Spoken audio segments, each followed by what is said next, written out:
The story begins with the fact that there were a lot of people walking in the market and peddling street, and they were busy with their own affairs and everyone wanted to find things. And then the system quickly discovered an unknown item with an approximate value of 4,280 coins on their market. A guy named Yang Ning looked at this item and realized that he was immediately obliged to get it at any cost, because then he could sell it himself. Yang Ning asked his uncle how much this thing costs, and he wants to buy it and he likes it so much, and he will be glad if they give him a discount now. The man told Yang Ning that this item costs 5,000, and he is already giving him a discount because he guesses that he is a very kind guy. Yang Ning asked the man if he would sell him this item now for 500, and then they could agree on the price because this is an adequate price. But the man immediately refused this and told Yang Ning that he was not so drunk there yet, and his friend should give him 1,000 and no less. Yang Ning told the seller that he agreed with him and thought that this price was acceptable and he would not argue with him because he gave him a discount.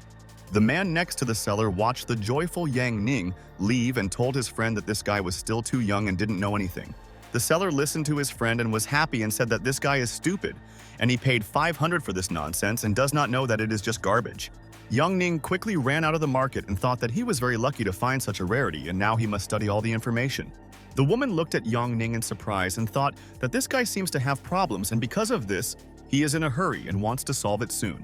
Yang Ning stopped running and thought that no one would pay attention to him anymore and he could study all the data about this item on the street. Yang Ning was happy and thought that this thing immediately attracted attention and the system helped him estimate the cost of this item, and that's cool. Yang Ning realized that he was lucky and he won the lottery, and now he can no longer complain about life and everything will be fine in his future. Yang Ning thought that it was too simple and he still can't believe that he received a rare thing and it will help him. Yang Ning wanted to take another look at this item and it would be his luxury and he would start his career path with it, and was so inspired. Yang Ning continued to look for his item but could not find it and thought that it was an accident and he should look harder and find this thing. Yang Ning began to sweat heavily and his nerves were on edge because he could not get this item out of his pocket and realized that it was very scary. Yang Ning froze in surprise and thought that he was close to success and couldn't miss this chance, and he couldn't believe it all. Yang Ning tensed and thought if fate was mocking him and he knows that this could not happen and he is always very careful. And then an idea flashed in Yang Ning's head and he realized that this was permissible and he was running so fast and the item could fall out of his pocket, and this is terrible. Yang Ning realized that he had lost the item.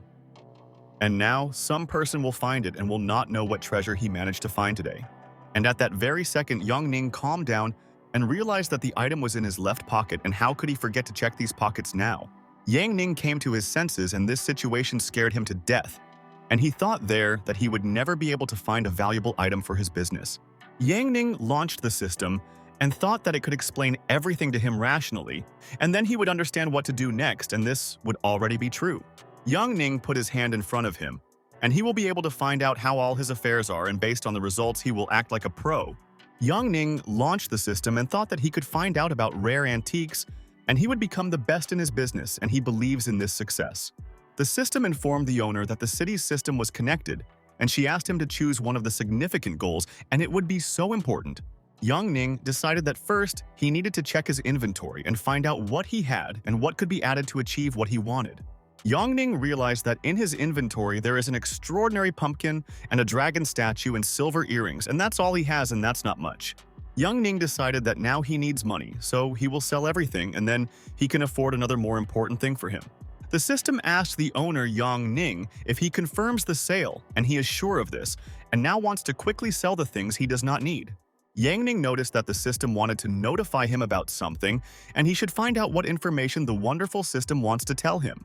The system informed Yang Ning that the task was completed and he had already received a reward of 10,000 and could use it, and he deserved it all. Yang Ning did not believe his luck, and he earned 10,000, and this is more than him for, and he is proud of himself, and he thinks that he is great. The system asked the owner Yang Ning to go into the characteristics of the character, and he must be aware of all the data, and then he will be able to develop. Yang Ning was 18 years old and had the title of Trash, and the system wanted the owner to upgrade all his skills, and then he would become strong. Yang Ning was furious and couldn't understand what the title of Garbage meant, and he was dissatisfied that the system thought that he was incapable of anything as a fighter. The system reported that the higher the skills, the higher the resistance to damage and immunity is stronger than usual, and the aging of organs is slowed down. Young Ning read the system message and decided that he will add skill points to his skills, and then he will not age, and this is fantastic. Young Ning was shocked and thought that the system was helping him, and she successfully suggested that he develop his skills, and now he will definitely become even better. Young Ning beamed with delight and thought that he had never been so happy, and he felt better than ever, and now his body was clean. Young Ning thought it was cool, and he feels that he has become stronger and will be able to defeat enemies with one blow, and soon he will test his strength. Yang Ning touched his biceps and realized that he felt stronger, and his system is a gift that is available only to him, and he is now a superhero. Young Ning remembered that he received a new title after the improvement, and he needs to check what title he has now, and he is so interested. Young Ning checked his data and froze in place, and this is not what he was thinking about, and the system was able to surprise him. And he believed so much that he had become more powerful. The system informed Young Ning that his current title is trash, and he is a weak and worthless guy, and the system feels sorry for such a person, and he is not strong. Young Ning thought that this was too rude and asked the system to change his title, and then the owner would be happy and would not be angry now. But Young Ning noticed that changing the title cost 10,000 yuan, and he must first earn money and then change the title to a new one. And then Yang Ning had an idea, and he knows how to bring his ideas to life and will be able to find a way because there is no such smart guy in the world. Young Ning thought about this, and he can try because nothing is stopping him, and he will be proud of himself after he completes his task. The system asked Yang Ning if he wanted to start the mission, and the owner agreed with the system without further hesitation and was ready to complete everything. The goal of the mission was a barrel of gold, and Ning should become the CEO in the future and create his own company and come up with everything. Young Ning has now learned that he will be able to get improvement points, and he really likes this, and will complete missions and achieve success. Yang Ning decided to earn a lot of improvement points and use them all on his body, and so he will become stronger like in the game, and this is so cool.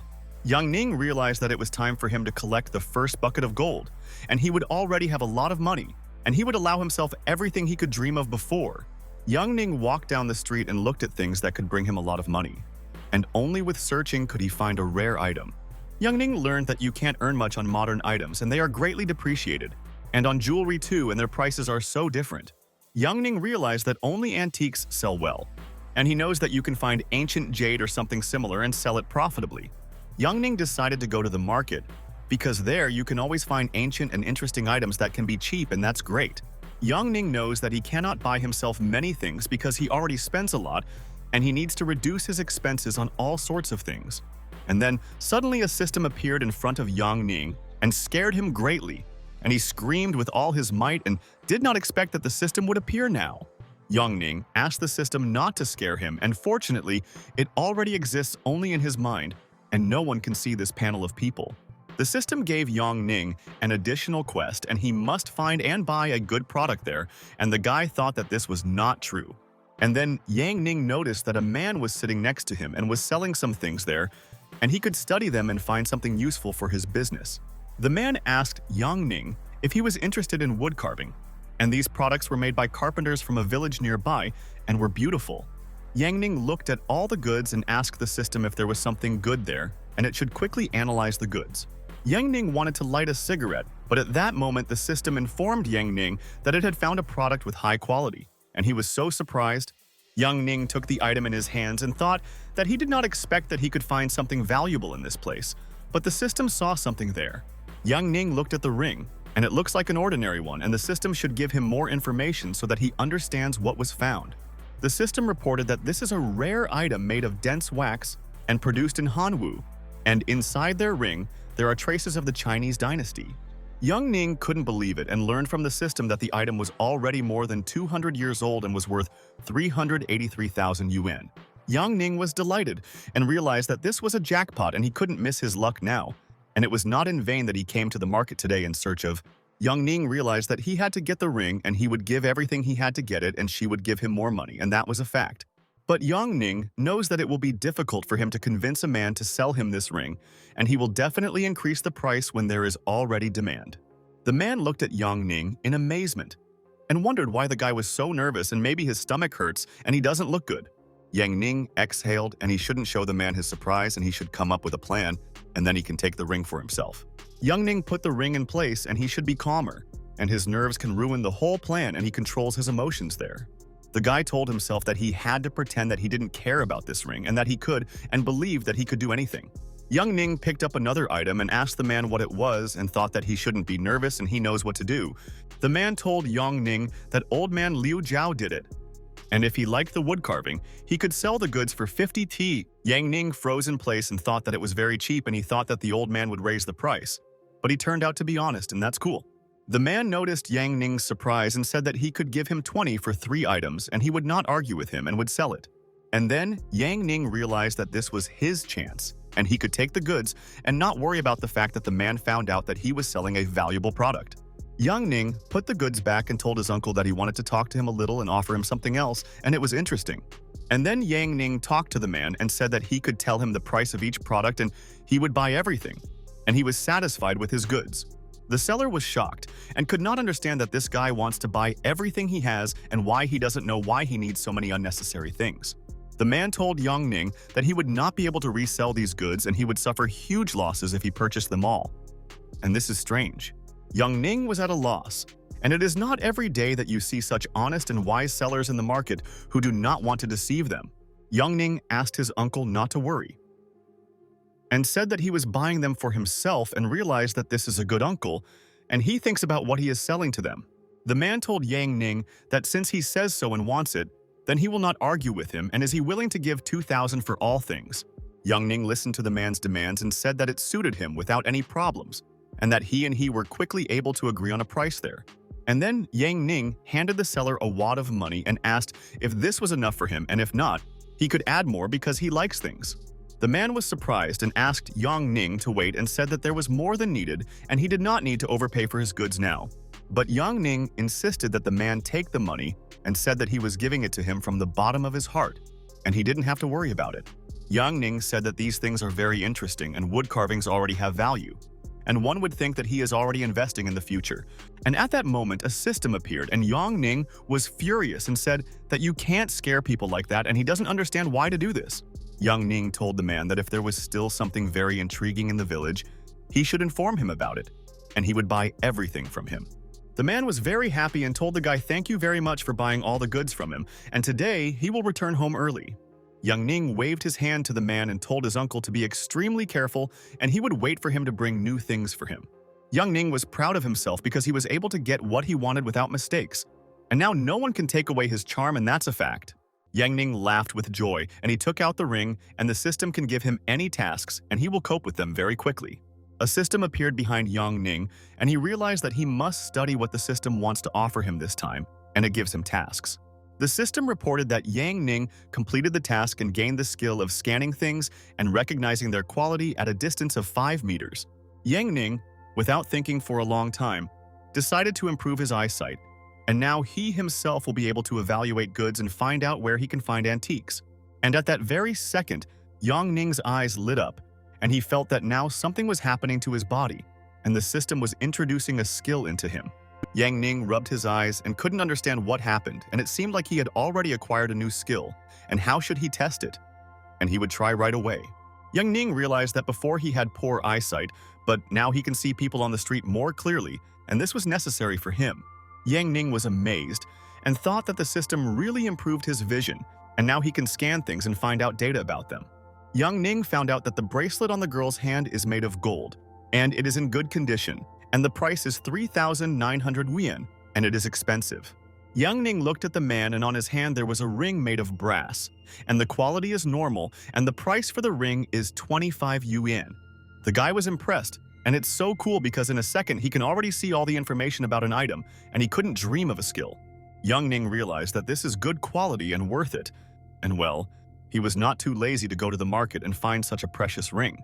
And at that moment, someone continued to call Yang Ning and asked if he could hear them and why he froze in place and pretended not to notice them.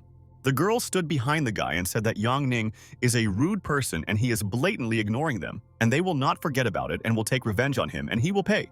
Yang Ning was delighted and realized that it was Lolia and Oni Chan and appeared out of nowhere, and that they both forgot there, but he didn't care about their thoughts. But Yang Ning decided that he should control himself and calm down, and they probably approached him to ask the way, and he knows. Yang Ning asked the little girl if she was talking to him, and he didn't notice her at first and thought that they weren't talking to him and her friend. But she was furious and said that she was not a little girl and was already in high school, and how could he confuse her with someone, and he was impudent. But Yang Ning told the lady that for him, she is a little girl and he doesn't want her to change, and he likes how this girl gets angry. The girl continued to be angry and told Yang Ning that he was a scoundrel and she was not little, and asked him to stop talking like that and making her angry now. The girl told her older sister that this guy is bullying her, and he never stops making her angry, and she doesn't know what to do or how to hit her. The sister asked Tang Tang to behave decently, and her older sister would sort everything out there, and she should not be nervous because of this insolent. And then the sister turned sharply towards Yang Ning and looked at him angrily. And he will understand that there is no need to anger Tang Tang, and she is a dangerous girl. The sister extended her hand and told Yang Ning to give it to them, and then they would immediately leave there with Tang Tang, and both would not bother him anymore, and promised. Yang Ning was at a loss and asked the girl what he should give them, and thought that he remembered that he did not take anything from the beautiful sisters. The sister told Yang Ning that he should give her the ring on his finger, and they need it. And then they will leave him alone. And why was he frozen there? Yang Ning was funny, and he asked the girl why he should give her the ring there, and did she really decide that she deserved it, and this is a shock. Sister told Yang Ning that she just wants to look at his ring, and she wants to study it. And why does he not want to show her this ring? Yang Ning asked the miss what exactly she wants to see, and how can he understand what to show her? And he has nothing on his finger now. The girls listened to him, and Yang Ning asked the sisters, maybe they really want him to show them his ring finger and he just doesn't understand them. The little girl started laughing and told her sister that Yang Ning was not that boring, but on the contrary, he was funny and he knew how to make fun of people. The sister was depressed and thought that she was tired of listening to the guy's nonsense, and it seemed like he thought she was stupid and decided to play a joke on her there. But Yang Ning asked his sister to calm down and relax and said that he was joking. And here is the ring, and let the ladies stop staring at him like that. Yang Ning gave the ring to the girl and thought that he himself might not be nervous and the ladies wouldn't do anything with his ring, and he was sure. Both girls looked at the ring with interest and thought that the guy was lucky and had a very beautiful piece of jewelry, and where did his friend get it from? Yang Ning asked the girls if they were happy and told them both not to run away with his ring, and then they would disappoint him and he would be angry. But then Yang Ning grinned evilly and thought that if his sister dared to run away now, he would kidnap Loli, and then he would be happy like her. The sister told Yang Ning that she had already looked at his ring and would return it to him, and he need not threaten her, otherwise he would know all her anger and rage. The little girl was also angry at Yang Ning, and said that he was a bad big wolf and he wanted to harm her, and why was he such a type? Yang Ning asked the girl if she really called him an evil wolf, and if she had heard about organizations helping to protect children in the city. Yang Ning asked the girl if she knew that an evil wolf could kidnap little Loli and force her to live with him, pour tea and cook food. The girl was terrified and screamed, and said that the evil wolf wants to kidnap her there and let someone save her, and she is already so afraid of this guy. Yang Ning thought that this was the right way to deal with those who threaten him, and he deliberately intimidated the girl and she would respect him and her sister. Yang Ning thought that this little girl was too cute, and he couldn't help but tease her, and he liked it when she got angry at him for it.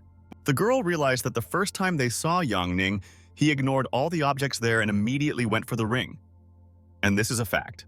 Yang Ning looked at the clear sky and thought that he might already be leaving from there, and he still had many plans, but the girl asked him to wait for her there. The girl told Yang Ning that she wanted to buy this ring, and he simply had to sell it to her, and she liked such jewelry and wanted it. Yang Ning looked at the girl with a grin and asked if she really wanted to buy his ring, and he wouldn't give her a discount and he needed money. The girl was surprised by Yang Ning's answer and thought that he was rude and did not know how to communicate with a lady, and the guy should be taught good manners. The sister knows that every item has its own price and also value, and they will see if she can get the guy to sell her this ring. The sister started with 10,000 yuan and immediately raised the purchase offer to 80,000, but Yang Ning refused everything there. The girl offered Yang Ning 100,000 yuan for the ring and thought that this should be enough for the purchase, and he should agree with her. But Yang Ning still refused everything and told his sister that he wouldn't sell her the ring at that price and she didn't have to try, and he decided. The sister told Yang Ning that then he should offer his price and then they could discuss all the details with him and she would pay immediately. Yang Ning asked the girl if he didn't know the real origin of this ring and what the true value of the ring was, and he would tell everything. The girl was at a loss and thought that Yang Ning was clearly bluffing, and each ring should have its own price and he wanted to gain a lot. A little girl at that time brought Uncle Lu there and asked him to go faster, and he must figure out one issue, and this is important. The girl told Uncle Lu that this was the evil wolf who was trying to intimidate and kidnap her so that she would pour him tea and wash his clothes. Young Ning didn't understand anything, and it looks like the joke went on for too long and he doesn't want to sort things out with this man because he made such a joke. The sister turned around and noticed Uncle Lu behind her and realized that he should not personally communicate with Young Ning, and she would explain the whole situation to him. The girl approached Uncle Lu and said that she just wanted to buy a ring from this guy, and they bargained for the peony to sell to her soon. Uncle Lu told the girl that this was understandable, but why didn't she tell him when she arrived in Nanhu and they walked so close to his house there? The girl told Uncle Lu that she was just walking and passed by, but saw this guy's ring and she liked it and wanted to buy it. Uncle Lu told the girl that this was very interesting and offered them his help and he could help them, and then they would cope faster. The man told the little girl that he should first help them buy a ring, and then they would go to dinner, and the uncle would treat his relatives. The little girl was happy and told Uncle Lu that of course she agreed with him, and she loved food and was ready to wait for Uncle there for a while. Young Ning lit a cigarette and thought, who is this guy and why is he watching them so closely now, and what does he want to tell him there? Uncle Lu asked Yi Ying if she was sure that she found something amazing at the market today, because he has been in the market for 20 years and is a master. And at that moment, Uncle Lu froze in place and was amazed at the sight and could not believe his eyes. And it seems that Yin did not lie to him and her sister. Uncle Lu saw the ring in Yin's hand and thought that he should immediately take a closer look at it, and then he would immediately understand whether his guess was correct. Uncle Lu wanted to tell Yi Ying something and thought that he didn't expect his girls to find such an artifact and he could bargain for it. Ying realized that Uncle Lu's expression changed when he saw this ring in person. And is this ring really so valuable? Uncle Lu told Dao Ying that this ring is an ancient product and now it is not in the best condition and it is probably 200 years old, and this is a shock. Dao Ying was shocked and asked Uncle Lu if he could tell them the value of this ancient ring, and she was very interested to know it. Uncle Lu told Du Ying that the ring was worth more than 50 yuan and they needed to see if it could withstand a fall or a serious test there. And then Dao Ying told Yang Ning that she would offer him 180,000 yuan for this jewelry, and he should sell and forget the ring. All the people were surprised and said that before that this ring was simply useless, but now this lady is giving so much money for it. Yang Ning listened to the words of all the people and they said that he is an idiot, and this is not 10,000 but 180,000, and he cannot be refused. Dao Ying told Yang Ning that she had already offered him 180,000 and he was still unhappy and asked him not to try his luck with her. Uncle Lu told Yang Ning that his niece offered a substantial amount and he is an antiques appraiser, and he has now given him his assessment. Yang Ning told Uncle Lu that he did not want to sell this ring, and they were both wrong because he never wanted to sell this ring to the lady. Uncle Lu was surprised and thought that he didn't understand why Dao Ying wanted to buy a ring and didn't tell him anything, and he would ask about everything. But suddenly, at that moment, Du Ying told Yang Ning that today she would offer him 200,000 yuan for the ring, and that should suit. Dao Ying said that she really likes this ring and hopes that this amount will show them how much she wants this ring. A passerby was perplexed and asked Du Ying what she was doing there, and Yang Ning should sell the ring now because it was so expensive. People passing by could not understand why Dao Ying offered 200,000 yuan for an ordinary ring, and what day it is, and he doesn't know. Yang Ning asked Dao Ying what if he still refuses to sell, and maybe she robs him in broad daylight and he wants to find out soon. Uncle Lu was worried and looked at Dao Ying and thought that he had come there on time and didn't know why Yang Ning valued this ring of his so much. Uncle Lu was angry and asked Yang Ning how dare he say such things, and what did he mean by this, and let him explain his words to him now. Yang Ning told Uncle Lu that he simply did not want to sell him the ring and that he did not understand this and seemed to be already experiencing problems. Uncle Lu told the young guy that he advises him not to test his patience, otherwise he will regret it in the future and he will punish him. Dao Ying told Yang Ning that they would buy the ring at the price that he himself would now offer them, and he could communicate with her Uncle Lu without nerves. Uncle Lu told Yang Ning that he also wants to hear his opinion, and he seems to know the cost of the ring, and let him tell everyone the price. Yang Ning asked his dear friends if they really wanted to hear his assessment there, and then told them to listen to him carefully, and he began. Yang Ning said that this ring was created by a special method, and this ring belonged to the Ming dynasty, and therefore it is already very rare. Yang Ning said that the ring was created using a long-lost technique, and he suspects that the ring belonged to Emperor Renzgon himself. Uncle Lu froze in place and did not believe that the ring of Emperor Renzgong, and he did not know that the ring had been preserved from those times, and this was already a rarity. Young Ning said that this is why he does not want to sell antiques of their entire history, and besides, this is a treasure of the Ming dynasty, and this makes him happy. Young Ning thought what nonsense he told people, and he has a system that can buy a ring for a lot of money. And why does he need people? Young Ning asked Uncle Lu if they are not mocking him. And he himself, without knowing the true essence of this thing, wants him to sell it, and he is angry. Uncle Lu told Young Ning that this was a great explanation and he was already getting old and he was completely defeated, and it was a good lesson for him. The young girl was furious and told Uncle Lu that he was just lying to him and he was an evil wolf and they only knew how to lie and he was a bad guy. But suddenly, at that second, Dou Ying told Young Ning that she would offer him 1,000,000 yuan for the ring, and he should think about it there. People passing by wanted them to be in Yang Ning's place, because he is obliged to sell the jewelry and it is difficult to find 1,000,000 yuan in their world. Young Ning was also shocked, and this is the first time he has heard of such an amount, and it is 1,000,000 yuan. And who is this girl and where does she get 1,000,000? Yang Ning asked Dou Ying if she was offering him 1,000,000 yuan and if she was confident in her decision, and he hoped that this was not a hoax. Dou Ying was serious and told Yang Ning that this is true and he definitely can't doubt it, and the lady is ready to give 1,000,000 yuan. Yang Ning immediately politely handed Dou Ying the ring and said that it had already been sold, and he congratulated his friend and wished her all the best in life. The little girl told Yang Ning that he is somehow too kind and decent now, and this is not at all like him and he is strange. Dou Ying asked Yang Ning not to misunderstand her, and she offered 1,000,000, not only because of the ring, but also wants to make a deal with him. Yang Ning told his sister that he was ready for a deal and could even marry her soon if she wanted it, and he agreed to everything for the sake of the lady. The girl asked the evil wolf how dare he take her sister away from her, and she didn't like that he behaved so impudently and said such nasty things. Young Ning told the girl that his offer was still valid, and maybe she wanted to go to his house to pour tea for him and wash his clothes and cook. Dou Ying handed Young Ning a bank card and said that there was 1,000,000 yuan on the card and the password consisted of 6 digits, and she was not lying. Dou Ying told Young Ning that he should check the map first and only then they can agree, and she wants him to trust her word.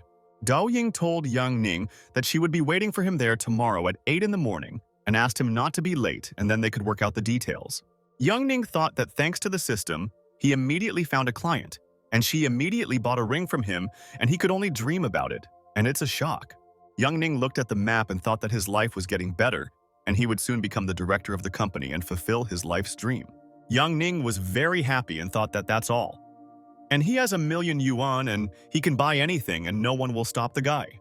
An old man asked his friends why he had a desire to beat this red-haired guy right now, and he infuriates him and he is impudent. A friend said that he was wondering who deceived whom at the end, and this guy looks weak and he doesn't even want to beat him up and torture him now. The guy asked the fat man to close his mouth and they couldn't let the guy go, and they had to beat him up because luck was on his side and he was annoying. Young Ning realized that he needed to hurry up and leave this place, otherwise he would be killed, and these people were angry because he was luckier than them. And after a while, Young Ning quickly left the boulevard and realized that now he was safe, and no person could beat him and steal him. Young Ning was very interested in how many points he would get if he immediately invested money in statistics, and maybe he could become stronger. And then the system notified Young Ning that he had completed the quest and he was great and received the first bucket of gold, and the system is proud of him. The system asked Young Ning to allocate the points, and he noticed that he had 63 unallocated points and should do so. Young Ning didn't understand one thing. And shouldn't he have already received 100 points since he already got hold of 1,000,000 yuan, and this is so strange.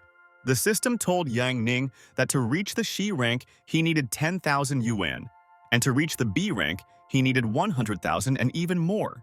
Young Ning asked the system to explain everything to him, and she said that when he gains 60 points, he goes to rank C and 70 is already B. Young Ning realized that this time he earned 1,000,000 yuan, so the system gave him 59 points, and this is very cool for him. Young Ning realized that he had 63 points and was not that good in mathematics, but he hoped that the system was not deceiving him. And then the system gave Yang Ning a new quest and said that in their days, people think about money and he must earn 1,000,000 yuan, and this is the goal. Young Ning said that this is a stupid system and she is trying to deceive him, and is he really supposed to earn another 1,000,000 and he won't do it? Young Ning exhaled and thought that he was tired of the system, and she did not want him to become successful and was trying in every possible way to give difficult tasks. Young Ning decided that for now he gets what he really wants, and he has what he wants. But it seems to him that this is not enough, and he does not realize it. Young Ning thought that he also has statistics points and wants to invest in his body, and then he will become experienced in his affairs. Yang Ning was very interested to know if he could become the same as Superman if he put everything into his body and he would already become strong. Yang Ning thought well and decided to invest all the money now in survivability, and then he can achieve the desired results soon. Yang Ning knows that now he needs to wait for the feeling that he has definitely become stronger, and where should he rush, and the main thing is that he has a result. Yang Ning was inspired, and now a bright future awaits him and no one will stop him, and he will develop all his skills every day. Yang Ning waited for action for several minutes, but nothing happened, and he thought that it seemed like he had made a mistake, but he did everything right there. The guy was depressed, and why was nothing happening for so long, and his system said that he could become stronger and he believed in it. And at that moment, a system appeared, and Yang Ning decided that it should answer all his questions and give him important information about him. The system gave Yang Ning advice and suggested that he find a good place to rest because he had invested a lot of points in his cultivation there. Now, everything was clear to Yang Ning, and this is what the problem is, and he must take a break from all his affairs and gain strength and energy for his development. Yang Ning wanted to stop a taxi, and he needs to find a temporary place to rest and wait until he gets system points, and that's cool. And then Yang Ning remembered that he had 1,000,000 yuan, and he already wanted to stay in a luxury hotel and he could afford it. After a while, Yang Ning arrived at a luxury hotel by taxi and thought that now he would just rest and soon he would return to his goal. Yang Ning's car stopped near the hotel, and he was glad that the client did not bother him on the way, and he happily brought the client along the route. The taxi driver saw that the hotel staff was standing near the entrance, and they would all greet Yang Ning well, and he could leave for other orders today. The hotel staff said good afternoon to Yang Ning, and they are glad to meet such a guest, and he will be able to visit an incredible hotel in the city. The girls told the guest that they would help him with his things, and he didn't have to worry about everything, and he should rely on them today. Yang Ning started to get out of the car, and he didn't expect that the reception would be so good, and he's not a popular person, and this is a cool hotel. All the hotel workers were outraged and thought that an influential person had come to them, but it turned out to be an ordinary guy, and it's sad. Yang Ning looked at this building in amazement and realized that this is indeed a very beautiful hotel, and now he feels like a rich man, and this is cool. The hotel worker saw Yang Ning and thought that he was funny and she should meet him, and she believed that she would succeed there. All the hotel staff abruptly turned away from Yang Ning and realized that he was a nobody and they shouldn't devote much time to him, and they had a lot of plans. Yang Ning was surprised and didn't understand what kind of terrible reception this was, and all the people didn't want to wish him a good day and were immediately offended, and he didn't understand. One hotel worker told Yang Ning welcome to their hotel, and she is glad that he chose their hotel and can now relax. The girl opened the hotel door and asked the dear guest to enter there, and she would soon go there and be able to help their guest with any request. Yang Ning said thank you to the girl for such a welcome, and he is glad that this hotel still has polite employees who communicate with the guests this way. But at that very second, the concierge stopped Yang Ning at the entrance and asked him to wait, and he wanted to ask him a couple of questions, and he should say, the guy asked Yang Ning for what purpose he came to the hotel, and he is already obliged to answer him. And then he will let him go, and he will go to this hotel. Yang Ning asked the guy if he is not welcome in this hotel, and now he cannot enter there, and why the employees are slowing him down, he doesn't know. Yang Ning told the guy that because he does not have a personal car and does not wear branded clothes, this is an inappropriate attitude towards a guest. Yang Ning handed the guy a wad of money and said that maybe he has such an image and they look down on him and think that he is a beggar. Yang Ning told the employee that you should not judge a person by his clothes, and he is not cute at all, and he is a dog who pretends to be a person. Yang Ning threw a wad of money to the guy and asked him to move away, and he did not want to waste time on him and asked him to find him a room and settle him right away. Afterwards, Yang Ning wanted to quickly go to his room and relax, and he doesn't want to conflict with people, but they themselves force him, and it's strange. Yang Ning noticed that there was a worker standing in front of him who was politely communicating with him, and she opened the door for him and let him into the hotel recently. Yang Ning handed the girl a wad of money and told her thank you for not looking down on him, and this is a gift, and let her accept it. The girl realized that there were more than 10,000 yuan and told Yang Ning that this was too much for a tip and she was just a cleaning lady in their hotel. Yang Ning asked the girl if the cleaning lady couldn't take a tip and who told her so, and he wanted to personally communicate with the hotel director. The girl listened to him, and Yang Ning said that this is his money and he is a guest and he decides who to tip, And maybe there are even other reasons.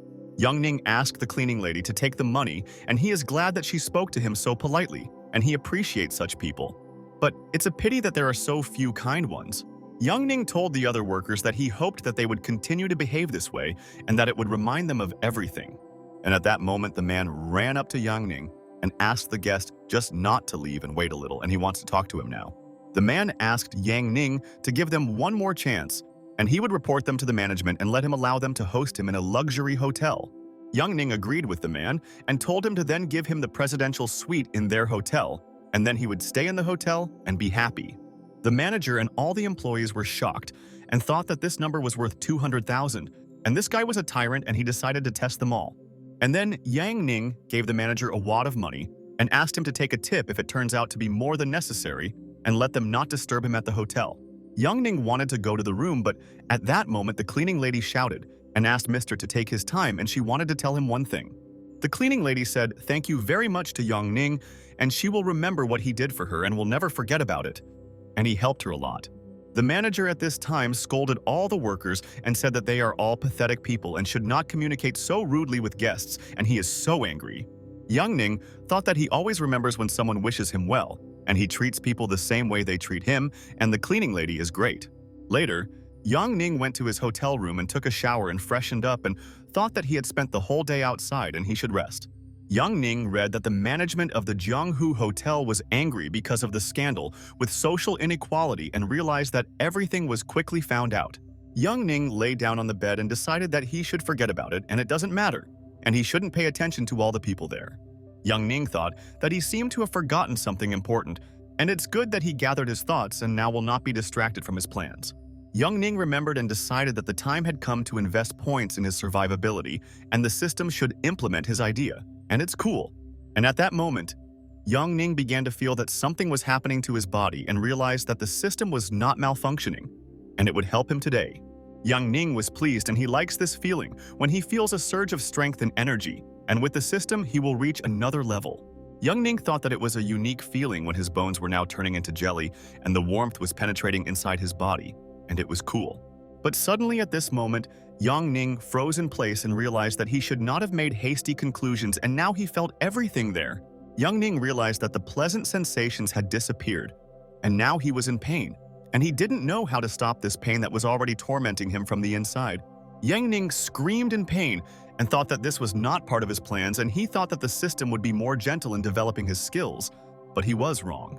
Yang Ning lay on the bed and asked to be sent to the next world and how painful it was, and now he must come to his senses and recover. After that, Yang Ning fell asleep and the sun was shining outside and the birds were singing, and he realized that it was time to get up and need to start a new day.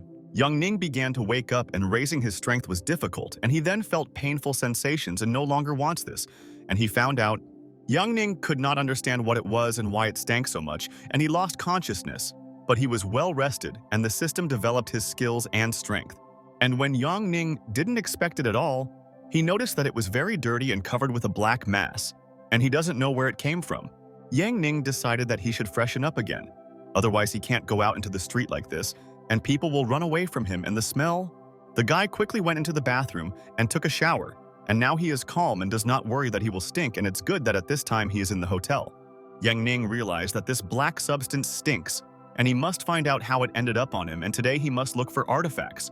After the shower, Young Ning looked in the mirror and was proud of himself. And he has now become so muscular, and the system helped develop his power and strength. Young Ning learned that his body looks much better than before, and he needs to earn money and invest in his development and strength. Young Ning thought, has he really become more handsome? And this is so strange, and it seems to him that he has grown a little, and this is the effect of improving his skills. Yang Ning looked out the window and saw that there was a car below, and he completely forgot about it. And it's good that he looked there and found out what he was planning. Young Ning remembered that these were two sisters, and he completely forgot that he asked them to pick him up from the hotel and he should go out to them, and they would both pick him up.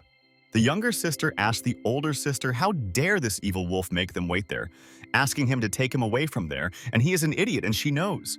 Young Ning told the girl that he could hear her even from there, and soon she would find out, and the big bad wolf would make his debut in front of her and show his class. Afterwards, Yang Ning began to leave the room, and he really didn't want to make his sisters wait there because they arrived on time without any problems. The hotel workers said thank you to Yang Ning for staying with them, and they will wait for him to return and receive him with respect. Yang Ning was glad that the sisters did not forget about him, and he likes that they are so cute, and he will also help them if they ask for it soon.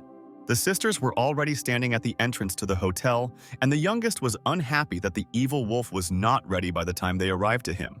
And then the sisters saw Yang Ning and were shocked and thought that he had changed a lot, and now he doesn't seem like an ordinary person and he's a model.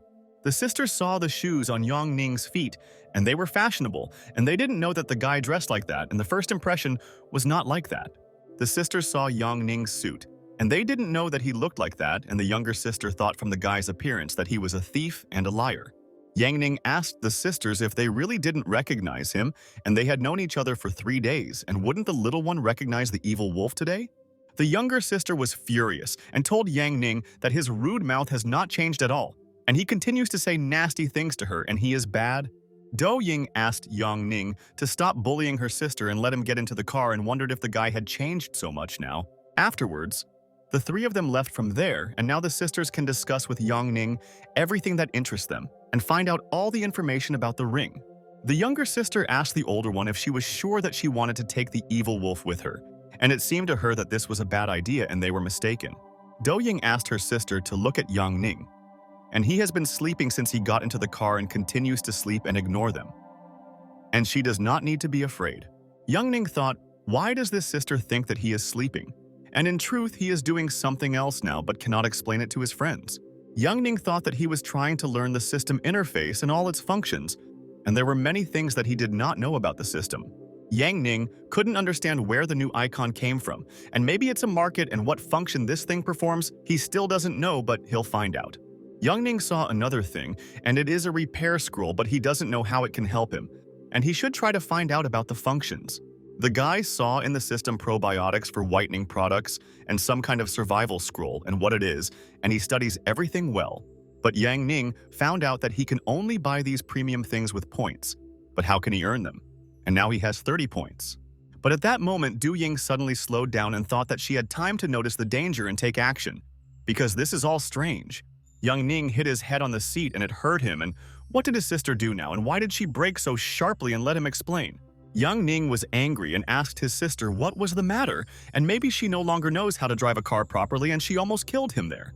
The younger sister asked the older sister what happened, and she asked her to look there, and then she would find out why she was not moving on. There were people standing in front of them, and they were glad that now they could discuss everything with them. And they wouldn't be able to run away because they had thought about everything. People surrounded Du Ying's car from all sides, and they just can't leave, and they don't understand what these people want from them and what they need. Yang Ning told his sister that he would not go there, and it seems that all these people are not in a good mood and they want to harm them, and it is so bad. Dao Ying listened to the guy's words and asked Yang Ning to take Tong Tong with her and run away from there, and they probably came for her, and this is possible. The guy asked his colleague to look there, and they found a friend, and he can't believe that she couldn't escape and they pinned her there. The colleague told the friend that he was right and told the girl to get out of the car and she would not be able to run away or hide, and she would not hide from him. Dao Ying told Yang Ning that she begs him to take Tong Tong with him and escape while there is a chance, and she will distract these people and help her family. Do Ying began to get out of the car, and Yang Ning did not understand anything yet, and asked his sister to wait and where she was going and let him explain everything to him. Do Ying boldly got out of the car and thought that she would resolve the issue with these people and clarify the situation so that these people would not touch them. Dao Ying asked the people how much they were promised, and she will pay them as much as they say, but they must let them go and not touch them. But people started laughing, and the man said that Do Ying is rich since she bribes them with money, and they can take this point into account in the question. The man asked Du Ying if she really thought that money could influence them, and they were sent to complete a task and they would do it there. Yang Ning also got out of the car with Tong Tong and stood behind their sister and thought that he would help his friend and punish people today. Dao Ying didn't understand what this guy was doing, and shouldn't he have fled from there with Tong Tong, and Yang Ning turned out to be such a fool. Tong Tong looked at these people seriously, and she would never give up her sister to them and would do everything to save her, and they would protect Do Ying. Yang Ning asked the bald man if he really liked teasing girls and realized that Dao Ying should be protected without any problems and she is kind. The man asked Yang Ning, Maybe he wants to play a hero, and he should understand the truth there, and don't need to believe that he can protect the ladies. The man asked Yang Ning to step aside and they would resolve all the issues, and he wants to know what a brave guy he is, and whether he has enough courage and strength. But Yang Ning did not answer the man, and fell asleep there, and thought that he was not interested in all his words, and therefore he could look at the system. The bandits froze in surprise, and the man thought that Yang Ning was probably joking, and how could he sleep in such a situation, and he was an idiot. Tong Tong asked Yang Ning if he was afraid, and said that the evil and formidable wolf is not afraid of anything, and she knows that he will defeat their enemies. Yang Ning asked Tong Tong. He doesn't believe that his sister thinks that he is afraid of all these people, and why did she decide so, and he is disappointed now. Tong Tong asked Yang Ning then why he closed his eyes, and she thought that he was afraid to look at them and he could tell her the truth. But Yang Ning told Tong Tong that that's not why he closed his eyes, and she doesn't have to worry anymore, and he won't let these people harm her friends. At this time, Yang Ning was looking for the thing he needed in the system, and he must continue to search, and then he will cope with the task and help the ladies. Yang Ning looked intently at one thing and realized that now he can be satisfied and the sisters should not be afraid, and soon he will punish everyone. Yang Ning looked at the scroll and realized that he had found this thing, and now he must study it and knows that it was not in vain that the system advised him this. The system reported that this is a scroll of enhancement and Ning can increase each characteristic by 30 points. But for a few minutes, Yang Ning used a strengthening scroll and he believes that he can defeat his enemies and they will know all his anger and what he becomes when he is angry. The man began to get nervous and sweat a lot, and he didn't like that he couldn't say anything to Yang Ning, and the guy believed too much in the skills. The man swung his hand and told Ning that he looked down on him and no one ever ignores the old Tiger Huang and he would smash the guy. The old Tiger Huang's bat was already close to Yang Ning's face, but he still stood in place and did not want to run anywhere, and his friend closed his eyes again. Do Ying and Tong Tong were very afraid and asked Yang Ning to take care of himself, and he might get hurt by the bat and should defend himself and not stand idle. Old Tiger Huang hit Yang Ning on the shoulder and thought that now he will not ignore him and the guy will begin to respect him, and this is so important. The old Tiger Huang was very happy and told his friends that this blow should already break a couple of bones for the guy and he would have to stay in the hospital for a long time. But at this moment, the entire gang of the old Tiger Huang froze in place and did not understand why Yang Ning did not fall to the ground and writhe in pain there. But Yang Ning did not feel any pain and asked Huang if this was all he was capable of, and he thought that something could be expected from him. And at that very second, Yang Ning quickly walked up to Huang and hit him in the face and thought that this scoundrel deserved it more than anyone else and don't feel sorry for him. Yang Ning kicked the old Tiger Huang, and he flew a couple of meters and could no longer put pressure on the guy, and now Huang will respect the sisters.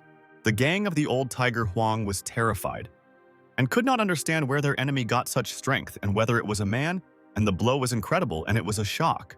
Yang Ning noticed all of old Tiger Huang's friends and realized that they would face the same fate as their leader and there was no need to threaten them today.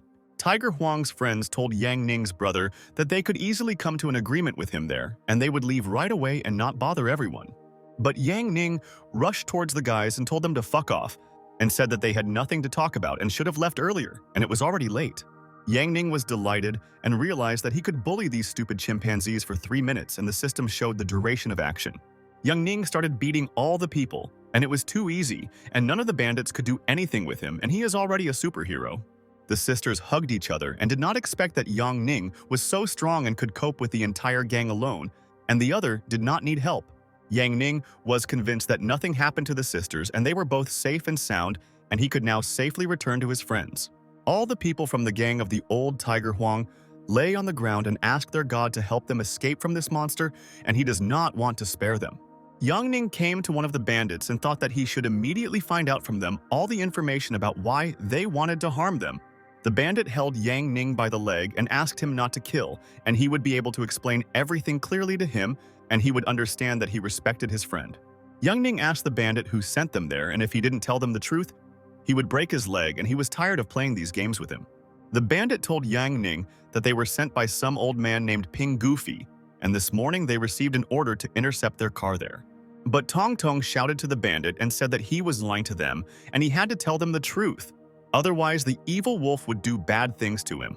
Yang Ning and the bandit looked at Tong Tong in surprise, and both didn't know why this girl reacted to his words like that, and he didn't lie to them. Do Ying suggested leaving this place first and then deciding what to do next. And she doesn't want to stay, and it's definitely unsafe there. The bandit realized that this was a very merciful lady, and she didn't even want to deal with him, and it was in vain that he and the gang attacked them, and it was stupid. Young Ning decided that he couldn't just leave the bandit, and he clearly didn't deserve to just leave there after attacking his girlfriends. And at that very second, Young Ning suddenly stepped on the bandit's leg with all his strength, and he was in great pain, and it seems that it was clearly already broken. The bandit screamed in pain and told Young Ning that he was a scoundrel because he told him everything, but he did not spare him, and he doesn't know what kind of person he is. Young Ning threateningly ordered the bandit to never show his face again, otherwise he would break his other leg, and he would be so happy. The friends continued driving along the road, and Young Ning was glad that now no one was threatening his friends, and they didn't have to worry today. Yang Ning knew that now he spent 20 points to buy a scroll from the system, and the item store makes him happy and he needs money. Yang Ning realized that the only way to get points is to sell items to the system, and every 10,000 yuan is 10 points. But there is both gain and loss in this, and if he had sold the ring to the system, then he would have received 380,000 instead of a million. Young Ning decided that the system's points should be used in emergency situations, and the main thing is to value your life and not think about problems anymore. And after a while, friends arrived at the sisters' house, and Young Ning realized that this was not a close journey, and it seems that the sisters definitely do not need money. Young Ning saw a huge house and told the sisters that their house was beautiful, and he didn't think that they lived in such a luxurious place, and he was amazed. Do Ying asked Young Ning to go inside and she would show him the house, and he should not wait for her with Tong Tong in the courtyard, and it would be so uncivilized. Do Ying asked her younger sister and Young Ning to rest in the room, and she needs to do something, and she will be back soon, and they will talk. Young Ning asked Tong Tong if there was a maid or a nanny there and how she and her sister navigate this huge house and who cooks the dishes. Tong Tong told Young Ning that there was no nanny or maid there, and she and Do Ying cooked the food themselves and cleaned up the whole house. And it wasn't difficult. Young Ning asked Tong Tong if she could cook rice, and he was very hungry and wanted to know if she knew how to cook or was lying to her friend. Tong Tong told Young Ning that of course she knows how to cook rice, and she often helps her sister with other things like washing and ironing. Young Ning told Tong Tong that he believed her, and if she cooks dinner there today, he will eat all her tape and she can trust her wolf. Tong Tong thought that the evil wolf really doubted her ability to cook food, and she would show him that he was wrong and the guy would shut up. Tong Tong told Young Ning that she agrees with him and will cook dinner, and he will know that she is an excellent cook, and in vain, he doubts her skills. Young Ning listened to Tong Tong and said that then she can start her cooking there with 3 pots of rice, and today, he is obviously very hungry. Tong Tong asked Young Ning if he was bullying her and she was only a little girl and wouldn't be able to cook so much food on her own. Tong Tong continued to shout at Young Ning, and then a lady came up to them and asked her little sister what was going on there and who was this guy. A beautiful girl stood in front of Young Ning, and she asked their guest if he wanted to tell her who he was and why the guy came to their house. Young Ning was amazed by the beauty of the girl and thought that this sister is the best in the whole world, and his heart does not stop beating with excitement. Tong Tong told Sister Fire that this is the evil wolf, and he always kidnaps the younger sisters and forces them to cook 3 pots of rice.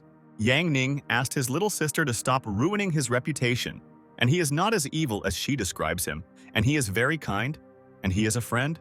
The girl looked at Young Ning with interest and thought that he was not as ugly as Tong Tong said about him, and she wanted to know about the guy. Fire extended her hand and said to the guy, "Good afternoon," and her name is Dong Fan Feier, and she is pleased to meet him and let him say too. The guy was delighted and told Dong Fang Fire that his name is Young Ning, and she should not listen to this little girl, and he is not so evil. Dong Fan Fire told Young Ning that she knew about this and immediately asked her brother if she was beautiful, and she wanted to hear his opinion now. Young Ning thought that Dong Fan Feier was a very beautiful girl, and he could no longer hide this fact, and told his sister that she was very beautiful.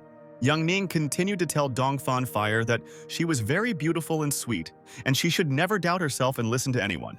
Dong Fan Feier smiled and told Young Ning that he is a nice guy and she likes him and says everything he thinks about and doesn't hide anything there. And then Do Ying called her sister to her and asked her to come quickly. And Dong Fang Fire told her that she was already on her way and would soon visit her sister. Dong Fan Feier winked at Young Ning and told the handsome man that their elder sister went to pose and they would see each other soon, and all the best to him. Young Ning told sister Dongfan Feier that of course he agrees with her and will look forward to their meeting and hopes that they will become best friends. Dongfan Feier began to climb the stairs and thought that Young Ning was not as evil as Tong Tong told her, and she was convinced of this. Young Ning could not gather his thoughts and thought that Dongfan Feier is a miracle, and she is so beautiful that he cannot forget her image and he is in love. Tong Tong stood behind Young Ning, and she told the guy that he might not hope for this, and she knows what he is thinking about and he won't succeed. Young Ning remembered that his younger sister was standing behind him and asked Tong Tong if she would cook the rice, and he was still waiting for his dish. Tong Tong was angry and asked the evil wolf what just happened, and he shouldn't communicate with Dongfan Feier like that. And she hates the scoundrel Yang. Young Ning also shouted at Tong Tong and said that he is not a scoundrel and she does not know his true character and should not talk about him to her sister like that. At this time, Dongfan Feier went into her sister's room and told Dao Ying that she was already there and she should not worry because she would help her. Dao Ying told Dongfan Feier that if it weren't for Young Ning, she would have gotten into huge trouble today and wouldn't have been able to get out of her situation. Dongfan Feier asked Dao Ying who could have ordered it, and maybe Yang Yunxuan did it, because he could well have done it and he is insidious. Dao Ying told her sister that she didn't think it was Yang Yunxuan and it could be Yang Yunxuan, and he was very domineering but couldn't do it. Dongfang Feier thought about all the options and asked her sister if Zhang Yukong did this, and such actions can already be expected from him. Dao Ying said that even if it was Zhang Yukong, he would definitely ensure her safety, but these people did not want to pester Tong Tong then. Dongfan Feier asked Du Ying who could have done this, and she would find these people and they would regret that they dared to attack. Dao Ying thought maybe it was Gao Fu, and he is her driver and knows so much information, but someone close to him recently died and he has no time for it. Dao Ying thought that she might be mistaken, but lately he has been hiding something, and yesterday he had to take his sisters to Huanghai. Dao Ying realized that she had a suspicion that it was one of their own, and if there had not been a leak from a close one, how would they have been able to find the car? And then Dongfang Feier approached Dao Ying and asked her sister if she was listening to her words, and it seemed like she was frozen and not reacting to anything now. Dongfang Feier told Dao Ying that her boyfriend is really good and he is so handsome and useful in battle, and he is her type and she likes brave people so much. But Du Ying told Dongfang Feier that Yang Ning is not her boyfriend, and she just invited him there, and her sister is confused in her thoughts, and this is a fact. Dongfang Feier was very surprised by her sister's words because she thought that Yang Ning was her boyfriend, and that's why they both spent so much time. Dongfang Feier asked her sister to wait and asked if she really wanted to tell her that he was a candidate for participation in the competition, and that there was no way. Dao Ying thought that Dongfang Feier was right and she should explain everything clearly to her so that she would not ask unnecessary questions about Yang Ning. Dao Ying told Dongfang Feier that she was right and Yang Ning should already be present for the assessment. And is it really so hard to believe there? Dongfang Feier asked Du Ying if she really wanted to say that this guy would represent them in the competition and who he was. Did she know? Young Ning sat on the sofa and listened to Dongfang Feier tell Du Ying that she knew it. And they were cute and lonely lovebirds, and that was cute. Young Ning was surprised to hear the sister's words, and Dao Ying asked Dongfang Feier not to say such things. And this is not true, and she no longer loves Young Ning. And after the dialogue, the sisters began to leave the room and go down the stairs, and they did not want to make Yang Ning wait for them in the corridor. Yang Ning saw the sisters and was amazed by their beauty, and he was lucky that he knew them and he was ready to marry them right now in their house. Dao Ying told Dongfang Feier that if she needed him so much, she could just take him and no one would interfere with her, and it was only her decision. Dao Ying introduced her sister to Yang Ning and said that this is Dongfang Feier, and her favorite hobby is teasing people, and she said everything. Yang Ning found out that Dongfang Feier is a model, and that's why she's so cute and beautiful and knows how to walk professionally, and her sister learned this. Yang Ning asked Dao Ying that he couldn't believe that her sister liked to tease people so much because they had interacted with her normally recently. Dongfang Feier approached Yang Ning and asked the handsome man to be honest and say which of them is more beautiful, she or Du Ying Xuan, and this is so important. Yang Ning, without thinking for a long time, told Dongfang Feier that she was more beautiful than her sister, and now he understood why she is a top model and it's not in vain. Yang Ning felt Do Yingxuan's angry gaze on her, and she did not want to hear such a revelation from him, and it seems in vain that he said this. Yang Ning realized that there was no correct answer, and it's like choosing who to save a mother or wife who jumps into the river, and it's a trap.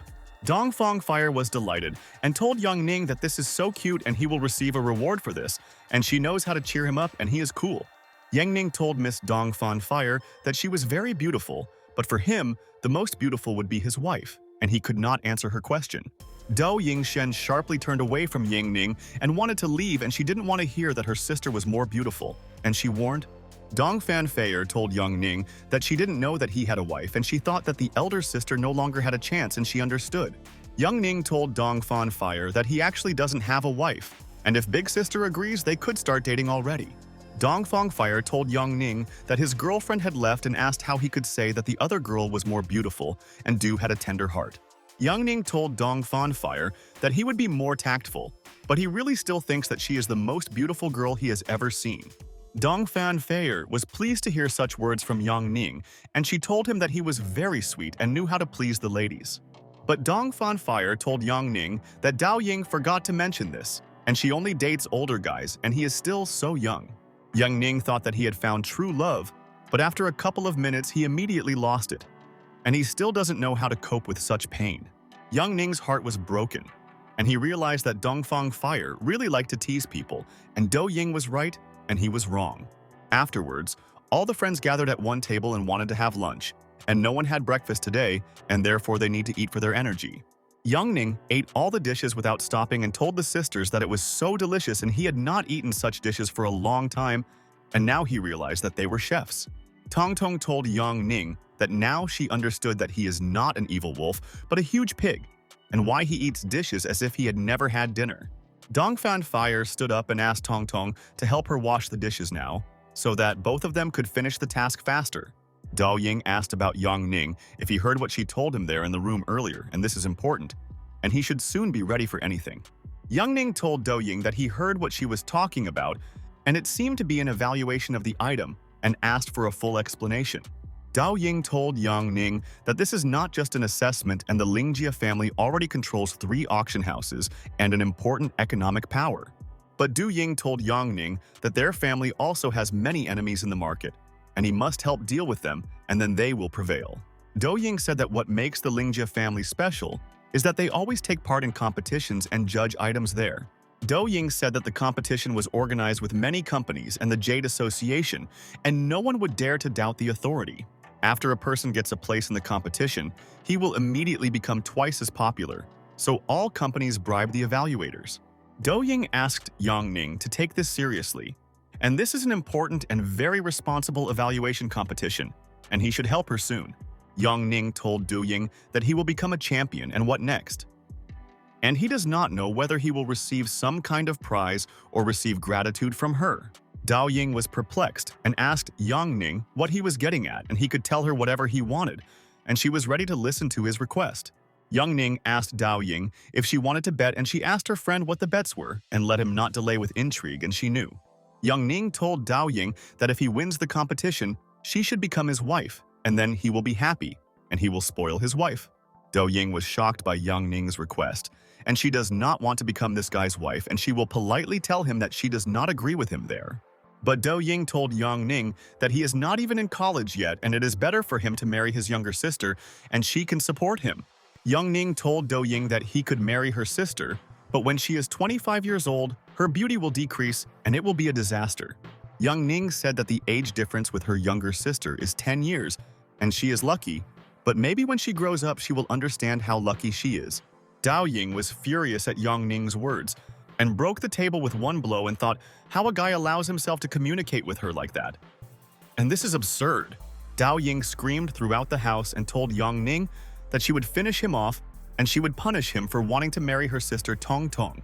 Do Ying ran after Yang Ning and said that he would not go anywhere and would definitely offend him greatly, and why did he say that he would take her younger sister?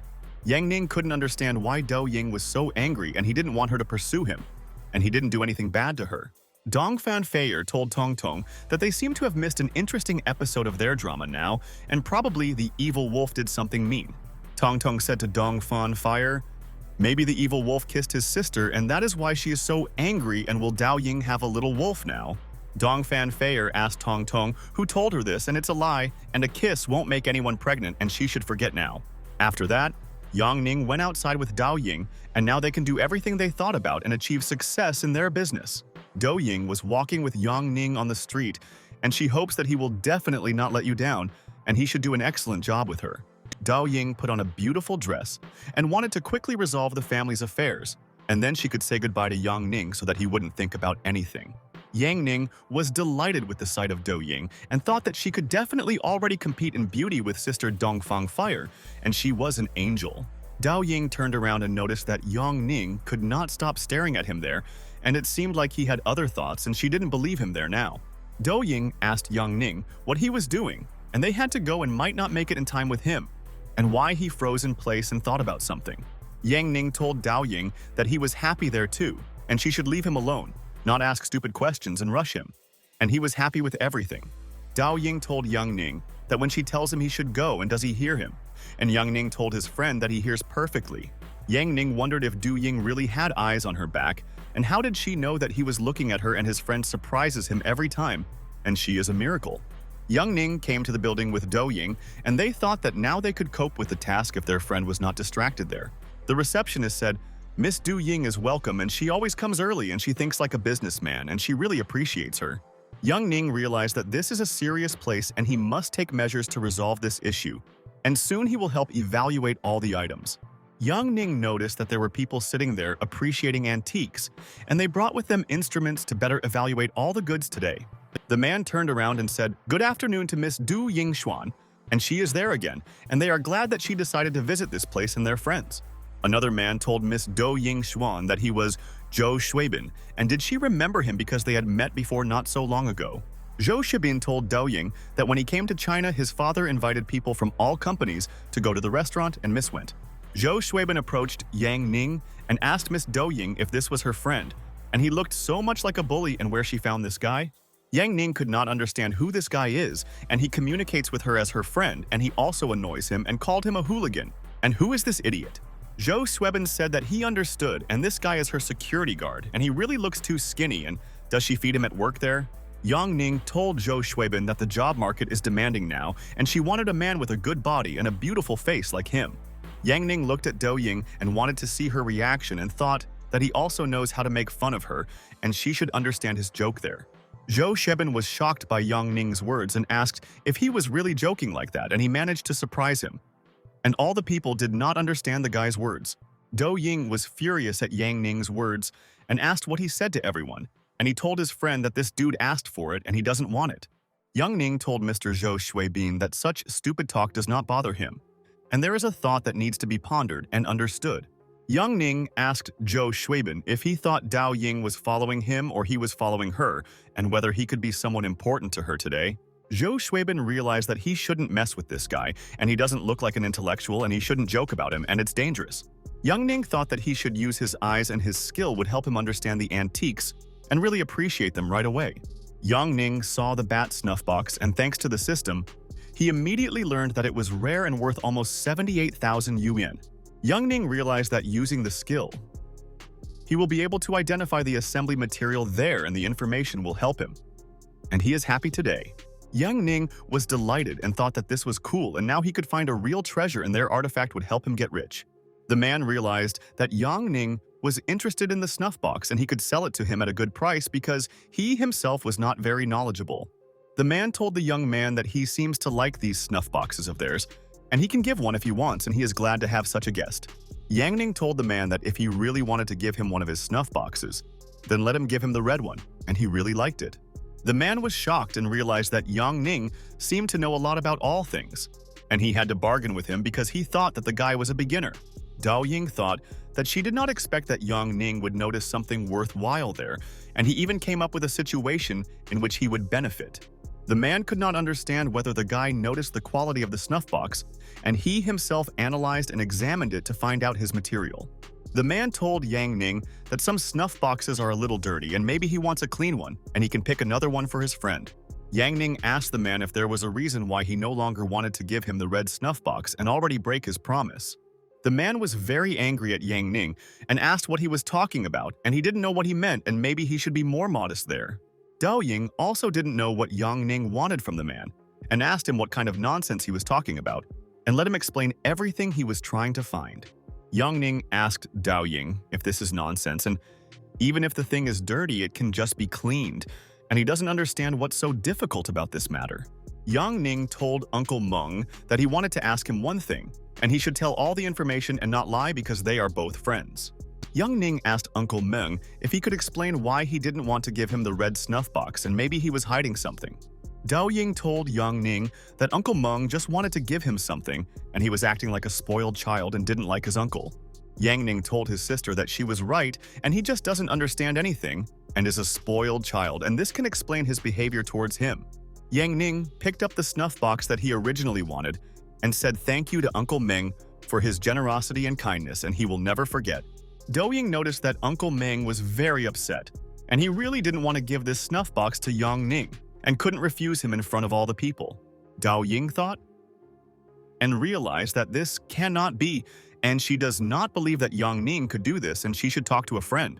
And at that very second, Dao Ying grabbed Yang Ning's hand and told him to stand there and they should discuss an important detail with him, and she was serious. Yang Ning asked his sister what she was doing, and Dao Ying asked the guy there to give her a snuff box, and she wanted one at home and didn't want anything else. Yang Ning told his friend that there are a bunch of the same things on the table, and he doesn't understand why she wants this particular snuff box and what's the matter. Dao Ying told Yang Ning that the color red looks festive and she had been looking for such an item for a long time, and it's good that he managed to find it there. Zhou Xuebin told Miss Du Yingxuan that this is just an old and dusty snuff box and tomorrow he will buy her some of the same things. Yang Ning suggested that his friend choose another one and he can advise her which one to take, but he wants to keep this product as a prize. Dao Ying listened to Yang Ning's words and told him to give him this particular one, and he can find another snuff box for himself because there are a lot of relics there. Zhou Xuebin froze in place and thought, are they all ignoring him there and he can't convey his advice and everyone doesn't care there? Yang Ning gave his snuff box to Dao Ying and said that she could take him and he would find another thing and would not quarrel with the lady over it.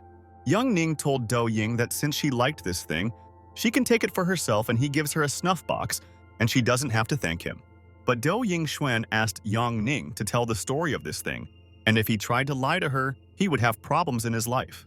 Yang Ning told Du Ying that this is a Shishan Yunfu snuff box, and it is made of red coral. Huh? And covered with rare patterns of pine rock and much more. Yang Ning said that also on the snuff box there is a simplified animal from the parable with green scales carved, and it was made 160 years ago. Zhou Xuebin was perplexed and could not believe that this was true, and why then would Mr. Meng Lao leave it there and not keep it at home? Meng Lao thought that Yang Ning just glanced at the product with his eye and was immediately able to accurately describe the history of this snuff box and how it was all possible. Yang Ning saw the reaction of all the appraisers, and they were amazed by the whole story of the snuff box and thought that he was a sorcerer and could not see it all. Yang Ning asked the men what happened to them, and he simply told them the first thing that came to mind, and they believed his story, and it was a shock. Zhou Xuebin said that how could a klutz know about antiques, and Meng Lao has been studying them all his life and he wouldn't put her next to others. Zhou Xuebin asked Mr. Meng Lao if he was right and thought that the man would now confirm his words to everyone and they would understand that he was right. Meng Lao thought that he just wanted to show off in front of his friends and put such a rarity next to the junk and couldn't expect it. Meng Lao told all his colleagues that this is indeed a rare Shishan Yunfu snuff box, and this young man said everything correctly and they can believe him. The man asked his friend if this is Shishan Yunfu's snuff box, then why is it standing in the very corner? And it's strange, and it looks like Meng Lao deceived everyone. A friend asked the guys if Mr. Meng Lao was losing his grip, and he didn't think that he was capable of such meanness, and it's good that there is a guy. Meng Lao could not answer his colleagues and realized that he was trapped and did not know how to get out of this situation and how to correctly explain it. Dou Ying realized that it seemed like Meng Lao had been driven into a dead end, and he didn't know what to tell them, and just froze in place, and she even felt sorry for this appraiser. Yang Ning told Meng Lao that he was wondering, since he knew the history of their snuff box, why he kept it there and was not afraid that it would be stolen there. Meng Lao told Yang Ning that he didn't think that people like him would be able to see her value there, and he's a professional in his field, and he's cool. Yang Ning asked Meng Lao whether he is praising her or insulting her, and he no longer quite understands what he wants to convey to him, and let him explain. Dou Yingshen told Uncle Menglao, "How about their guest participate in the evaluator tournament? And he definitely knows a lot about his business." Young Ning asked Dou Ying what the 6th appraisal department is, and this is the art and calligraphy department, and there are 6 of their departments that will appraise. Dou Ying said that the amount of work required for the delivery of goods is determined by these 6 departments, and tomorrow he must show everyone. Yang Ning told his sister that he didn't sign up for this, and is it possible for him to somehow skip this, and he doesn't want to do such nonsense with her. But Dou Ying listened to Yang Ning's words and told him that he couldn't refuse this in any way, and he had to fulfill everything because he promised her. Yang Ning told Dou Ying that then he will do it because he is a man and will not let his best friend down because she also helped him recently. Yang Ning told Dou Ying that he always has no choice and he must listen to his girlfriend's orders there, and he is not angry with her at all today. Zhou Xueben thought that this Yang Ning is a brat, and his father works in the jewelry department of Zhou Bokang, and he will not allow Yang Ning to go there. Yang Ning and Dou Yingxuan were going down the elevator, and the guy thought that he was just now in their industry but had already managed to find many enemies for himself. And then the door opened, and Yang Ning and Dou Yingxuan noticed that someone was waiting for them there, and she clearly did not expect to see this person in the building. The man asked Dou Yingxuan who it was with her, and he definitely hadn't noticed this person before, and he was interested in meeting him personally. Dou Yingxuan was not in the mood and told the guy that this was definitely none of his business and she was not obligated to answer all sorts of questions to him now. The man told Dou Yingxuan that she is so cold to him and he treats her so well, and why doesn't she want to reciprocate him? The man told Yang Ning that his name is Zheng Yukong, and not many people know him there, and meeting him can give many privileges to his people. Zheng Yukong told Yang Ning that he and his friend can call him just King Zhao, and he will understand everything and will not be offended by his friends. Yang Ning thought that he didn't like that this idiot was talking to them like that, and he needed to be taught a lesson, and he should realize everything now. And then Yang Ning asked her friend if this idiot was her friend, and he didn't know that she had such stupid friends and needed to look for them. But Dou Ying told Yang Ning that she had never seen him, and did not know who this Zheng Yukong was, and why he did not want to leave and leave him alone there. Zheng Yukong listened to the words of Yang Ning and Dou Yingxuan and told them that they should stop mocking him like that, and why friends are evil. Yang Ning told his friend Zheng Yukong that he should not be offended by him now, and he must leave them alone, otherwise he will have problems. Zheng Yukong told Dou Ying that he had booked a table at the Haitong Tianzhu restaurant, and today his 2 girlfriends would return to China and they would sit. Dou Yingxuan thought that Zheng Yukong was very persistent, and if she didn't talk to him, he would continue to pursue him and his friend. Dou Yingxuan told Zheng Yukong that she has one condition, and Yang Ning will go with them together, and then she will agree to go to the restaurant. Zheng Yukong was shocked and asked Dou Yingxuan if he should go to the Haitong Tianzhu restaurant with this peasant, and it was terrible. Dou Yingshen told Zheng Yukong that since he invited 2 friends to the restaurant, why shouldn't she come with someone and she doesn't understand him? Zheng Yukong told Dou Yingxuan that he understood her and thought that this guy was just a child and had nothing to worry about or be afraid of. And after a while, they all came to the restaurant, and Yang Ning thought that he would soon get rid of this guy if he didn't leave his girlfriend soon. Yang Ning noticed that both of Zheng Yukong's friends were very beautiful ladies, and he didn't know that he had such friends and seemed to be very influential. Yang Ning ate all the food without stopping and thought that the free dish in the restaurant is the best and there is no way to miss such a chance today.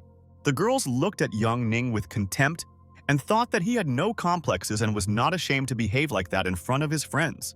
The girl told Miss Dou Yingxuan that she looks very fashionable, and nowadays, girls with short hair are very popular and they are cool. The girl told Dou Yingxuan that, unlike others, her friend outshines her with charm and temperament, and this is her style of beauty. A friend told Dou Ying that this season the main color is dark, and if she is interested in this topic, she can help choose something. But Dou Ying refused this and said thank you to her friends, but she is not interested in this, and they can continue to eat and sit happily with a friend. And then the girl began to sniff and smelled the perfume of Dou Yingxuan, and she wants to tell her something, and she wants to make her happy. The girl asked Dou Ying if she really wears an incredible perfume, and she found out that in the fall, they will release a new cool model. Dou Yingxuan thought that she was not interested in all this, and the ladies could not understand that she did not care about these things and how to explain this to her. Do Yingxuan wanted to know what Yang Ning was doing now and noticed how he continued to eat dishes and she did not hear his words and he fell silent. Do Yingxuan was despondent and thought that Yang Ning did not want to help her. And why did she even take him with her to the restaurant and he is like a beast? And then Do Yingxuan pinched Yang Ning's leg and wanted him not to forget about his friend, and she should teach him a lesson so that he would understand her. Yang Ning screamed in pain and thought that he did not expect that Du Yingxuan was so angry and she hurt him, and he didn't do anything to her. Yang Ning could not understand why his girlfriend was preventing him from eating and how he offended her, and what should he do now and how to solve such a situation there. Yang Ning decided that he would go on business and she could think about it for now, and he would be glad if she no longer treated him like that in their cafe. Yang Ning went to the toilet and thought that now he feels better, and he is tired of sitting in front of the ladies and they have their own incomprehensible topics. Yang Ning noticed that Zhou Shuibin was standing in front of him, and it seemed that he wanted to tell him something there, and he was ready to listen to what he would say to his friend. Zhou Shuibin told Mr. Yang Ning that he was glad to see him, and he did not expect to see him now, and they can culturally resolve all the nuances. Yang Ning listened to Zhou Shuibin and said that he did not expect to see him there, and Mr. is angry and it seems that he has also already dined at this restaurant. Zhou Shuibin told Ning that he wanted to discuss some matters with him, and he was glad that his friend was free and could listen to him as his friend. But at this moment, Zhou Shuibin froze in place and thought that he didn't know that Yang Ning was an arrogant guy who couldn't listen. Zhou Shuibin shouted at Yang Ning and asked what he was doing there and why he came to him, and he could no longer calmly go to the toilet. Yang Ning told Mr. Zhou Shuibin that he understood his thoughts, and he went from there and told his friend that he should not forget to wash his hands. Zhou Shuibin was furious and thought that he would take revenge on Yang Ning, and he should just wait, and soon he would understand who he contacted recently. Yang Ning came out of the toilet and wanted to approach Do Yingxuan and ask her what was going on there and how she was spending time with her new friends. Yang Ning told Do Ying that he had just met their friend Zhou Shuibin in the toilet, and he wet his pants and sprayed the whole room in shock. Do Yingshen started laughing and thought that Zhou Shuibin was an idiot and could not understand the fact that an antiques expert had appeared. Yang Ning had a fun time with Du Yingxuan, and they were happy that Zhou Shuibin was angry with her friend, and Zhou deserved such treatment. Zheng Yukong was angry and couldn't understand what was so funny, and Yang Ning was now humiliating him in front of everyone, and Do Yingxuan had never laughed so much. A friend asked if Yang Ning really said this, and it's very disgusting and vulgar, and she doesn't know why Du Xuan listens to an idiot. Yang Ning was funny, and he asked the girls what they both know about hostility and vulgarity, and he wants to find out all the information from them. The girl told Yang Ning that he has no education and this can be seen from his behavior, and you need to appreciate subtle things, and this is so important.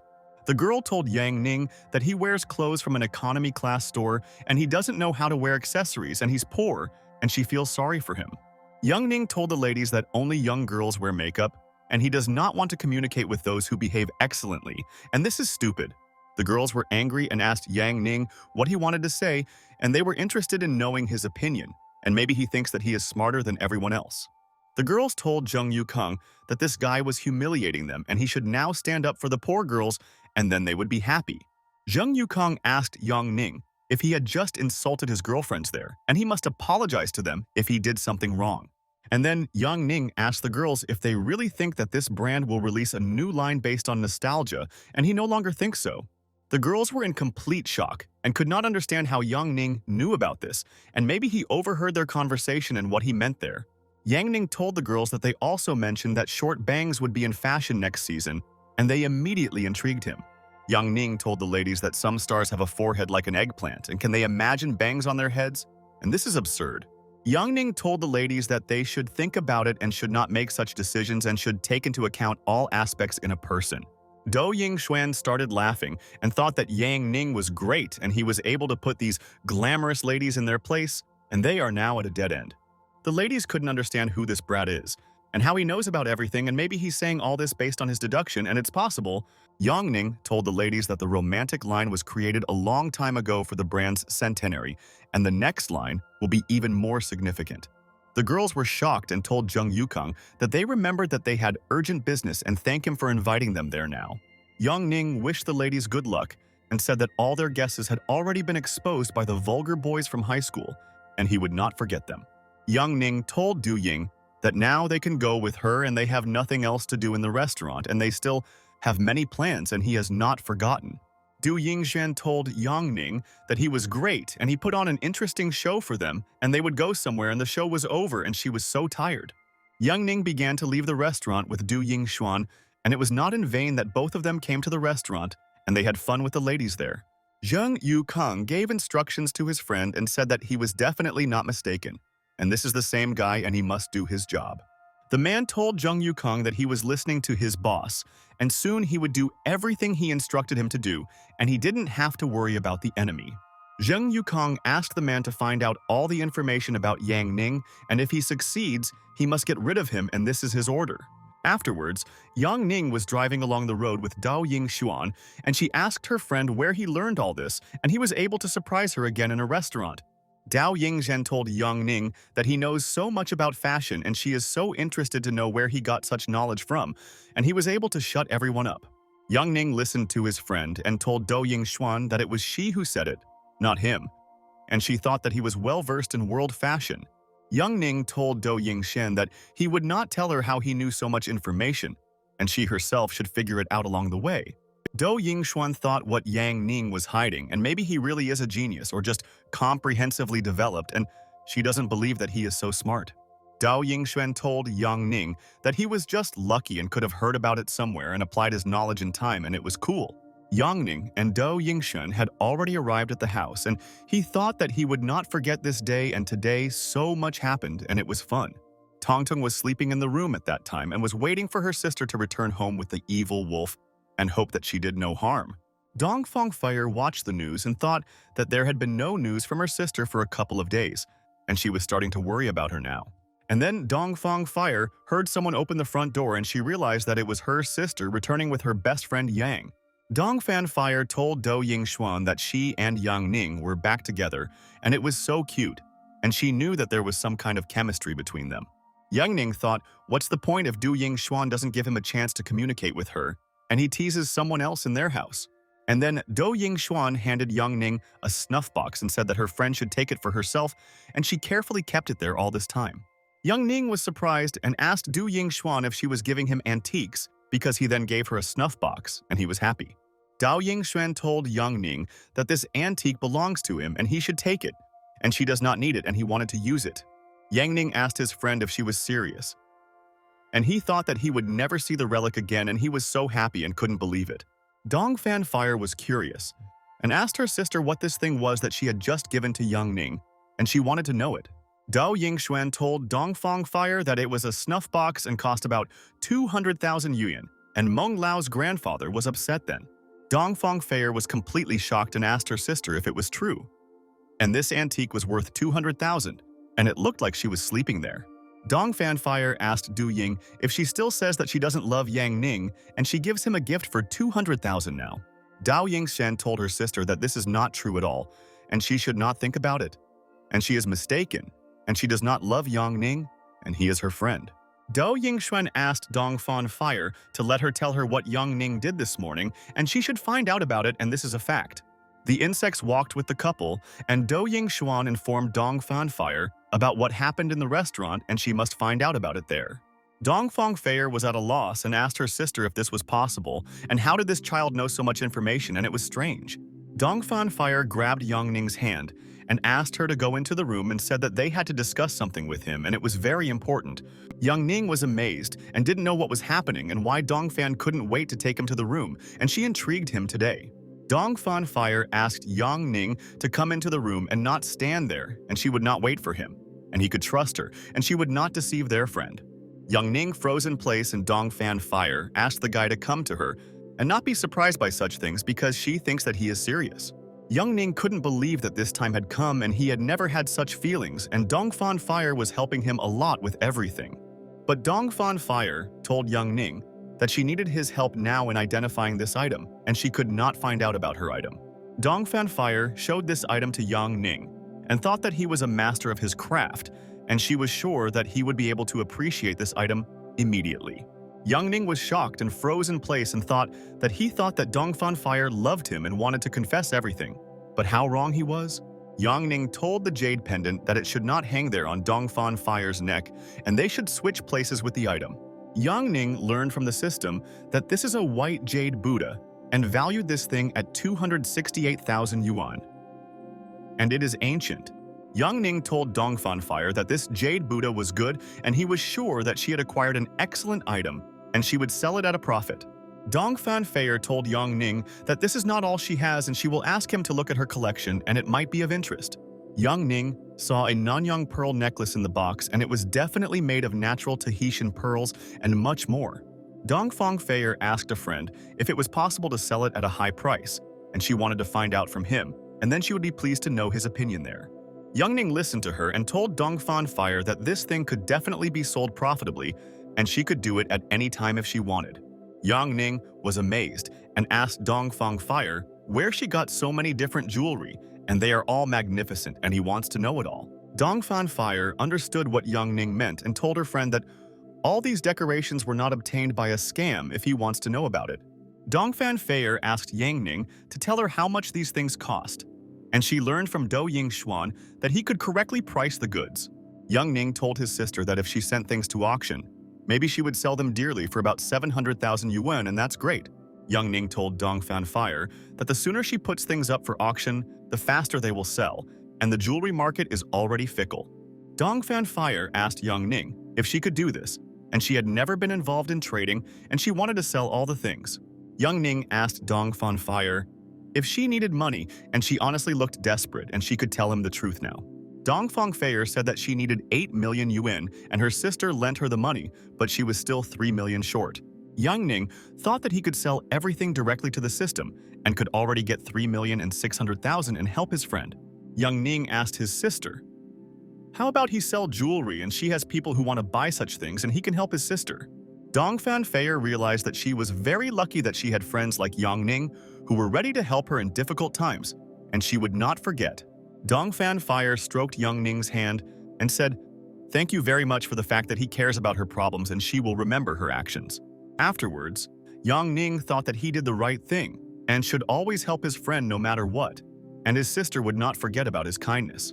And then a message came to Yang Ning's phone and he was asked to check his email, and he realized that there were almost 2 million on his balance. Yang Ning decided that he needed to transfer the money to Miss Dongfan Fei, and only then look at the points in the system and find out how many points he received.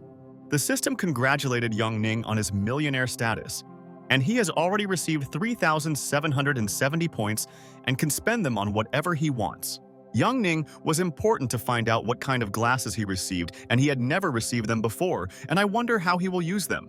Yang Ning entered the cosmetic store, and he should somehow thank the sisters for immediately helping him complete the task.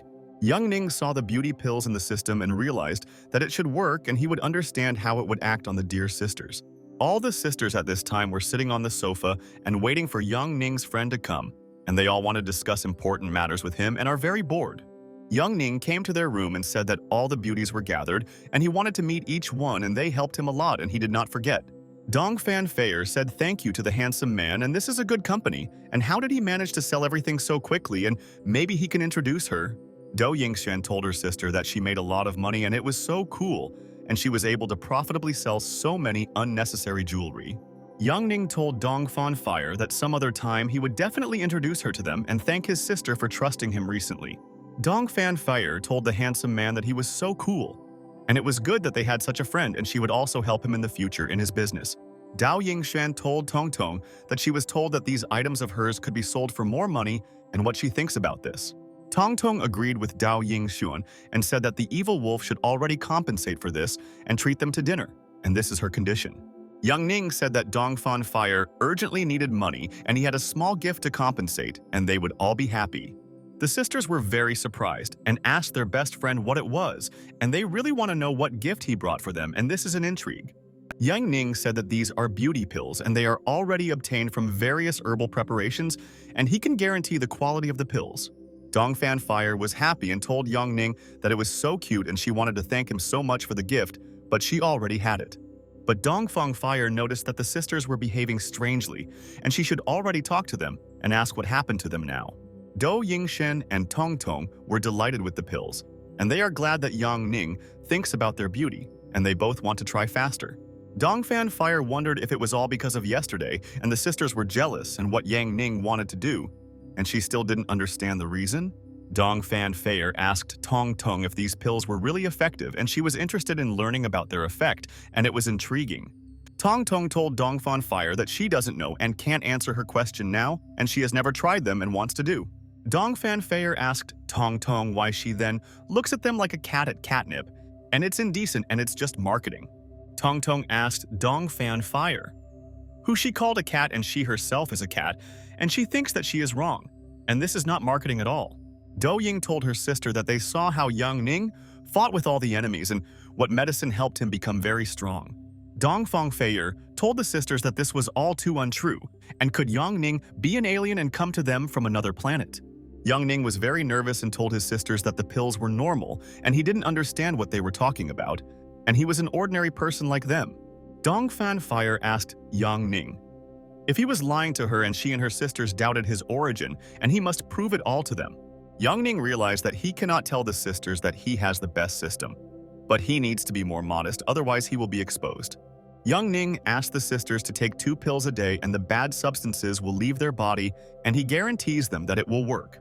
Yang Ning asked the sisters not to worry, and his pills definitely do not have any side effects and there is no need to chew them, and it is better to swallow them. Tong Tong heard Yang Ning's recommendations and asked the sisters to let him try the pills, and she wants to see for herself how they work. Dongfan Feier told Tong Tong that she was still young and she didn't need the pills, and her elder sister and Do Ying Xuan needed them like no one else. Dao Yingshen told Tong Tong that children should not use these medicines which could affect her body, and it is so dangerous. Yang Ning told the sisters that when it comes to cosmetics, women can really go crazy and they start acting so strange. The weather was clear outside and people were walking and thought that everything was fine with them now, and they hoped that their mood would not change today.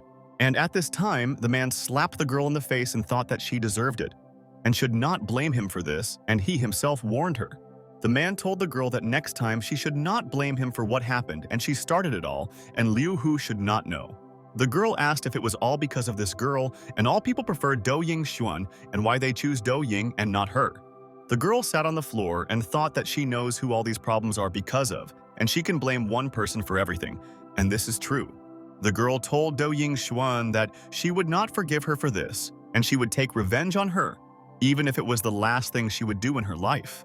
Yang Ning was sleeping in his room at that time and thought that these sisters' house was so cozy, and he could sleep until the morning and not even think about anything. Yang Ning continued to sleep soundly and thought that he liked a carefree life, and if every day passed also moderately. And at that moment, Yang Ning woke up and he heard his sister screaming loudly, and he was terrified and doesn't know what happened there, and he doesn't know. Yang Ning quickly ran out of the room and asked the sisters if they needed help and he could help them and let them explain everything to him now. Do Ying Xuan was shocked and told her sister that her code was now lighter and smoother and she couldn't believe it. And this was her miracle. Dongfang Feier told her sister that her skin also became clear and she couldn't understand if this thing really works and it's not nonsense.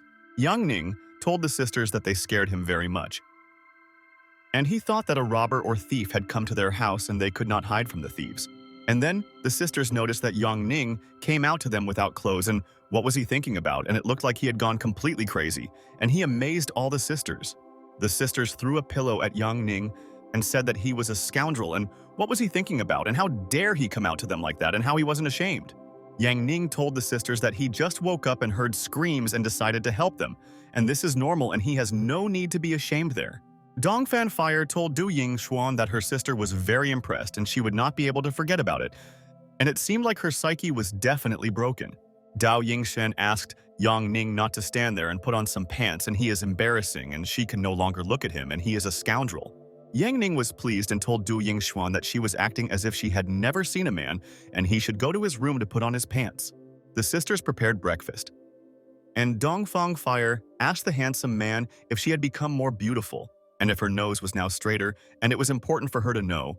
Yang Ning told Dongfang Fire that she is very good, and he believes that she is the most beautiful girl of all and can be happy with her body. Dao Yingshuan listened to her sister's words and asked if Tong Tong was still sleeping, and she would go and wake her up and they would have breakfast together.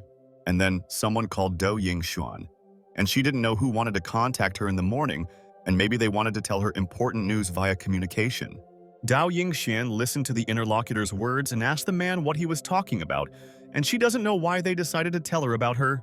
And at that moment, Dou Yinghuan began to cry and thought that she did not expect that she would start the day with such news, and she was worried about her dear. Dong Fangfei noticed that her sister was not feeling well and asked Du Ying what happened and why she was crying, and she should tell them everything right away.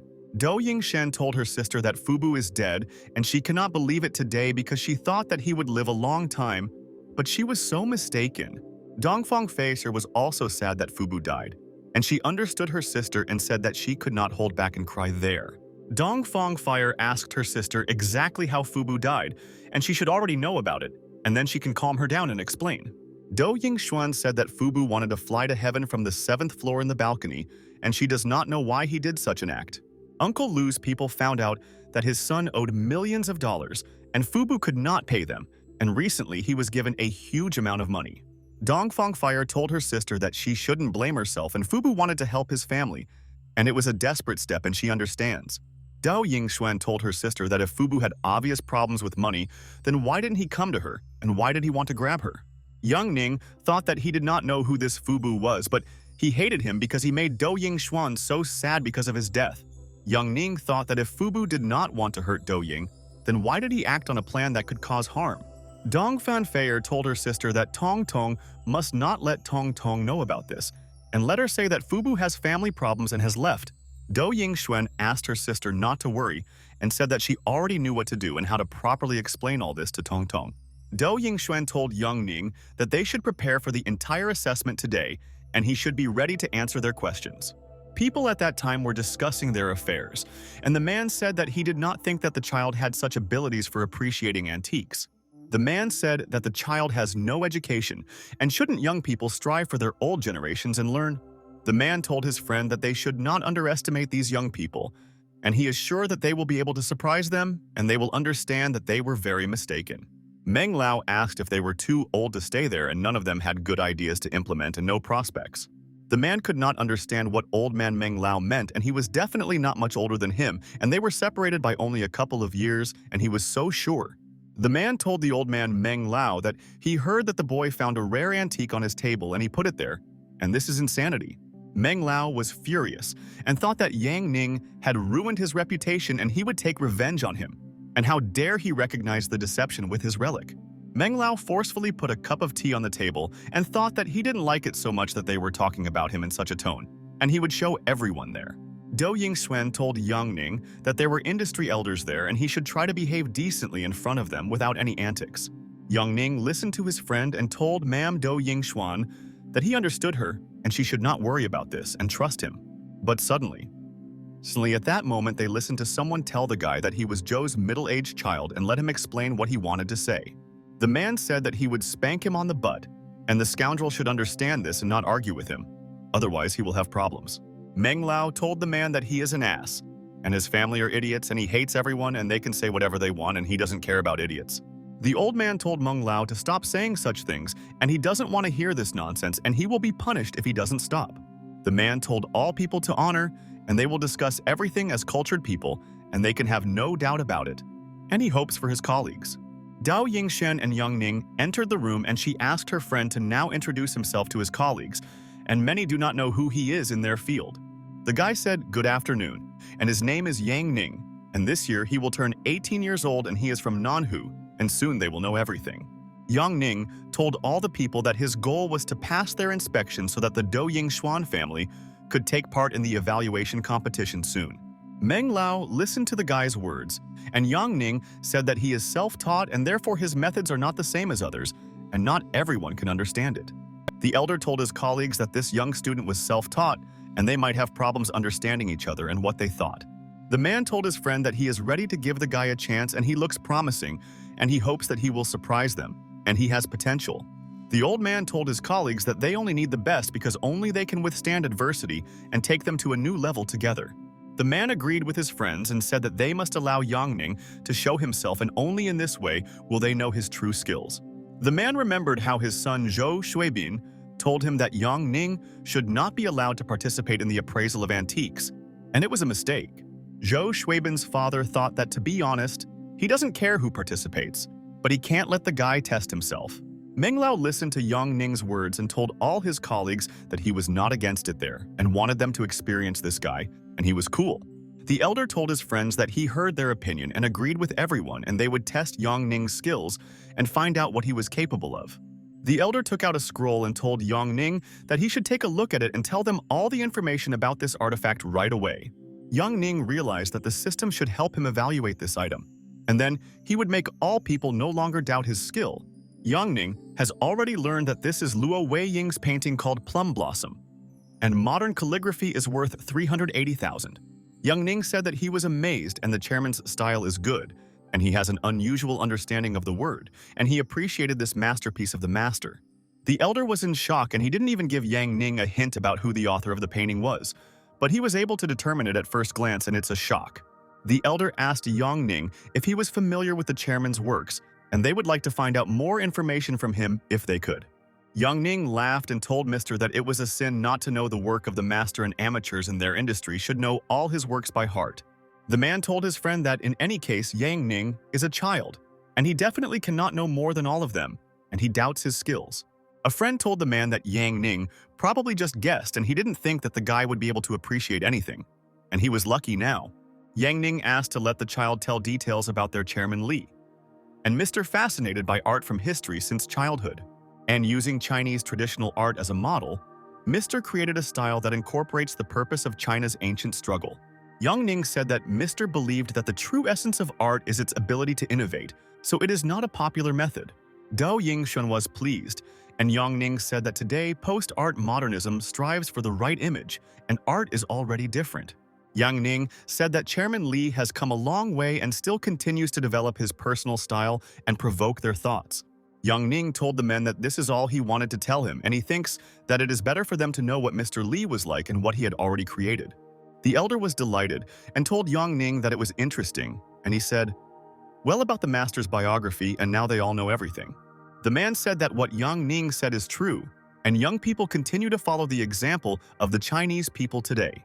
The friend told the colleague that he thought that his friend was right, and the guy told them everything they didn't know about, and he was well aware of Li's biography. The man said that empty art can be compared to an empty body without a soul, and they should think about this in the future. The elder told Yang Ning that they cannot doubt him, and he has earned the right to participate in the competition, and he congratulates the guy. Yang Ning looked at Dao Yingxuan and gave her a thumbs up, and she need not worry because he told her earlier that he would not let her down. The man asked Yang Ning not to be offended by him and said that he was rooting for him before, but after his words he believes him even more. The man told Yang Ning that there was one more thing, and if he didn't understand something, he could ask him, and the guy froze in place from shock.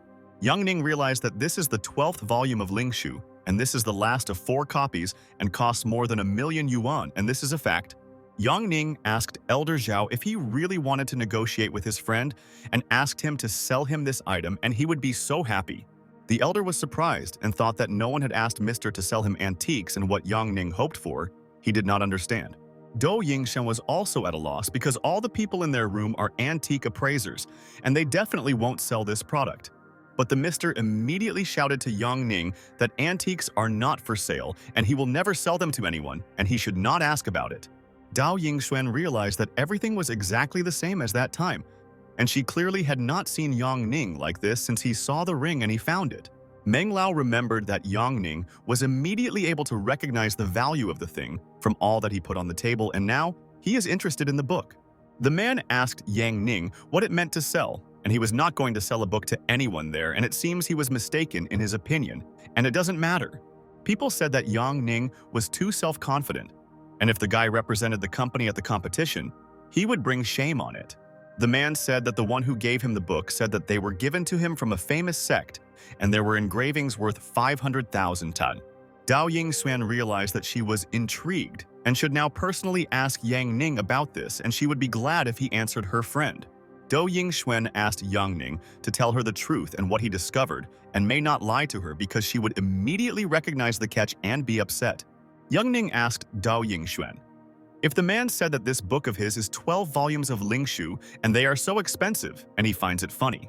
Dou Yingxuan asked Yang Ning to tell her the truth and whether they were worth less than they should, and they could lose their reputation and trust if they lied. The man told Yang Ning that even if it is just an old book and it is in good condition, it is also valuable to Mr. Dao Yingxuan told Mr. Zhao that he should not underestimate this guy, and even the $1,000,000 ring was identified by Yang. All the people in the room listened with interest to Dao Yingxuan's words, and they realized that they were in a hurry and wanted to give Yang Ning a chance to show herself there. Dou Yingxuan told all her colleagues that she was sure that Yang Ning would prove it to them now, and they would understand that they doubted his talent in vain. But Yang Ning stood aside at that time and asked what this lady was saying there, and he didn't understand anything, and it seemed like she had a lot of faith in someone. Dou Yingxuan listened to Yang Ning's words and was furious, and told her friend to stop behaving like that because she knows that he is capable of much. Dou Yingxuan asked Yang Ning to say what he wanted and no one would definitely interfere with him, and he could be sure that they would hear their friend. But Yang Ning asked his colleagues for 500,000 yuan and said that then he would tell them all the information and he was sure that they would be shocked. People were perplexed. And why Yang Ning was asking 500,000 for this book, and maybe he saw an antique in it, and it's so strange. Dou Yingxuan also couldn't believe what Yang Ning said about 500,000 and what is in these books and what are they hiding from them today. Dou Yingxuan told Yang Ning that she agrees with him and they will pay him 500,000, but he must tell them everything he knows about the book. Yang Ning told Dou Yingxuan that first the payment and then all the important information, and he thinks that it will be fair because he has seen a lot. The man started laughing and told Yang Ning that this was a bold statement and he didn't think his assessment was worth that much, and he had gone too far there. Yang Ning asked Mr. Zhao how much he thinks the books cost, and he wants to hear the opinion of such a master if he does not believe his word. Mr. Zhao thought and told Yang Ning that he thinks that each of these books costs 100,000 yuan and they can justify such a price tag. Yang Ning told Mr. Zhao that then he would buy all the books there at once for 800,000 and let him tell the invoice and he would transfer the money to him. All the people looked at each other and could not understand why Yang Ning was ready to do anything to buy these books and what special thing he noticed in them. Yang Ning asked Mr. Zhao what happened and let him call the clerk or secretary and he wants to buy books, and he explained clearly. But at that moment, Dou Yingxuan said that she would buy books for exactly 1,000,000 yuan, and she thought that they were rare and she would be lucky with the purchase. Yang Ning asked Dou Yingxuan if she was serious, and he thought that she was not interested in books at all, but it seems she changed her mind. Dou Yingxuan listened to her friend's words and told Yang Ning that of course she was not joking and wanted to buy books, and why was he so surprised by this? Yang Ning wondered what was going on and why Dou Yingxuan also wanted to buy books so much, because he had just started bargaining with all the people there. Dou Yingxuan thought that 12 volumes of Lingshu cost about 1,000,000. And if he already takes 500,000 for the appraisal, it won't matter? Dou Yingxuan told Yang Ning that she would pay him, and now he already has to tell them all the information as promised and they are all tired. Yang Ning exhaled and told ma'am that he will do whatever she wants and he can tell a lot, and she definitely doesn't know all the ancient facts. Yang Ning coughed and thought that now he will begin his story and these people will understand that he is not an ordinary guy, and in vain they still do not believe so. Yang Ning said that the 12th volume was created by an author from the Chenghua family, and it is actually the hidden 13th volume. The man agreed with Yang Ning and said that this book was often printed in printing houses, and they were in the collection of many people, and everyone read them. Yang Ning said that he was talking about the edited version of the famous physician Xiongzong, and he was also an expert on ancient books and had not heard. Mr. Zhao asked if this was related to the Zhongmen clan, and there were rumors about them that each family member was engaged in a separate area.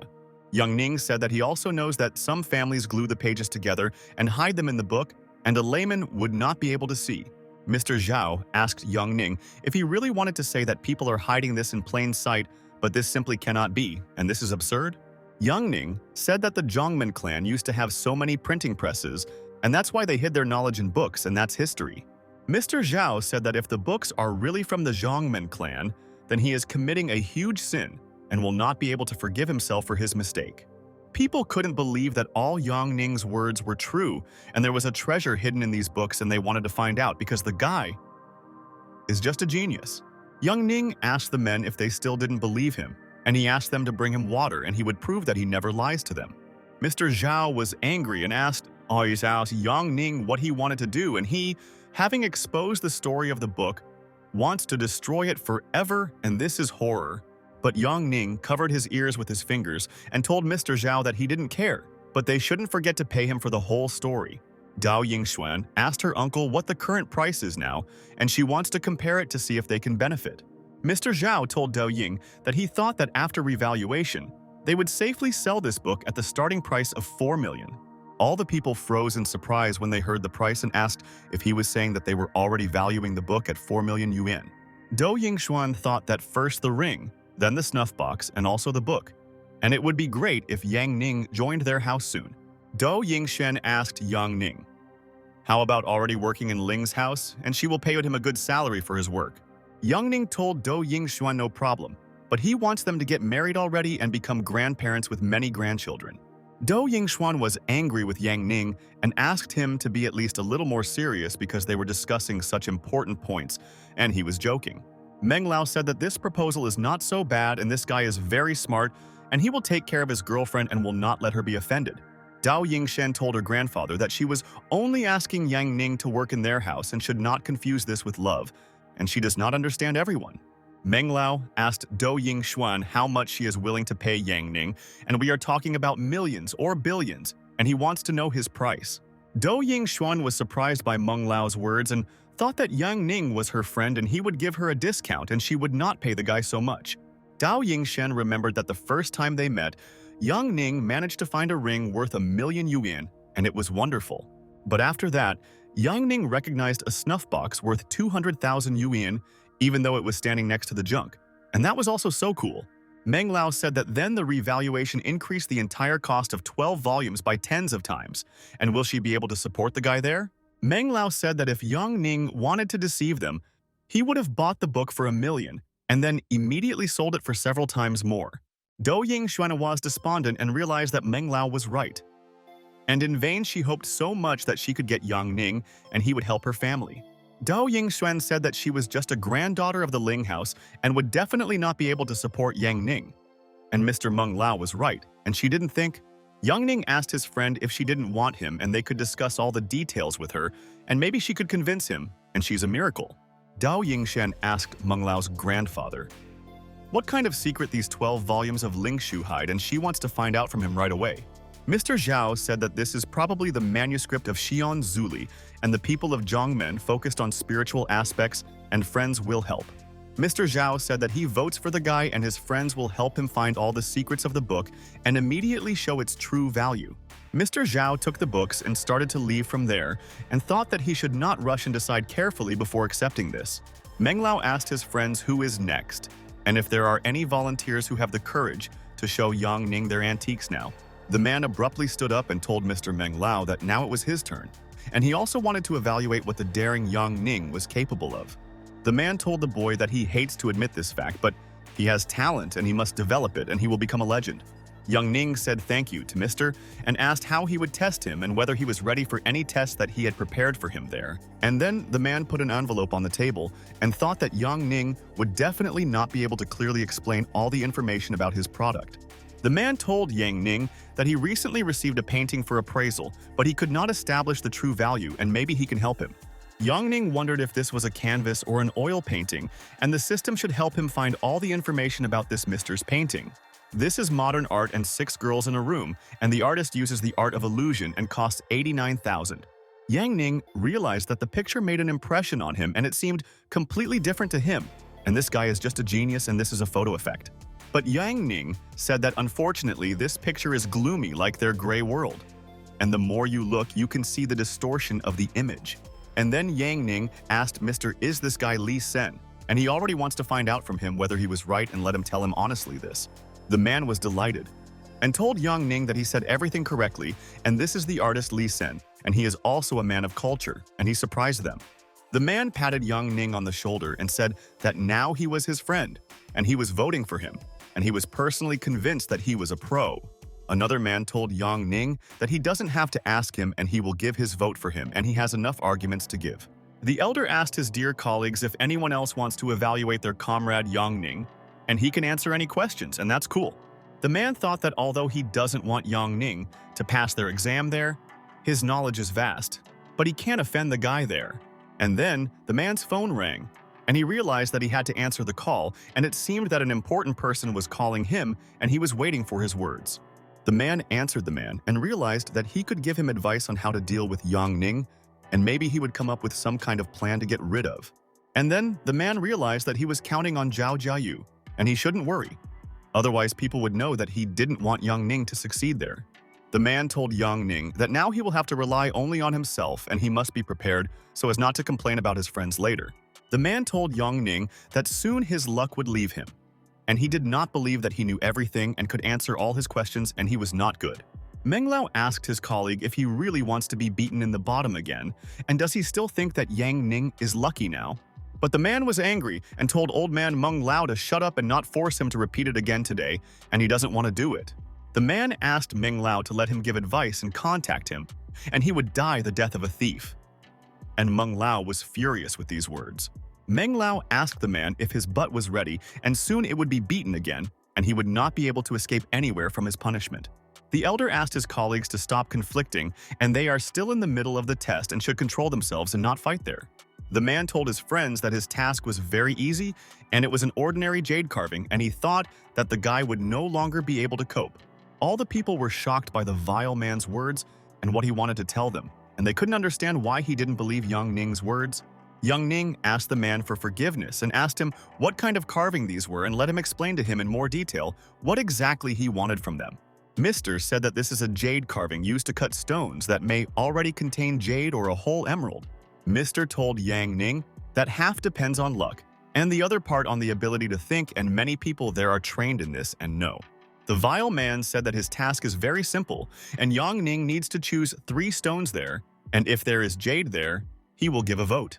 The man told Yang Ning that these stones are in his personal collection, and if he wants to cut them, he must pay, and this is his condition to his friend. Meng Lao was furious and told the man that he was a scoundrel and could not have taken these stones from the road, and how could they know that he would not deceive them? Yang Ning asked the man if he could only choose 3 of his stones, and could he be allowed to choose more if he wanted. Mr. was surprised and did not understand why Yang Ning asked that he could choose more stones there because it would be difficult for him to cope with the task. Yang Ning said that he wants to try to cut more stones, and can he buy a few more, and he is not stingy, and he knows it. The vile man listened to Yang Ning's words and thought that this guy is so confident in himself, and he knows that he will fail and be ashamed. Meng Lao asked little Yang Ning not to buy any of this old man's things, and everything was arranged by his friends, and he wants to get rid of him. But the vile man asked Yang Ning not to listen to Mr. Meng Lao and can be sure that his stones are real and he is not lying to his friend. Yang Ning decided that his eyes of truth would be able to determine which stone was valuable, and he had nothing to worry about and would outwit the impudent person. Yang Ning realized that there were stones with a green color and 2 more stones with a white color, and they emitted some kind of energy, and it was better to choose them. Yang Ning asked the man to give him these stones and asked how much they cost, and he wants to know the price so he can decide how much he can take. And then the vile man told Yang Ning that the price is 1,000,000 yuan, and he knows that the guy can afford these rare stones, and this is a fact. Yang Ning told the man that he could buy a very good car with that kind of money. And is he sure that this is definitely a fair payment? The man told Yang Ning that he understood his thoughts and he would give him a discount and he could buy the stones for 700,000 yuan, and that would suit everyone. But Yang Ning told the man that he couldn't give him 500,000 yuan for the stones and no more, and he wouldn't change the amount, and he said everything. The man told Yang Ning that he agreed to 5,000, and for that amount he could take a bunch of stones and remember how he helped him today. The vile man signed the contract and thought that Yang Ning was an idiot, and he didn't understand that he was buying garbage and he would earn so much money that way. The vile man handed Yang Ning a document and told him not to be afraid and sign the contract, and then they could settle all the nuances there. But Meng Lao quickly approached Yang Ning and asked his friend not to be a fool now, and he should not do this and he will regret it later. Meng Lao told Yang Ning that he also plays with stones and these stones are empty, and this man set up everything to set him up now. But Yang Ning told Meng Lao that he had nothing to worry about, and it was only 500,000, and maybe he would be lucky and make money later. Meng Lao asked Miss Du Yingxuan if she agreed with him, and she should tell Yang Ning that he should not sign the contract there. Dao Yingxuan told Mr. Zhou that they would borrow the stones if he allowed them to do so, and they did not want to argue with him now. Mr. Zhou listened to Du Yingxuan's words and told her that he definitely doesn't mind, and they will do everything as she wishes, and he respects them. Miss. And at that moment, they signed the contract, and Mr. Zhou was extremely pleased and thought that he had carried out his plan and their boss would be happy. Mr. Zhou told Dao Yingxuan that he would have voted anyway, and even if he had not passed her by and he was already leaving her company, Dao Yingxuan was surprised and asked Mr. Zhou what he meant there and let him formulate his thought and she would understand him. And then Yang Ning heard someone say that since Mr. Zhou made such a decision, they have no right to detain him there in the room. The girl said that she hoped that Mr. Zhou's new job would not disturb him and that it would be good. And it was dear Lin Zong. Yang Ning was delighted to see Lin Zong and realized that another beautiful sister had appeared who had stolen his heart, and he was already in love. Mr. Zhou approached Ms. Lin Zong and said that he had seen her there so rarely and he was honored that she paid attention to him there. Lin Zong asked Mr. Zhou if she couldn't just come there and see how they were doing, and she was interested in finding out what they were doing. Lin Zong approached the guy and asked if he was the same Ning that the elder mentioned, and she remembered the guy perfectly. Young Ning agreed with Lin Zong and told his sister that she was right and he was honored that she remembered him and he was ready to answer her questions. Lin Zong asked the man how they were doing with the evaluation of 6 subjects, and she hoped that everything was going smoothly and there were no problems. The man told Lin Zong that only Mr. Kim recently refused to vote and everyone else had already given their consent and they agreed with everyone. Mr. Zhou said that since Miss Lin Zong is already there, they definitely have a competent assistant who will monitor the whole process. But Lin Zong immediately refused this and told Mr. Zhou that she was busy and asked him to give the letter to Secretary Lin before he left. Mr. Zhou was furious with Lin Zong's answer and thought that what a cunning woman she was and that soon he would teach her a lesson and show her everything. Young Ning distracted Mr. Zhou and said that he had already bought stones from him and could he start cutting them to find out what was inside. But Mr. Zhou smiled slyly and told Yang Ning that he had no need to cut them and thought that he would not be able to find anything in his stones now. But Yang Ning told Mr. Zhou that he was sorry, and he was sure that there was something valuable inside and in vain. Mr. refused it and missed out on something important. Yang Ning showed the stone to his friend and asked, maybe these stones are already worth about $1 million, and it was not for nothing that Mr. Zhou priced his goods then. Dao Yingxuan asked Yang Ning if she was sure that she wanted to give 1 million yuan for these stones, and she thought that this was a strange price. Yang Ning told Du Yingshan that there are no guarantees and this is their game of chance, and he has a hunch that the stone is valuable and he believes in intuition. Dao Yingxuan thought carefully and told Yang Ning that she believed and he had never let her down, and today she should trust her skills. Dao Yingshan told a friend that she invited 2 masters to cut the stone so that they could see what was inside. Yang Ning said that he was sorry that Mr. Zhou does not value stones, and he does not know what he parted with, and it seems that he does not like jade at all and other things. Mr. Zhou told the brat Yang Ning that he does not believe that he can be lucky and he knows that these stones are useless and he understands it all. And after a while, they all went into the stone cutting hall of the Lin house and waited for the analysis results to understand whether Yang Ning was right in his choice there.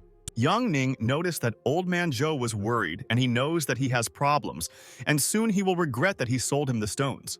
The expert asked his colleague to look there, and he thinks that they should start cutting the stone from there, and then the cut will definitely be even xie.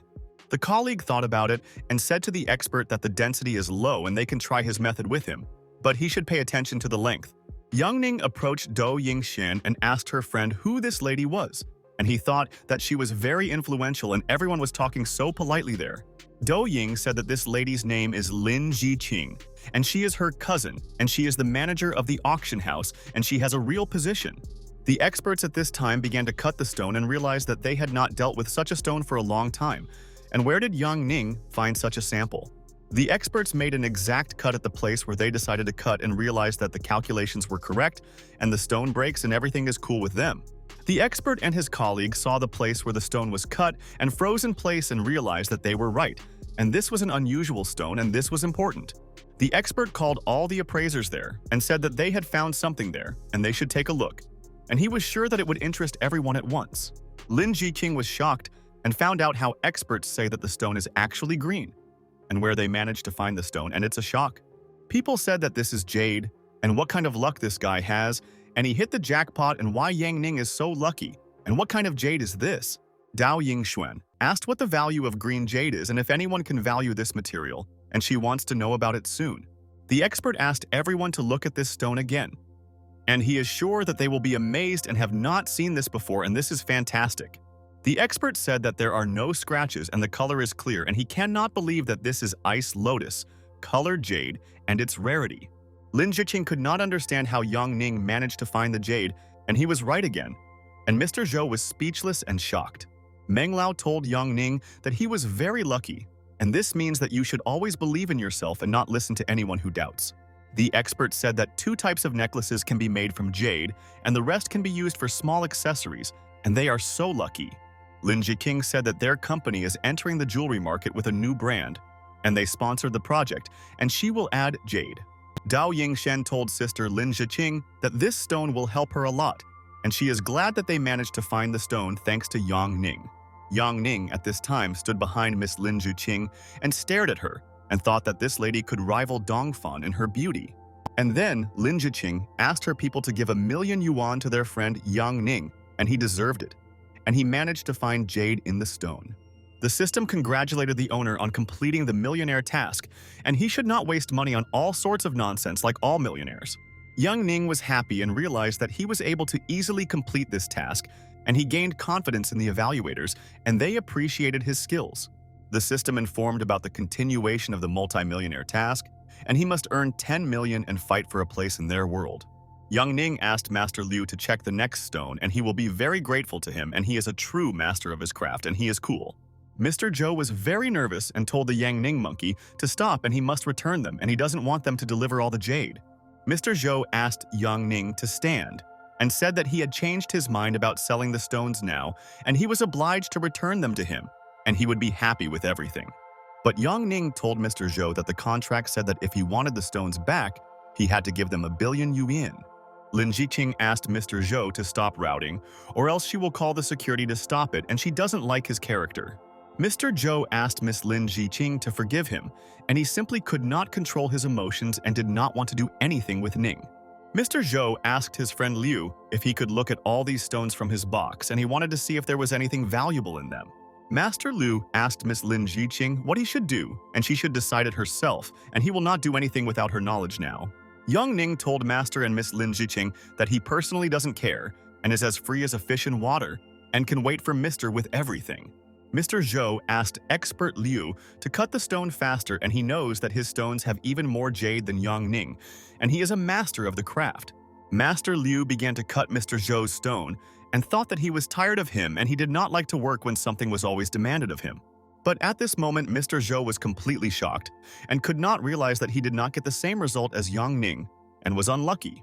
Mr. Zhou's stone turned out to be empty, and there was no jade and other precious things inside. And why does Yang Ning have jade inside there? Mr. Zhou was angry and said that this simply cannot be, and he could not have chosen exactly those stones that contained jade. The man from the council thought that Mr. Zhou made a mistake, and he doesn't want to admit that he wanted to deceive the guy at first, and it's despicable. Dao Yingshen heard Master Liu say that Mr. Zhou's other stone was also empty, and why couldn't he find the jade inside? Lin Jiqing also heard Mr. Zhou's words, and he asked friend Liu to cut further, and then he could find the one standing from these stones. Mr. Zhou told Master Liu that he should continue cutting stones, and he was sure that in one of them he could find jade. But Master Liu told friend Zhou that he was cutting his stones, but they were all empty, and what could he do with it? And he was tired of cutting, and he would understand. But Mr. Zhou pushed expert Liu and said that he was doing everything wrong there and he should leave there, and he would cut all the stones himself. Yang Ning asked Mr. Zhou what he was doing, and he was ruining his reputation there today and should not be humiliated like that, and he made a mistake recently. Mr. Zhou told the vile child to stop disturbing him, and he himself knows what to do and does not want to listen to the scoundrel's advice, and he is bad. Mr. Zhou told old man Meng Lao that he believed that he could at least get one jade because he had so many different stones nearby. Mr. Zhou said that there was probably jade in the stone, and he was broken because he did not find jade in any of the stones, and it hurt so much. Mr. Zhou froze in place and thought that he could not believe and accept the fact that Yang Ning managed to select valuable stones from all. Mr. Zhou started shouting that he was deceived, and it was all a setup, and he didn't want to give the jade to the impudent guy, and he didn't deserve it. Yang Ning was very calm and told Mr. Zhou that now it was his turn, and he also wanted to check if there was still jade in his stones. Yang Ning told Master Liu that he had another stone in his hands, and he chose them and wanted to test his luck, and he was very interested now. Meng Lao told expert Liu that he had to do the job faster and he wanted to see the guy win and make Mr. nervous. Mr. Zhou realized that he had lost in his game and all the people were in a great mood and said that Yang Ning had found jade there again. Mr. Zhou began to sob and said that this was impossible and he clearly did not understand how this could happen and why he was so unlucky in life. Expert Liu told Mr. Yang Ning that he thinks that every stone he gives him is valuable and he has skills and how he learned. Yang Ning told Master Liu that there was nothing like that and let them continue with him now and he would give him another stone and hope for success. Lin Jiqing asked Mr. Yang Ning if he would like to sell him each stone for 5 million and she could offer more. Mr. Zhou did not believe his ears and he does not believe that she wants to buy one jade for 5 million and why did he sell his stones to him? Yang Ning wondered if Miss Lin Jiqing was saying that she could give 5 million for these stones and he should think about it carefully. The first stone costs 2,800,000. The second one is almost 1.5 million. And as he knows, the system shows the real price. Yang Ning thought that these guys are greatly overvaluing these stones, and he can make good money and he is lucky and praise him to Mr. Zhou. But Yang Ning took out his stone and thought that he would now refuse Miss Lin Jiqing's offer and thought that he could gain a lot. Yang Ning approached expert Liu and asked his friend to check this stone first, and he wants to make sure of one thing and find out something right away. Expert Liu thought that this stone cannot be cut because of its low hardness, but he thinks that he can do it because he is Master Liu. Master Liu cut the stone and immediately noticed a strong green glow inside and realized that this was what he expected to see, and today was good luck. Master Liu couldn't believe his eyes and told his friends that he knew this and there was another green jade inside, and how did Yang Ning know this? Expert Liu told his colleagues that this ice jade is also a very beautiful emerald shade, and this is luck and someone is so lucky. Mr. Zhou almost lost his mind and realized that Yang Ning has another green jade and why all his stones have this jade.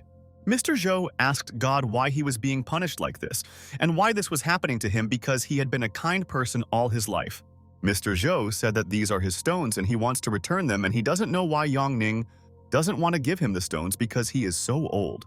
The man asked Meng Lao if Mr. Zhou was really dead, and it seemed he now had heart problems and couldn't cope there. Meng Lao asked his friend to leave Mr. Zhou alone and call the doctors, and they would help him, and he did not want to do anything for the old man. Lin Jiqing approached Mr. Yang Ning and asked how about 8 million already, and she thinks that this amount should suit him. Yang Ning said to Lin Jiqing, "No problem," and he is ready to sell her all these jades and she can be sure that they are all original. Lin Jiqing asked Mr. Yang Ning why he didn't check the next stone and whether he wanted to make sure that there was jade there too. Yang Ning told Lin Jiqing that he is not sure about this stone and maybe he will keep it as a memory of this day and remember everything. The elder said that Yang Ning is doing great and let them imagine how much Yang Ning can earn by cutting her stones there. Meng Lao told his friend that Yang Ning is still young and maybe this stone is bad and that's why he doesn't want to do this, and he can understand the guy. The man with the pipe said that Yang Ning has wisdom and this will help him in the future, and he has very good manners and knows a lot. Yang Ning was depressed and couldn't understand why he was being criticized now for not wanting to cut the stone, but he didn't care about their opinions. Yang Ning told his colleagues that then he agrees and let them go with them to another department to check this stone and he knows everything.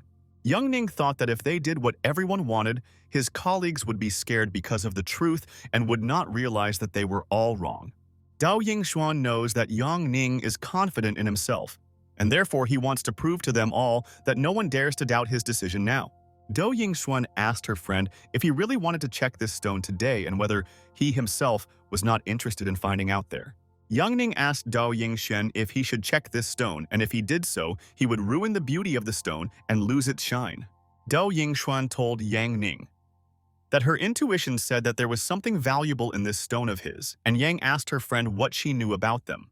Dou Yingxuan looked intently at Yang Ning and asked what he was up to there again, and was it really more surprising than all the previous ones? And then Miss Lin Jiqing asked her friends if they weren't interested in what was inside the stone, and she wanted to make sure that there was some kind of jade there. Lin Jiqing suggested that her friends do this in another section without prying eyes, so that no one would know about it if they don't want it. Yang Ning told Miss Lin Jiqing that this was a great idea, and he thought that they could check the condition of the stone without all the men alone. Yang Ning thought that the two beauties wanted to share the stone with him and he would enjoy his youth to the fullest and he would be happy. Meng Lao and the other masters said goodbye to Yang Ning and said that he managed to impress them and that he has intuition and talent and is so cool. Later that day, friends came to the room to ask for a favor from expert Liu, and he should help them in one matter. Miss Lin Jiqing told Master Liu that he could start cutting the stone there, and only then would they be able to make sure that they were able to find. But then the door opened and Meng Lao asked the young people if they really think they can deceive the old people, and it's not so easy and he knows. Meng Lao said that he and his friends thought about it and came to the conclusion that there was an 80% chance they would want to do it there. Meng Lao told Mr. Yang Ning that he hoped that he did not mind their presence in the room and that they were also very interested in knowing the results. Yang Ning asked Meng Lao's grandfather if he was joking, and he was glad that he came with his colleagues, and now they could find out the composition of the stone together. Meng Lao told Yang Ning that he was not joking and he asked seriously, and it was definitely not visible that anyone was laughing and he must accept this fact himself. The elder asked Mr. Meng Lao to stop joking and Master Liu could get to work and then they would sooner know what he was made of. Master Liu set up his devices and told his colleagues that he would already fulfill their wishes and do everything to make them happy now. Expert. Liu started cutting the stone and thought that he could learn a lot from Mr. Yang Ning, and he knows how to find such cool stones. Master Liu thought that he thinks that his friend Yang Ning can surprise everyone again, and all the masters underestimate this guy, and he is cool. All the men froze in place in surprise and thought that they did not believe that there would be jade or something else inside this stone. Expert Liu told the men that it was green jade and its quality was below average and the color was a little dark and he thought it was not expensive. Yang Ning asked Expert Liu to try cutting from the other side, and he has a good feeling about this stone today. Lin Jiqing and Dao Yingshan looked at each other and thought that it seems Yang Ning was mistaken, and in vain he kept this stone and did not surprise everyone. Meng Lao told Yang Ning that this is still green jade and his friend shouldn't be upset because he still has those jades and is cool. Expert Liu said that the entire surface is oily green, and he does not think that there is jade in the jade. And it seems that his friend was mistaken in his opinion. Yang Ning did not want to believe it, and thought that there was something wrong there and he would not put up with this fact and would prove that he told his friends the truth. Yang Ning opened the medical evaluation menu and substance evaluation menu and substance processing analysis in the system, and he can find out about everything. And then, suddenly, Yang Ning asked Master Liu to cut off the oily part, and most likely, there is another jade inside and they will recognize it. Meng Lao and his friends were perplexed and asked Yang Ning what he said, and it looks like the guy has a wild imagination, and he won't put up with everything. Yang Ning told his colleagues that he knew that something was hidden in the stone and it was not in vain that they came there and he would not disappoint them and they would understand what they found. Expert. Liu continued to do his work and he believes that Yang Ning will prove to all his colleagues that they are wrong to not believe his guess now. The man asked his friend Liu to stop doing this, and he was sorry that he was ruining the jade and in vain they hoped that they could find something valuable inside it. The elder asked his friends what kind of jade this was and the man said that he didn't know, and it was some kind of strange jade that he had never seen before. The men asked why this jade was so small and expert. Liu said that it was a mirror green jade and he did not expect it. Expert Liu said that he had heard of such jade before, and it was already stone and stone and jade, and he did not expect to see with his eyes. Meng Lao said that he was very interested, and it was his first time seeing this and what kind of green jade it was, and they managed to intrigue him there. Lin Jiqing was surprised and asked what this new species was, and she had also never heard of such jade, and it was simply impossible.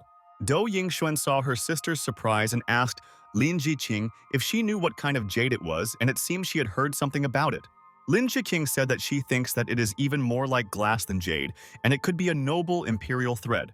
Dou Yingxuan and Meng Lao were alarmed and asked their sister if she really said that this was imperial green jade and that it was a miracle. Expert. Liu said that he remembered and his master told him about it then, and he is just a jade cutter and does not dare to cut it. The man gave Yang Ning a thumbs up and said that this was a great job, and he didn't think that he would be able to find such a rare jade there. The man was wondering what the price of this jade was, and it was so rare that no one had valued it. And so Yang Ning put him in a stupor. Lin Jiqing looked straight into Yang Ning's eyes, and he was excited and thought that he had not done anything to his sister, and she wanted from him. And then Lin Jiqing asked Yang Ning if he would sell this imperial jade, and they could discuss all the details with him, and she would buy from him. Yang Ning was surprised and thought that he didn't even know how much to sell him rare jade for, and he should carefully consider all plans. Yang Ning froze in place and thought that Lin Jiqing asked him an uncomfortable question there, and they could discuss the sale in private later. All the men were angry with Yang Ning and thought that he was too lucky, and why did Lin Jiqing immediately want to buy rare jade, and they were shocked. Yang Ning himself was interested in finding out how much he could sell this thing for, and it looks like he should turn to the system for help now. Yang Ning thought that they should let him check his quest board first, and then he could find out the price of the jade. Yang Ning realized that there are 2 million left to complete the quest, and he can keep the jades for himself, and he is in no hurry today. Yang Ning decided that his goal is to earn as many points as possible, and his system offers to sell her jades for 2 million, and that's not enough. Yang Ning remembered that Lin Jiqing offered 8 million, and he wants to know if there is a winning scenario for getting all the points. Lin Jiqing told Yang Ning that she understands that her question may be rude, but the Lin house needs this jade and she wants to buy it. Yang Ning told Lin Jiqing that he assumes that this jade is so priced not only for her home, and she already wants to create her own brand. Lin Jiqing told Yang Ning that he was right, and they would use this jade of theirs as a blow to the Burman monopoly of jade exports soon. But Yang Ning told Lin Jiqing that at the moment he was not yet ready to negotiate the amount of jade and he should think about it before. All the men were alarmed and wanted to give advice to the guy so that he would not make a mistake, and they did not want him to be deceived in this way now.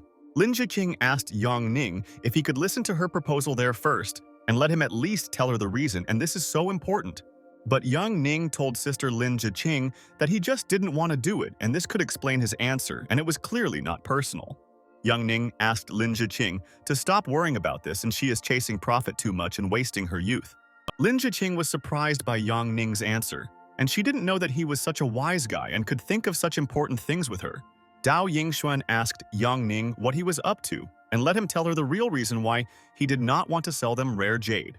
Yang Ning was perplexed and asked Du Yingxuan if she really wanted to know the reason there, and he would answer her if she insisted there now. Yang Ning said that the reason is simple, and he wants to give the jade to his mother or future wife, and he also needs to give his wife something for the wedding. Dao Ying thought that this friend was hiding his true intentions, but she understood them, and she thought that he was a bully, but the grandfather appreciated her friend. Dao Yingxuan thought that Yang Ning was good in body and not stupid in mind, and his analysis was excellent, and she didn't know what he went through to achieve. Dou Yingshen looked at Yang Ning and thought that he knew painting and jade carving and how much knowledge he had learned and whether he had a limit. But Yang Ning distracted Dou Yingxuan and asked if this issue was difficult to resolve and she should take care of the emperor for the sake of his jade. Dou Yingshen was angry and decided that she would rather forget about his grades now, and Yang Ning is still the same bully, and she was mistaken in character. Meng Lao suggested that his friends think about a compromise, and this way they can no longer offend anyone and settle all the nuances together, and this is true. Meng Lao told Lin Jiqing that he doesn't know if she really needs jade, but wants to ask if she wants to create a brand of jade. Lin Jiqing listened to her grandfather's words and agreed with him, and he is right, and she wants to create her own brand around jade in the future. Meng Lao told Yang Ning that he said that he wanted to give jade to his mother, and maybe they should make a bracelet so that mom would be comfortable. Yang Ning listened to Mr. Meng Lao's words and said that it was a good idea and they could make him one pair of bracelet and he would give it to him. Meng Lao told Yang Ning that expert Liu would help carve a bracelet out of jade now, and they would hand over the finished product to the Ling house soon. Yang Ning realized that this is a good compromise and no one will be offended by him, and everyone has their own interests and he will try to help them. Yang Ning shook hands with Lin Jiqing and said that they had agreed and he hoped that they would cooperate successfully together in the future. In the evening, Yang Ning returned home and thought that now he must rest a little, and today was a difficult day and he found friends. Yang Ning was lying on the bed and thought that there was still a month left before the start of the evaluation competition, and he'd better take a look at what's on his glasses now. Yang Ning was thinking where it would be better for him to distribute all his 54 points, and he should strengthen some skill and become stronger. Yang Ning realized that this is enough and he can take this thing, and he knows that it can help him, and this is the royal ace of his system. In a short time, the trainee will gain the skills of an elite soldier, and to use the book you need to have 70 agility and speed. Yang Ning thought that after that kidnapping incident, he had better now take insurance and be prepared that he might already be attacked. Yang Ning decided that he will live in wealth, and this means that he and his wife will be attacked, and he wants to epically save his wife then. Yang Ning put the points there and the rest into energy, and now he will be able to fight even better and not be afraid of being hurt in battles. Yang Ning looked at the characteristics and he had 70 agility and 65 speed, and soon he would become a superhero with the system. Yang Ning was delighted, and he is approaching the level of Superman, and his characteristics will soon be at B level, and he will be able to beat up his enemies. And then Yang Ning purchased a training manual for elite soldiers and wants to soon become an invincible warrior, and everyone will make legends about him. Yang Ning was in shock, and he did not expect that some things would immediately begin to happen to his body and what was already happening to his brain. Yang Ning lost consciousness and did not know what the system wanted to do to him, and he would scream if it harmed him and wanted to delete it. Yang Ning seemed to be in the depths of the water, and he was heavy and could not stand up, and realized that the density was high and he could not move. Yang Ning began to notice some things and realized that the system wanted to help him. And in vain, he was afraid that it could harm the owner today. Yang Ning began to study hand-to-hand combat skills and saw the techniques, and he can now use them in battle, and the enemies will not expect it. Yang Ning has seen modern ways of introducing war, and he can learn various techniques and tactics that will help in the future. Yang Ning learned how to survive in any area of the world and thought that his system is the best, and thanks to it he is so strong now. Yang Ning could not understand what it was, and the system should explain all the information to him, and then he would be calm and he would not worry. And then Yang Ning began to scream and thought that he no longer wants to be in this place for even 1 minute and does not understand anything now. Yang Ning woke up and realized that he had fallen asleep on the bed, and he thought that he had found himself in another reality and would never be able to get out of there. The guy turned on the lamp and he has to figure it out, and he's still uneasy in his soul because he doesn't understand anything, and it's scary. Yang Ning decided to look at the time and how long he slept there and what else he managed to miss while he was sleeping, and soon he will correct everything in his brain. Yang Ning was at a loss about what happened, and he felt as if he had lived 10 years in a dream and returned alive in 4 in the morning. The guy looked at the system and was surprised because he had only mastered one of the 3 parts, and why was it developing so slowly, and it infuriated him. Yang Ning saw the results and realized that these are really important indicators of his mastery of the book, and he can pump up all the skills whenever he wants. Yang Ning knows that for now this is enough, and in the future he will become an elite soldier, and he cannot wait for this moment and is so happy. After a while, morning came and the sisters also began to wake up, and they know that they can't spend the whole day in bed although they want to. Dao Yingxuan got out of bed and thought that she wanted to sleep for a couple more minutes, but she would sleep soundly for a couple of hours and knew herself better. Dao Yingxuan noticed Yang Ning in the room and asked if he really got up so early and what he was doing, and she thought that his friend liked to sleep. Yang Ning was doing push-ups and told Dao Yingxuan that he was just training, and where were Sister Dong Fanfeier and Junior Tong Tong, and he didn't see both of them. Dao Yingxuan told Yang Ning that Tong Tong went to school and Sister Dong Fanfeier runs her company, and that's why he didn't notice. Yang Ning asked his sister if Fang Feier really has her own company, and isn't she a model for advertising underwear, and this intrigues him. Dao Yingxuan said that Dong Fanfeier is not only a lingerie model, but also the owner of a lingerie company, and she is so successful. Yang Ning was amazed and realized that this is an unusual family, and he loves all the sisters so much, and they are unique in their own way, and he was lucky to find girlfriends. Yang Ning couldn't take his eyes off Dao Yingxuan's beauty and thought that his girlfriend had a beautiful figure and his sister should not doubt. Dao Yingxuan noticed Yang Ning staring at her, and the guy immediately looked away in the other direction and realized that he was almost caught there. Yang Ning was happy, and thanks to his upgrade of an elite soldier, she will no longer catch him, and he can run from Dao Ying for at least an eternity. Dao Yingxuan asked Yang Ning if he was not preparing for exams and found out that he wanted to enter Huafu University, and he was preparing. Dao Yingxuan said that Huafu University is one of the most prestigious in all of China, and what is the level of education of Yang Ning, and will she be able to enroll? Yang Ning told Dao Yingxuan that he was usually second to last in class every year and consistently, and he was not very advanced in learning. Dao Yingxuan told Yang Ning that she doesn't know his level of knowledge, but when he enters university, she will always cook dinner for him. Yang Ning was delighted and told his wife that she treats him so well and spoils him always, and he will not forget her kindness, and she is an angel. After that, Yang Ning was traveling by train and thought that he should improve his knowledge a little, and then he would enter Huafu University. Yang Ning thought that Miss Tsundere was worried about him, and he was a bad student before, but with the system, he will be the best and confident in himself. And then some person attracted Yang Ning's attention, and he immediately froze in place and thought that he was lucky and fate was giving him such gifts. Yang Ning couldn't believe what a beauty he found even on the train, And he didn't expect that today was a good day for dating, and he was so happy. Yang Ning realized that it is better not to judge a girl by the silhouette of her back, and he doesn't know, and it could be a man, and he hopes that this lady is cute. But Yang Ning was not mistaken, and she was a very sweet and beautiful girl. And she asked people how to get to the 7th block, and he was in their scheme. Yang Ning was delighted and could not believe that he legally met a beautiful girl on the train, and another lady took his heart for herself. Yang Ning continued to look at the girl with loving eyes without taking his eyes off, and thought that it seemed like fate, and Ning fell in love. The girl noticed that the guy in the next chair was staring at her, and he seemed to want to ask her something, but she didn't know him and who he was. Yang Ning immediately looked away from the girl so that she would not understand that he had fallen in love with her, because she might get scared and simply run away from the guy. The guy asked his friend to look at this stupid thing, and he grinned, and he realized that this was their chance, and they should communicate personally with this lady. The guy told his brother that this girl looks very good and wants to know if he agrees with his opinion and likes such beauties. The guy told his friend that as soon as the girl gets off the train, they will follow her and do what they usually do and fool around with her. Yang Ning listened to everything, and the guy told his friend that he was smart and asked him to distract everyone for now, and he would treat the girl and then they would succeed. Yang Ning couldn't understand why such creatures exist, but he has 500 ways to fight them, and he can try everything on them. The train arrived at its destination, and all the people started going out and thought it was a great train, and it quickly took them there. Yang Ning watched the guys and the beautiful girl and thought that the two scoundrels would regret that they wanted to do such things to the beauty. Yang Ning noticed that the guys continue to quietly pursue the lady there, and they will not be able to do what they planned, and he will take revenge. The guys were determined and thought that they were lucky that such a beauty was traveling with them on the train, and she would be glad to have friends. The guy asked the girl to stand and asked the beauty where she was going, and she could join them, and they would show her the city with a friend. The guy asked the beauty if she wanted to play with them, and they would please her and let her give her number, and they would become friends.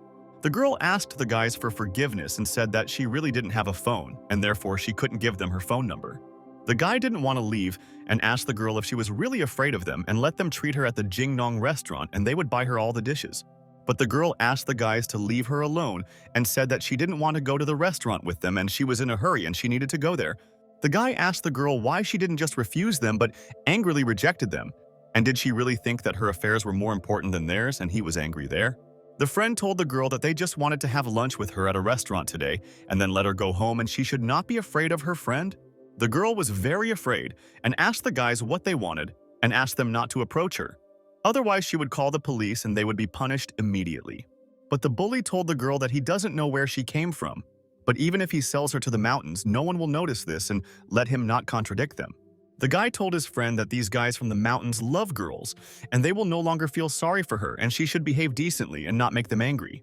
The girl didn't want to listen to the scoundrels and started screaming and asked people there to help her and called the police, but no one listened to her, and it's terrible.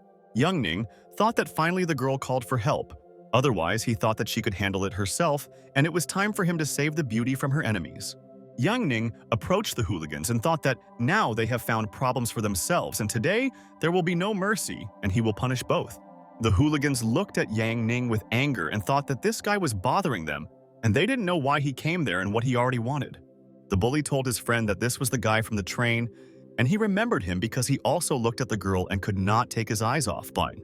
A friend asked the hooligan if this guy was following them, and they wouldn't let him escape because he had seen too much and was watching in vain.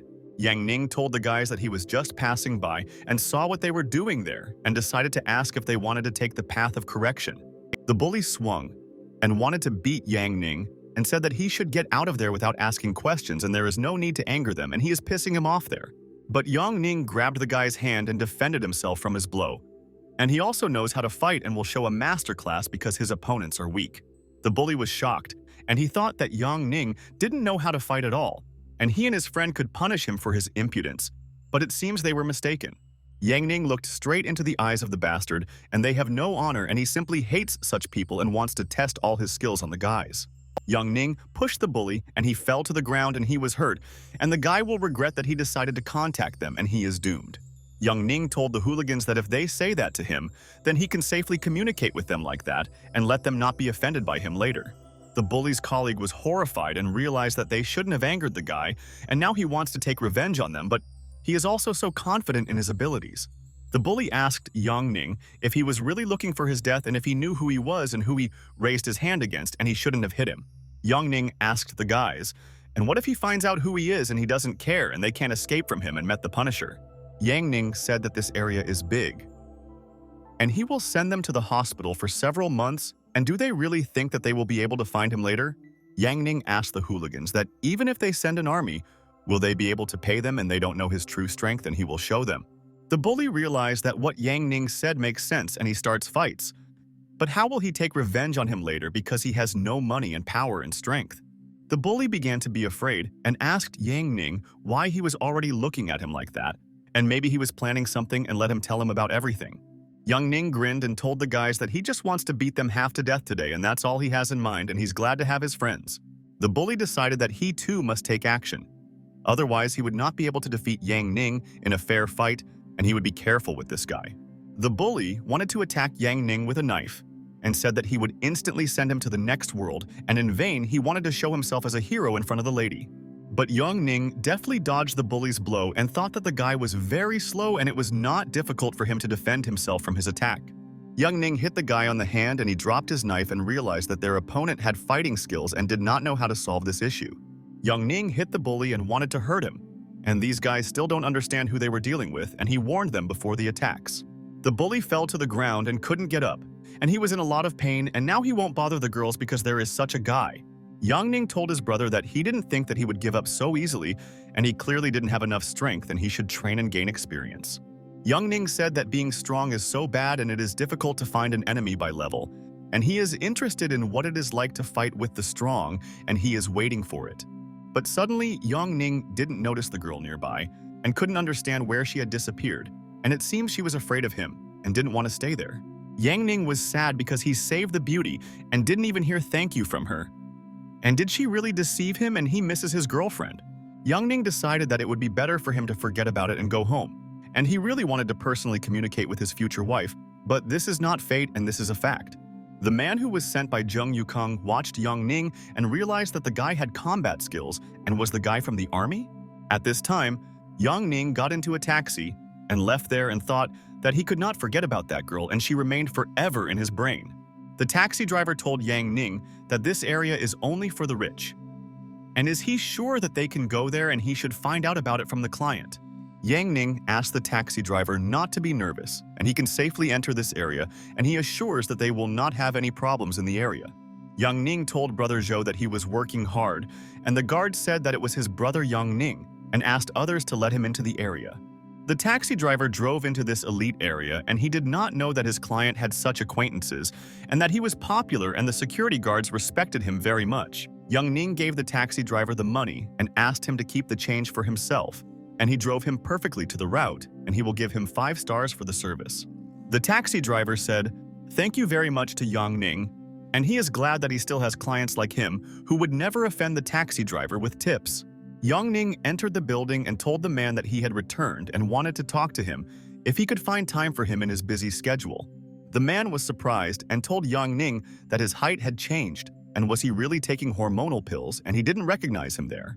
Yang Ning told the man that he had not taken any pills and his body was regaining energy after a good night's sleep and rest. The man told Yang Ning that maybe he was still growing and it was better for him to see a doctor, and he would give a recommendation and help the guy right away.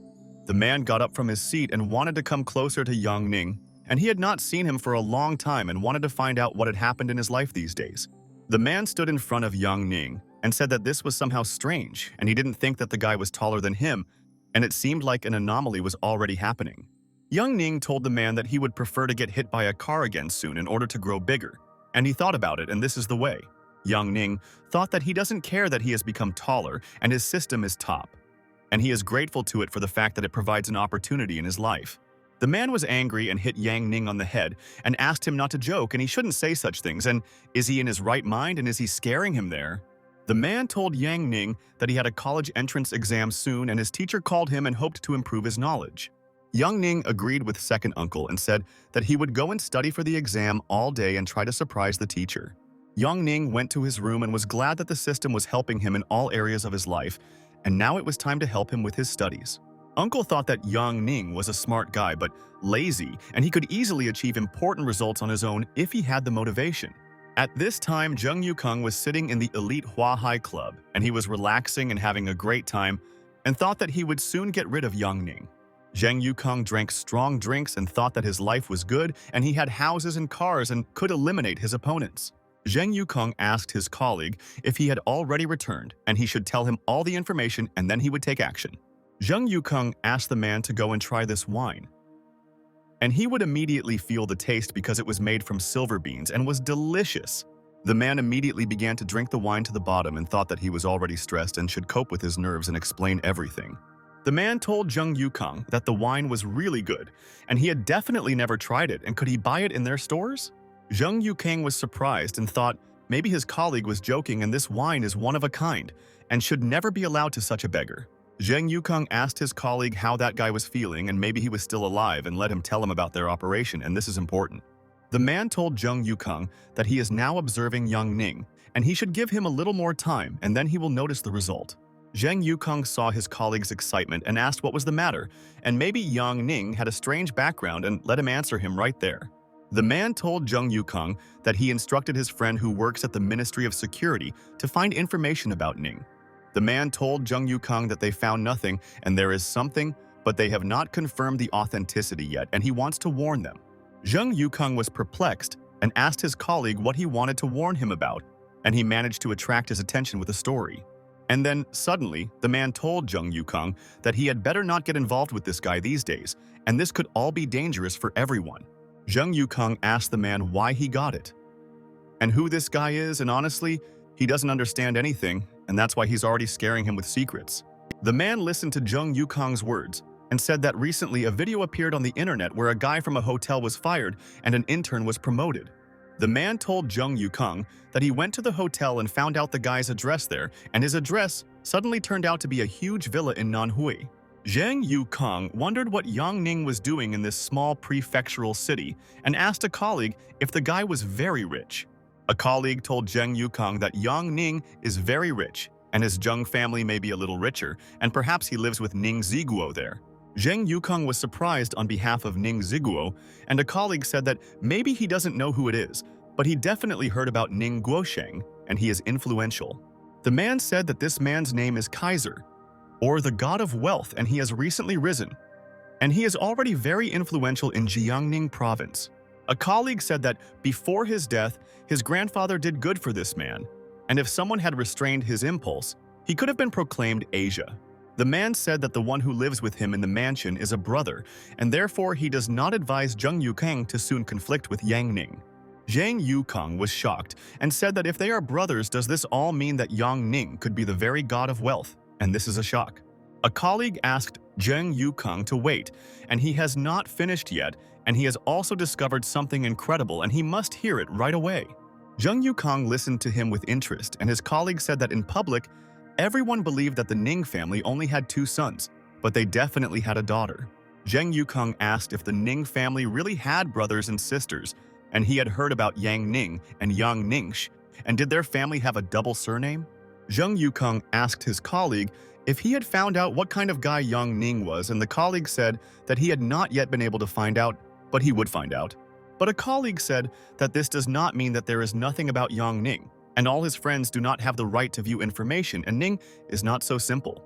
A colleague told Zheng Yukong that he has a guess that this guy is from the Beijing Yang family, and this fact cannot be denied for now. Zheng Yukong was alarmed and asked his colleague what kind of family this was, and he had not heard anything about the Beijing family and let him explain all the data. A colleague told Zheng Yukong that it is not clear how much Yang there is in Beijing, and he advises the boss to quit this matter and it will be better for him. Zheng Yukong told his colleague that this is some kind of nonsense, and he does not believe in it, and thinks that Yang Ning is just an idiot who is so lucky with his friends. At this time, Yang Ning was sitting in the villa and thought that he should resolve some more matters and talk to his sister and ask how she was doing. The sister asked her elder brother Yang Ning if he was studying hard, and Yang Ning agreed with his brother and said that he was preparing for exams. The sister told Yang Ning that his mother wants to come to him and he should pick them up, and Yang said that he would come, but why is his brother going there with his mother? The sister began to shout at Ning and asked if she couldn't see her older brother because he misses him and his brother is an idiot. Yang Ning asked his sister to stop yelling at him, and his ears hurt and he doesn't understand. Doesn't she have exams and she has so much time? Sister told Yang Ning that her grades are fine, and she is just very worried about him, and how can he not understand this, and she is disappointed. Yang Ning told his sister that he understood everything, and he will continue to study, and she should say hello to his mother, and he will meet her soon, and he misses her. The sister was unhappy and said that she just called him, and the older brother already wants to end the call and what kind of brother he is, and he is bad. The girl began to complain to her mother and said that her elder brother Yang Ning hung up and did not want to listen to her questions and let her punish. Mom laughed and asked her daughter not to worry, and when they visit her brother together, she will teach him manners and he will not offend her. The daughter told her mother that she understood her and she loves her very much, and she is the best and she always helps her with all her requests and desires. Mom asked her daughter to go to the room and learn her homework, and she is sure that she will soon grow up and her daughter will turn out to be an excellent specialist.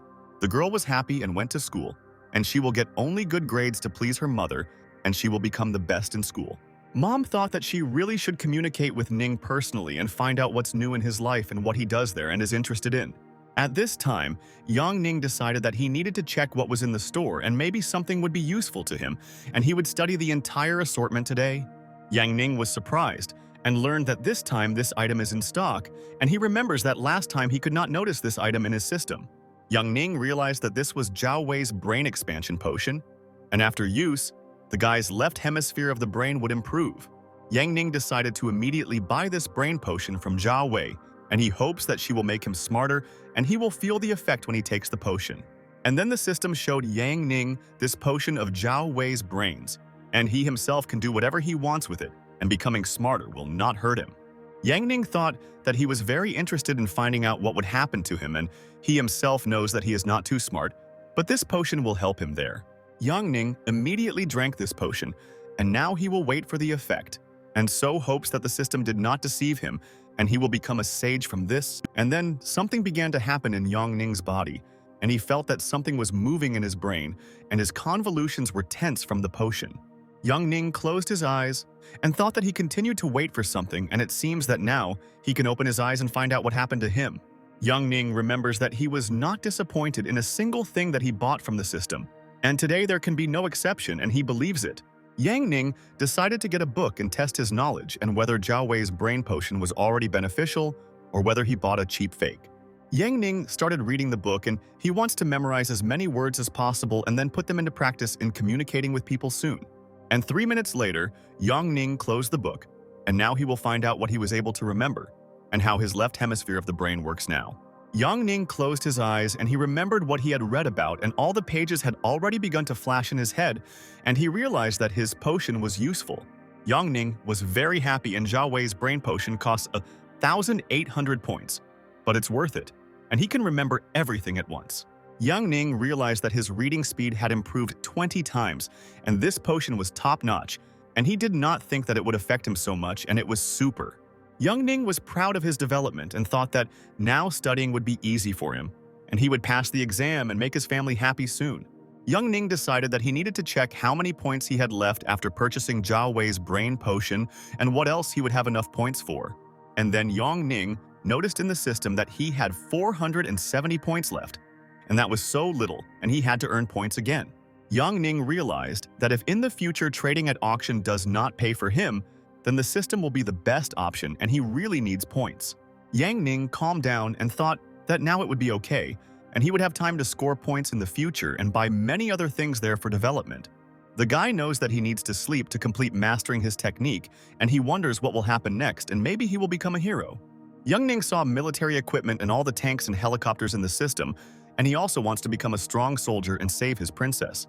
And the next morning, Yang Ning came to school and thought that he even missed his lessons in students a little, and he did not communicate with everyone. Yang Ning thought that he had the feeling that he had not been at school for ages, but only 20 days had passed and he had changed so much. Yang Ning knows that now he is not an ordinary guy, and thanks to his intelligence, any tasks are simple for him, and he can solve them in a couple of minutes. Yang Ning thought, should such a genius worry, and found out that there are still 2 hours before the exam, and he must occupy himself with something for now. And then someone asks Yang Ning to wait for him and wanted to talk to him, and told the student that he missed him and wants to tell him something. The student was glad to see Yang Ning and said that he came to school and he was waiting for him because they had not seen him for 20 days, and that was so long.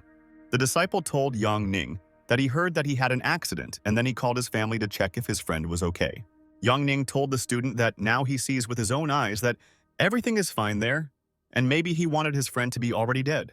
But the student was serious and told Yang Ning that this was not funny at all. And he even lost weight from excitement, and a friend might notice it. Yang Ning began to pull the student's face and said that he was still a cute, chubby friend, and he was glad that he was so worried about his health that day. But the student told Yang Ning that he was not lying to him, and he had really lost weight, and he could notice it if you look at his body, and it was painful. And then some student attracted the attention of his friends and told Yang Ning that it was him, and he thought that he would never return to their school again. The student told Yang Ning that he was in an accident, and he sees that nothing happened to him, but he thought that he would become disabled now. Yang Ning's friend was very angry and told Wang Juhuan that if he had nothing to say to Yang Ning, then he could just remain silent and not make the guy angry. Wang Juhuan asked the fat man if he was communicating with him and told him to close his mouth and not interrupt him when he was communicating with someone there.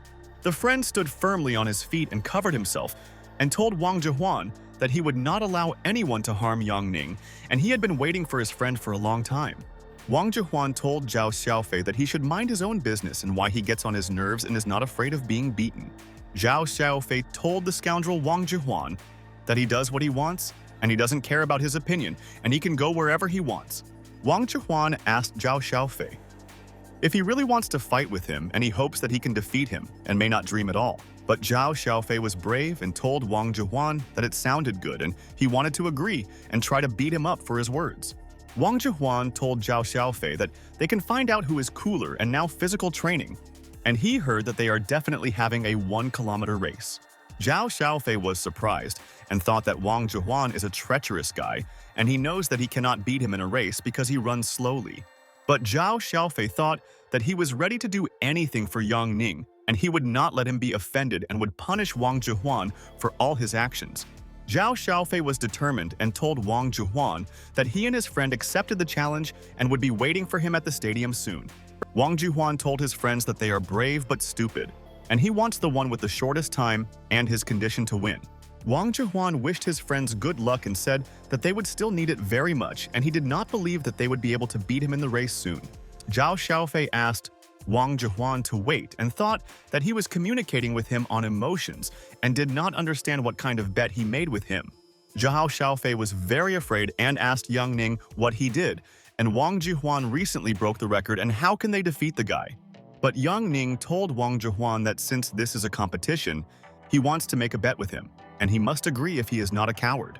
Wang Juhuan asked Yang Ning if he was talking about a bet, and they were both so pathetic, and maybe he was just laughing at him, and what a bet.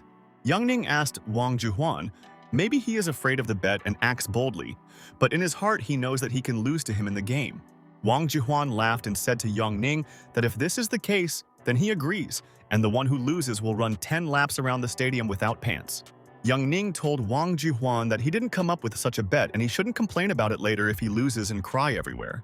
Zhao Xiaofei was surprised and asked Yang Ning what he was doing and why he agreed to such a bet, because they would disgrace the whole school there. Wang Juhuan continued to laugh and left there and thought that this would be the easiest victory of his life and he would get these upstarts. Zhao Xiaofei began to sob and told Yang Ning that because of him he would run 10 laps in the stadium without pants and would not be able to win. But Yang Ning asked Zhao Xiaofei to look at him and asked if he looked upset and asked his best friend not to be afraid of anyone anymore. Zhao Xiaofei told Yang Ning that he does not look scared and his appearance on the contrary can give motivation and he is very confident in himself now. Zhao Xiaofei asked Yang Ning how he communicated with him and asked him not to call him bad because he clearly knows that he did nothing wrong. Yang Ning asked Zhao Xiaofei, isn't he always caught up in different stories and after that they always laugh at him together? Yang Ning asked Zhao Xiaofei if he remembered the 2 dogs he kicked out of the yard because it was hot and how brave he was there. Yang Ning asked Zhao Xiaofei if he remembered how 2 months ago he quarreled with Wang Juhuan and scared him so that he would scream like a lady. Yang Ning told Zhao Xiaofei that last time he went to see teacher Zhao when he was sleeping, and after that he bit him and said that there were fleas. Yang Ning told Zhao Xiaofei that he remembered the incident when there was someone's snake in the pipe of Lao Jai's motorcycle and his friend asked him to stop. Yang Ning told Zhao Xiaofei that many people think that he is stupid, but Anyone who thinks so is in his field of vision, isn't it, friend? Xiao Xiaofei asked Yang Ning how he knew about all this because he covered his tracks well and did not do such things, and how he remembers everything. Yang Ning told Zhao Xiaofei that he has been friends with him for a long time and knows him well, and let him not be afraid and no one there will harm him, and he is confident. Zhao Xiaofei told his best friend that he agreed with him and asked what their plan was, and he hoped that everything would go without problems for them. Yang Ning told Zhao Xiaofei that he would ask him how hard he wanted to hit Wang Jihuan and whether he wanted the student to suffer. Yang Ning told Zhao Xiaofei that he knows how to make him run 1 kilometer soon and he can do it and he knows a friend. Zhao Xiaofei asked Yang Ning if he really believed in this, but he doubted him and thought that they would not be able to cope with the student.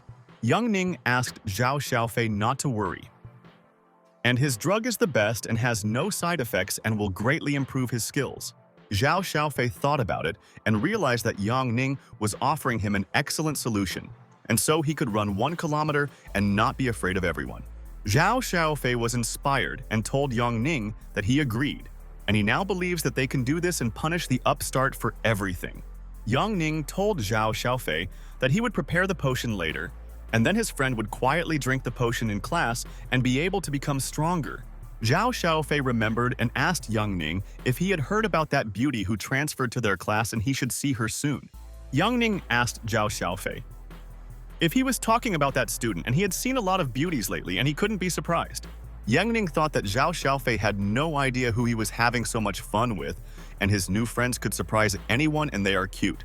Yang Ning imagined the image of his girlfriends and thought, if Zhao Xiaofei saw Tong Tong Do Yingxuan and Lin Jiqing would go crazy immediately.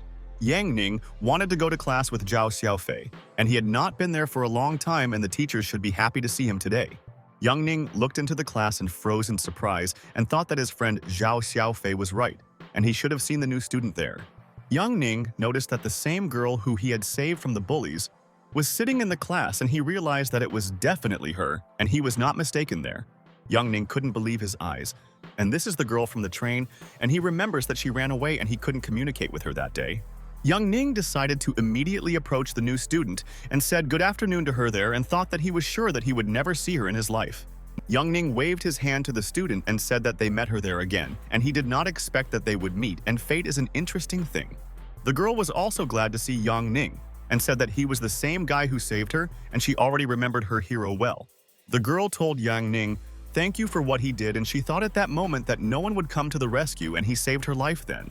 Yang Ning asked the girl not to worry, and for him it was easy, and he himself wanted to punish these guys and they deserved such punishment. Wang Jihuan asked if this idiot wasn't hit by a car, and when he managed to meet the beauties and he doesn't understand it there. Yang Ning told the student that if she wanted to thank him, then they could go out to lunch, and then he would be very happy today. Wang Jihuan thought that Yang Ning imagined himself to be a hero, and he is already 100% sure that now he will be rejected, and this is so funny. But the student was happy and told Yang Ning that of course she would have lunch with him, and they could go to a cafe nearby if he was satisfied with all this.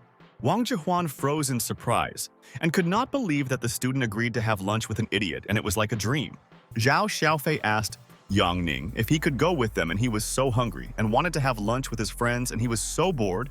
Yang Ning asked the student not to pay attention to Zhao Xiaofei, and he is on a diet, and it is better for her not to communicate with him, and he may be dangerous with her. The student listened to Yang Ning's words and was surprised, and Zhao Xiaofei there thought that this was not cool, and Yang Ning became the enemy of all the guys today.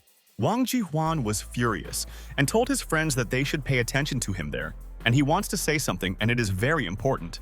The friends looked at Wang Jihuan and he asked his friends not to forget about their bet, and he would defeat both of them and they would beg for mercy from the boss. A friend told Wang Jihuan that these two idiots would definitely not cause him any problems and they could just throw them out into the street for their faces. A friend told Yang Ning and Zhao Xiaofei that they dared to provoke the boss so brazenly there and what idiots they were, and he was ashamed of both of them. Wang Jihuan asked his friends not to tell the truth in front of Yang Ning, and after all, he recently had an accident and will be crazy for the rest of his life now. The student was perplexed and asked her friends about what bet they meant and what was happening there and why they called their friend that name. Wang Juhuan told the student that these guys made a bet with him that they would beat him in a race and he would run without pants afterwards. Wang Juhuan asked the whole class if this fat guy Zhao Xiaofei could beat him in the race, and all the students started laughing at him. The teacher entered the class and asked the students to sit still, and they would already begin the lesson, and he believed that they had rested and gained strength and energy. Zhao Xiaofei thought that math was boring, and he would rather sleep and not stress there, and he needed to be ready for their race soon. Yang Ning noticed that Zhao Xiaofei decided to rest and thought that he is a good guy and should rest, and he believes that he will defeat the enemy. Yang Ning remembered that he had not sat in class for a long time, and soon he would become a completely different person because the teachers did not know about his changes. Yang Ning realized that he had to quickly catch up with every subject he failed in, and he didn't know why he hadn't studied there before. Yang Ning no longer wanted to piss off the teachers and thought that he would sit quietly in class and listen to the teacher and remember all the information. Wang Juhuan thought that Yang Ning should stop pretending to read, and he annoys him, and it is clear to everyone that the guy is the worst in the class. And then the teacher's attention fell on Yang Ning's notebook, and he noticed that his student was writing something without stopping, and he wanted to check what he was doing. The teacher was shocked and thought that he definitely didn't expect this, and his student managed to surprise him, and he didn't know that Yang Ning was such a smart guy. The teacher told the student that he should not pay attention to him, and his calculations are different from them, and he clearly has a different method of solving.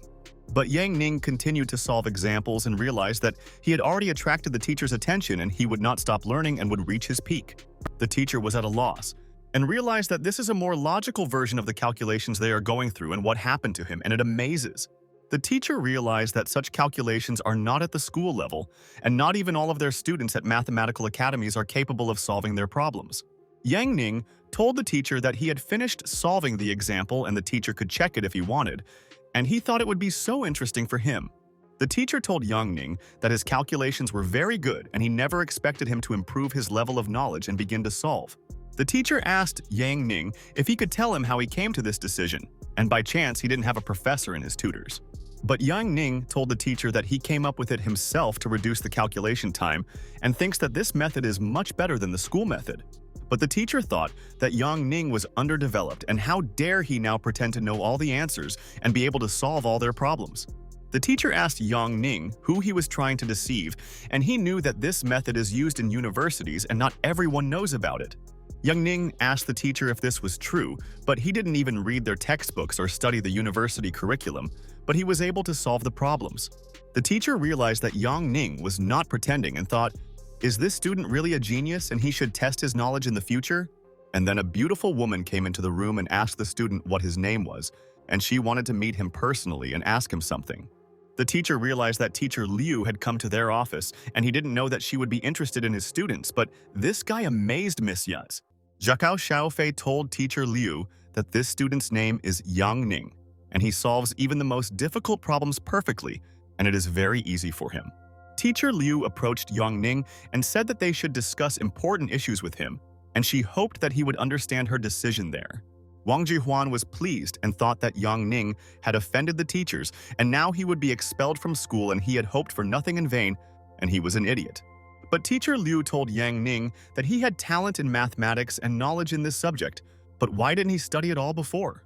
Yang Ning told Teacher Liu that he had only recently begun to study mathematics in more detail, and now it was easier for him to solve complex examples. Teacher Liu told Yang Ning that she understood him, and these formulas were amazing, and they are used in examples only in universities. Zhao Xiaofei sat down next to Yang Ning and asked his friend if he personally knew this woman, and many students wanted to become known to their teacher. Yang Ning asked Zhao Xiaofei what kind of stupid question this is, and he has been friends with Teacher Liu for a long time, and she can rely on him for questions. Zhao Xiaofei told Yang Ning that he has changed a lot, and he is no longer like himself, and his friend is full of surprises and amazes him today. Yang Ning asked Zhao Xiaofei if he really thinks that the real one died and this one is fake, and does he think about what he is talking to him now?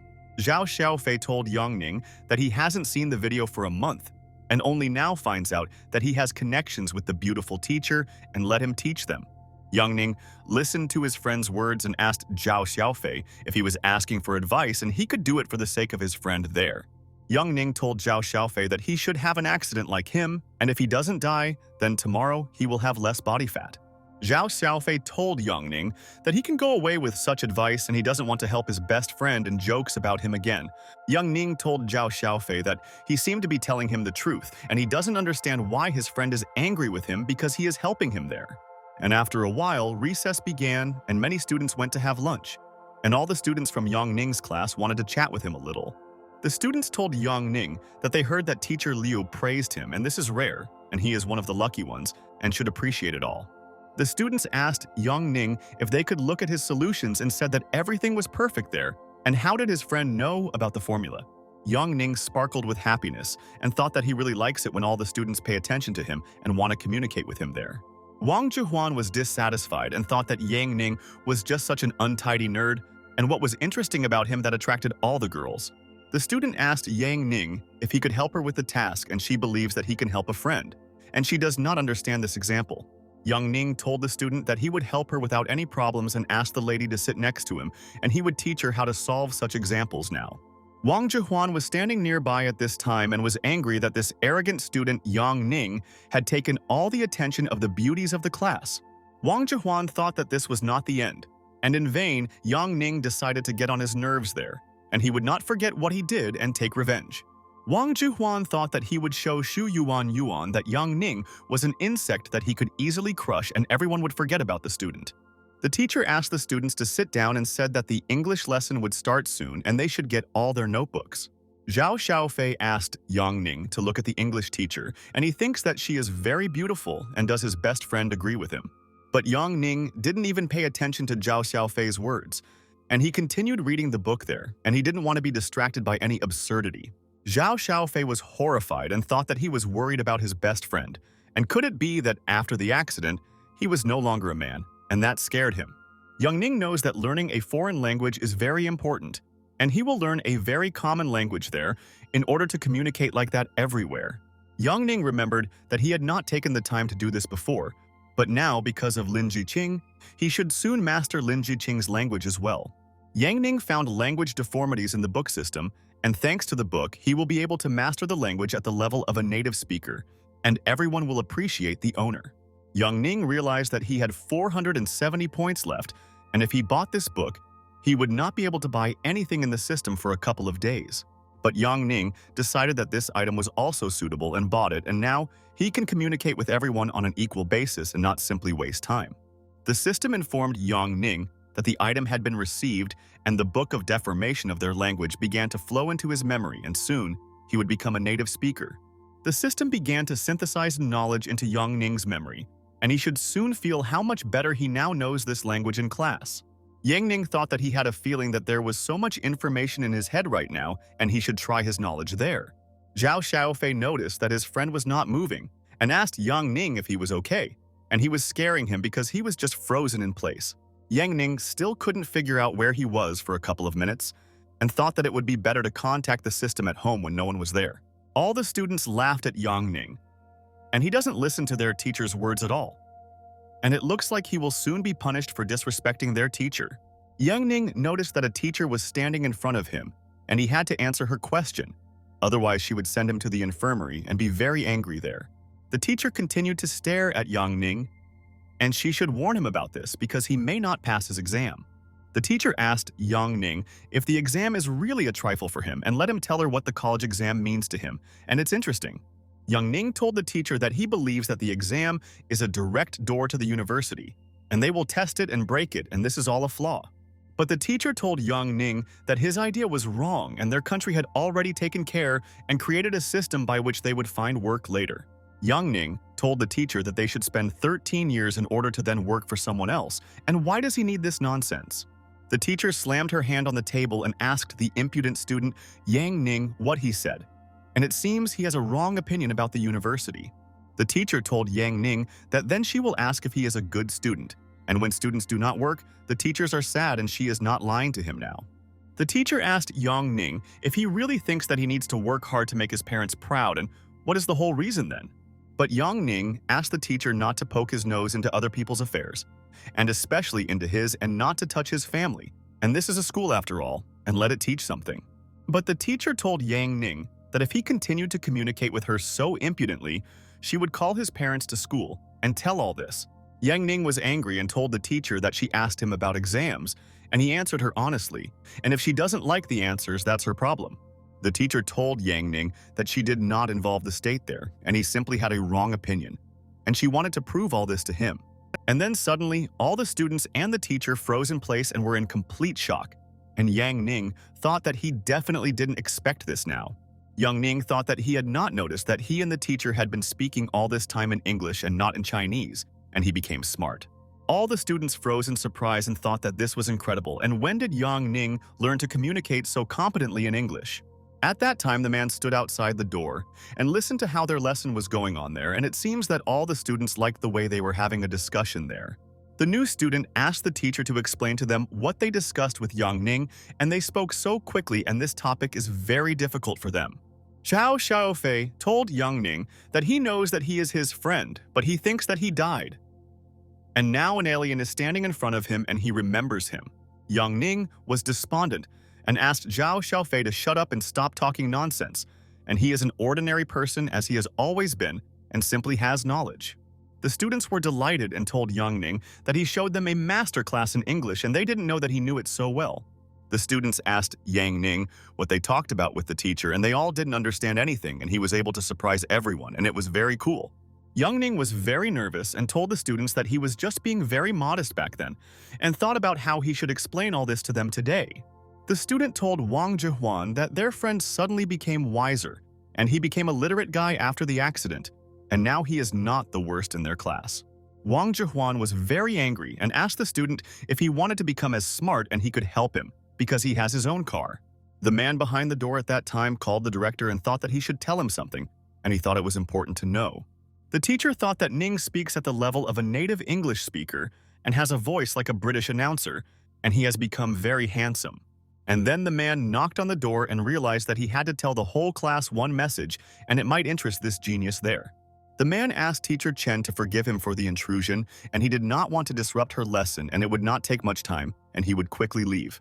The man told the students that next week there will be an exam, and he hopes that at home they will consolidate all the knowledge they received there. The man looked at Yang Ning and thought that this was the guy he needed, and soon he would have a conversation with him and explain all the nuances. Yang Ning looked at the teacher and thought that it seems he wanted to say something completely different, but he changed his mind and he doesn't know why the teacher is strange. Later, the lessons ended and all the students went to recess and realized that they wanted to know the subject as well as Yang Ning soon. The teacher told Yang Ning that based on the way he spoke today, she was sure that he would pass the exam. But why were his grades low? The teacher asked Yang Ning if there was a reason for this, and he could safely tell her everything, and she would try to help him and she would not deceive. Yang Ning asked the teacher if she would believe him if he said that he was just very interested in foreign languages lately. The teacher thought that it was the first time she saw Yang Ning so close and he was so handsome and pumped up, and she didn't know that he was like this and the guy had changed so much. The teacher couldn't understand what she was thinking, and Yang Ning is a student and she shouldn't pollute her brain with such thoughts, and it's so harmful. The teacher told Yang Ning that his conversation was too clear and she wanted to know if he had been abroad because he looked like a foreigner. But Yang Ning told the teacher that he had never been abroad and he doesn't know where he speaks at the native level, and maybe it's his talent. The teacher listened to Yang Ning's words and said that his accent was better than hers, and where could he get it because there must be an explanation for everything. Yang Ning told the teacher that he reads books, listens to music, and also watches dramas, and everything is in English and repeats and copies. The teacher wondered if Yang Ning was repeating everything from the movies, and she didn't believe him, and he was clearly hiding something from her and she would find out everything soon. The teacher told Yang Ning that he could go and they had nothing else to talk about there, and let him continue to upgrade his skills there. At this time, at the stadium, Wang Zhihuan was waiting for the idiots who challenged him to come, and he would punish them, and they would regret it greatly. Zhao Xiaofei asked Yang Ning if there were any side effects in this drug and whether he would die if he drank the potion, and his friend dispelled his thoughts. Yang Ning listened to him, and Zhao Xiaofei asked his friend what he was doing there in Teacher Chen's room, and Yang Ning told his colleague that it was none of his business. Yang Ning told Zhao Xiaofei that this thing would allow him to run so fast, but if he exhausted all his strength, he would not be able to lie down on the bed. Zhao Xiaofei told Yang Ning that if he could teach that bully a lesson, he would lie in bed for at least 10 days, and that's cool. Zhao Xiaofei began to drink the potion and hoped that Wang Jihuan, who always mocks him, would take revenge today and he would teach him a lesson. Yang Ning looked at Zhao Xiaofei and thought that now they will find out about the side effects and he himself does not know about them, and this intrigues him. Yang Ning asked Zhao Xiaofei how he felt and thought that he shouldn't have risked trying this potion on a friend, and it was so dangerous. Zhao Xiaofei was pleased and told Yang Ning that it was delicious and he wants to drink this potion every day to become a superhero after. But suddenly at this moment such strange things began to happen to Zhao Xiaofei and he felt bad and went crazy from the potion. Yang Ning was excited and asked Zhao Xiaofei what was happening to him, and he was worried, and the main thing was that he stay alive after his drug. But Zhao Xiaofei was pleased and told Yang Ning that such a cool feeling immediately came over him, and he liked it, and he didn't have to worry there. Zhao Xiaofei asked Yang Ning where he got this potion, and he is now full of energy and can do whatever he wants, and it's so incredible. Yang Ning asked Zhao Xiaofei if he was really okay, and he should tell them if something was wrong with him, and then he would immediately take action there. Zhao Xiaofei told Yang Ning that fat people are born with poor metabolism, but because of the potion, he feels like everything inside him is burning. Yang Ning patted Zhao Xiaofei on the back and said that they have a hard life and he understands him, because it's difficult for fat people to do anything. Zhao Xiaofei listened to his friend's words and asked Yang Ning not to joke with him like that, and said that he had a very heavy hand, and when did he become like this? The teacher asked all the students to be ready and soon they will start running, and the one who gets to the finish line first will win. And this is intriguing. Yang Ning realized that it was hot outside, and he could take off his jacket and he would now start running and show a masterclass to all the students, and he was so confident. Yang Ning warmed up and thought that with the system he could become the best in school and not a single student could cope with him, and he was stronger than them. All the students were delighted with Yang Ning's appearance and said that he was handsome, and they did not know that in 20 days he had changed so much. The teacher was amazed and asked Yang Ning why he had never shown his muscles before and maybe his jacket was hiding his muscles. Yang Ning smiled and thanked the teacher for appreciating his physical fitness and trying hard to achieve such a result. Friend Wang Jihuan approached Yang Ning and asked the dwarf if he would compete with him, and he hoped that he would not chicken out and run away. But at that very second, the guy froze in place when he saw Yang Ning and thought that this idiot had changed a lot and how could he get pumped up so quickly. The guy was shocked and thought that a month ago Yang Ning's height was 170 centimeters and maybe he was taking hormonal drugs. Yang Ning asked the student who he called a dwarf, and it looks like he clearly has problems with his head if he doesn't notice his height, and that's stupid. But the guy noticed different shoes on Yang Ning's feet and realized what was wrong, and he couldn't hide his secret from him because he was a very smart guy. The guy told Yang Ning that he knew that his shoes made him look so tall and wanted to show everyone that he had grown during the holidays. The guy approached Teacher Wu and asked him to do something with Yang Ning, and he was cheating and such students should be immediately punished for this. Teacher Wu was at a loss and asked the student what happened, and he doesn't understand why he should already exclude Yang Ning from training. The guy pointed his finger at Yang Ning and told Teacher Wu that this guy was not that tall and he should check his shoes, and this is important. Yang Ning told Teacher Wu that it was probably because of the accident that his bones miraculously increased in size, and this is how an anomaly occurred in his body. Teacher Wu told Yang Ning that this is truly amazing and his muscles have grown as well as his body, although nothing grows at his age. The guy was indignant and asked Teacher Wu if he really listens to the idiot's words and believes, and why he doesn't want to check the guy. Teacher Wu looked at Ning's shoes and said that there are ordinary soles, and the normal shoe size is 13 centimeters, and the shoes are normal. Teacher Wu began to mock the student and asked if he himself had something against tall people and was embarrassed to tell them about it. Friend Wang Jihuan froze in place and thought that he did not expect Teacher Wu to laugh at him, and his reaction surprised him now. Zhao Xiaofei asked the guy if he really thinks that shoes will help increase height, and it looks like he clearly has problems with his head. And this is a fact. Teacher Wu was surprised and asked Zhao Xiaofei if he would also run a 1-kilometer race there and keep it up, and he respects the guy. Zhao Xiaofei told Teacher Wu that he had an argument with the guys there and he wants to ask him if he wants to be a judge, and this is so important. Teacher Wu listened to Zhao Xiaofei's words and said that he hoped that the guy was talking about running and they didn't start a fight, and then everything would be cool. Teacher Wu told Zhao Xiaofei that he had heard about this, but usually he is always the first to refuse such distances, and he remembers all this. Zhao Xiaofei told Teacher Wu that today everything is different and he has already decided to teach some people a lesson so that they don't bully him there. Teacher Wu told Zhao Xiaofei that he likes his attitude and if anyone else wants to participate and they will check which student is faster. Yang Ning and Wang Jihuan raised their hands together and said that they also want to participate in the 1-kilometer run and they will test themselves there. Teacher Wu agreed with the students and said that then the 4 of them will be the first and they will check which of them is braver and he likes their attitude. Teacher Wu told the students that they follow the rules of the competition and to win they need to have the shortest time, and this is the condition. Teacher Wu told the students that they would start running at his command and they should all get ready and soon start running 1 kilometer. All the students were ready and wanted to prove that they would come first, and Yang Ning was confident that he and his friend would defeat their opponents quickly.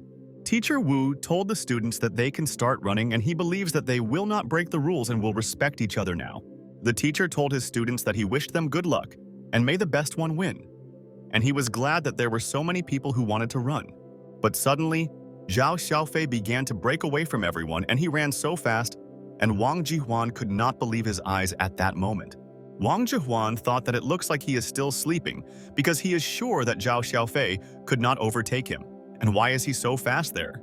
All the students were perplexed and asked if it was Zhao Xiaofei himself who was running so fast and what kind of nonsense this was, and when did he change so much? Teacher Wu was also surprised and understood why Zhao Xiaofei was confident in himself, and he knew that he had excellent skills and would not lag behind the enemy. But Teacher Wu noticed that Yang Ning and friend Wang Jihuan were not running and could not understand why they were standing there because he then allowed them to run. Yang Ning asked the guy why he didn't run because he would fall behind everyone and then cry because he couldn't beat him in the race there. Friend Wang Jihuan was indignant and told Yang Ning that he would run when his opponent did and should not ask him such questions. Yang Ning suggested that the guy then wait until Wang Jihuan and his friend Zhao Xiaofei finish their run and then the 2 of them will run there. Friend Wang Jihuan told Yang Ning that he agreed with him and thought that this was a good idea and they would not interfere with each other and he would wait for them. The students did not believe in this and asked all the spectators to look at this, and their fat man was coming first, and how he could overtake an athletic student. Zhao Xiaofei strained with all his might and thought that he would not let his opponent Wang Jihuan overtake him and he would show them a masterclass. Wang Jihuan's friend was shocked and asked what kind of nonsense this is and why Wang Jihuan is lagging behind this fat guy and what is happening before their eyes. Friends asked Wang Jihuan to run faster, and they believe that the boss can overtake this Zhao Xiaofei, and he should not give in to him. Friends shouted and told Wang Jihuan that he would soon catch up with this fat man there, and he would find out that he had been in vain with this guy that day. Wang Jihuan shouted at Zhao Xiaofei and wanted to tell him something and thought that he could not embarrass himself in front of the whole school, and this is a fact. Wang Jihuan asked Zhao Xiaofei not to run away from him, and he should reach the finish line first because they are friends with him and he respects him very much. But Zhao Xiaofei did not listen to Wang Jihuan's words and quickly broke away from him and thought that he would never be able to catch up with the guy. Wang Jihuan almost lost his mind, and how Zhao Xiaofei got ahead of him and he finds it hard to believe, and he has already crossed the finish line. Teacher Wu thought that Zhao Xiaofei was great, but he also did not expect that the fat man could overtake the athlete, and he amazed all the students there. Friend Wang Jihuan told Yang Ning that now it was their turn and they would definitely show everyone how to run correctly and let him not be afraid of the enemy. Yang Ning was serious about running, and he is in a great mood and believes that he can easily overtake these guys and they will understand everything themselves. Zhao Xiaofei told Yang Ning that if he doesn't run, he will be there first and everyone needs to strain to catch up with him and it's so difficult. But then, Zhao Xiaofei noticed that his friend Wang Jihuan had already started running immediately and believed that he could set a record because he had been training. Wang Jihuan was almost exhausted and thought that he no longer needed bets and he would not argue with the guys because it was difficult for him to run with them. And then Wang Jihuan heard a voice next to him, and Yang Ning told him that he was slow and he was able to easily catch up with him, and it's so simple. Yang Ning was already standing in front of Wang Jihuan and thought that he himself had previously thought that this guy could put pressure, and it would be more difficult for him. Wang Jihuan was surprised and asked Yang Ning why he was not catching up with Zhao Xiaofei, and he would lose in the race, and maybe the guy had problems. Teacher Wu asked Yang Ning why he didn't run, And didn't he really want to win the 1 kilometer race, and he should be the first? Yang Ning told Teacher Wu that he gave the guys a head start so that they now believe in themselves because he can't just defeat them now. Wang Jihuan told Yang Ning that he was an idiot and he couldn't overtake him, and he could try as much as he wanted, but he wouldn't be first. But suddenly, at that moment, Wang Jihuan noticed that Yang Ning ran next to him and overtook him. And where did this guy have this willpower? Teacher Wu watched Yang Ning and realized that he was very fast and he could take him to the school team to represent him in the tournament. Teacher Wu froze in place and thought that Yang Ning was too fast and he was speed, and he had never seen such athletes in his life. Yang Ning overtook all the athletes in a split second and thought that he realized that it was too easy, and why was Wang Jihuan so confident? Friend Wang Jihuan was in despair and realized that he would definitely not be able to overtake Yang Ning, and why his friend was arguing with these guys did not know. Yang Ning thought that they had distanced themselves from Wang Jihuan, and he was proud that he was able to teach these scoundrels a lesson and helped Zhao Xiaofei in their dispute. Yang Ning was near the finish line and thought that it was good that all the people were watching their race, and they would be able to personally evaluate his skills today. The students were shocked and realized that they were lucky to personally watch Yang Ning's race, and this guy could definitely become a legend in the future. Teacher Wu couldn't believe that Yang Ning would set a new record and no one could run to the finish line so quickly, and this guy is top? Yang Ning crossed the finish line and Teacher Wu said that one of their students broke the record and they can appreciate his running style, and he is cool. Teacher Wu called the school principal and said that now one of the students has broken their country's record in the 100-meter run, and he is a legend. And then, influential people began to approach Teacher Wu, and they were alarmed and wanted to communicate with him as soon as possible, and this is an important matter. Teacher Wu was surprised and could not understand what the director from the Ministry of Education was doing there, and it seemed he was interested in someone there. The director told his colleague that this was the guy and he was running again and immediately asked to time it, and he knew that they should expect something. Yang Ning continued to run and thought that it looked like he would soon become the most popular there in their school and no one could compare with him. Teacher Wu told the director that Yang Ning crossed the finish line in 1 minute and 33 seconds. And this is a new record, and he is definitely amazed. The director asked Teacher Wu if he knew what the record was before Yang Ning, and he wants to know the results to compare, and this intrigues him. Teacher Wu told the director that then, in 1997, Wilson Kipter set a record of 1 minute 44s. The director suggested that Yang Ning try another 200 meters, and they will find out if he can cope with this task because he has talent. The students told Yang Ning that he was cool and he would succeed in everything, and he should believe in himself, and they were sure that he would overtake everyone at once. The students told Yang Ning that he should continue to run, and his friend would be able to break all records, and there was a legend in their school, and they were shocked. Yang Ning ran another 200 meters and the director immediately asked what time it was, and they said 2 minutes and 2 seconds, and that's so fast. The director asked Teacher Wu if this guy really broke the world record there again, and it seems his skills are limitless, and they found him. Teacher Wu said that the world record was set then in 1996, and it is 2 minutes and 11 nepas. The director was delighted and said that this guy set 3 world records in 1 day, and if anyone argues, he will be angry. The director asked Teacher Wu to let this guy come up to him, and maybe in the future he will become a famous athlete, and he believes so. The girls approached Yang Ning and said that he was so cool, and he ran so fast that they couldn't notice him, and he looked like a rocket there. Yuan Yuan told Yang Ning that people said that he broke the world record, and that is so cool, and he is so handsome, and she is proud of her friend. Yang Ning was very surprised and asked if he really broke the world record, and this is wonderful, and he didn't even notice that he was fast. Zhao Xiaofei approached Yang Ning and said that he had even broken 3 records now, and no one could even dream of such a result. Yang Ning was surprised, and really he broke 3 world records, and he needs to figure out how to avoid everything, and he needs to be careful. And then one of the students recognized Yang Ning and said that he was the guy from the Nanhu Hotel, and he had a lot of money and was influential in the city. The students were surprised and said that this is the guy from the video, and they saw him on the internet and in life, and they already want to be his girlfriend. And then the girls began to fight among themselves and said that she was only interested in money and she should go from there and not interfere with Ning.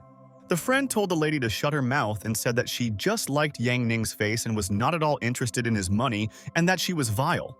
And at that second, suddenly someone called Mr. Oligarch and said that he ran such a distance perfectly, and she did not expect this. Behind Yang Ning stood a beautiful girl, and she invited Yang Ning to be friends. and she realized that he was a cool guy and she likes brave people so much. The guys were shocked and said that this was a lady from the top 3 schools and she didn't like to communicate with guys, but Yang Ning herself came up to her now. The student asked the guy what the goddess was doing there, and she has a lot of all kinds of fans, and is she really interested in Yang Ning? And this is absurd and a disaster. Yang Ning shook the beauty's hand and said good afternoon to her, and he is glad that she decided to meet him and he can discuss all the details with her.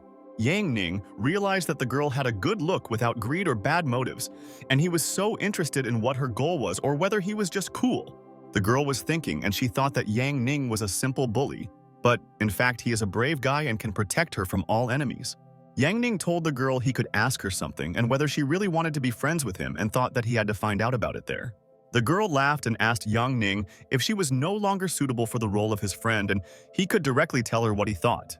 Yang Ning told the girl that it's just that every person doesn't mind having such a wonderful friend like her, and he's not lying and it's true.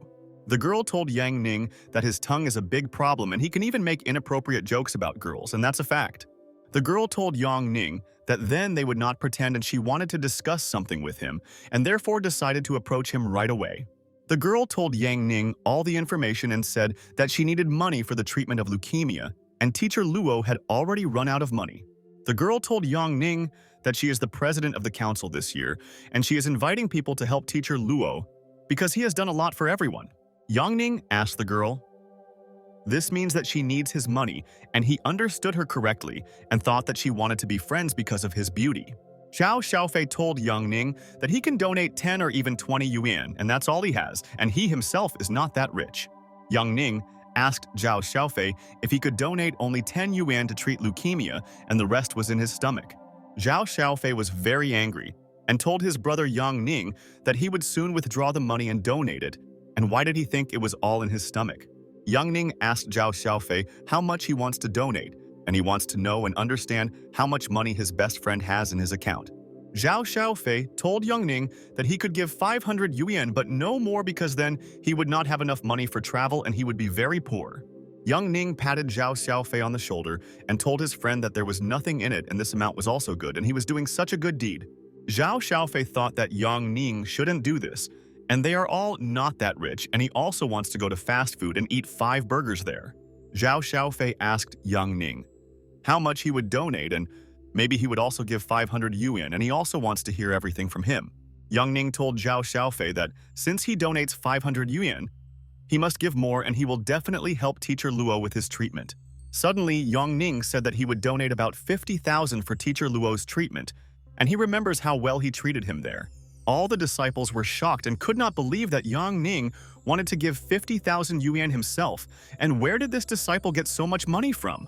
The disciples were very surprised and asked Yang Ning if he really wanted to give 50,000, and it seemed they didn't hear everything there. The girl was also alarmed and asked Yang Ning if he really wanted to give 50,000 yuan for the treatment of teacher Luo. Yang Ning asked the students why they were looking at him, and if the amount was not enough, then he could donate 100,000, and he would not mind giving it away. All the students froze in surprise and thought that Yang Ning was cool, and they also wanted to be in the same status and boldly give them 100,000. Yang Ning asked the girl to tell him the account number, and he would transfer the money. Otherwise, he might forget about it later, and she should remind him soon. But the girl asked Yang Ning to wait and thought that he was not obliged to give her all his money, because he should also have a lot left. Yang Ning asked the girl what was the matter, and maybe she needs to give money in cash, but there is no such money next to him, and he can give it back later. But the girl listened to Yang Ning's words and said that that's not the point and she will explain to him what she wants to say, and he shouldn't worry so much. The girl told Yang Ning that this was a lot and she wouldn't dare take that amount from him, and it was better to give it directly to the teacher. Yang Ning said that he has had so much to do lately and realized that he needs to study everything that he missed before, and this is so important. Yang Ning hugged Zhao Xiaofei and told the girl that he should go with her instead of him, and asked him to take the guy to teacher Luo to give everything. Zhao Xiaofei told the girl that he would help her without any problems and she could rely on him, and she had never seen such brave.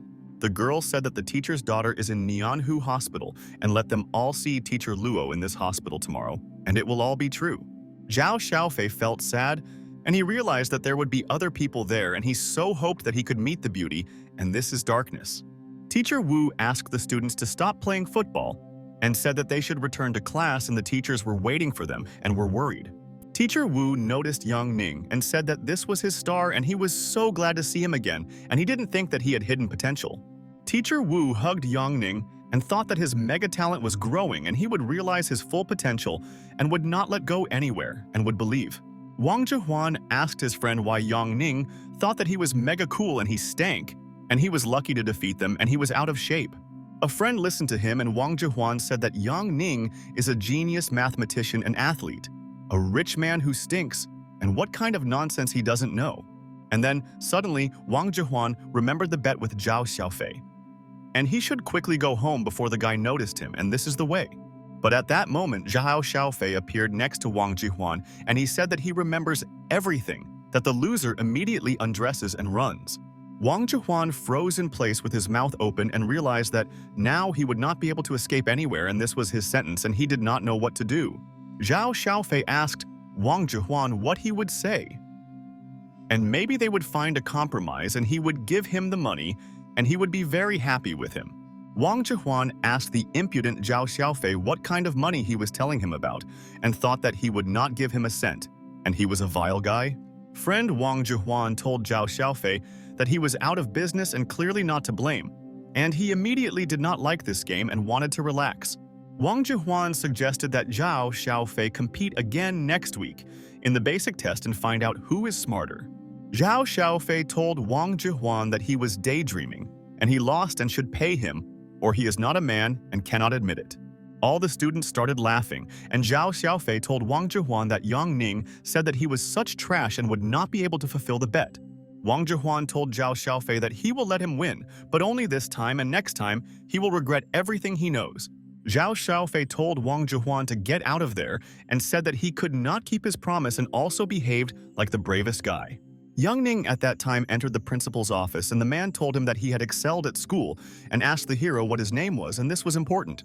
The guy told the director that his name is Yang Ning and he is glad to meet them, and they do their job well and cannot be blamed. The man told Yang Ning that this is a good name and the student broke 3 world records today. And does he realize that he made history in running? Yang Ning said thank you to Mr. but thought who this guy is, and he doesn't know why everyone treats him so respectfully, and it's interesting. The man told Yang Ning that if he wanted, he could become a student at their Zhengning University, and they would be glad to have a student like Yang Ning. The man told Ning that he had already contacted Zhengning University, and all he had to do was tell him, and he would submit a special application for him. Yang Ning was at a loss and asked the men what kind of special certificate this was, and it seemed like it was nonsense and let them explain the information to him. The man asked Yang Ning not to worry, and he can consider all this a reward for success and take his time and think carefully about all the details. The man asked disciple Yang Ning if he would like to have dinner with them, and they could all discuss his future at the restaurant over dinner. But Yang Ning said thank you very much to the men, but he has important things to do and he must go, and he is grateful for all their efforts there. Yang Ning walked out into the corridor and thought that so many events had already happened in his life in one day, and he could go to university. Yang Ning remembered that Miss Ashu Yuan invited him to dinner, and he can safely refuse these old people and does not want to sit with the heads. And then a system appeared in front of Yang Ning and reported a hidden quest, and someone liked it. And the system is proud that the owner has become cool. The system informed Yang Ning that he had earned respect for himself with his strength, and now his life would be more interesting and influence his friends. Yang Ning was intrigued to find out what this hidden quest was, and maybe it was a wife or some beauty, and his system was inaccurate as always. Yang Ning at this time came to the restaurant where they agreed, and he doesn't want to be late and make his girlfriends wait, and he is a gentleman. Yang Ning looked at his phone and thought that he and his friends would have a great time there, and he was glad that they would join him there. Zhao Xiaofei was shocked and told Yang Ning that he had so much money and he didn't tell him anything, so he gave thousands to treatment. But Yang Ning told Zhao Xiaofei that he understood everything wrong and shouldn't be so surprised by these numbers, and it looks like he's already overheated in the sun. Zhao Xiaofei listened to Yang Ning's words and said that he counted 9 zeros in his account, and he did not think that his best friend Yang was an oligarch. But Yang Ning smiled and asked Zhao Xiaofei to check his eyesight and make sure that everything was fine with his thinking and that he was worried about him. Zhao Xiaofei told Yang Ning that this is 9 million and he can count perfectly, and clearly should not seek help from doctors. Zhao Xiaofei shouted at Yang Ning and said that he had 9 million and maybe he stole them, and let him not forget that he promised a chicken to his friend. Yang Ning approached the head of the council and handed her the money and said that it was 100,000 yuan and she should take it to teacher Luo and he needed it more. The head of the council was delighted and told Yang Ning that she would definitely give 100,000 to teacher Luo and he would be very happy with his support. Zhao Xiaofei told Yang Ning that he told him that he and she should go to teacher Luo, and why did he send her? And he is strange. Yang Ning asked Zhao Xiaofei to shut up if he wants chicken, and sending him there is not the best option and he can spend the money on burgers. The head of the council told her friends that they could go to the teacher a little later and suggested that they go to lunch, and Zhou Qian would also go there. All the friends agreed to have lunch together, and Zhao Xiaofei asked them to wait for him, and he fell behind them, but will soon catch up and they will go there. Zhao Xiaofei continued to run after his friends and thought that he wanted to get to know his friends better because they were so beautiful, and this was clearly his chance. Wang Zhihuan was watching Yang Ning at this time and asked his colleague there to be careful with him, and this guy is evil with tricks, and he will surprise him. The guy asked Wang Zhihuan if this is the student and let him live for another week, and then they will send him to the next world, and this is a fact. The guy thought that Yang Ning broke 3 world records and defeated Zhao Xiaofei with money, and Jiangning University gave him special access. Wang Zhihuan asked his colleague to tell them that there will be no party, and he will study for the exam today to restore his honor.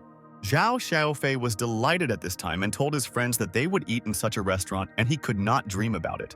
The waiter approached Yang Ning and asked if they needed a table for 3 and he would prepare everything for them, so that their guests were satisfied with everything.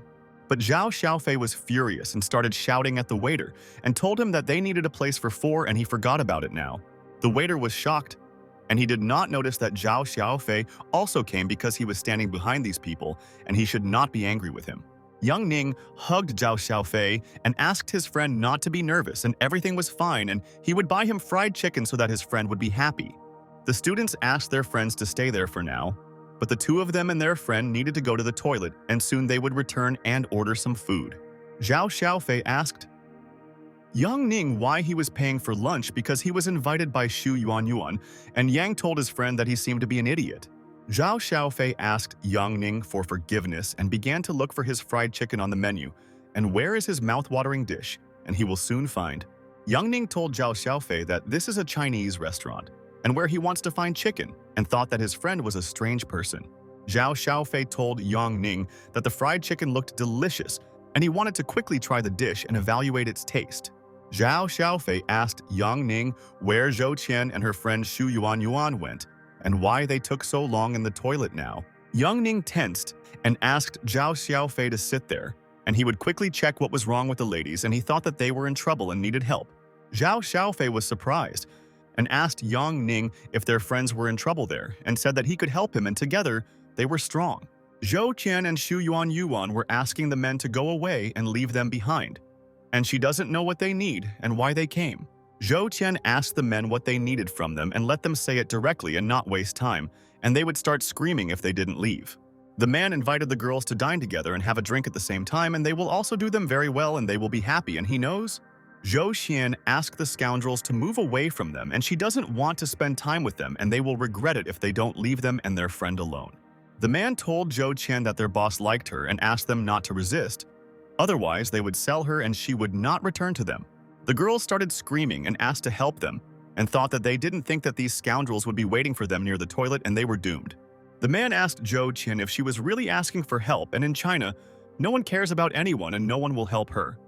And this is his street. And then an accomplice came up to them and asked if they could do it faster, and Director Zhang couldn't stand it anymore, and he was so tired. The man told Director Liu that these beauties do not want to go there with them, and what should he do with them? And maybe he can tell him what to do. The man told the girls to stop arguing with him, and they are making Director Zhang very angry and should quickly come to him and he will be so happy. Director Liu asked the guys to just calm down these girls, and they shouldn't get hung up on them and need to punish them and show strength. The men began to come closer to the girls and wanted to grab them, and the ladies asked to let them go, and they should not touch them, and this is bad. But suddenly, at this moment, Zhao Xiaofei pushed the man from behind and thought that Yang Ning was great, and he correctly guessed that they were in trouble. The man was very angry and asked everyone who did this, and he would quickly take revenge on this man for pushing him from behind so brazenly. Zhao Xiaofei told the scoundrels that they were finished, and they would now show them a masterclass on how to behave with ladies and show them their strength. Young Ning said that now he understands why the girls stayed there for so long and were captured by some scum from the underworld. Zhou Tian told Yang Ning that these people took the phones and they wanted to kidnap them, and that's why they couldn't get out of there. Yang Ning invited his girlfriends to have lunch later, and now he is obliged to deal with the scum there and teach them a lesson, and they will immediately regret it. The man shouted and asked his people where the idiots came from and told them to punish them without regret and show them who they all are. People from the gang started running towards Yang Ning, and they had weapons and they would hurt the guy, and in vain he decided to play a hero with a friend. But Yang Ning dodged the bully's blow and delivered a targeted blow to his stomach and thought that the people from the gang should learn all the techniques. Yang Ning walked up to another person from the gang and hit him in the face with his elbow and wanted him to be in extreme pain and experience all the rage. All the people from the gang were lying on the floor and could not get up and realized that they had attacked the wrong person, and he knows how to fight cool and he is a fighter. The head of the bandits was shocked and asked Yang Ning if he was a soldier and how he was able to get all his people out of the way in a split second, and this is a shock. But Yang Ning told the scoundrel that he was an ordinary student and did not understand how they were in a gang because none of them knew how to fight, and it was a shame. But the man told Yang Ning that he didn't care whether he was a soldier or a student, and since he dared to insult him, he could already be considered a corpse today. The gang people listened to him, and their leader told them to hold Yang Ning and prevent him from escaping and attach him to the car and make a couple of circles. Yang Ning said that sometimes people do stupid things and asked Zhao Xiaofei to protect the girls while he deals with everyone. Zhao Xiaofei was alarmed and asked brother Yang Ning if he had gone completely crazy and wanted to fight all the people there alone. Yang Ning thought that he needed to check the Ace's manual since these people only understand the language of pain and showed them the full power of his fists there. Yang Ning decided that he was using all these people as dummies for training and maybe then they would all get better by staying in the hospital. People from the gang asked their colleagues to be careful and the guy attacks them, and they must protect themselves from his attacks because he is a very tough fighter. But at that very second, Yang Ning kicked the scoundrel in the face and thought that he was having so much fun, and on the one hand it was good that they came to him. The bandit fell to the floor and realized that he should not have been the first to run and attack Yang Ning, and now he realized that this was not an ordinary student. All the people from the gang were alarmed and thought that they should come up with a plan to defeat Yang Ning because he injured them with one blow. The man from the gang told Yang Ning that he was good and told him to stand still until the boss came and he wanted to personally communicate with the guy. Yang Ning told the guy that he was so scared that their boss might come there and punish him and he was trembling with fear and he was afraid of the boss. Yang Ning told the guy that it was sarcasm and hit him in all parts of his body and thought that now the guy would become smarter from his blows. The guy fell with a crash to the floor and believed that their boss would be able to avenge them because this impudent student had wounded all his people and was mocking them. The guy asked Yang Ning if he really hit his pressure points like that. And where did he get such a technique? And he could no longer move. All of Yang Ning's friends were surprised and thought it was cool, and they didn't know that the student could deliver such rare blows to the enemy. Director Liu asked his people why they were standing there for so long and could not persuade the two young girls, and time was passing quickly. But Director Liu was horrified because he saw that all their people were lying on the floor and could not get up, and he didn't know what this guy did to them. Director Liu was very scared and quickly ran away from there and asked Yang Ning where he came from there and what he did with all the gang people. And then, a lot of people ran into the room and they told Yang Ning that he was creating problems for them and they would beat him for a very long time and the guy would die. Yang Ning was delighted that more mannequins appeared there and he was not at all tired of training and would show who is really the boss.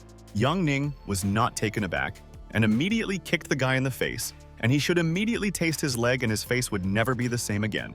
The guys were lying on the floor and asking someone to beat this scoundrel because he is not immortal and he can be wounded. If you try, and this is a fact.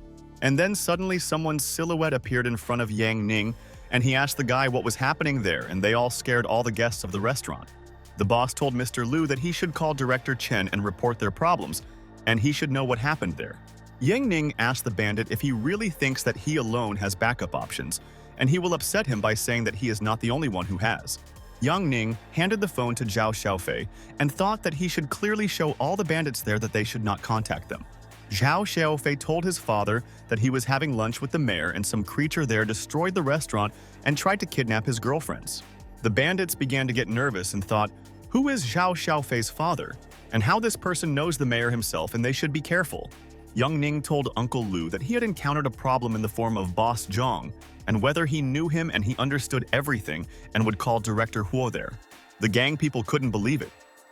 And is Zhao Xiaofei's father a big man from the legal committee and personally knows Mayor Huo?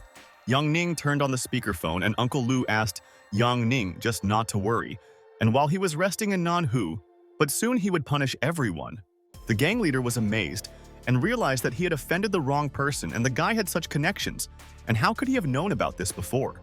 But at this moment, someone asked Yang Ning not to disturb Mr. Lu, and he would deal with these people himself, and there was no need to disturb his friends. The bandits turned around and noticed that there was a man in a suit standing behind him, and it looked like he was also working for the government, and they knew. Su Yuan was very happy and told her dad that she was delighted and did not expect to see him there, and it was good that he decided to come today. Yang Ning and Zhao Xiaofei were surprised and wondered if Shu Yuanyuan's father was a man, and she never said that her father was influential. Shu Yuanyuan's father is just an assistant to quickly call Huo's friend there, and he must tell him something, and it is very important for their business. The assistant listened to Mr.'s words and said that he would soon call his friend Ho, and they could discuss all important aspects with him at once. The guy called Mayor Huo and said that this is Secretary Shu, and he wants to invite him to lunch in the upper city, and he is very angry about the events. Young Ning wondered if it was Uncle Shu Jubai, and now it became clear where he got such influence and why all people respect Mr. Shu Jubai told Young Ning, "Thank you for helping his beloved daughter, and he doesn't know how to thank him, and he will protect him more." Young Ning asked Shu Jubai not to worry about this, and they are friends with his beloved daughter and study together at the same school and was obliged to her. Yu Chubai told Young Ning that he has fighting skills and he is strong and tall, and he doesn't even see his daughter because of him. And it's funny. The head of the bandits could not understand who this guy was and how he knew all the bosses, and he was definitely finished and should not have attacked a serious guy. And then the police arrived and they started taking away all the gang people, and they were offended that they had so many crimes and got caught for it. Shu Chubai told the officer that such schools definitely deserve praise, and he is glad that the younger generation is able to protect their own.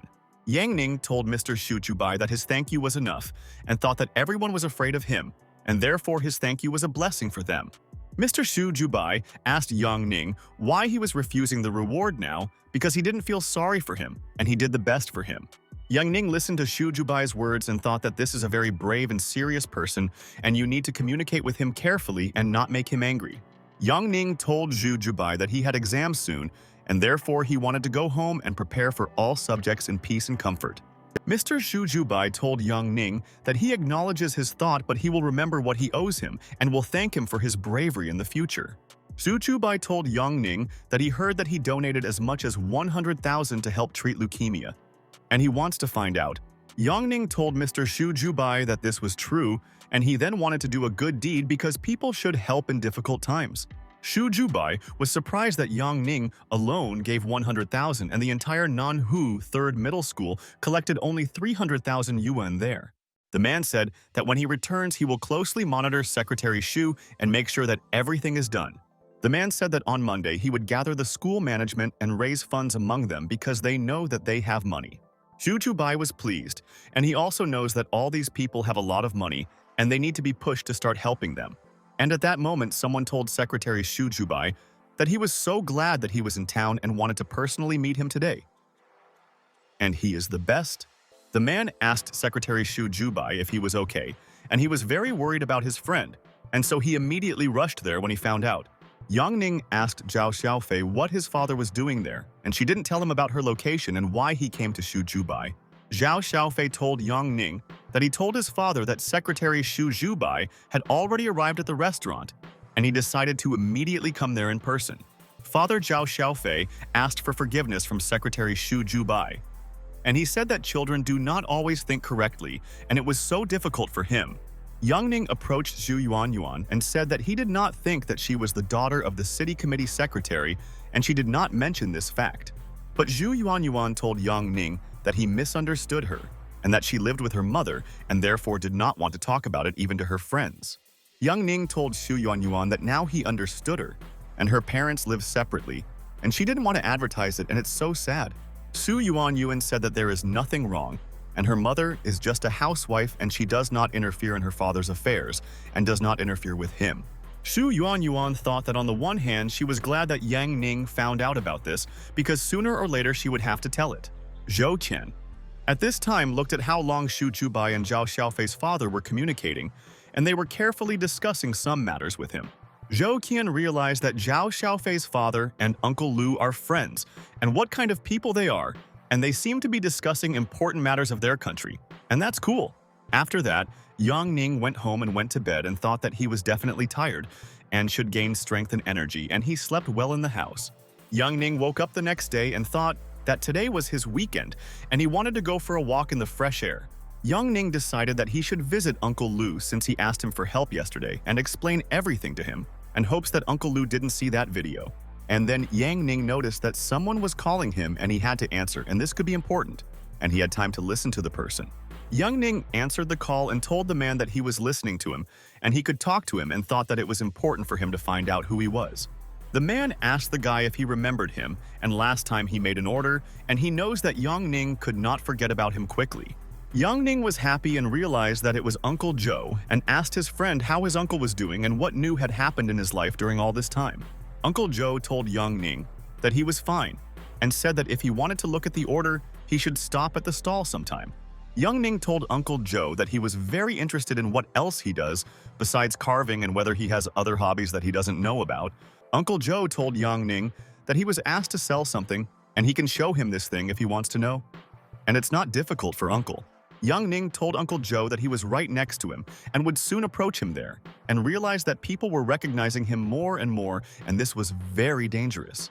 And after a while, Yang Ning came to the stall and thought that he had not communicated with Uncle Joe for a long time, and it was important for him to find out what he was selling to people. Yang Ning said good morning to Uncle Joe, and the uncle was delighted and told the guy to come to him, and he was great for already coming to him.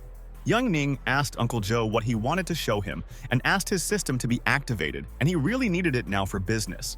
But Yang Ning looked at the system and couldn't believe his eyes, and decided that this was very strange, and for some reason he was not aware of all these events. The system informed the owner that a system update was being launched. This update would be completed in 48 hours and would be available. Yang Ning was hysterical and thought that the damn system was to blame again, and she loved to troll him. And why was it being updated there now? Uncle Joe was at a loss and asked Yang Ning if he was okay now, and if he needed help, they could go to the hospital. Yang Ning remembered that he should not behave strangely, or else people would find out about his secret, and he should return to Uncle Joe immediately. And then Yang Ning became convinced that he could still recognize things and immediately find out information about them, and calmed down and stopped being angry. Yang Ning realized that it seems that updating the system interferes with the work of his Eye of Truth, and he can find out everything about objects, and this makes him so happy. Uncle Joe showed Yang Ning the animal figurines and asked if he might need something from there and should take a closer look at these figurines. Yang Ning realized that the glow was coming from the box, and it already looks shabby and old, and is it really an antique, and he should find out. Yang Ning asked Uncle Joe where he got the old box from, and he is very interested in finding out and hopes that he can answer the questions. Uncle Joe was surprised and asked Yang Ning if he was asking him about this box, and he had it for a long time and did not remember where he got the box. Yang Ning thought that he did not want to deceive Old Man Joe, but if he offered a high price for the box, his uncle would definitely not agree to sell. Yang Ning asked Uncle Joe if he had problems recently, and he cared about him and wanted to hear all the nuances from him right away.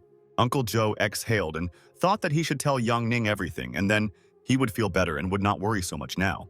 Uncle Joe told Yang Ning that he has one problem, and this is also not really a problem, and he needs to find a teacher for the village children. Yang Ning asked Uncle Joe if he didn't have any teachers, and thought that he could easily find a teacher to teach the children the subject. Uncle Joe said that the roads in their village were bad, and until he himself started driving, they were isolated from the world for 6 months, and it was difficult for everyone. Yang Ning asked his uncle to tell him the signs of the area and everything can be fixed soon, and Joe said that a river flows next to this village.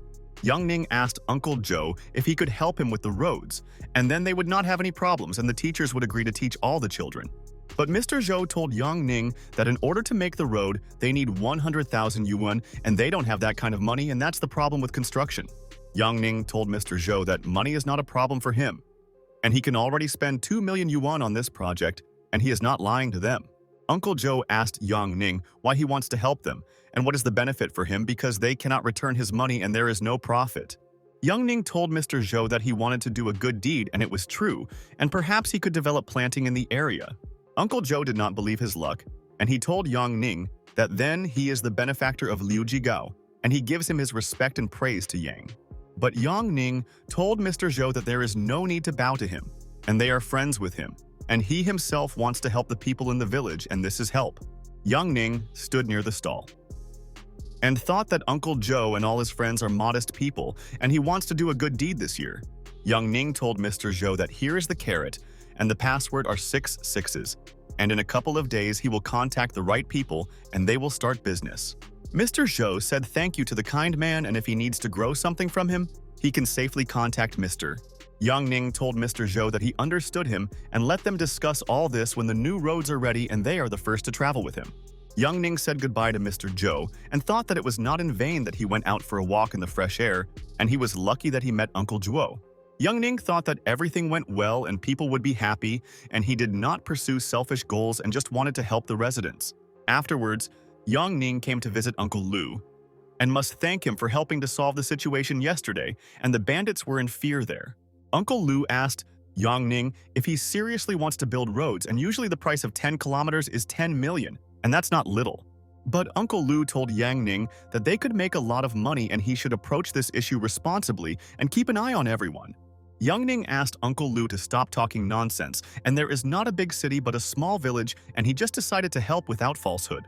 Yang Ning told Uncle Lu that Mr. Zhou gave him some box and later he will examine it and appreciate it, and it is important to him. Uncle Lu asked Yang Ning if he knew that everyone in the family was impressed with him, and Lao Feng and Lao Zhao praised him, and Meng wants to marry his granddaughter to him. Uncle Lu told Yang Ning that he heard that he was a god above all the bandits, and Yang said that this happens and it all happened by accident. Uncle Lu smiled and asked Yang Ning if he really thought that his uncle would believe him, and he could see the imperial jade in the stone then. Yang Ning listened to him, and Uncle Lu said that tomorrow there will be a meeting and he must come there, and all the members will be waiting for him, and this is a fact. Uncle Lu told Yang Ning that he can pretend, but Uncle Lu knows that he has talent and let him come to the tournament and there will be experts there. Yang Ning asked Uncle Lu Bo if he was confident in him, and maybe someone else would go there instead of him, because there are people more talented than him. Yang Ning asked Uncle Lu Bo if it had something to do with Liu Hu, and he could tell him all the important information and he would not tell them.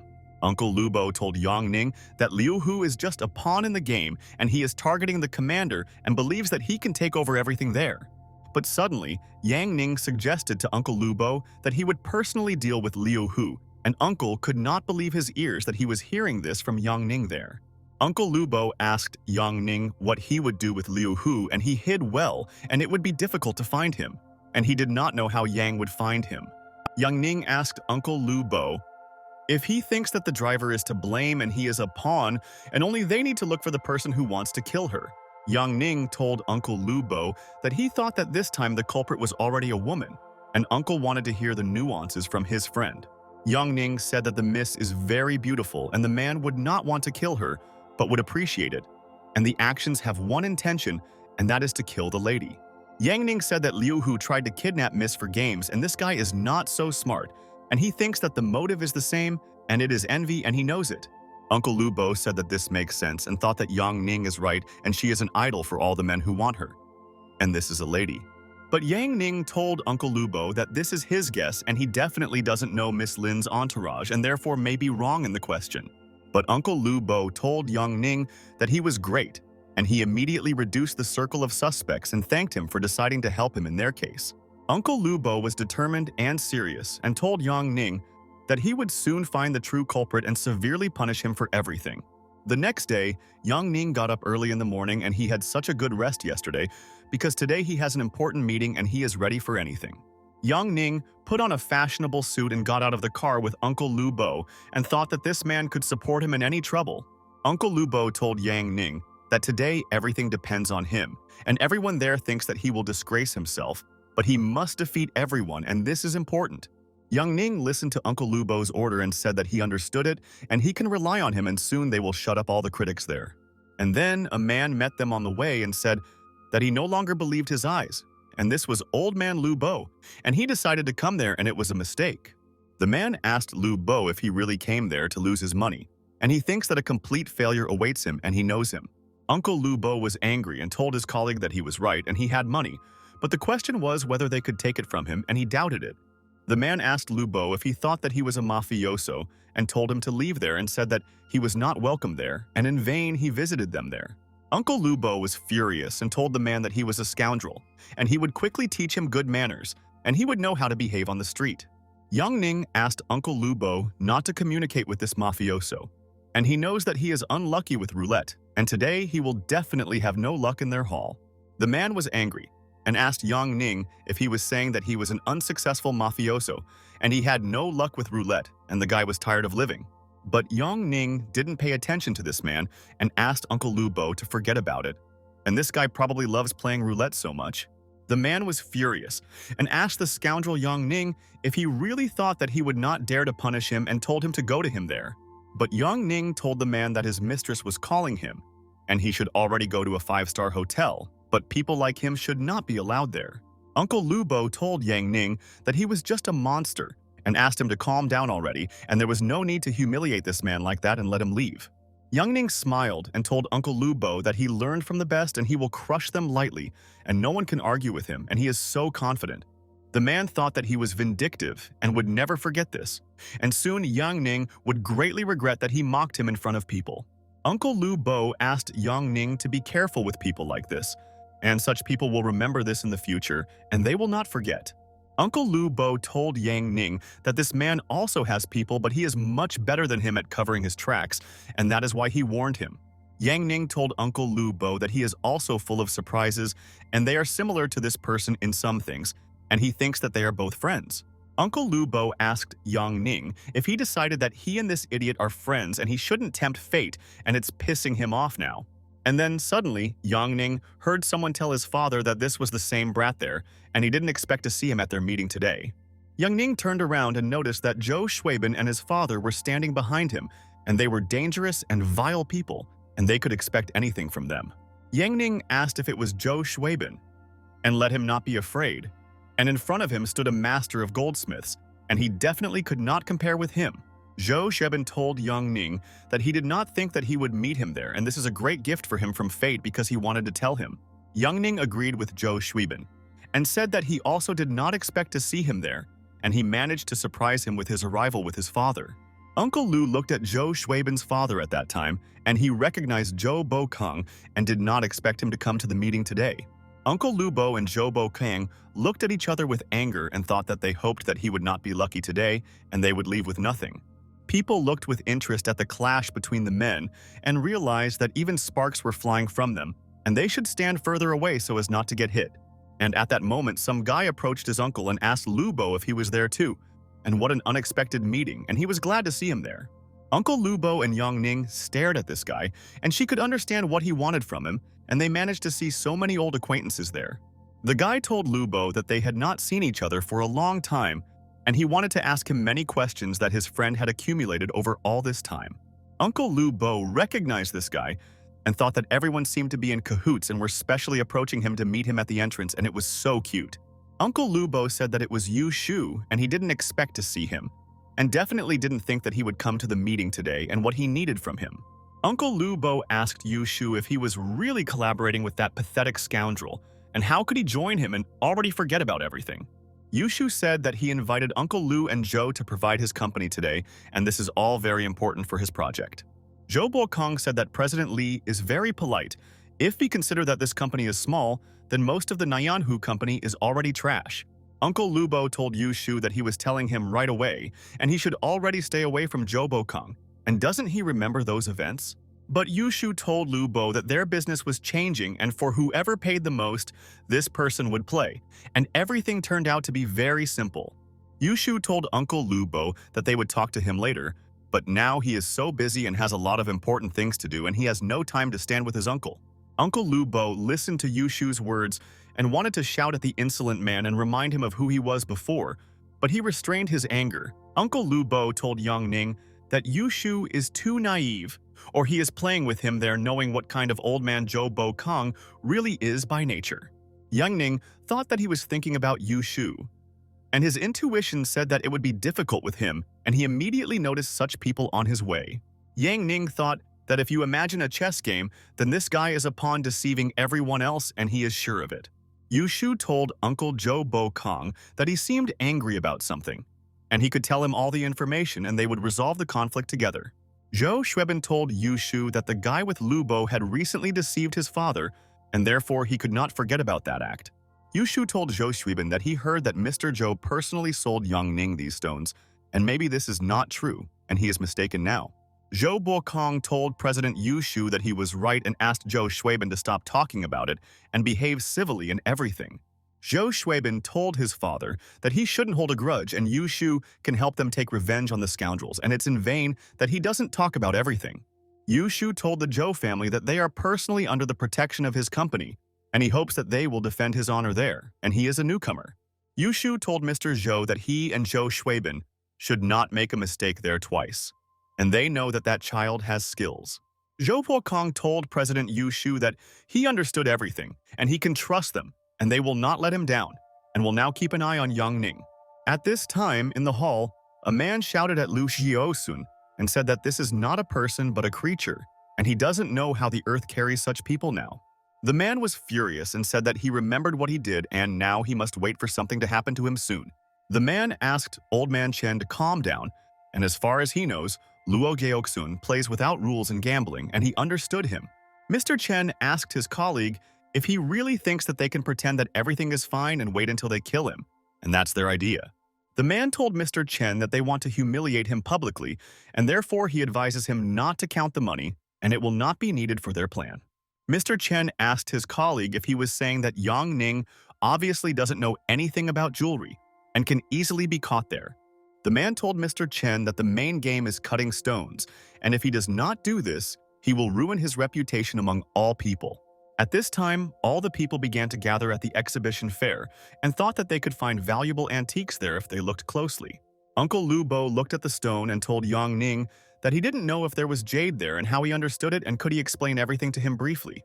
Yang Ning told Uncle Lu Bo that jade in a stone can be easily detected without even straining by several factors, and he will tell him all the methods. Yang Ning asked to look there, and this stone has a certain pattern, and also the color may remind him of the rising sun, and there may be jade there.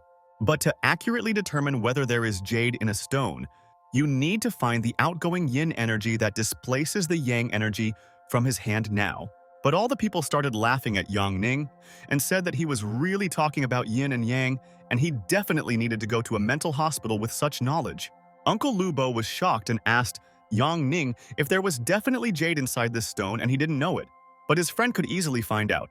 Yang Ning agreed with Uncle Lu Bo and said that there is something inside the stone and it can be sold, but they will definitely know about it when they open the stone. But at that moment, someone shouted to Yang Ning and told him to stand, and he must answer some questions for them, and it is very important for them to know all this. People were unhappy and told Yang Ning that he was laughing at them using wuxia to check the stone, and who let the swindler in, and should be kicked out. People asked the guards to quickly kick out Yang Ning and Uncle Lu Bo, and they both know nothing and pretend to know all the data about this stone. Uncle Lu Bo was alarmed and told people that they had misunderstood everything and that he was just his nephew and was definitely not a wuxia scammer. But the guy asked Uncle Lu Bo to stop talking nonsense about stones, and Ning should listen to his elders and they have a serious business there and not a circus. People told Yang Ning that he should remain silent if he doesn't know anything about their business. And why does he think that he is smarter than everyone else? And he makes everyone nervous there. Yang Ning asked people if they were saying that this stone was empty and immediately realized that it looked like a setup, and he would teach idiots a lesson. And then a man came into the hall and said that jewelry was nonsense for him, and he was not used to wasting his time in arguing with different people. Yang Ning turned around and realized that he seemed to be a serious person, and they should listen to what he had to say to them to understand what his thoughts were. The man stood boldly in front of Yang Ning and Uncle Lu and thought that he was the coolest and no one could compare with him in all his skills. Yang Ning asked the man if he really wants to make a bet with him, if he is so confident in himself, and find out which of them is right and who is pretending there. The man asked Yang Ning what the conditions would be, and he was ready to discuss with him all the details of the bet so that later he would not be offended by him for all the conditions. Yang Ning told the man that he would pay him 1 million if there was something in one of the 2 stones, and he could take the risk if he knew it all. The man said that if there was something in 2 stones, he would give him 1 million, and thought that all the precious stones had already been collected in another place. Yang Ning told the man that he has a better chance of winning and that this is somehow unfair to him and he must admit this fact. The man took Yang Ning's hint and said that he would give 5 million and maybe then he would be satisfied, and he thought that it would be a fair debate. Yang Ning agreed with the man and asked him not to blame him later if he later turns out to be a loser and fate is in full swing and he made a choice. Mr. asked Yang Ning if he really cares about him, and in his opinion he is too proud and such people always fail in arguing with him. Uncle Lu Bo told Mr. that he looks nervous, and they already have a couple of million bets, and if Yang Ning loses, he will pay the entire amount for him. Zhou Bokong's father and his son watched the argument between Yang Ning and Mr., and they did not believe at all that Yang Ning could be right in this matter. Zhou Shuibin told his father that Yang Ning is arguing with Mr. over 2 stones, and this is nonsense, and he is sure that nothing inside the stones will be given up soon. But Zhou Bokong told his son that he was mistaken, and Yang Ning would be able to find even 2 stones with a surprise inside, and he had already done such a trick once. But Zhou Shuibin was worried and told his father that Yang Ning was just lucky, and he doesn't believe that the guy understands this, and this is absurd and a complete lie. Zhou Bokong began to shout at his son and asked why Yang Ning was always lucky, and if he were so lucky, his father would sit at home and drink tea. People said that in their day the youth are impatient, and with 1 million yuan, the whole family can live for several years without problems, and what a loss it is. Mr. boldly told the experts that they can cut the stone and they will find out which of them was right in the dispute. And he thinks that Yang Ning has no chance. Mr. told Yang Ning that it was good that he met him there today, and for 1 million he can consider that he has a luxury car. Yang Ning asked, Mr., did he really think that 1 million yuan in their time would be enough to buy a car? And he didn't know that Mr. was naive. Mr. asked Yang Ning what he wants to say with this, and let him finish his thought there, and he wants to hear his opinion on this matter. Yang Ning asked Mr. if he seriously wants to buy a car for all the money, and 1 million is a lot and real bosses will buy it for hundreds. All the people started laughing at Mr. and thought that Yang Ning was a comedian, and he was able to make a great joke on Mr. that he didn't even understand it. Yang Ning told Mr. that if he understood him correctly, now he is driving a car that costs less than 1 million, and he sympathizes with him. The Mr. told Yang Ning that he was a scoundrel and would greatly regret that he was making fun of him like that, and soon he would not be laughing at all, and he guaranteed. Mr. told Yang Ning that you can't spend money anywhere, and he carefully saves money because earning money is much more difficult than spending it. Yang Ning asked Mr. Is he really saving money and it's inappropriate to talk there, arguing with him for money and he's betting his money coolly. Yang Ning told Mr. that he came to the meeting with Uncle Lu Bo in a car of this brand. And did he know that this car was limited? Yang Ning told Mr. that this is what real cars are called, and he is looking for a car for 1 million yuan, and therefore he sympathizes with him. Yang Ning asked Mr. if he really considers himself even better than Uncle Lu Bo, and this is too arrogant, and he will soon regret all his thoughts. The Mr. was furious and told Yang Ning that he was a bastard and would definitely regret all his actions, and that he shouldn't underestimate him because it's not for nothing that he's the boss. Yang Ning told people that some are happy that they eat on $1 million wheelbarrow, and some don't know about the $100 million wheelbarrows, and that's a fact.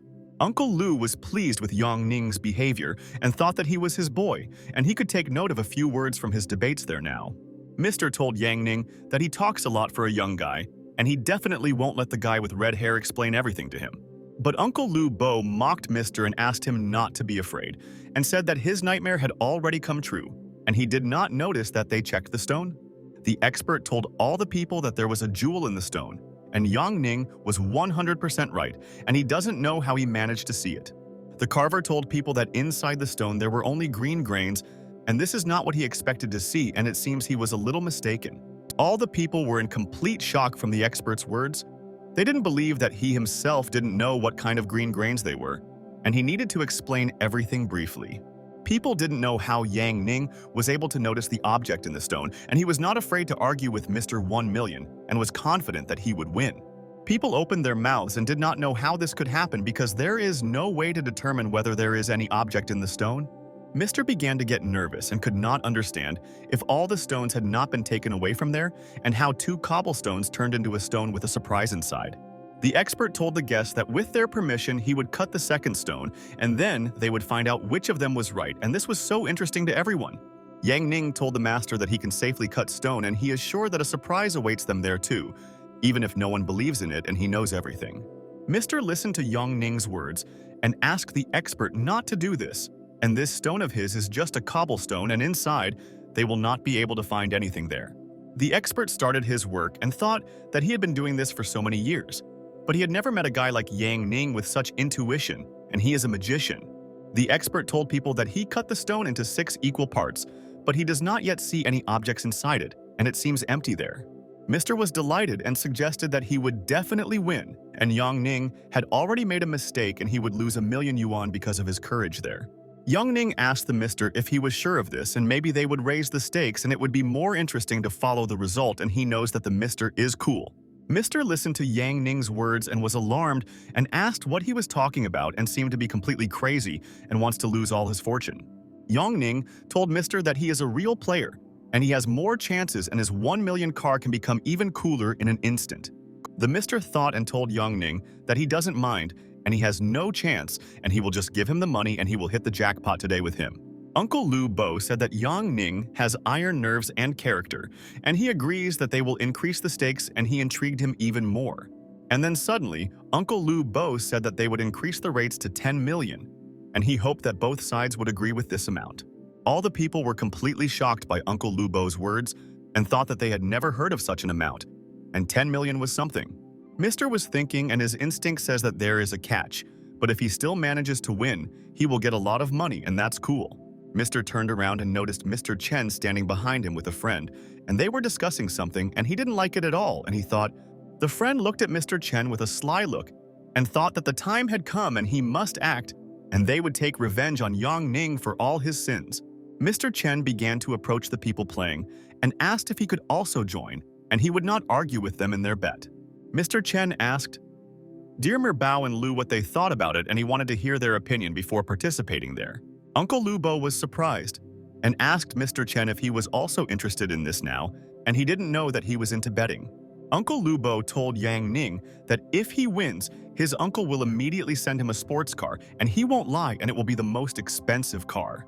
Yang Ning smiled and said thank you very much to Uncle Lu, and he will try not to let him down, and they will put all competitors in their place soon. Mr. Bao thought that these people were scoundrels, and in vain he contacted them, and he would never argue with them again, and he regretted it so much. Mr. Chen asked Uncle Lu if it would cost him 50 million today, and he wanted to know all the information before playing. Uncle Lu Bo was very surprised that Chen was offering 50 million, and they need to be careful with this man, and he is insidious. Uncle Lu Bo asked Chen why he offered 50 million because he couldn't afford even 20, and it seems he has a sponsor. The man told Mr. Lu Bo that he was a good observer and was able to immediately find out the whole situation without hesitation, and he was definitely a pro in their industry. Uncle Lu Bo told the man that it was him, and he sent Bao and wanted to harm his nephew. And this is an interesting step but useless, and they will prove. The man told Lu Bo that it seems pointless, but they old foxes must update their knowledge to keep up with all the young ones. The man asked the guy his name, and he thinks that he is much better and more effective than his stupid grandson, and he wants to discuss everything with him. But Lu Bo told Jellyween that no one could ever surpass his nephew, and they might not even try, and they would all be doomed to failure. Jellyween told Lu Bo that he reacted as if he wanted to kidnap Yang Ning, and he has a family with grandchildren, and he doesn't need guys like that. Yang Ning realized that his intuition said that these guys are snakes, and they shouldn't have anything to do with them, and they give off a bad aura, and he immediately understood. Mr. Bao put a check for 10 million on the table, and he takes a risk and believes that he can defeat Yang Ning in an argument, and he will be ashamed of all this. And Mr. Chen put a check for 50 million on the table and thought that he too was not afraid of anything, and was sure that he would show the guy a masterclass. Mr. Bao and Mr. Chen said that their deal is valid, and they are very interested in finding out the composition of the second stone and understanding that Yang Ning was mistaken in his opinion. The expert did not expect that today they would have such arguments, and everyone thinks that they are right and do not want to accept defeat, and he will find out the result. Uncle Lu Bo approached Yang Ning and asked the guy if he was sure of everything, because his uncle hoped that they could defeat these people in their dispute. Yang Ning told Uncle Lu Bo that he was sure of what percentage and would bet there are 100 million if the raccoon next to him had cash, and it's true. Jellyween asked Master Chen not to worry, and the last cut was already left, and soon they would see the failure of Lu Bo and his nephew Yang Ning. Master Chen told Jellyween that the guy is a fool and the probability that there is jade in his stone is 10%, and he hopes for success. But the expert asked all the people to shut up and quickly bring him water, and he must do something, and this is very important. And he is not joking with his friends. All the people froze in surprise and did not understand what had happened and why their expert had already begun to worry so much, and it seemed that he had discovered something. The expert told Yang Ning that he reminded him of the old men from archaeology, and they also used wuxia to find the right treasure tomb.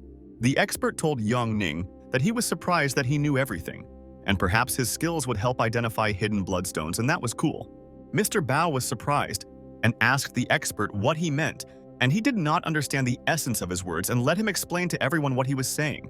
The expert said that if it's straightforward, Yang Ning's method can become the best and very popular, and he hasn't noticed such talented pros for a long time.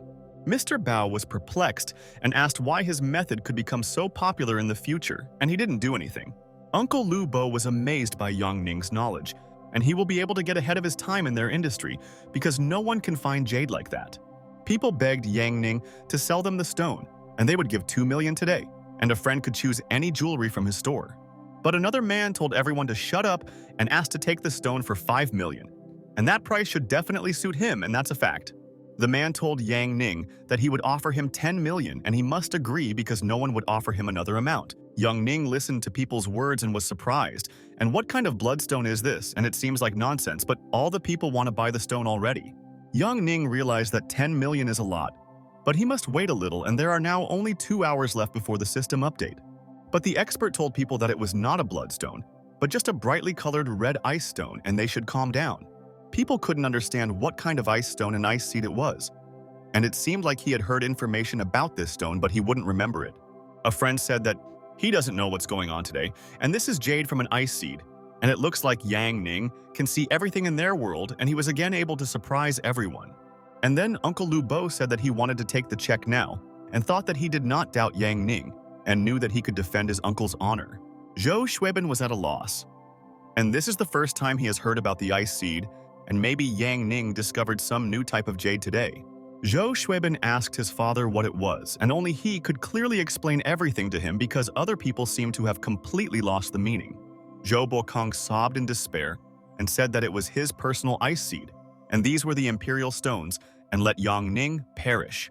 Zhou Xuebin was shocked and decided that Yang Ning had deceived his father and his imperial stones were sold for pennies, and the event was terrible. Mr. Chen heard people saying that they thought it was all a hoax and asked them to stop gossiping, and Yang Ning would profit. The guy asked his friend if Master Jianxi didn't say that all those stones are fake, and what kind of nonsense is this, and can someone explain? A friend said that the guy said that he used wuxia and was able to determine the value inside the stone without any problems, and the master could not do that. Master Bao started shouting at all his colleagues and said that it was just their idea, and because of them, he lost 50 million yuan in the dispute. The man approached Jellyween and said that gambling was not his thing, and he never wanted to participate in such matters again. Jellyween asked the man if it was really not his business, and he had previously asked him to start a business in order to receive a stable profit.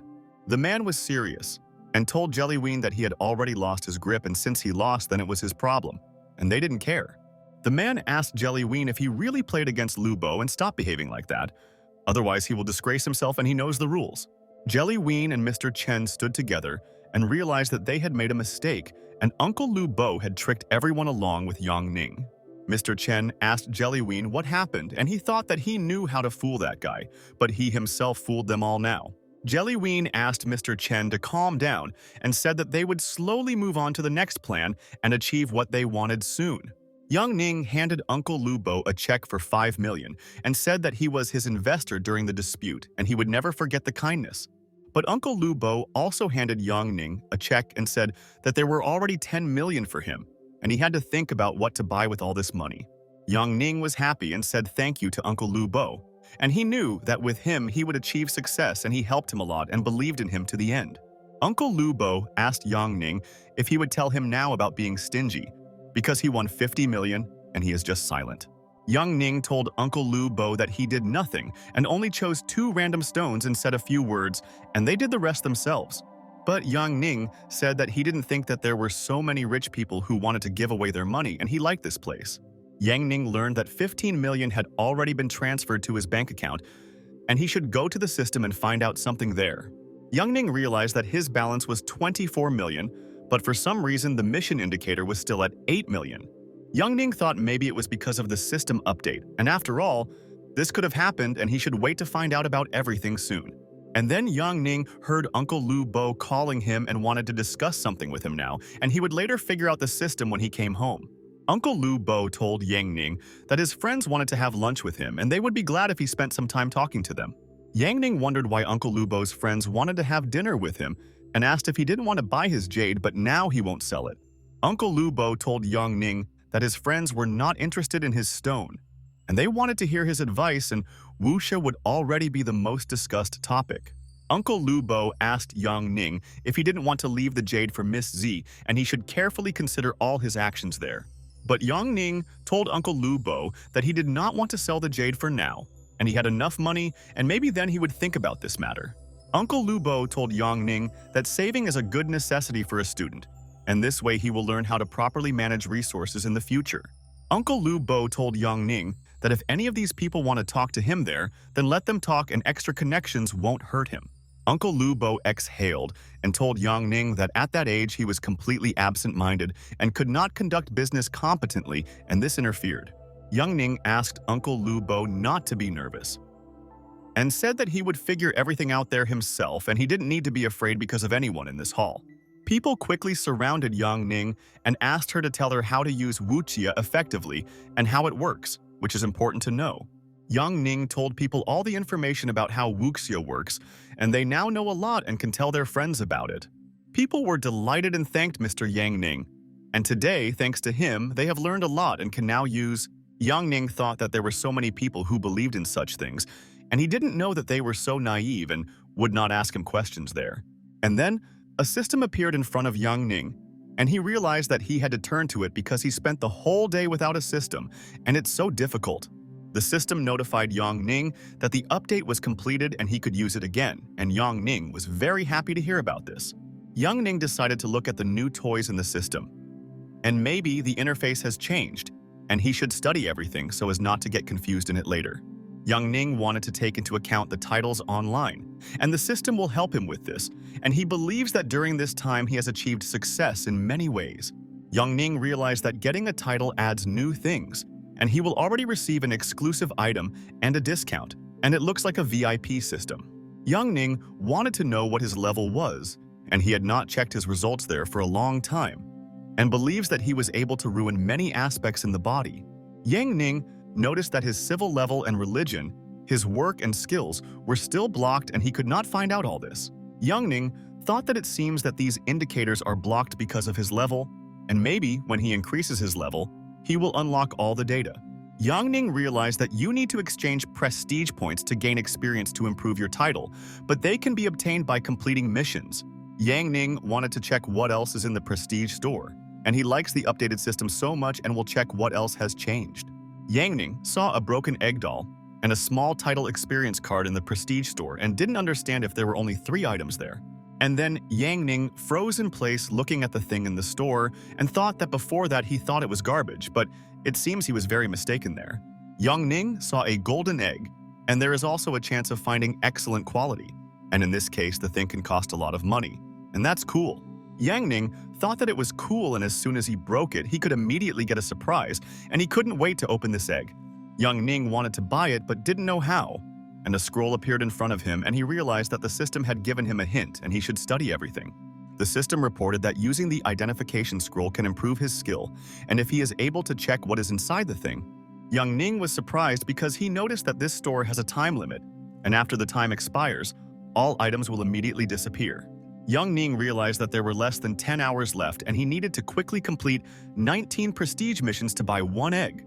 Yang Ning decided that he would look at what kind of prestige missions were in the system, and he would try to complete the task because he really wanted to buy this egg.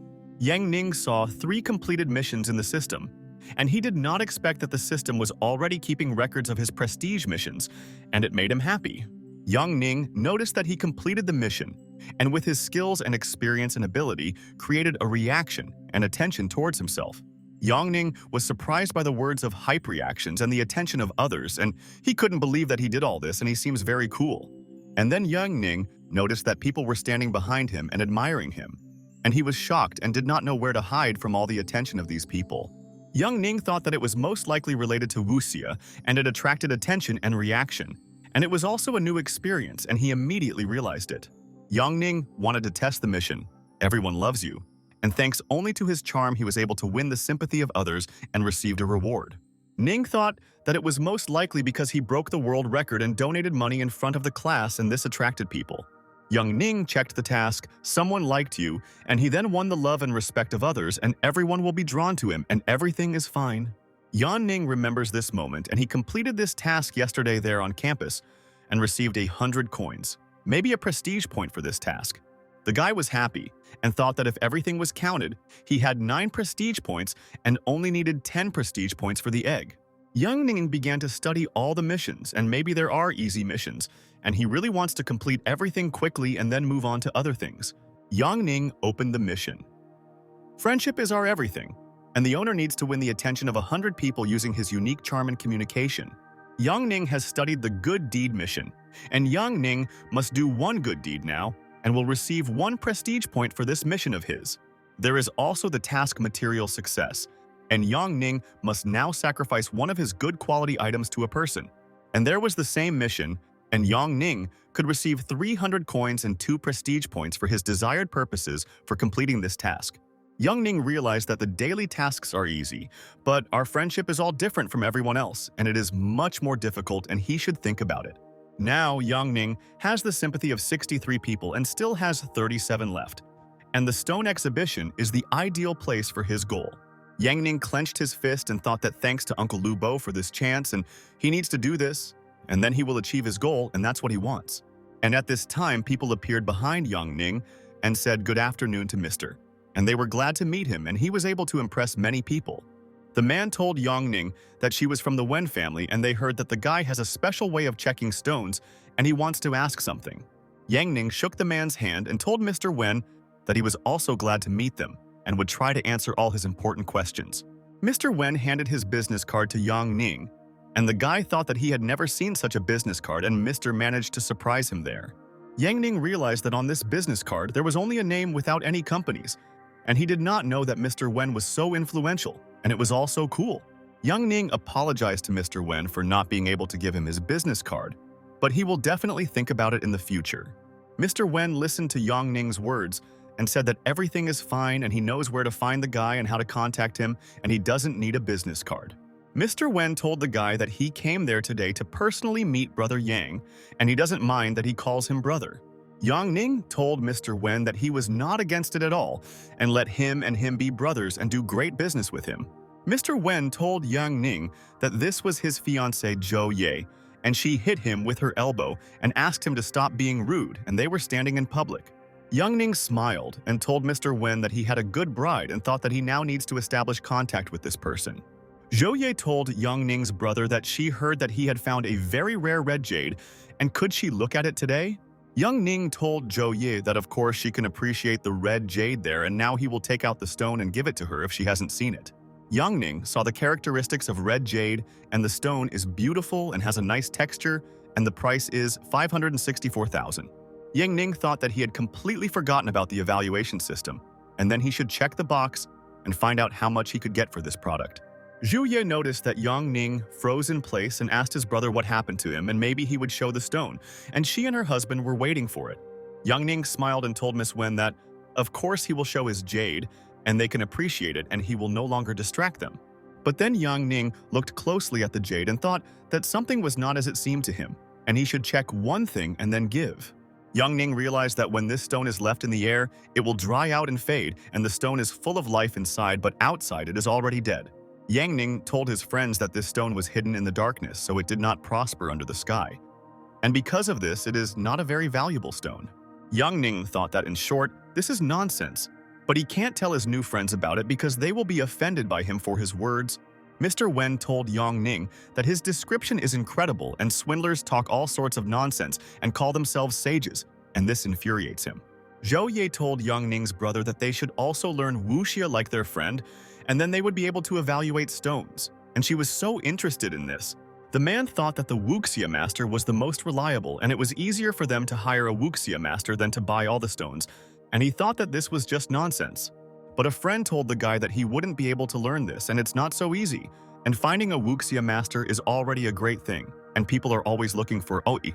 Yang Ning was happy and thought that he likes being a wuxia master, and all the people tell him about it and think that he can teach them the technique. But then Uncle Lu Bo approached Yang Ning and said that the organizers had prepared lunch there and set the table and they should go down and eat. Yang Ning told Brother Wen and Sister Zhou that he went to eat first and they should understand him because he had not had breakfast since the morning and was very hungry. Yang Ning told Mr. and Mrs. Wen that they would see each other later and he was so glad to meet them and they would discuss important matters and nuances with them. Yang Ning began to leave the hall with Uncle Lu Bo and thought that he had spent this day very productively and managed to accomplish so many things. Mr. Wen and his wife looked at Yang Ning and thought that he was a good guy and they should make friends with him and he would tell them a lot of things. Zhou Ye asked her husband if Yang Ning was interested in him, and she thinks that he is a very promising guy and will be able to succeed in business.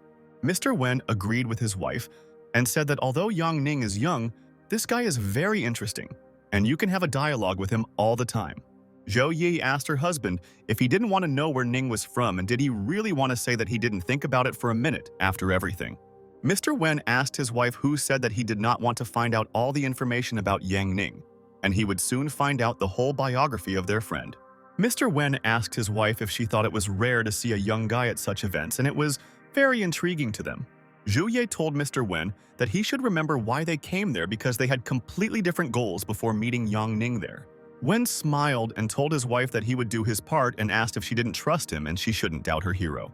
Yang Ning at that time entered the restaurant and a lot of people gathered next to him and they wanted to ask Yang Ning about the stones because he is a guru. People asked Yang Ning what he would say about this stone and he himself must evaluate it because no one will do it better than the magician Yang Ning. Yang Ning took a look at the system and found out that the number of interested people had increased to 72 people, and this motivated him. Yang Ning raised his glass and wanted to make a toast and told people that everyone has potential and they should realize it, and he knows their talents. Jelly Ween was sitting at the same table with his colleagues at that time, and they silently thought about everything and thought that they were left with nothing. And then, suddenly Mr. Chen hit the table and thought that he never expected that they would fail miserably, and how did it happen then? Mr. Chen told his friends that they had disgraced themselves, and he was ashamed to look people in the eyes, and how Yang Ning was able to beat them all in a bet. The partner told Mr. Chen that their rival was a boy, and this step of theirs would open up new areas of the city for them, and they would all go to the end for the bosses. Jelly Ween asked Mr. Liao if he had changed his mind, because they were not objective and did not know that Yang Ning could outwit everyone at once. Liao said that this situation affected not only the honor of their boss, but also all of them, and this will decide whether they can all defend their territories. Mr. Chen told Liao's partner that he said well and let this remain in the past, and if they fight together, they will win. The man told Mr. Chen that he was saying everything correctly, and everyone has their own honor that needs to be defended, and they will open these stones of theirs. Yang Ning was having a great time with Uncle Lu Bo at this time and thought that he didn't know before that people value antiques and arrange a collection. Uncle Lu Bo told Yang Ning that his assistant Shu went to school because of this, and Yang Ning asked Uncle Lu what he wanted to tell him now. Yang Ning listened, and Uncle Lu said that according to the officials, their area around South Lake School should be an entertainment and shopping area. Uncle Lu Bo told Yang Ning that he went to that school to discuss this and overheard how they want to build a new school soon. Uncle Lu Bo told Yang Ning that he must take this project seriously and the entire economy will be reworked, and he must know the nuances. Yang Ning listened to him, and Uncle Lu Bo said that they also want to invite him as an investor of Ning Cai Shen and he can go there and scout them. Yang Ning thought about Ning Cai Shen, and he remembers him, and it seems that he dealt with him. And during this day, he heard so many new names in the meeting. Uncle Lu Bo noticed that Yang Ning was thinking about something and asked what was on his mind, and it seemed like he was in the clouds and couldn't hear his words. Yang Ning came to his senses and realized that he shouldn't be so immersed in his thoughts because people often scold him for being so distracted. Yang Ning smiled and told Uncle Lu Bo that he understood everything and he needn't worry, and they would do everything according to plan and he would control them. Uncle Lu agreed with Yang Ning and thought that he was a strange guy but very talented, and he should develop his skills in the future. Uncle Lu Bo said that today they will open a zone for high-level players and they can start playing with 100,000 or a million yuan. Yang Ning listened with interest to Uncle Lu Bo's words, and he said that he had already learned from jade stones and it was addictive and he was really looking forward to it. Uncle Lu Bo asked the guy not to get carried away with games. And although he knows the definition, he can miss and lose everything, and this is very dangerous. Yang Ning thought that Uncle Lu Bo himself brought him to the exhibition of gambling stones, and which one of them is really so keen on gambling. Uncle Lu Bo told Yang Ning that his enemies would be more serious in the evening, and he should be careful and they might deliberately harm him there. Yang Ning asked Uncle Lu Bo if he had just lectured them about games and was he now forcing him to play, and that was strange. All the people looked at Yang Ning and Lu Bo walking and thought that they were both a cool tandem and could cope with any task in their business. Zhou Xueben told his father that Yang Ning was there, and he thought that this idiot had already left there, and he would never forget what he did to his father back then. Zhou Bokong thought that he had transferred to the Cheng Yang Group, so he needed to confirm his title as Vice President of Jewelry. Now, Zhou Bokong told Zhou Xueben that they would see what Yang Ning would be like and what surprises he had prepared for everyone there. Yang Ning told Mr. Wenan that this stone definitely changes every minute and is born and dies, and is an incredible natural phenomenon. Mr. Wen was shocked and asked Brother Yang Ning what he meant, and he wanted to hear more information about this stone of his. Yang Ning asked Brother Wen if he could see that the stone had a rough surface and a gyrus, and also a spherical vein running along it. Yang Ning held a stone in his hand and said that, simply put, there is a rare mineral inside this stone, and after cutting it, they will see it. The man said that since Mr. Yang Ning said that there is something valuable inside the stone, he is willing to bet on it because he trusts the master. The expert quickly did his job and thought that he hoped that Yang Ning could meet the expectations of all the people, and they wanted jade. The expert told people that there is jade in this stone, but unfortunately it is small and not very precious, and they were not so lucky this time. The man said thank you to Master Yang Ning for the enormous experience of the first stone cut. Although it did not pay for itself, it was important for the experience. The man said thank you very much to Yang Ning, and he will never forget and will tell stories to his grandchildren about how he communicated with Yang Ning. People told Yang Ning that although he is young, his skills are already better than those of other masters and appraisers, and this is incredible and Ning is unique. Yang Ning thought that he only had to find 4 people to complete the task, and he thinks that he will soon cope with it. The man told Mr. Hu that he was invited by Mr. Hong to the millionaire's area, and he said that there was good business communication with him. Uncle Lu Bo suggested that Yang Ning go to the table of players who are of a very high level and are lucky today, and will continue with him. People said that Master Yang Ning went to the millionaire's department, and he is excited about what will happen next, and wonders what they both will find there. People said that it would be a big game, and they all wanted to go there and see how the game would go and who would beat all the people. Zhou Xueben asked his father if they could also look at how Yang Ning would evaluate the stones in the millionaire's department. And this is intriguing. Zhou Xueben told his father that in order to go to the Department of Millionaires, they need to spend 10 million on stones, otherwise they won't be able to get in. Zhu Bokong told Zhou Xueben that this time Mr. Li gave them a limit of 20 million, and they can buy anything with it. Zhou Bokong told his son that he hates this accounting and counting everything he bought, and he prefers freedom and he is more comfortable this way. Zhou Xueben asked his father not to be nervous and not to think about it, and he understands how to behave and he can trust him, and he will show everyone. Zhou Bokong asked his son to always be in the shadows, because everyone who makes a bet has enormous power behind him, and he has no idea. Mr. Chen told Jellyween that Lu Gyokson has now gone to the millionaire department with the baby, and will they also go, and is there a plan? Jellyween told Chen's partner that they have a small budget, and it seems that he took his hint and they cannot spend much money there. And then suddenly, someone asked Jellyween if it was him, and he couldn't believe his eyes and didn't expect to see him in the gathering of people today. Jellyween told Master Kun that he was glad to see him there, and he did not know that the old man would also come, and for him, this meeting was unexpected. Master Kun asked Jellyween if he really remembered the name of an old man like him and what he was doing there, and it seemed like he was up to something again.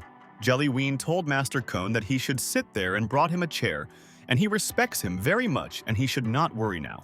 Jellyween told his friends that he would introduce them, and this is Master Kun. the best master appraiser in their city, as well as in their antique industry. The guy was delighted and told Master Kun that it was an honor for him to meet him personally, and he had heard that the master was so good in the industry. The guys said that they were very happy to hear their boss Jellyween talk about Master Kun, and they were lucky enough to meet the master there. Mr. Chen approached Master Kun and said that if he had come earlier, they definitely would not have lost, and he could help them in their dispute. Master Kun was surprised and asked Mr. Chen who played with him, and he wants to know who left them in the cold and who had the courage. Mr. Chen cried and told Master Kong that it was Lu Bo Guoxian from the Southern Lake, and he did not spare him, and he was in great pain that time.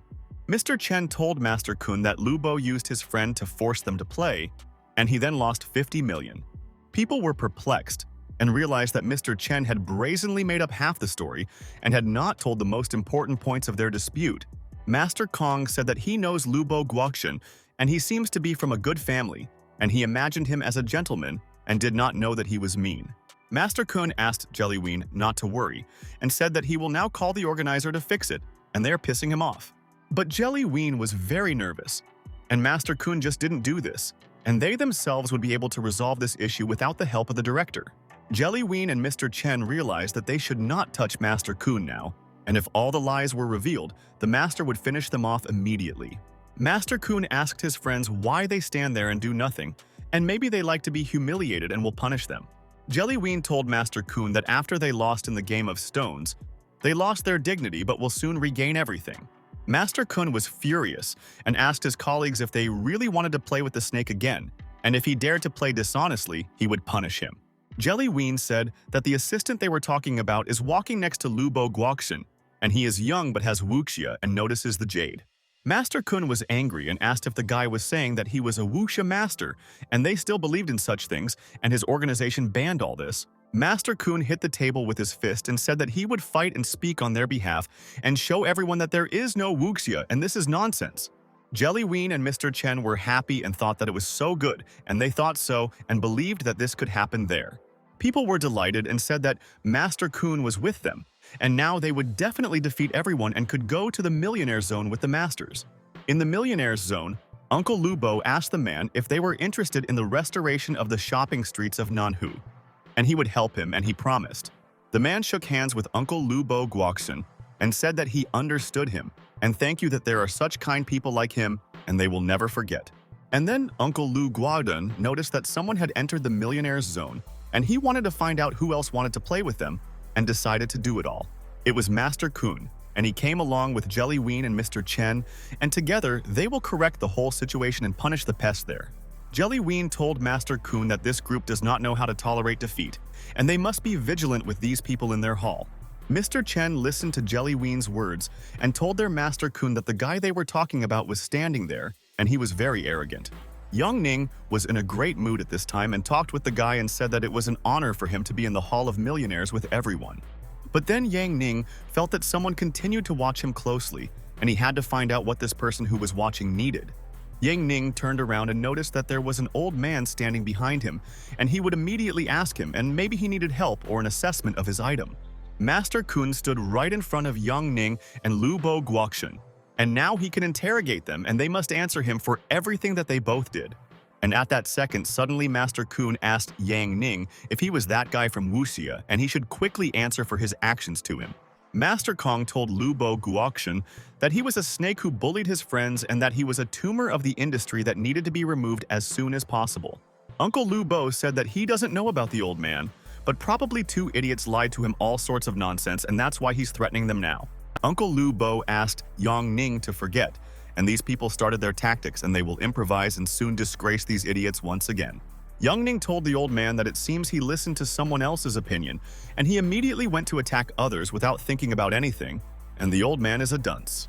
Master Kun was angry and asked Yang Ning how he was raised by his family and why he deceived his friends and why he was an uncultured idiot. Yang Ning asked Uncle Lu Bo if this old man really said that they were both deceivers, and he wanted to find out who he was and let him introduce himself to them. Uncle Lu Bo told Yang Ning that he doesn't know, but the old man's face seems familiar, but millions of people come there for this exhibition. Master Kong asked Yang Ning and Lu Bo Guoxian not to ask who he is, and he will not tell them, and first he guarantees that he will punish the young cowards. The old man said that he is Kong Weijin from Xiaoyang and has been studying geology for 50 years and has been friends with the local boss Jelly Ween for a long time. Kong Weijin looked at Lubo Guoxin that he heard that they brazenly deceived people for 60 million. And how are they not ashamed? Uncle Lubo Guoxin was surprised and told Master Kong Weijin that he didn't want to introduce himself, and why did he tell his biography? Kong Weijin told Lubo that he does what he wants and he is in the zone of millionaires. And is he really playing again? And Lubo is not a man, but a snake.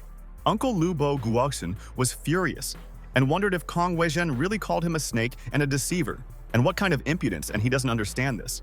Young Ning told Uncle Lubo that if old man Kong Weijin wants to play games, then they can agree with him because they have enough money to play. Uncle Lubo Guoxin told Yang Ning that he agreed with him and they could play with the old man if he wanted to and let him try his luck there.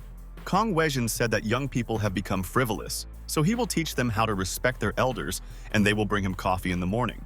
Yang Ning wondered if Kong Weijin was saying that he would force him and Uncle Lubo to respect their elders, and he too would not remain silent and would report. Yang Ning asked Kong Weijin to stop talking nonsense, and he definitely doesn't want to hear all this nonsense anymore, and the old man won't teach him anything. Yang Ning told Kong Weijin that what they will play depends on him and stop talking nonsense, and they haven't played yet, and let him calm down. Master Kong Weijin was very angry and asked the impudent guy what he said, and wasn't he at all afraid that he might be punished for his words? Kong Weijin told Yang Ning that he was curious whether his elders taught him to respect adults and where his manners are, and he is a young devil and evil itself. But Yang Ning got angry at the old man's words and said that if he didn't shut up now, he would beat him, and he didn't like the remarks from the old man there.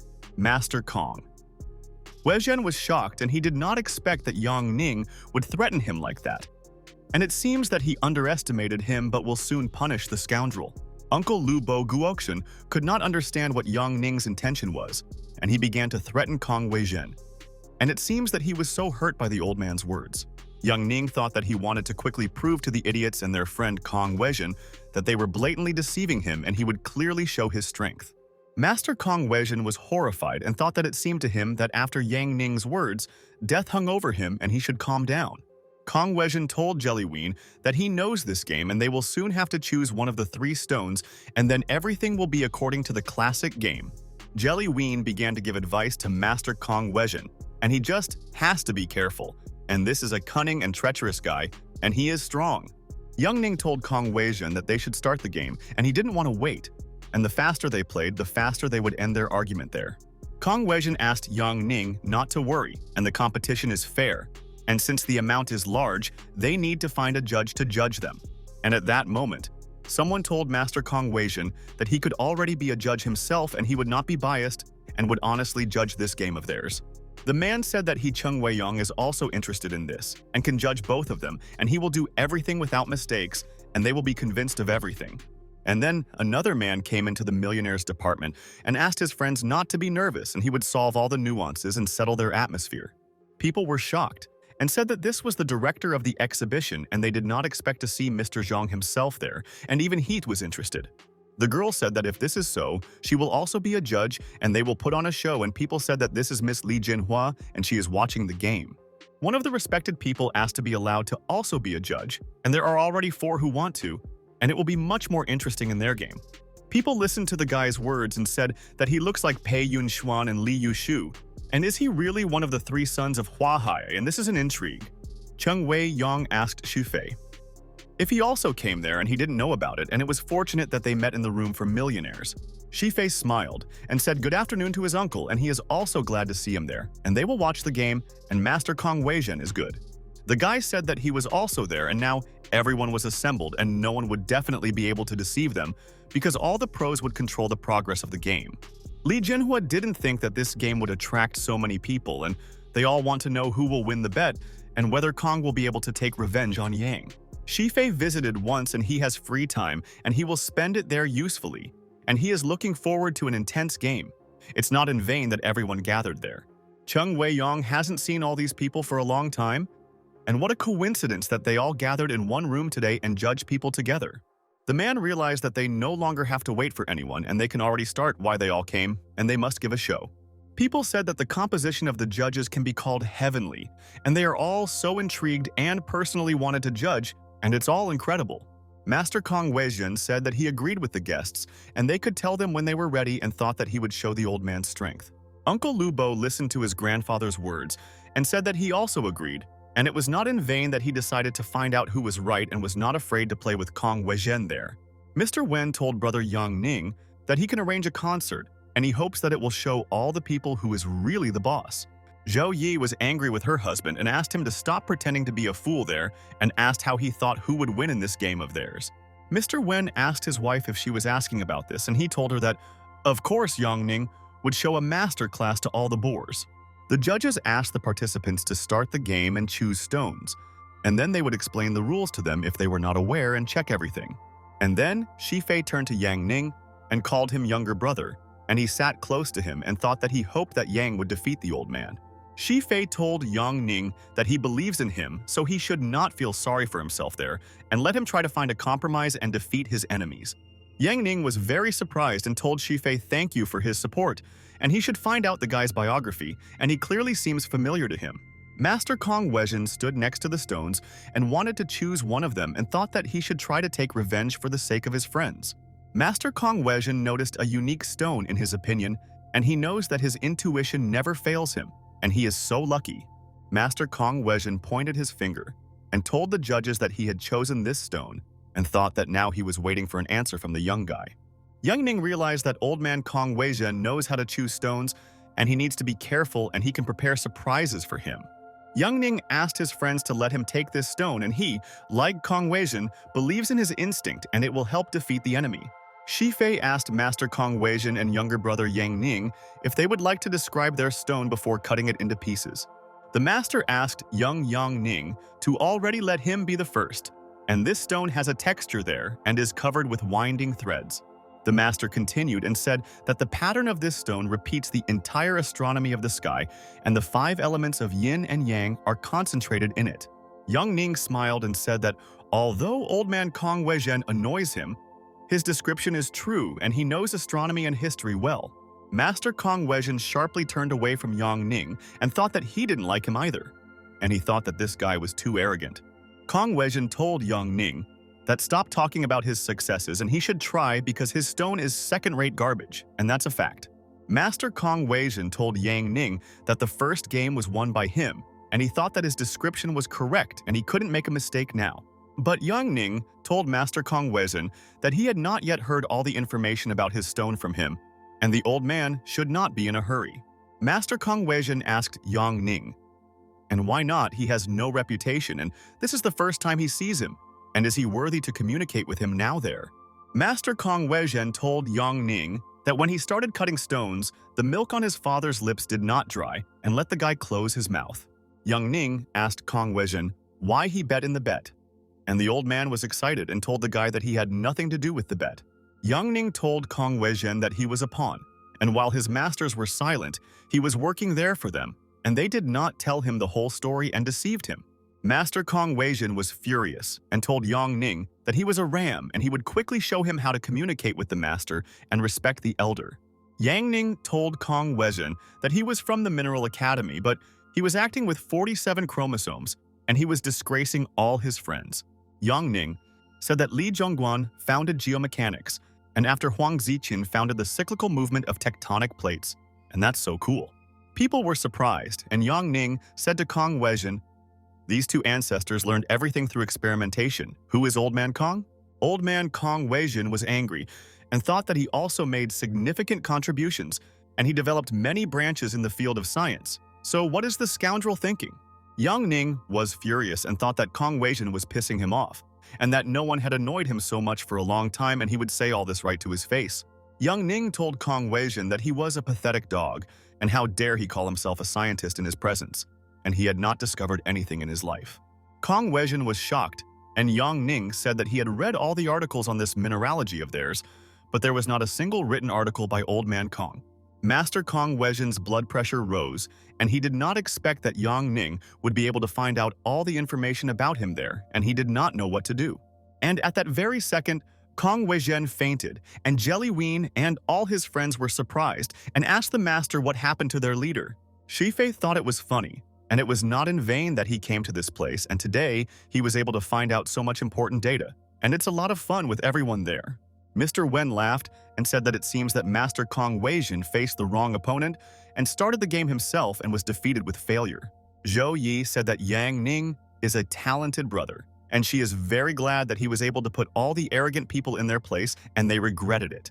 Jelly Ween asked Yang Ning not to say such things about Mr. Kong Weijin, and he is a good professor and he just wasn't that good at looking for his work.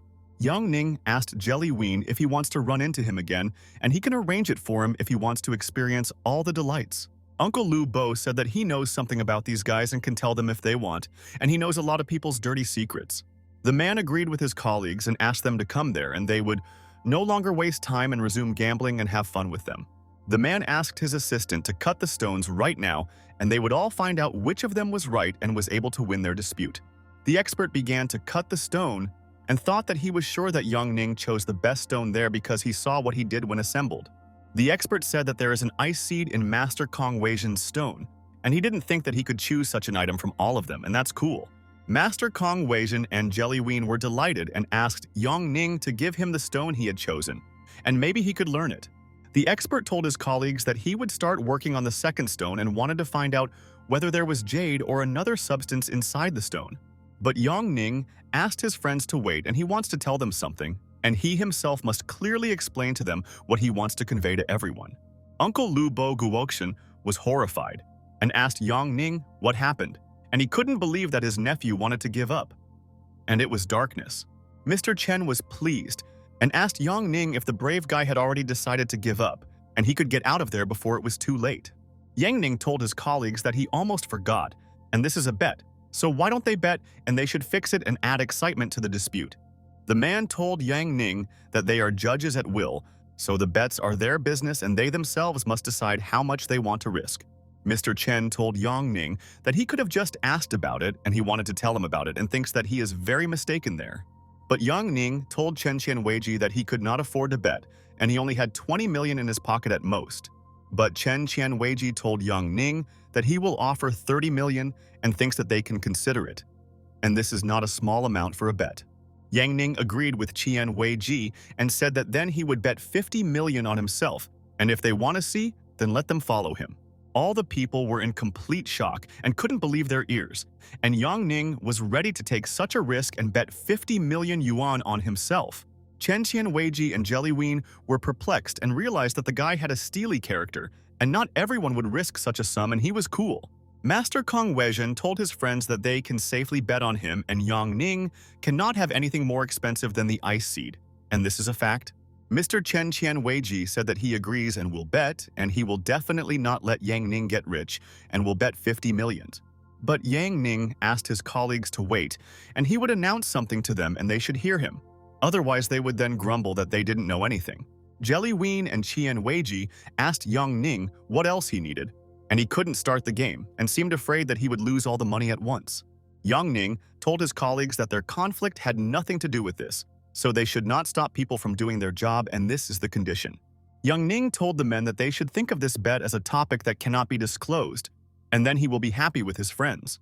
Uncle Lu Bo thought maybe Yang Ning is crazy, and his bet exceeds his entire income, and he must carefully control his emotions there.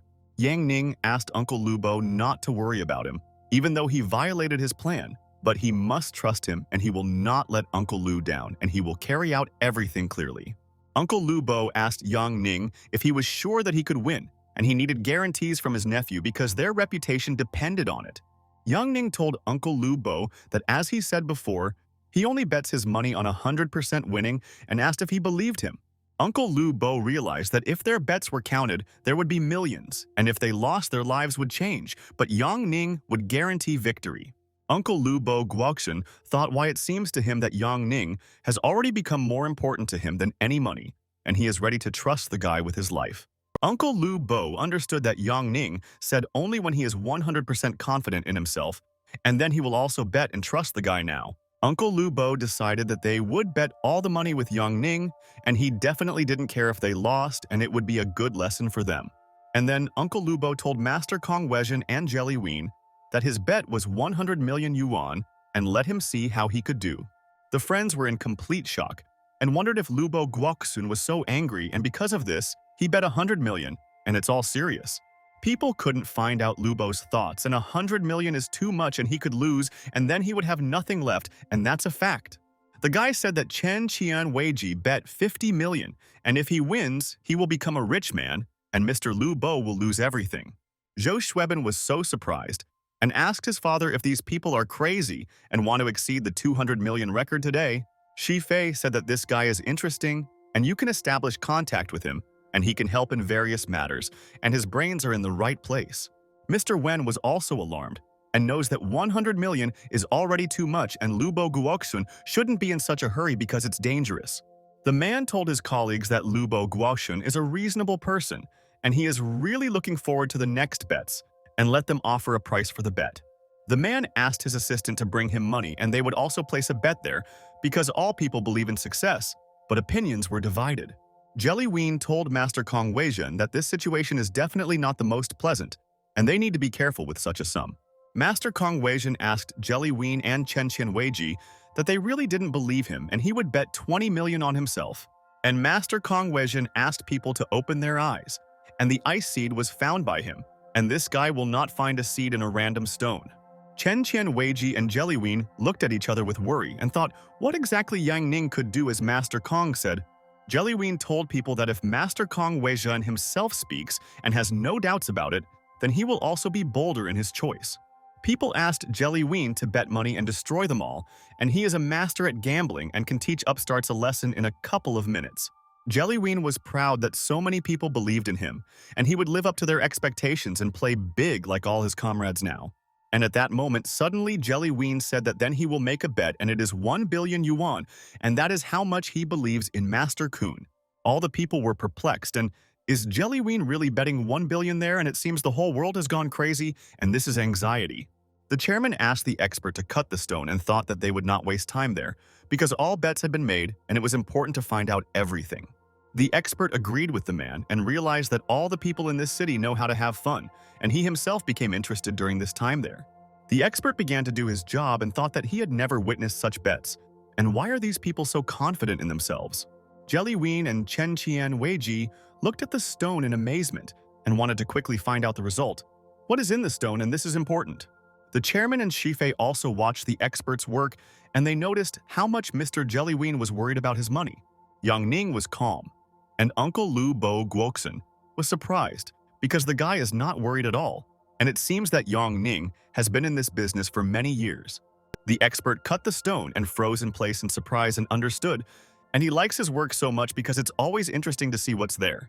The expert told people that he couldn't believe his eyes, and there was an icy jade seed inside the stone and wondered how Yang Ning knew all this. The expert said that this stone is completely green and emerald in color, and this is ideal, and he has not seen the same gorgeous quality of jade. People realized that what the expert discovered was much more valuable than the seed of Master Kong Weizhen, and he lost all his millions in this dispute. People said that this substance shines like glass, and this jade is of high quality, and how Yang Ning was able to find out about this is incredible.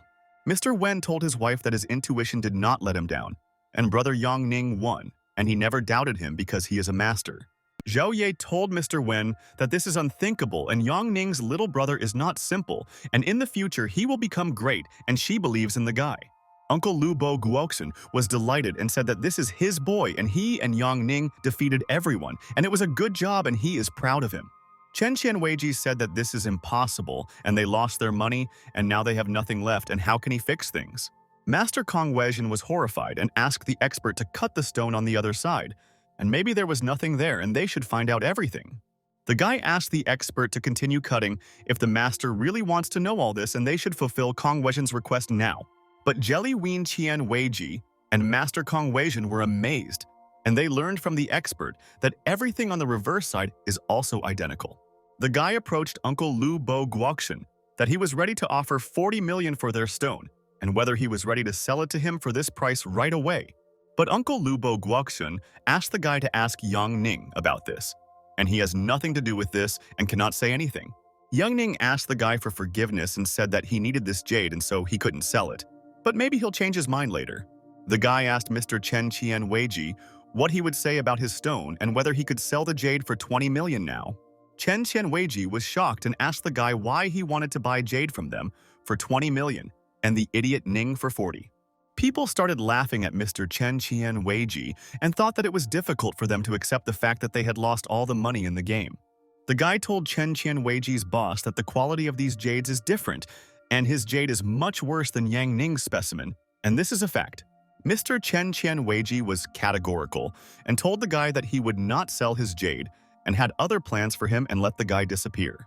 But suddenly, Master Kong Weijin told the guy that he could give them 23 million for the jade and take it for himself, and he's not lying. Mr. Chen Qian Weiji was amazed by Master Kong Weijin's words and asked what he was talking about, and it seems their jade is cheap trash. But the guy asked Master Kun Weijin for forgiveness and said that it was not beneficial for them, and they could forget about it and let them keep everything for themselves. Master Kong Weijin and all his friends were very hurt in their souls, and they realized that they had lost so much money but could not sell the jade. The chairman told all his comrades that it was already clear who won, and it was Lubo Guoxun, and he congratulated him, and it was so cool. The chairman told the guy that he didn't want anyone to interfere with their game today and let him know how it ends personally. The guy asked his uncle for forgiveness and said that it was an accident and he will behave well and they will not have any problems and promises. All the people were perplexed, and could it be that the chairman was the guy's uncle, and they couldn't imagine this, and how many surprises awaited them? Jelly Ween was shocked that this guy was the nephew of Director Zhang himself, and by selling the stone they would get a reputation from them. Chen Qian Weiji and Jelly Ween were very hurt and they offended this guy and also lost hope of meeting the director. Uncle Lubo Guoxun was already standing in front of his enemies and thought that they were so unlucky that today Yang Ning was against them, and this is a pro. Jelly Ween asked Master Kong Weijin what they should do now, and he doesn't know, and he has no plans left and they are so doomed. Chen Qian Weiji said that they need a plan to return the money and Master Kong Weijin should help them, but why is Master Kong silent? Master Kong Weijin listened well to the words of his colleagues and asked them not to yell and said what he thought, and they should not interfere with him there. The man asked Mr. Lu Bo Guoxun if he could talk to him alone, and he wanted to discuss an important matter with a friend in their room. Uncle Lu Bo Guoxun and Yang Ning didn't know what a person like Mr. Lan wanted from them, and they should listen to him, and maybe it's so important. Uncle Lu Bo Guoxun asked Mr. Lan to talk further, and he would be happy to discuss important points with him and resolve all their matters there. Jelly Ween and Chen Qian Weiji watched Lu Bo Guoxun leave with Mr. Lan, and now they became friends in an instant. Chen Qian Weiji asked Jelly Ween how Lan dared to betray them and no one would cooperate with him anymore, and this idiot is stupid. And after a while, Uncle Lu Bo Guoxun said goodbye to Mr. Lan, and he is glad that they were able to discuss all matters in a cozy atmosphere today. Yang Ning asked Uncle Lubo what they discussed with Mr. Lan, and he was gone for a long time and it seems he is interested in jade or something else. Uncle Lubo told Yang Ning that he knew that connections were very necessary in their world, so he talked with Lan about cooperation and other things. Uncle Lubo thought that thanks to this event, he had a chance to go beyond Nanhu City and Jiangning Province in the future. The man asked Jelly Ween and Chen Qian Weiji if they will continue playing, and he is waiting for an answer from his dear colleagues now. Jelly Ween and Chen Qian Weiji looked at each other and realized that they needed to quickly get out of there and hide outside the city. But Uncle Lu Bo Guoxun asked his colleagues if they really both wanted to escape, and it wouldn't work out especially for the two of them, and he would keep an eye on Shou. Chen Qian Weiji and Jelly Ween were furious and could not understand whether Lu Bo really thought that they were afraid of him and should not raise the bar too high. But Chen Qian Weiji told Lu Bo Guoxun that they didn't have $1 billion and they would figure out a way to pay him off and not let him down later. Uncle Lu Bo told Chen Qian Weiji that they were fools and bet money they didn't have, and this was clearly not his and his friend Ning's problem.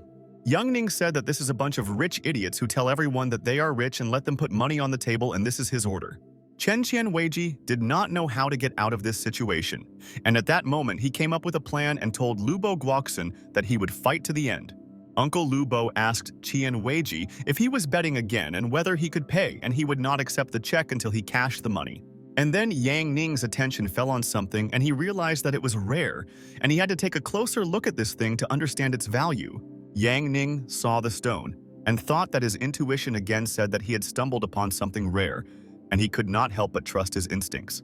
Zhou Bokong looked at Yang Ning in surprise and could not understand why he was staring at one stone and froze in place and did not move there. Zhou Bokong suggested that since Yang Ning was standing in such a position, It meant that he had noticed a rare stone and they should use. And at that moment, suddenly Zhou Shuibin quickly grabbed the stone that Yang Ning was looking at and thought that this was their luck and there was jade there. Zhou Shuibin told his father that he got the stone he wanted, and it seems he was able to see jade in it, and he trusts his dad very much. Zhou Bokeng was pleased and thought that his son was great, and he was glad that Zhou Shuibin always carried out his orders and they would be lucky there. Yang Ning asked Zhou Shuibin what he was trying to achieve by doing this, and he couldn't guess his thoughts, and it seems he and his father came up with something. Zhou Shuibin told Yang Ning that he just liked this stone and he was buying it, and why he wanted to argue with him and what to tell them. Yang Ning asked Zhou Shuibin not to test him and said that he is very bad when he is angry and the guy will regret it if he makes him angry with all this. Zhou Shuibin asked Yang Ning what it was, and he just wants to buy a stone like everyone else, and should he ask for it there? Zhou Bokeng said that anyone can buy the stone and Yang Ning does not have exclusive rights, so they can do whatever they want. Uncle Lubo Guoxun was furious and told the father and son that they had fallen in front of him, and why were they behaving like that? And it was good that they had lost. Yang Ning told Director Zheng that he said that outsiders cannot interfere with the game, and he remembers the conditions of this game well. Jelly Ween asked Yang Ning if Zhou Shuibin and his father are already considered outsiders and let Director Zheng explain the conditions. Jelly Ween asked Zhou Shuibin if he also liked Yang Ning and Lubo Guoxun because he thought that they were both a tumor of their industry. Zhou Shuibin told Jelly Ween that he and his father have a personal feud with Yang Ning and Lubo Guoxun and want to take revenge on them in the future. Jelly Ween told Zhou Shuibin that they can join them to humiliate Yang Ning and Lubo Guoxun, and they hate both of them. Jelly Ween told Zhou Shuibin that he just needs to play with them for this stone, and if he wins, he will receive 20 million. Zhou Shuibin agreed with Jelly Ween and said that let them do it together and Yang Ning will regret contacting them today. Jelly Ween told Director Zheng that Mr. Zhou Shuibin already wants to join their team, and they chose his stone for these bets. Director Zheng told Jelly Ween that they will do as they want, and thought that it seems Jelly has again come up with a plan against Yang Ning. The girl and the guy said that Yang Ning was the first to choose that stone, and it seems that there is a rule. Whoever had time bought it, and it's so insulting. The man listened to the couple's words and said that Zhou Shuibin and his father were pissing him off, and he was so interested in what would happen next and who would be right. Uncle Lubo Guoxun told Director Zheng that this is not fair and let them participate in the game, but not with this stone. And this is his request. Director Zheng asked Mr. Lubo Guoxun. Maybe he doesn't like the decision of their judges now, and he can tell them whatever he wants there. Uncle Lubo Guoxun told Director Zhou that he was glad the judges decided so. He doesn't care, and they will defeat the scoundrels and show them a masterclass. Yang Ning did not like Zhou Shuibin's behavior and thought that these people have no honor and behave very badly, and he will punish them all.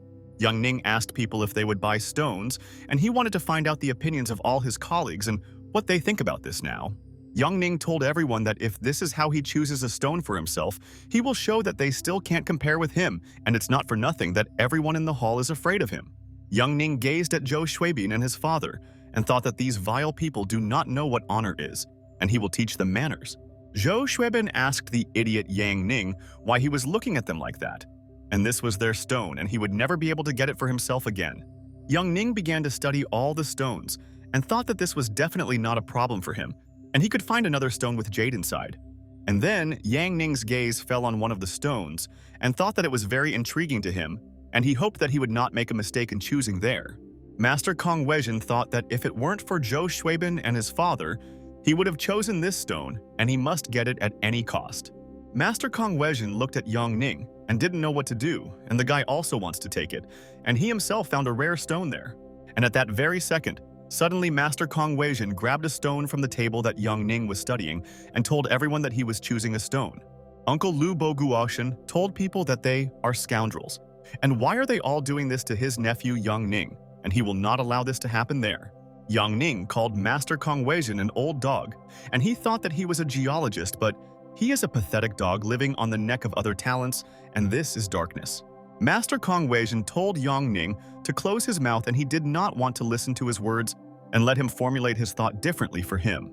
People said that Master Kong Weijin and his friends were shameless, and he would never worry about the health of such vile masters. A friend supported the guy, and said that this time Jellywein and all his friends hit the guy hard and don't give him peace, and it's infuriating. Chen Qianweiji and Jellywein froze in place and asked their master Kong Weizhen what he was doing and why he took away the Yang Stone.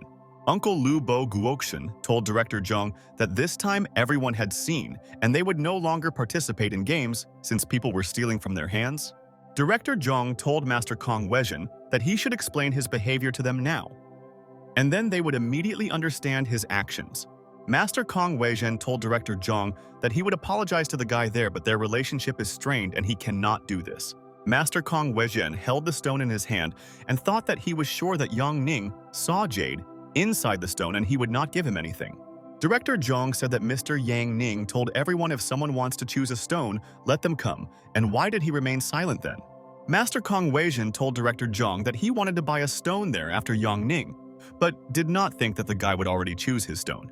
People told Master Kong Weizhen that he was a cunning old man and he should be ashamed to live with such a character, and it was so mean.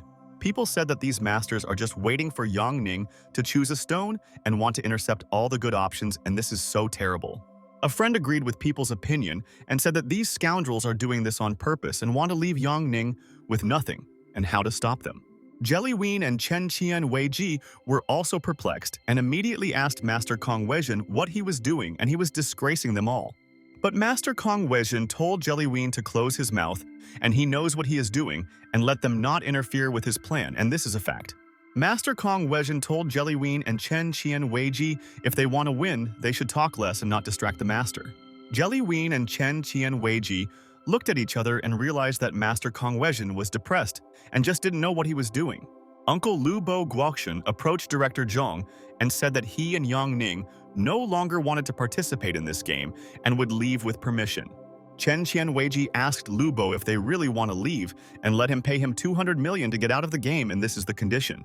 Director Zhang asked Mr. Chen Qianweiji what other problem they had and thought that he was tired of convincing these masters that they were right. Master Kong Weizhen said that he hopes that in the second round everyone will use rough stones for betting and then he will be happy. Uncle Lu Guoxian was shocked and asked Old Man Kong Weizhen why they suddenly changed the rules and they shouldn't play with the idiots there. But Master Kong Weizhen asked Mr. Lu Bo Guoxian to wait and asked if he didn't want to hear the details and find out what the conditions were. Master Kong Weizhen told Lu Bo Guoxian that if they lose, they can consider it a double loss and he will not argue with him. People did not understand the words of Master Kong Weizhen and asked if they really lost not 200 but 400 million per game. Zhou Xuebin and Zhou Bokong said that this is too much and he thinks that it is better not to risk such an amount because he can merge. But Old Man Kong Weizhen told Zhou Xuebin that if he wins, he will give them 30 million because they help them financially. Director Zhang asked Mr. Lu Bo Guoxian what decision he would make, and it was important for him to hear his opinion on the game and whether he would leave with Yang. But Yang Ning told Director Zhang that these people began to interfere in the game and change the rules. And are they the judges of this game? And this is all absurd. Yang Ning said that in their case, trust is an issue, so he wants to teach them a lesson and everyone should sign the documents there. Chen Qianweiji was very angry and asked Yang Ning if he himself wanted to say that he was afraid that they would run away from there, and because of this he was saying, Yang Ning asked Chen Qianweiji not to forget that he must give them $1 billion, and if he does not agree with the rules, let him give the money. Chen Qianweiji realized that he had no choice and told Yang Ning that he agreed and accepted the changes and thought that the guy was pissing him off. But Uncle Lu Bo Guoxian told Director Zhang that he thought that these people could not pay 400 million and they would deceive everyone.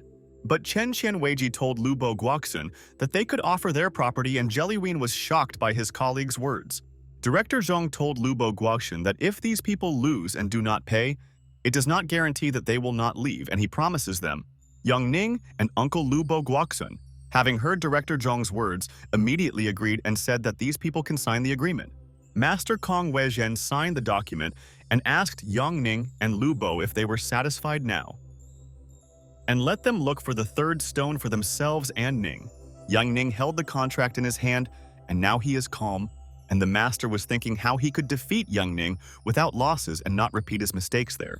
Master Kong Weizhen told his colleagues that he had chosen the stone and Yang Ning was next, and he was interested in knowing what method he used to choose.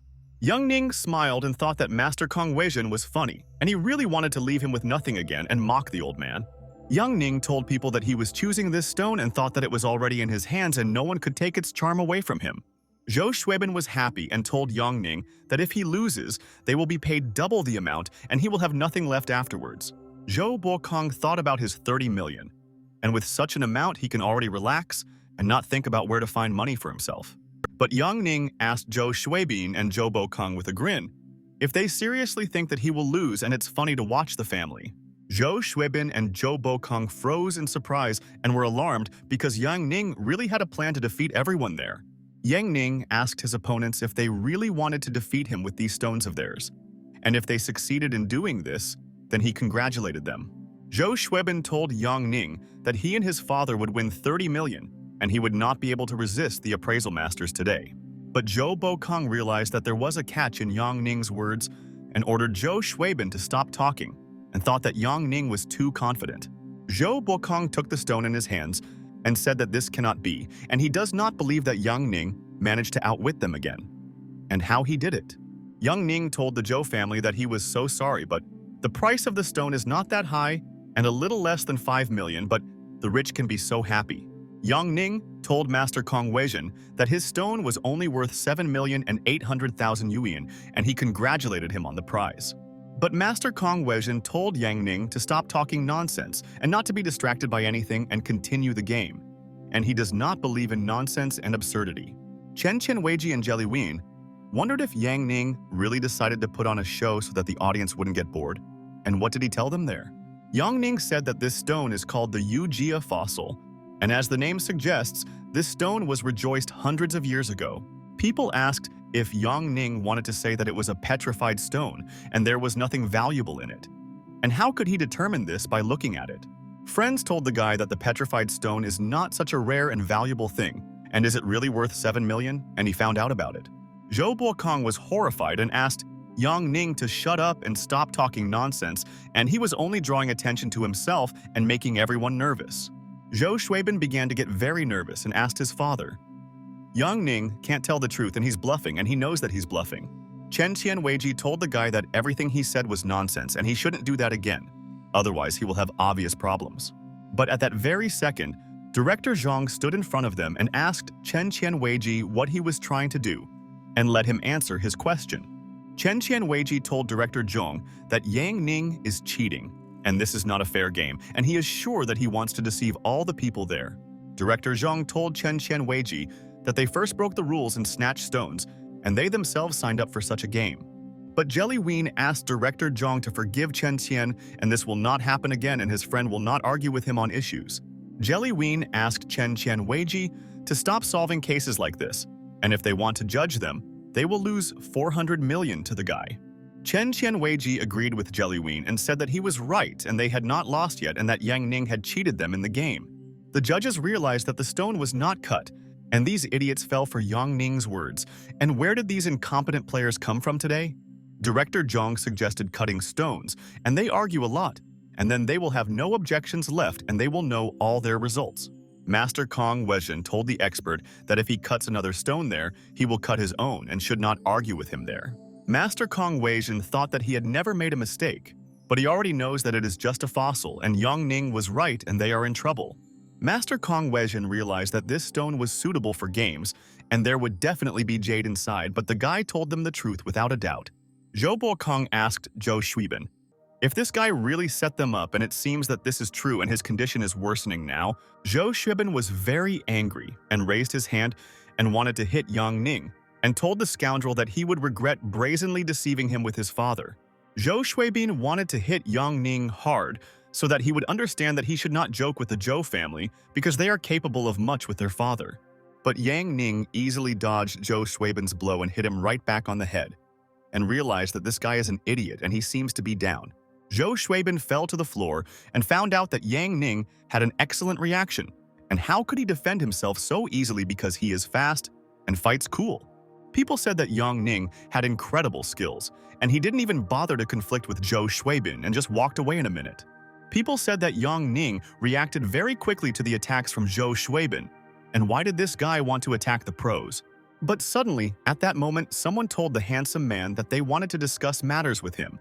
And Yang Ning turned around and realized that people were calling him.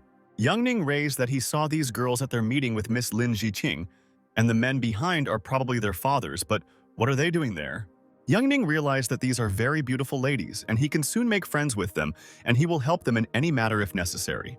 The girl told her father that this was the guy she told him about, and if it weren't for Zhang Yukeng, then everything could have gone differently with their friend. The father told his daughter that if you judge a guy by his face, he doesn't hold a grudge against them, and she should apologize and invite him to dinner. And that's true. The man told his colleague that this father and son had been watching so much that it was time to punish them. And having done so many things, they did not receive punishment.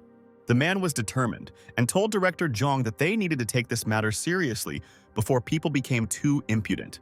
The man shook Mr. Chan's hand and said that he didn't think he would come there and he was glad to meet him because he remembers what they went through. Mr. Chang told Mr. Gao and Mr. Chen that he was so glad to see them there, and he also didn't think that they would come, and it seemed like they had something to do. People were saying if it was Chen Huaxian and Gao Chongbin and what they were both doing there, and it seemed like something serious was going on in this place.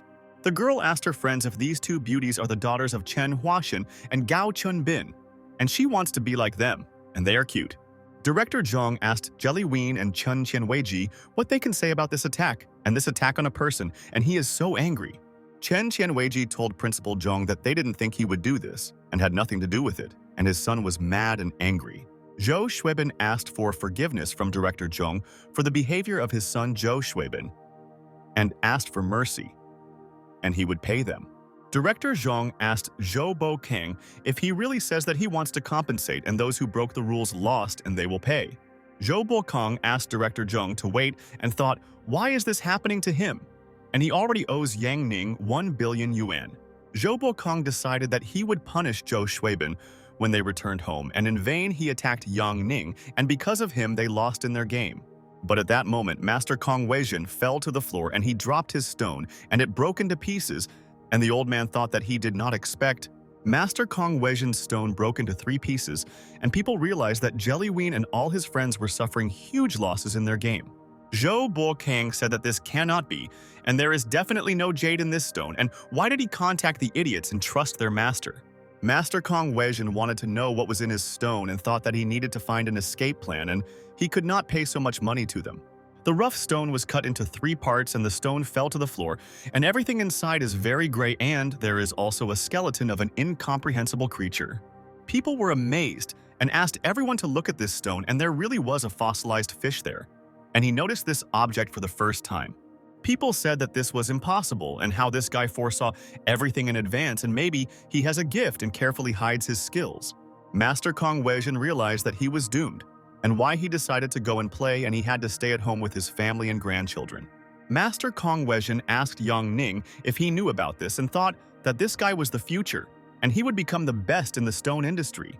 Yang Ning listened to the words of Master Kong Weijin and said that he was right and he knew about it in advance and wanted to warn them, but they did not listen.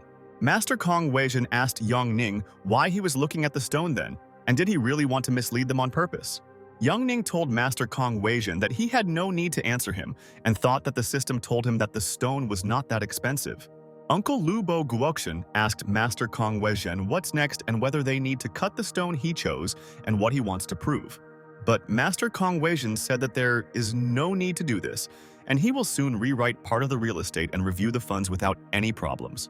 Chen Qianweiji fell to the floor and started crying, and told Jelly that they lost, and Lu Bo Guoxian won this damn game again. Uncle Lu Bo Guoxian asked his colleagues to look at themselves, and this is a game. And they seriously thought that he wanted 400 million from their colleagues. All the people were perplexed by Lu Bo Guoxian's words, and wanted to know what he meant and why he said that to Chen Qianweiji now. Uncle Lu Bo Guoxian told Jelly Ween and Chen Qianweiji that he didn't think they would offer 400 million and play with him. Jelly Ween was surprised and asked Lu Bo Guoxian why he needed this, and he could have told them about it in advance, but it looks like he had his own plan. Lu Bo Guoxian asked Chen Qianweiji to stand up and said that they have been competing for 10 years and this is already hatred, but he stopped the war. Chen Qianweiji told Lu Bo Guoxian that if you think about it, it was all a small thing, and asked to forgive him, and he was a fool and an idiot. Chen Qianweiji shook hands with Lu Bo Guoxian and said that he always liked their games and suggested that they go to a bar in the evening and become friends. People were happy and said that Mr. Lu Bo Guoxian has an excellent negotiation method and values his friends like no one else. The guy said that Mr. Lu Bo Guoxian made friends with a former enemy there, and this is a man, and he quickly forgave him all his grievances and debts. The guy said that Lu Bo Guoxian is a sincere, noble person, and not every person can forgive his sworn enemy, and Lu Bo is kind. Yang Ning approached Master Kong Weijin and asked him to sell him the stone, and he was not joking and was ready to buy it back and asked the old man not to be angry with them. Master Kong Weijin asked Yang Ning if he was really asking to sell their stone and said that he could take it just like that and he would give it to him. But Yang Ning told Master Kong Weijin that he would give him 2,600,000 yuan for their stone and hoped that this would suit him. Yang Ning gave Master Kong Weijin a check and asked him not to be offended by him because it was a game, and he was the first to threaten him before the game. Master Kong Weijin told Yang Ning that this stone is valuable to someone, and although he bought it for 7 million, he is ready to sell it to him inexpensively. Yang Ning said goodbye to Uncle Lu Bo Guoxian and said that he remembered something there so he should go home and they will discuss everything with him later.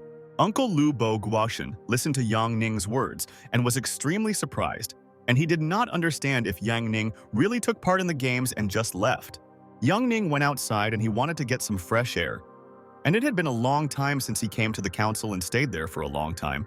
Yang Ning was happy and knows that in 4 hours the prestige store will be updated and all the rare goods will disappear forever. But he hasn't bought it yet. The system informed Yang Ning that he had completed the mission of Friends Forever and received the favor of 100 people and 5 prestige points for success. Yang Ning realized that he now has 14 prestige points and already has a little left and he can buy an egg and get his surprise. Yang Ning continued to walk along the street, and he knows that he does not have much time, and he must have time to gain prestige points and buy back the egg. Yang Ning realized that the next 2 quests are for donating good quality items, but he doesn't know where to find such items on the street. But then Yang Ning remembered that Lu Bo Guoxian's uncle had a store nearby, and he needed to look there, and maybe he could find some item. Yang Ning decided to go to the store before it was too late, and he would choose the best that he could find. And why the system gave him this particular task?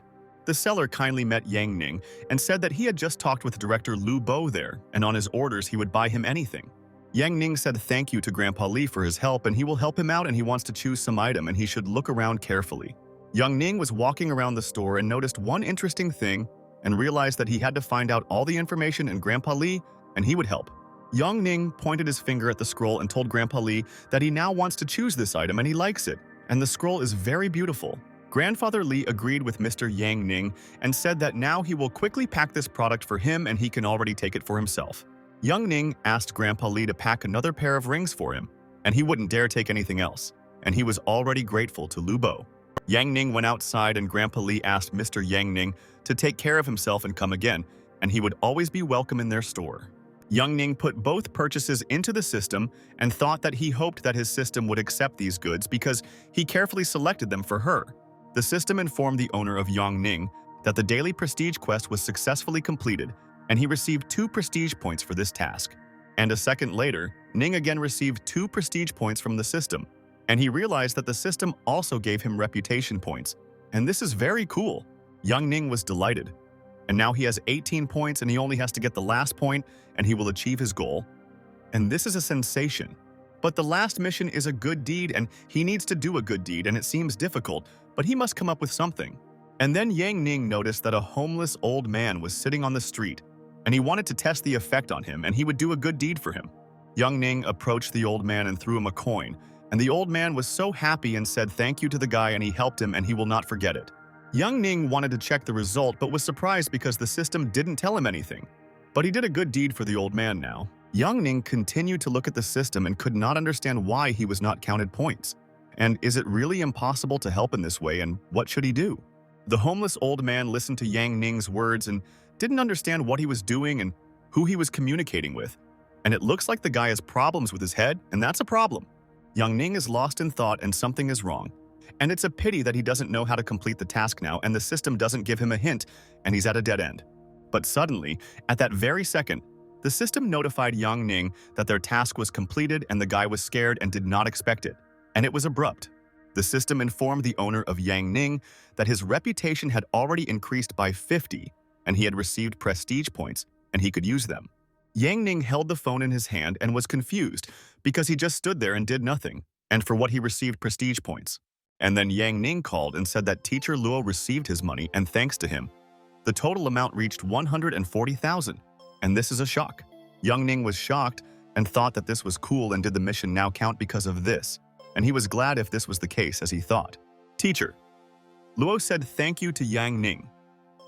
And the guy asked the teacher how his little sister was feeling, and he believed that she was fine. Teacher Luo told Yang Ning that her daughter is fine, and now she is sleeping, and their family does not know how to thank him, and he is their benefactor and boss. Yang Ning asked Teacher Luo not to say such things, and he wants to see his little sister soon and have a great time with her. Yang Ning completed the call and was pleased that Teacher Luo's daughter began to recover, and he wants her to return to school and life as soon as possible. Yang Ning thought that even girls under 30 years old find it difficult to live in this world, but there are many such people, and he wishes them all health. Yang Ning decided that it was better to focus on his own affairs because he has many plans and he must solve them, and then he can rest. The system informed Yang Ning that a mystical egg had been obtained, and Yang Ning was proud that he managed to achieve his goal, and he could achieve everything. Yang Ning realized that it was better to get an identification scroll to increase the chance of getting a more expensive item, and he would take this into account. Yang Ning was shocked because he learned that the identification scroll cost 10,000 points and he will not be able to afford this item there. Yang Ning realized that the system was mocking him, and he had to give away 10 million items in order to soon earn prestige points. Yang Ning thought that he then needs to wait for so long, but he doesn't want to wait at all. And what can he do and need to strain his mind? Yang Ning learned that all gifts, bets, robberies, and other non-trade items are not recognized by the system, and that is why progress has not progressed. Yang Ning saw that he only had 20 million, and this was not enough, and returned home, and he thought it was better this way and he would decide the nuance.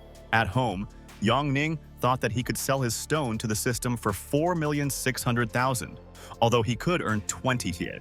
But Yang Ning realized that prestige points are more important to him and his system still won't count all the money, and he doesn't have to worry about all this. Yang Ning sold the stone to the system, and he received 4,640 points and can buy himself items in the system without any problems.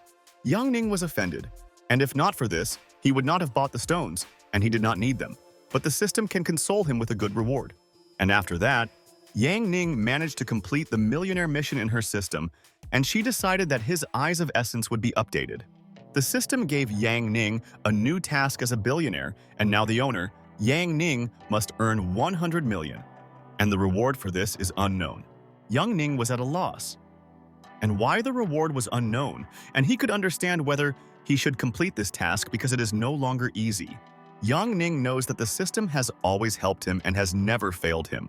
And since the reward is unknown, it will be difficult for its owner to receive it.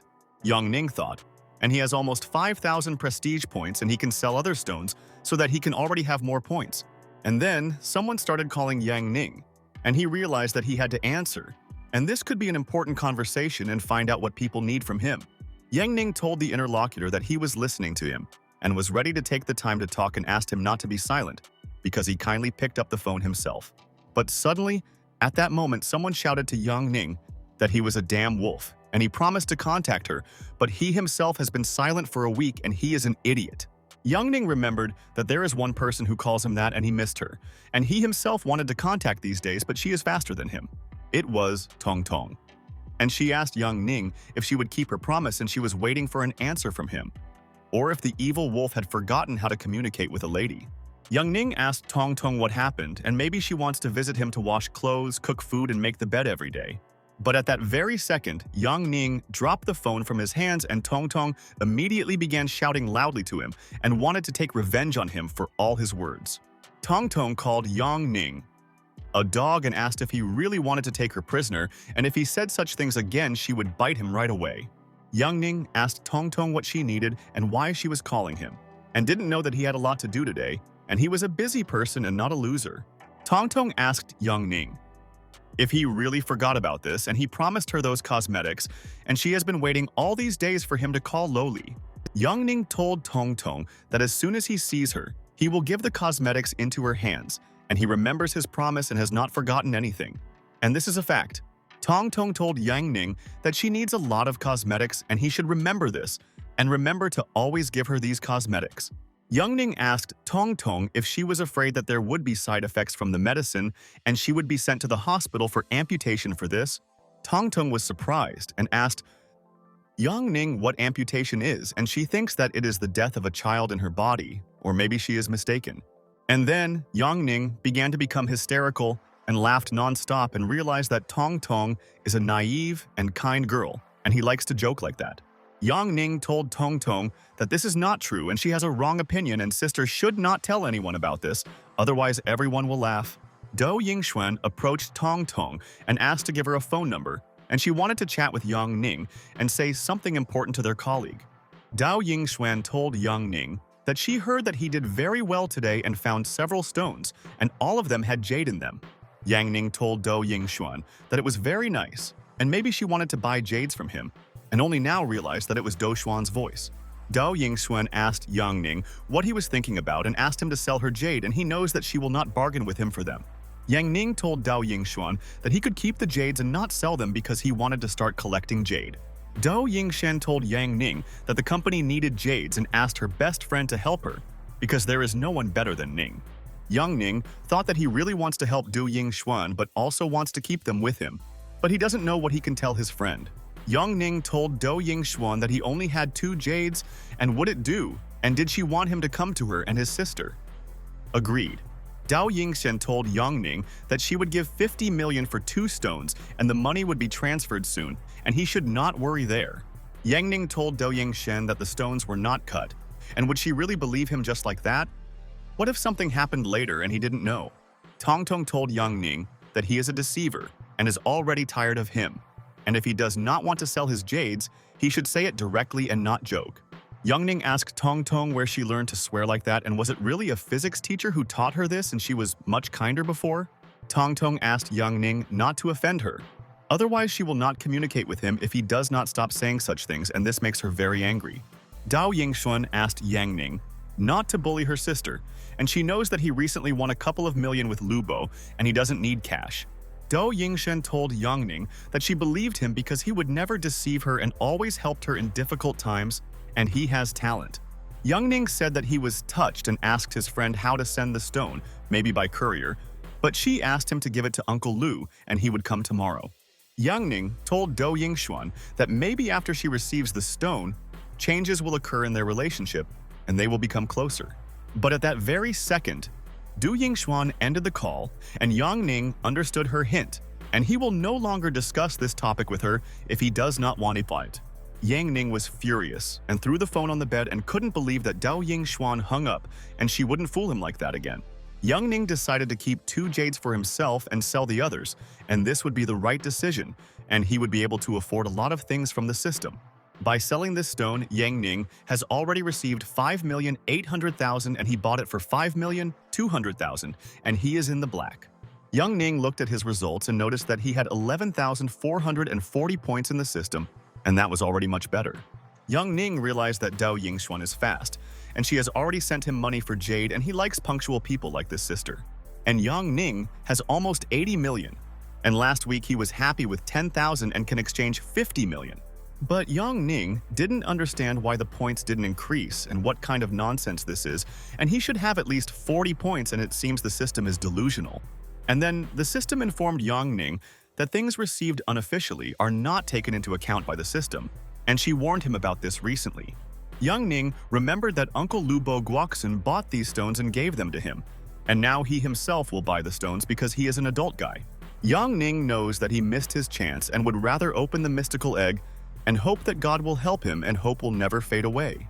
The system informed Yang Ning that he had already received the infection ingot now, and Yang realized that the system was a deceiver and it was worth 10,000. Yang Ning asked the egg to pay for it.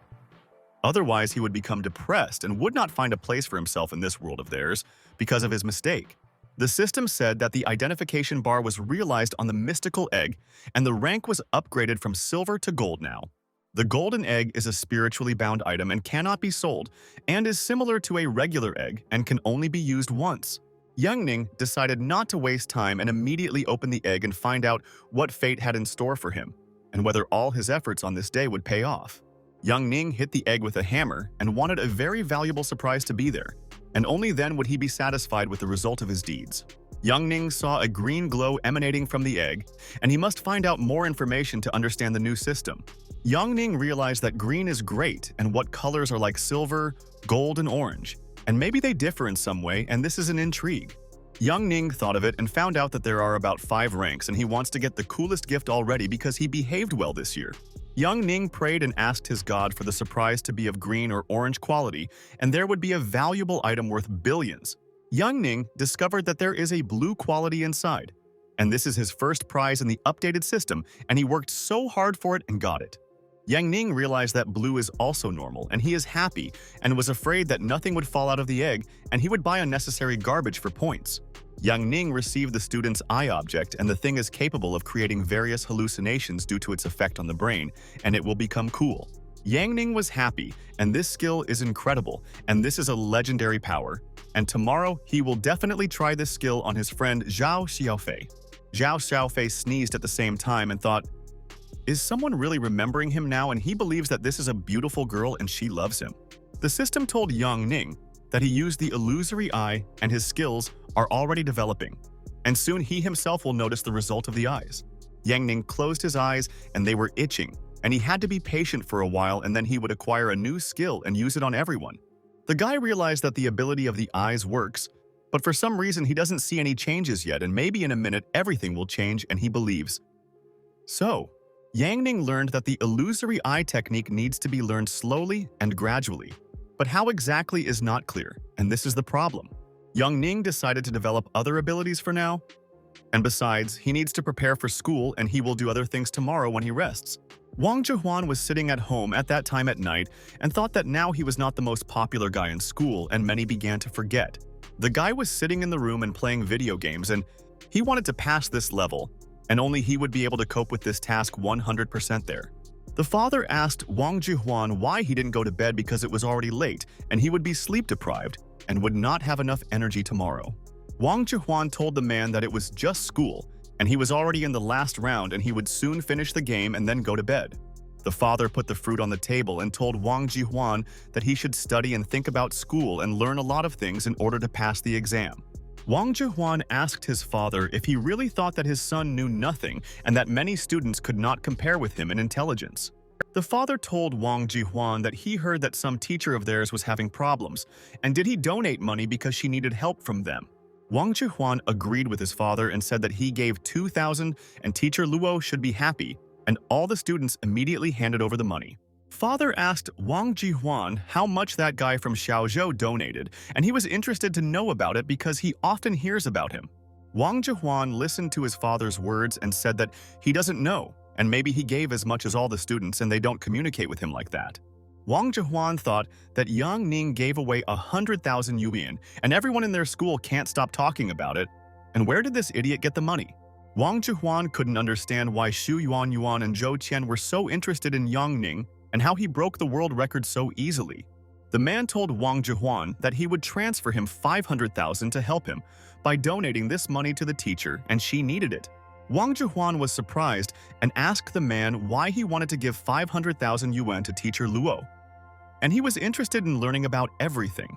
The man told Wang Zhihuan that he should take the money and find out how much Zhao Xiaofei sent and then beat his amount immediately.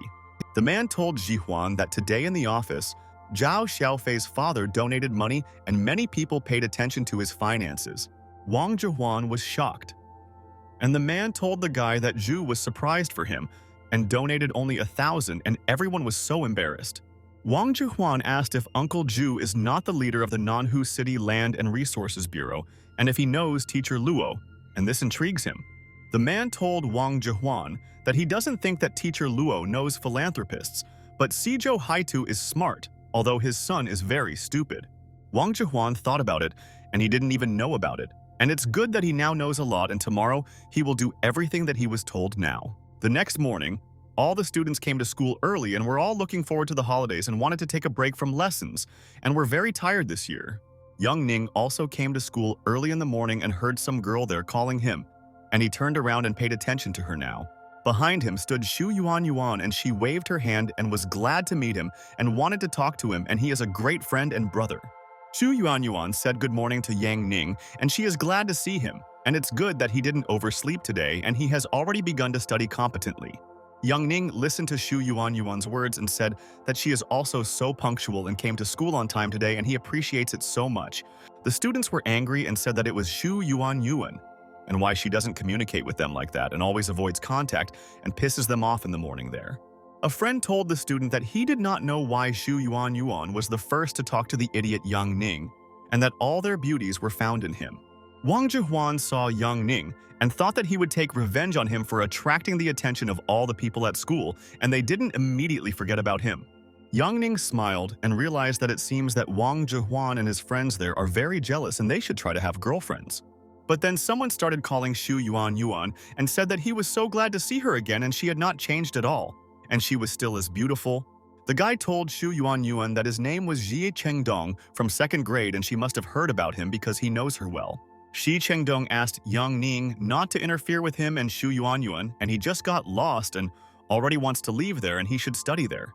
Xi Chengdong's friend asked Yang Ning if he was Yuan Yuan's classmate and he should quickly answer the question, and he and his friend were interested in finding out.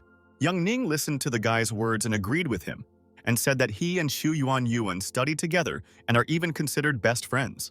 Xi Chengdong's friend asked Yang Ning if he knew who he was and the guy should jump 20 times and show them his class today. But Shu Yuan Yuan was angry with these guys and said that she was not interested in them at all and should leave quickly, otherwise they would have problems. Xi Chengdong told Shu Yuan Yuan that he wants to date her and she is the first beauty of the school and should already go to him as a trophy. But Shu Yuan Yuan listened to Xie Chengdong's words and said that she was not interested in all this and let him leave her alone and not pester her. Xi Chengdong was furious and wondered if Shu Yuan Yuan really thought that she was special and he knew many such girls and used them. Xi Chengdong told Shu Yuan Yuan that then they would discuss everything a little later and she should be prepared that he would come to her and he would not leave. Xi Chengdong and his friend looked at Yang Ning with anger and thought that he would regret it because he considers himself tough and protects Yuan Yuan. Shu Yuan Yuan told Yang Ning that it looks like these guys are bad and she will tell her father about this and he will quickly resolve this issue and punish both of them. But Yang Ning asked Shu Yuan Yuan not to bother his father, and he has his own methods for such guys, and if they do something, he will sort it out himself. Shu Yuan Yuan was happy and told Yang Ning that then she understood him and would not disturb her father because he already has a lot of work to do. Xi Chengdong and his friend at this time looked closely at Yang Ning and their beloved Shu Yuan Yuan and realized that they would not just leave. A friend told Xie Chengdong that he never thought that Shu Yuan Yuan was not modest, but such a daring girl and she was hanging out with Yang Ning in public. Xi Chengdong said that Shu Yuan Yuan may be daring, but she's just a girl ready for him to use her because she's gentle, kind, and soft.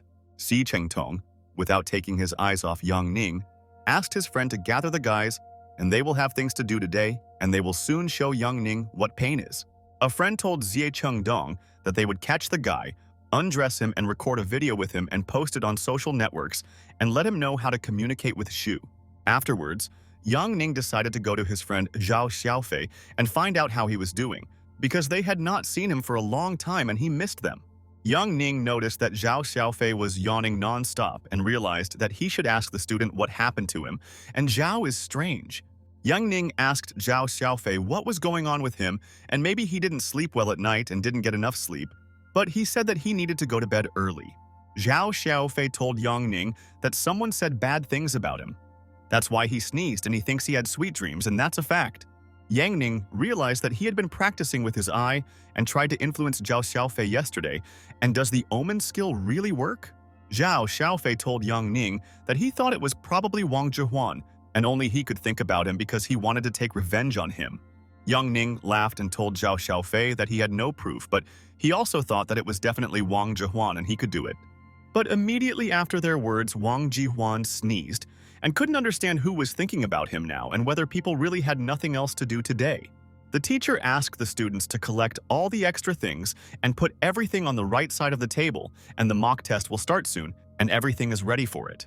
Wang Jihuan thought that in the morning there was a test in Chinese after English, and he could surpass Yang Ning in mathematics. The disciple approached Yang Ning and asked him not to forget about the argument with that guy, and he should remember what they wanted to do to him that day. Yang Ning said thank you to the student, but asked how he was related to this and he should better prepare to pass the exam, otherwise he will remain. The disciple was angry and asked Yang Ning not to be so confident, and he is not cool, and soon they will know his potential and everyone will laugh. But at that very second, Zhao Xiaofei pushed the student and told him to quickly get away from his brother and never disturb his friend Yang Ning again. Zhao Xiaofei ordered the scoundrel Wang Juhuan to control his dogs there, otherwise they bark at people indiscriminately, and he told him everything. Wang Juhuan asked Zhao Xiaofei if he felt better and stopped talking nonsense because he is in class with students and behaves normally there. Zhao Xiaofei told Wang Juhuan that he seems to have no character, and he says that he is a troublemaker, and it is better for him to leave from there. Wang Juhuan listened to him, and Zhao Xiaofei said that he seriously already believes that his bets are doomed, and he provokes them, but they are cooler. Wang Juhuan thought that Mo Yu could not anger Yang Ning, and this was their plan, and it was in vain that his friends were such idiots and incapable. Wang Juhuan asked Mo Yu to go to the toilet and not pay attention to these evil students, and he believes that they are capable of beating both of them. In the corridor, Mo Yu told Wang Juhuan that he was not to blame for this, and that fat man Zhao Xiaofei went crazy and started threatening him recently. Wang Juhuan told Mo Yu that the situation had changed, and they would meet later to discuss the details, and Liu Jing and Sun looked at them. Mo Yu listened to his friend's words and told Wang Juhuan that these people are clearly their problem and they must find a way to get rid of them forever. And at that moment, Wang Juhuan and Mo Yu heard a scream and could not understand where the scream was coming from and what was going on there. They both did not understand. Wang Juhuan told Mo Yu that this was Shu Bo's voice and what happened to him just now and why he screamed so loudly, and they should find out. Wang Juhuan thought that Zhu Bo is one of the best students of the Nanhu school and about Jie Chengdong.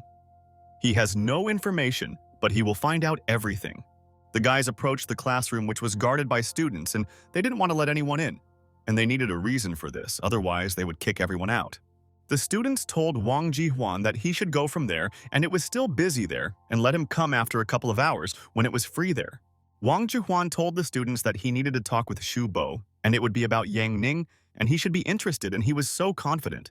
The student asked Wang Juhuan who this guy Yang Ning was, and he had never heard of him, and let him tell more about this student. Wang Juhuan said that Yang Ning is the same record holder who raised the flag at the meeting, and now the student must remember him. The disciples told Wang Jihuan that they agreed, and he could enter the room and discuss his affairs with Shu Bo and Jie Chengdong regarding Yang Ning. Wang Jihuan entered the room and immediately froze in place in surprise, and he did not expect that these guys were so evil and they were very dangerous. Wang Jihuan saw two guys beating a student and he asked them not to hit him, and if they continued, they would send him to the next world soon. The guy told his man that he said not to let people in there and what Wang Jihuan was doing there and let him kick him out as soon as possible. But the guy told the boss that Wang Jihuan said he wanted to discuss something with him about the guy from the morning meeting, and it might be important. Chubo asked his man if this was the reason why Wang Jihuan entered the room, and now he became interested in finding out. Chubo threw the bat on the floor and thought that now he would ask the student for one favor, and if he respects him, then he should do it now. The bat fell next to Wang Jihuan, and he realized that these people do not spare anyone and can punish anyone, and that's why he came to them there. Chubo asked Wang Jihuan why he was looking and told him to take the bat and try it on, and then they could discuss all their affairs with him at once. But Wang Jihuan was very nervous and afraid and told Shu Bo that he would not do this, and he did not want to harm someone he did not know personally. Zhu Bo looked intently at Wang Jihuan and asked if he was confident in his choice and many things depended on it, just so he knew. But Wang Jihuan asked Shu Bo to wait and said that he would try to do this and realized that otherwise the guys would punish him and he would be hurt. Wang Jihuan picked up the bat from the floor and realized that he had no choice and he himself came to Shu Bo and now must do what he orders him. Wang Jihuan told the wounded guy that he just shouldn't die like that and let him be patient until he beats him a couple of times with this bat. Wang Jihuan swung and asked the guy for forgiveness and said that he didn't want it, but he was forced to do it, otherwise he would have been punished. Wang Jihuan hit the wounded guy with all his might with a bat and thought that he believed that nothing happened to him and he didn't want to hit him there. Wang Jihuan thought that it would be better if Yang Ning were in this guy's place, and he continued beating him and took revenge on Yang. And then, the man on the floor in the eyes of Wang Jihuan turned into Yang Ning, and he could not forget his image because he humiliated him in front of the school. Wang Zhihuan swung his hand and told the guy that he would finish him off and he would regret what he had done and now he would not be able to escape anywheres and he was a corpse. But Zhu Bo asked Wang Zhihuan to be easy, and if he hits him, this guy will die and he can barely breathe anyway, and there is no need to do this. Wang Zhihuan lowered the bat, and Zhu Bo asked the guy if he was crazy there because now he almost killed a stranger with a bat. Wang Zhihuan could not rationally explain his action, and realized that he was too carried away and imagined Yang Ning lying on the floor. The boss asked Wang Zhihuan to be next to him and they would not touch him, and all the students would be afraid because it was an honor for many to be in his gang. Wang Zhihuan was horrified and asked the boss what he had done, and he couldn't control himself, and his aggression clouded his mind, and that's not cool. The boss asked Wang Zhihuan not to be afraid, and this man is breathing, and he himself thinks that within 2 days he will go away like this, so everything is fine. Wang Zhihuan looked at the wounded guy and asked the boss what would happen to them if he told the director about this, and they were punished for it. But the boss told Wang Zhihuan that this is not the first time for him, and this guy will definitely not die and the person will not die so easily. And does he understand him now? But Wang Zhihuan asked the boss if he was sure of his words, and what if the guy still told everything to the director and he was so afraid? But suddenly, the boss slapped Wang Zhihuan in the face and he said that everything was fine, and maybe he wanted to be in the guy's place and then he would understand. But Wang Zhihuan told the boss that everything was fine, and he believed him and would no longer ask about it and believed that the director would not punish them. Afterwards, the boss asked Wang Zhihuan to tell him why he came to him and what he wanted to ask him, and he listens to him carefully. Boss Zhu Bo asked Wang Zhihuan why he was looking for him and how he could help, and lit a cigarette and wanted to listen to the guy's words without tension. Wang Zhihuan told the boss that he needed him to stop the guy who was at the meeting with the flag, and they all blocked his way. Boss Zhu Bo asked Wang Zhihuan if he can take revenge on this guy and let him tell the reason why he does this to him, and this is interesting. But Wang Zhihuan told the boss that he just hates this guy and wants him to be punished because he did a lot of unnecessary things there. Boss Zhu Bo told Wang Zhihuan that since he hates this guy, let him go with them after school and they will block his path soon. Boss Zhu Bo asked Wang Zhihuan if he saw that guy on the floor and whether he wanted this to happen to that guy after their punishment. Wang Zhihuan was delighted, and he sincerely wanted Yang Ning to already suffer at the hands of the boss and be treated even worse than that guy. Boss Zhu Bo lit his cigarette, and Wang Zhihuan told the boss that he wants the same or even worse to happen to that guy. All the students of Nanhu School were sitting in their classes at that time, and they were preparing for the exam and wanted to pass the test successfully, and they were afraid. The teacher asked all the students to take their seats, and the test would start very soon, and she hoped that they were all ready and would pass all the tests. The teacher distributed leaflets to all the students and thought that the students were great, and she believed in their knowledge and had no doubt that they would pass. Yang Ning realized that he had read a lot of works and it would be easy, and for each correct answer, they give 1 point, and this is an excellent test. Yang Ning decided to call the essay Autumn and then write everything there according to the classical Chinese template, and the teachers will be happy with it. Yang Ning continued to write his essay, and Wang Zhihuan looked at him intently and did not look away and wanted the guy to suffer. Wang Zhihuan thought that Yang Ning should wait, and after school, he would receive his punishment and there was no need to pretend to be cool. And suddenly, at that second, Yang Ning told the teacher that he had finished his test there and wanted to submit his work for verification, and could it be done? The teacher and students were amazed after Yang Ning's words, and everyone could not believe that Yang Ning had already finished, and he was a very fast student. Yang Ning began to leave the class, and the students said that he was not even afraid of the teacher, and the questions were difficult, but how did Yang Ning answer them there? The students asked to look at Old Man Li and said that he seemed to be on fire from this, and it was very funny because he thought that Yang Ning was stupid. But at that moment, Teacher Li's face changed and he froze in place and couldn't believe his eyes, and was it really true and he wasn't sleeping? The students were at a loss and couldn't understand what was wrong with Teacher Li's face and how strange he looked, and what he could see in Yang Ning's test now.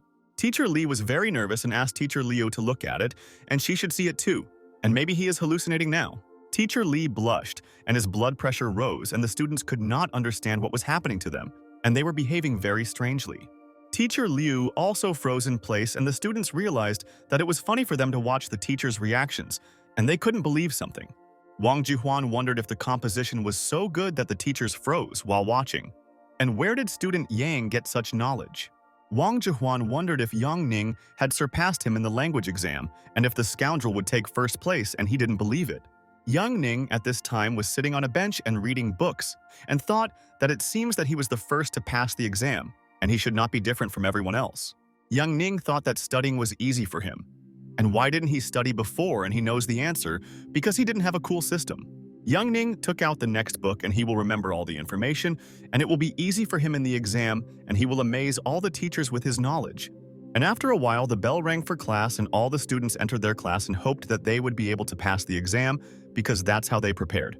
Teacher Lee asked all the students to sit down, and the English test would start soon, and they should not use their phones. The teacher distributed tests to all the students and thought that she really believed that the students she taught could cope with it easily. The teacher gave Yang Ning a test flyer and thought that he had been the most exemplary student recently and the absolute best. The teacher told Yang Ning that she hoped that he would now show the full power of his skills and the teachers would be delighted with the results. Yang Ning told the teacher that for her he was ready to do anything and would not let him down and would solve the test better than anyone else, and he had been preparing for this for a long time. Zhao Xiaofei looked at Yang Ning and thought that his brother is handsome, and not every student can communicate with the teacher like that. And he is a brave warrior. Zhao Xiaofei thought that this is the first time he has seen Teacher Chen dressed like this, and she is flirting with Yang Ning. And how is this possible? He does not know. Zhao Xiaofei realized that Teacher Chen had such a beautiful figure, and he could no longer be calm, and Yang Ning didn't even look at her. Yang Ning thought about English, and it is very simple. And before he did not understand it, but now there is no subject easier for him than Chen's lesson. Yang Ning realized that translating it is as easy as shelling pears, and the composition and grammar are also easy for him, and he doesn't even worry about it. Teacher Lee looked at Yang Ning in surprise and didn't know where this student came from with such knowledge, because before he was definitely the worst in the class. Zhao Xiaofei was in pain because he knows that he and Yang Ning don't see such beautiful girls every day, but he didn't even look at her.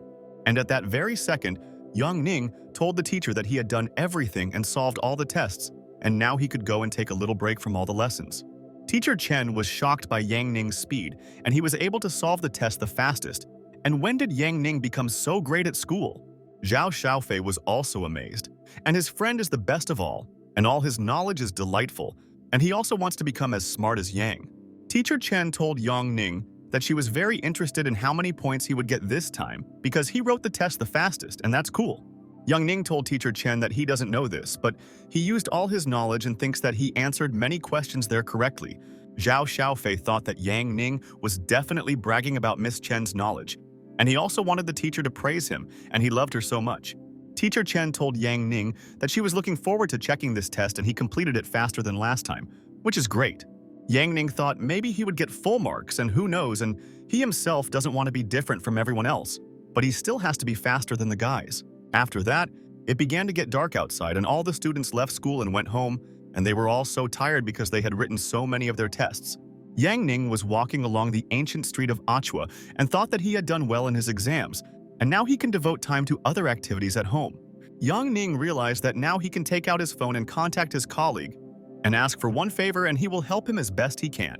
Yang Ning called Uncle Lu Bo and said that he was there and the stones were very heavy and could he give him a lift and thank him in advance for everything. Uncle Lu Bo Guokshun told Yang Ning that he agrees and will see each other soon, and he will help him and his nephew should not carry heavy things there.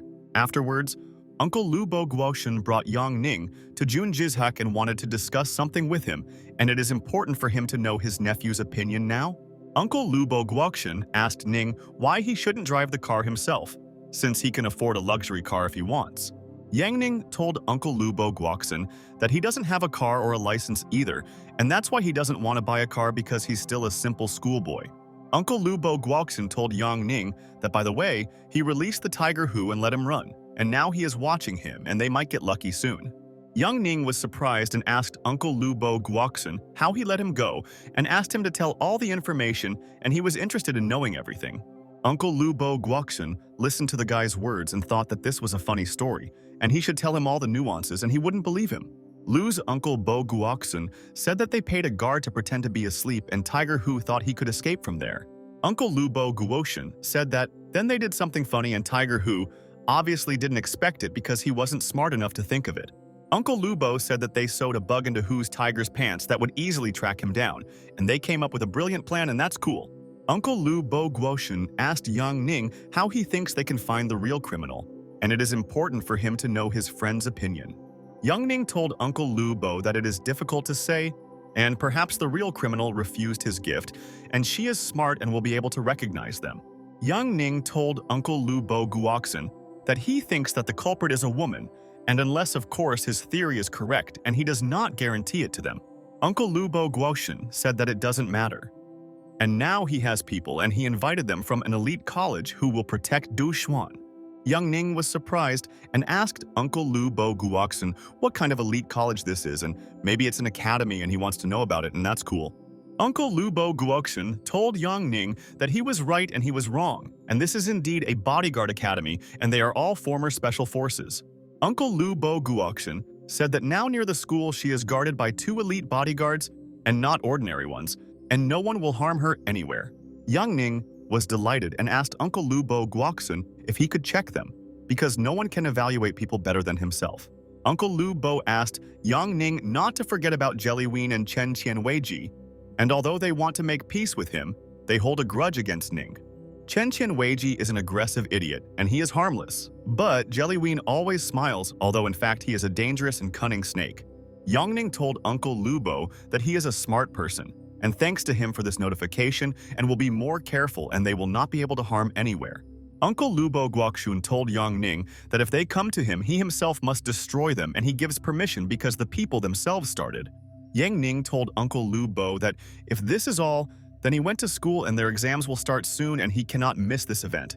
Uncle Lu Bo Guoxun wished Yang Ning good luck, and he knows absolutely that he will pass the exam easier than anyone and will be the first to leave the class because he is smart.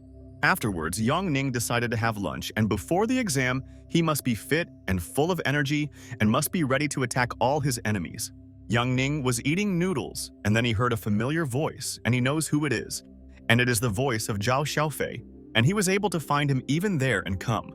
Zhao Xiaofei ran into the cafe and told Yang Ning that he was really there and he managed to find him, and he wanted to chat with him on various topics. Zhao Xiaofei told Yang Ning that Zhubo seemed to be looking for him with people, and he should be careful and they could harm him for everything. Yang Ning asked Zhao Xiaofei who this Zhubo was and said that his friend had better not communicate with him, otherwise they would attack him too, and did not blame him. Zhao Xiaofei thought to whom he is telling this, and Yang Ning can deal with anyone in any way, and he has enough strength for the entire Zhubo gang. Teacher Li at this time began to check the students' tests and thought that many were well done and they easily passed all the exams today. Teacher Li counted the English test results and only 3 points were deducted from their essay, but this influenced Chen's opinion. Teacher Li was shocked to see the result of 140 points, and such results only at awards in their field of national arts. But Teacher Li realized that this is only a trial test, and he needs to ask the school principal, and he will give a grade and evaluate his score in mathematics. Wang Zhihuan asked Mo Yu if he found out the information about what they needed, and he only wants to hear a positive answer. Mo Yu told Wang Zhihuan that only 3 marks were deducted from all English marks, and Yang Ning wrote in classical Chinese. Wang Zhihuan was shocked and did Yang Ning really know 800 words from the classical Chinese style, and how is this possible? He didn't understand. Wang Zhihuan hit the wall with all his might and said that this is their obvious problem and he is not sure how he is stronger than Yang Ning, and he will take revenge on him. The teacher told all the students that the math exam had started and they should not rush to avoid making mistakes in the examples. The teacher told Yang Ning that this is just a practice test, but she knows that he has talent because she saw his grades in the subjects. Wang Zhihuan listened to the teacher's words and was furious, and thought that he would do so that soon everyone would forget about Yang Ning and the guy would become trash. Wang Zhihuan told the teacher that he needed to go to the toilet, and she allowed him to go but only quickly, and the exam would start soon.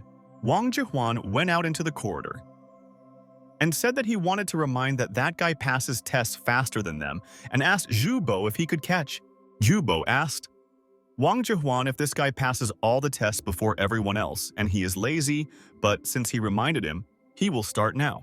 Wang Zhihuan told Zhubo that Ning walks on the road of the Naliukao 3-lane bus stop, and he told him the guy's exact route. Wang Zhihuan asked Zhubo to call him so that he could easily lure the guy into a trap and he would regret getting involved with their gang. Zhubo agreed with Wang Zhihuan, and said that he would already gather his people and he would put a bag on this guy and they could punish him. Kubo decided to find out the whole situation and went into the class, and he wants to personally see who this guy is, and he will be able to understand who he will face soon. Kubo was in a great mood, and he will help Wang Jihuan, and then he will entrust the guy with various tasks and he will complete it all. Teacher Li was shocked and asked if it was Shubo and why he came to class and what he wanted to do, and he should understand his thoughts. Shubo told Xie's best friend Chengdong that he had gone to prepare the rest for now, and they should help one colleague in the case. Shi Chengdong agreed with Shubo and said that he would come to him after the exam and help, but now he is busy and has to solve tests. Teacher Li was furious and told Shubo that he knew that he had come to school and told him to quickly return there, and he had to solve the test. Shi Chengdong told Yang Ning to wait a little, and he needs to deal with Yang Ning in order to already get Shu Yuanyuan's attention. All the students continued to solve tests and thought that if they strained their brains they could find the answer, and the test was not as difficult as they thought. And other students had a very hard time finding answers to the questions, and in their fantasies the test was much easier, and how they could solve them there. Wang Jihuan thought about the answers and he wants to quickly solve the tests and then deal with Yang Ning, and he can't wait and it really infuriates him. Teacher Li stood next to Yang Ning and thought that he should keep a close eye on him today because the guy has the best results. Teacher Li thought that they had added new difficult questions to this exam and a couple more from the college exam, and would he be able to solve? But suddenly, at that very second, Yang Ning told the teacher that he had solved all the tests and asked if he could be free, and he had a lot of things to do. Wang Jihuan was furious and thought that Yang Ning was pissing him off, and why couldn't he quietly solve his examples and had to show off to everyone? Teacher Li studied Yang Ning's tests and thought that it looks like this guy really has talent and he should definitely realize it in the future. Wang Jihuan decided to discreetly use the phone to find all the answers to the questions, and he could easily solve the tests now. Wang Jihuan thought that the scoundrel Yang Ning should wait, and he would still get his, and he would remain on the throne and be the best in their tests. Wang Jihuan gave a signal to Shubo, and the boss was already waiting on the street and wanted to do everything quickly, and the student in vain contacted Wang Jihuan there. Shubo was surprised and wondered if the guy passed all the tests so quickly, and Wang Jihuan didn't lie to him, and it looks like he's a very smart student. Shubo told his guys that this student will come soon and they should all watch to see if the guy goes to the third road and tell them. Yang Ning left school and thought that now he is free and he does not need to think about the exam, and he successfully passed the tests and is proud of himself. Yang Ning wanted to go home, but at that moment he noticed that there was a man standing behind him and watching him.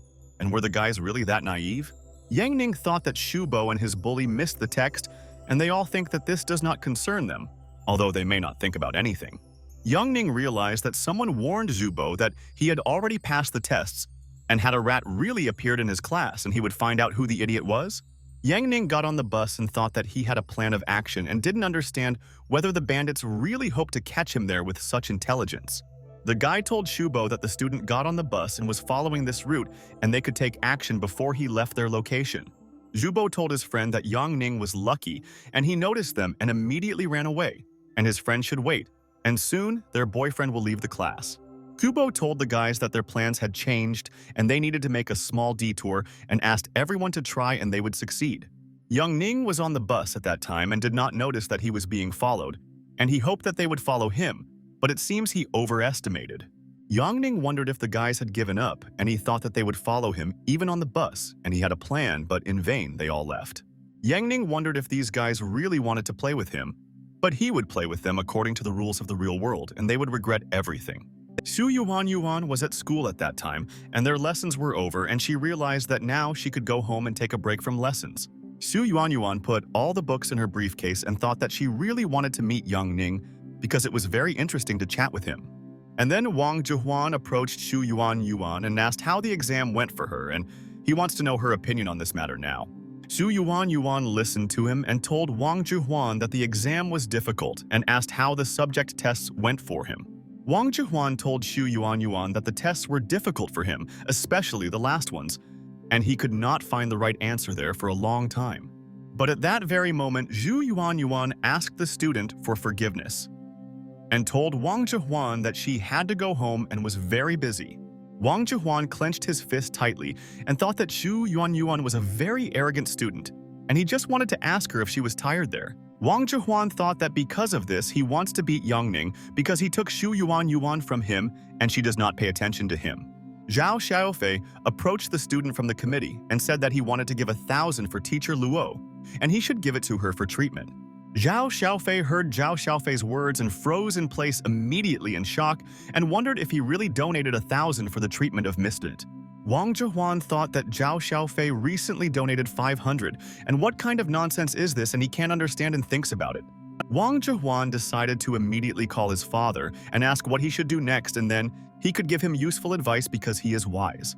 Wang Zhihuan told his father that Zhao Xiaofei donated money today and it was money from his personal pocket, and he doesn't know it. The father told Wang Zhihuan that if this was the case, tomorrow he would give more money for the treatment of her daughter, teacher Luo, and he would give more than Zhao Xiaofei. Wang Zhihuan listened to his father's words and thought that he did not want to think about treating teacher Luo's daughter because he had a lot of things to do right now.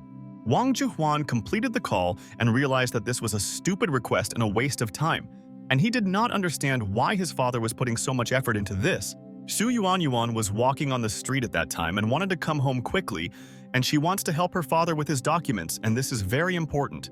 Xu Yuan noticed that students appeared in front of her and immediately blocked her path, and she realized that it was Xie Chengdong and his friends there. Xie Chengdong told Xu Yuan that they met again, and this is their destiny, and she must understand that this is her chance and not miss it now.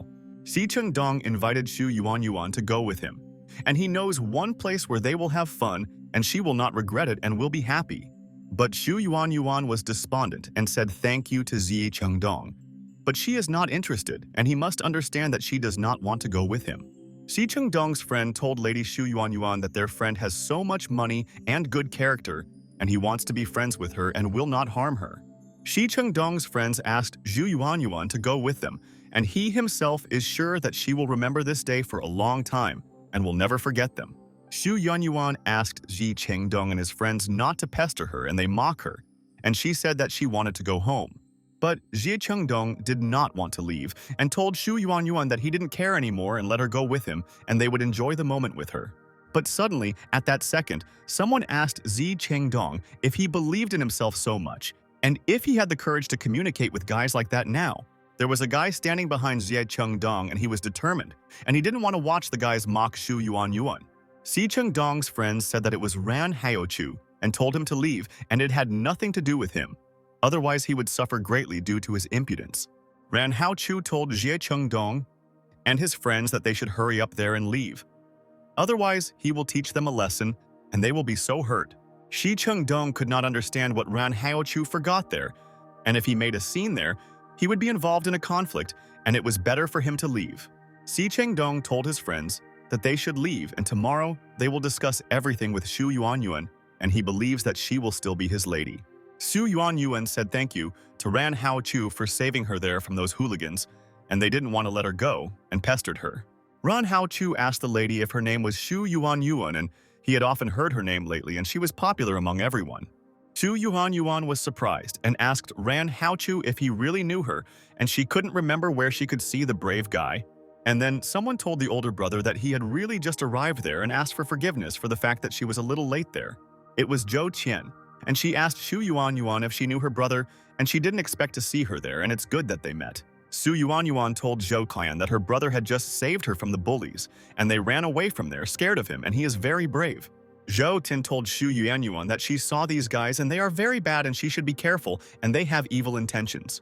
Zhou Tian asked Xu Yuan to stay close to them, and her brother is already very strong, but he is afraid of her because she is the boss and can punish.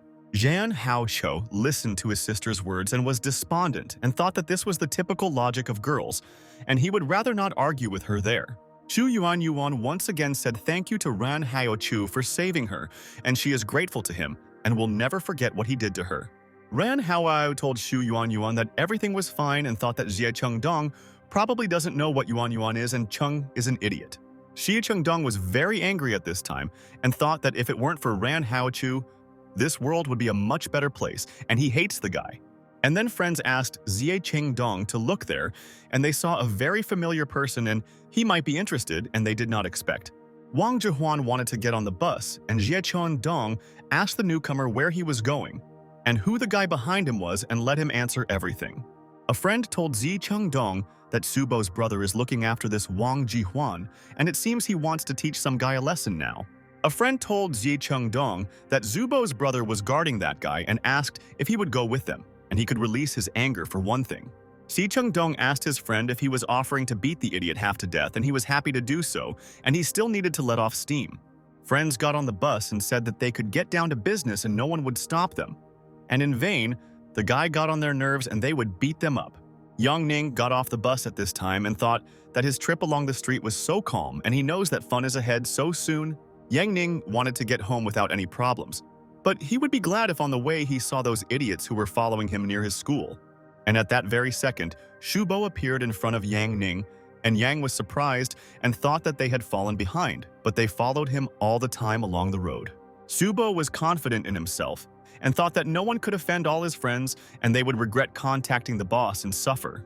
Yang Ning asked Shubo if someone had taken the first step and let him tell how they knew that he would get off at this stop now. Kubo told Yang Ning to stop talking and he should follow him there and learn the following instructions and not ask them questions. Shubo took Yang Ning to a warehouse where no one could help him and no one would hear his screams and they could do whatever they wanted with him today. Yubo's friends were happy and said that the boss brought the guy there and he couldn't escape anywhere and had to beg for mercy from their boss Shu. The guy from the gang told his friend that the guy was alone and he looked like a weakling and they could handle him without any problems and would beat him until sunset. Yang Ning told Shubo that he was interested and he didn't offend him, and is it really just because of the girl that he wants to do this? And it's so important. Yubo asked Yang Ning if he was really afraid, but it was too late and he could safely assume that he was a dead man and no one would save him and he was a corpse. Yubo's friends laughed and said that they would explain the rules to the guy and either he would kill them or they would kill him and he would be trapped now. A friend told Yang Ning that he was an idiot and he shouldn't have talked to other girls and harmed their boss's friends and he would think about everything there. Yang Ning asked Shubo what would happen if he refused to carry out their instructions and stood by his opinion and did not retreat anywhere there. Shubo told Yang Ning that he should kneel down and take off his pants right away and they would film him and then post him on social media soon. Zubo mocked Yang Ning and could not understand how Wang Zhihuan could not cope with this guy alone because he is very weak and he is a girl. But suddenly, at this moment, Yang Ning firmly pressed Shubo by the throat and began to choke the bully, and was glad that he came so close to him. Shubo began to lose consciousness and realized that he was mistaken, and Yang Ning had so much strength and power, and he could easily strangle him if he wanted. Zubo couldn't do anything to Yang Ning and realized that Wang Zhihuan set him up, and he didn't say that Yang Ning knows how to fight, and he is so strong. Shubo's friends were alarmed and immediately stood up and told Yang Ning to let their boss go. Otherwise, he would regret it, and they would beat him there. Yang Ning thought that these guys were idiots and they thought that they had captured a weakling there and could torture him as they wanted. But he ended up with a surprise. And at that second, Yang Ning threw Shubo at his friends with all his might and he realized that all the people from the gang were weaklings and they imagined themselves to be heroes.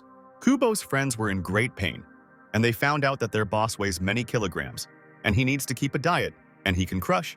All the hooligans lay on the floor and realized that they underestimated Yang Ning and he knows how to fight like a martial artist. And where did Ning learn that? Yang Ning told the idiots that they should communicate with him politely and he hates rude people and beats them very hard and painfully right away. Shubo learned that Yang Ning is powerful and he must come up with a plan to deal with him because he cannot be fought. And this is definitely their funeral. Yang Ning was serious and looked at the hooligans and waited for which one of them dared to stand up first so that he could feel the force of his punch to the face. Kubo asked Yang Ning to listen to him and he doesn't have any problems with him and he just wanted to chat and he misunderstood him, and that's a fact. Yang Ning asked Shubo if he really thinks he is a moron and if he knows that he has one rule and he cannot be angered and he is a monster. Wubo was furious and ordered his men to capture the scoundrel Yang Ning and they will show him what will happen to those who argue with them and beat them all. Shubo's people grabbed the pipes and knives and wanted to teach the guy a lesson because he crossed the line and he shouldn't have beaten them like that and he's already a corpse. Shubo and all his men surrounded Yang Ning and were absolutely sure that he would not be able to escape and they would finish him off, and this would be an example. Yang Ning told the guys that they will change the rules and there are no rules, and if they want to hit him, they will immediately receive an answer and he promises.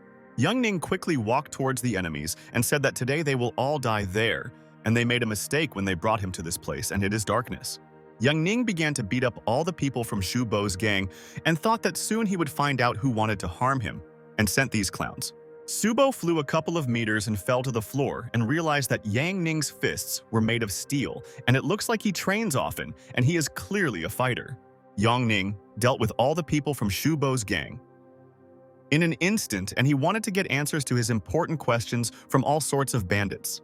Shu Bo realized that this guy was a monster, and why he decided to help Wang Jihuan, and this guy would regret setting them up and sending them there. Young Ning asked the hooligans if they really want to run away, and he runs well and is confident in it, and they can try but still won't run away. Shu Bo asked Young Ning who he thought he was and thought that he was so confident in himself and thought he was better than everyone else. But soon they will fix all this. Young Ning grabbed Shu Bo by the scruff of the neck and said that he would give him a choice and he could hit the wall or die, and which option would he choose? Subo thought that Young Ning was a scoundrel, and soon they would tie him up, and he would also give him two options and he could die or die there. Shubo hid a knife behind his back and wanted to attack Young Ning now, and he wants to make a fatal cut and will not spare this insolent. And at that moment, Shubo wanted to stick a knife into Young Ning and said that he would not intimidate him, and he had fought many times and he had gone through many trials. Young Ning thought that this mafioso really thinks that he can stab him with a knife and let him try to do it if he believes in himself. Yang Ning hit Shubo's hand, and he threw the knife to the floor and thought that Yang Ning had excellent reflexes and he instantly reacted to the blow. Young Ning threw Shubo to the floor and thought that this mafioso was pissing him off and he wanted this boss to feel weak and not believe in himself. Subo had no ideas left, and he realized that he was doomed and Yang Ning would not let him go anywhere, and the knife could help him, but it had no effect on the guy. Yang Ning asked Shubo if he seriously wanted to stab him there and ordered him to choose quickly because he offered two options. Shubo thought that he had another option and believed that this would also suit Young Ning, and they would have a fight and find out which of them is tougher in battle. And then suddenly, Yang Ning stood up in a fighting pose and said to Yang Ning that he chooses the battle and he is a Kung Fu Panda and will defeat him in battle today. Young Ning was shocked by Shubo's words and asked the mafioso if he had problems with his head and what Kung Fu he was talking about, and he was an idiot. Shubo hoped that Young Ning would accept his challenge and during the battle, he himself would be able to escape unnoticed. But it seems that he understood what he wanted to do. Young Ning told the idiot Shubo that he was at a dead end, and as soon as he attacked him, he would lose and his Kung Fu sucked and he would not waste time. But Shubo was angry and told Young Ning to shut up and swung and wanted to hit the guy and thought that he had too much faith in his fighting skills. Young Ning told the mafioso Shubo that he is pitiful and everyone barks, but not everyone dares to bite, and he is one of the dogs that are good for nothing. Young Ning kicked Shubo's hand and easily defended himself from his attacks and thought that it was funny for him to fight with a fool who thinks he is a fighter. Shubo was holding his hand and was in great pain, but he would attack Young Ning to the end and continue to put pressure on his opponent to defeat. But at that very second, Young Ning kicked his opponent's unprotected place, and Shubo had never felt such pain and he wants to sleep. Shubo was lying on the floor and could no longer get up and fight back Yang Ning and thought that it looks like the guy is a master and he knows all the blows. Yang Ning told Shubo that he had almost never crossed paths with him and he was an idiot. How would he not have started such a massacre, and why did he attack now? Shubo did not want to answer Young Ning's question and thought that then he would lose his authority and the guy would never know who sent him. Young Ning told Shubo that he was tired of playing with them, and could it be that he couldn't speak and might be speechless after he hit the ball? And at that moment, Yang Ning pressed Shubo's hand with all his might with his foot, and he would not let go until the mafioso answered one of his questions. Shubo screamed in pain and begged Young Ning to let him go, and he would no longer attack him and would stay away even in their school. Shubo's friends realized that Young Ning was a monster and stepped aside so that he would not notice them, and they corrected themselves and no longer wanted to fight with him. Young Ning told mafioso Shubo that the time for games is over, and Shu is a man and is already responsible for his actions and has now warned. But Young Ning was furious and told the bandits that then they would all die, and he was not joking and guaranteed them this 100% and he would take everything. Shubo realized that Young Ning was absolutely not joking, and they would not pester him now, and they would communicate politely with their friend Young Ning. Yang Ning began to leave there and thought that it's good that today he is in a great mood. Otherwise, he would have killed everyone and would not have spared him for everything. Shubo and all his people said that Young Ning is not a man, but a devil, and they have been to hell, and it's good that he did not take their lives today. Afterwards, Yang Ning was riding on the bus, and Zhou Qian called him and asked his best friend where he was now, and she wanted to know his route of their journey. Yang Ning asked if Miss Zhou Qian had called him and he was now on the bus home, and why did she ask him and want to find out? Zhou Qian told Yang Ning that Teacher Luo wants to meet him in person, so she invites him to a meeting, and this is so important for Miss.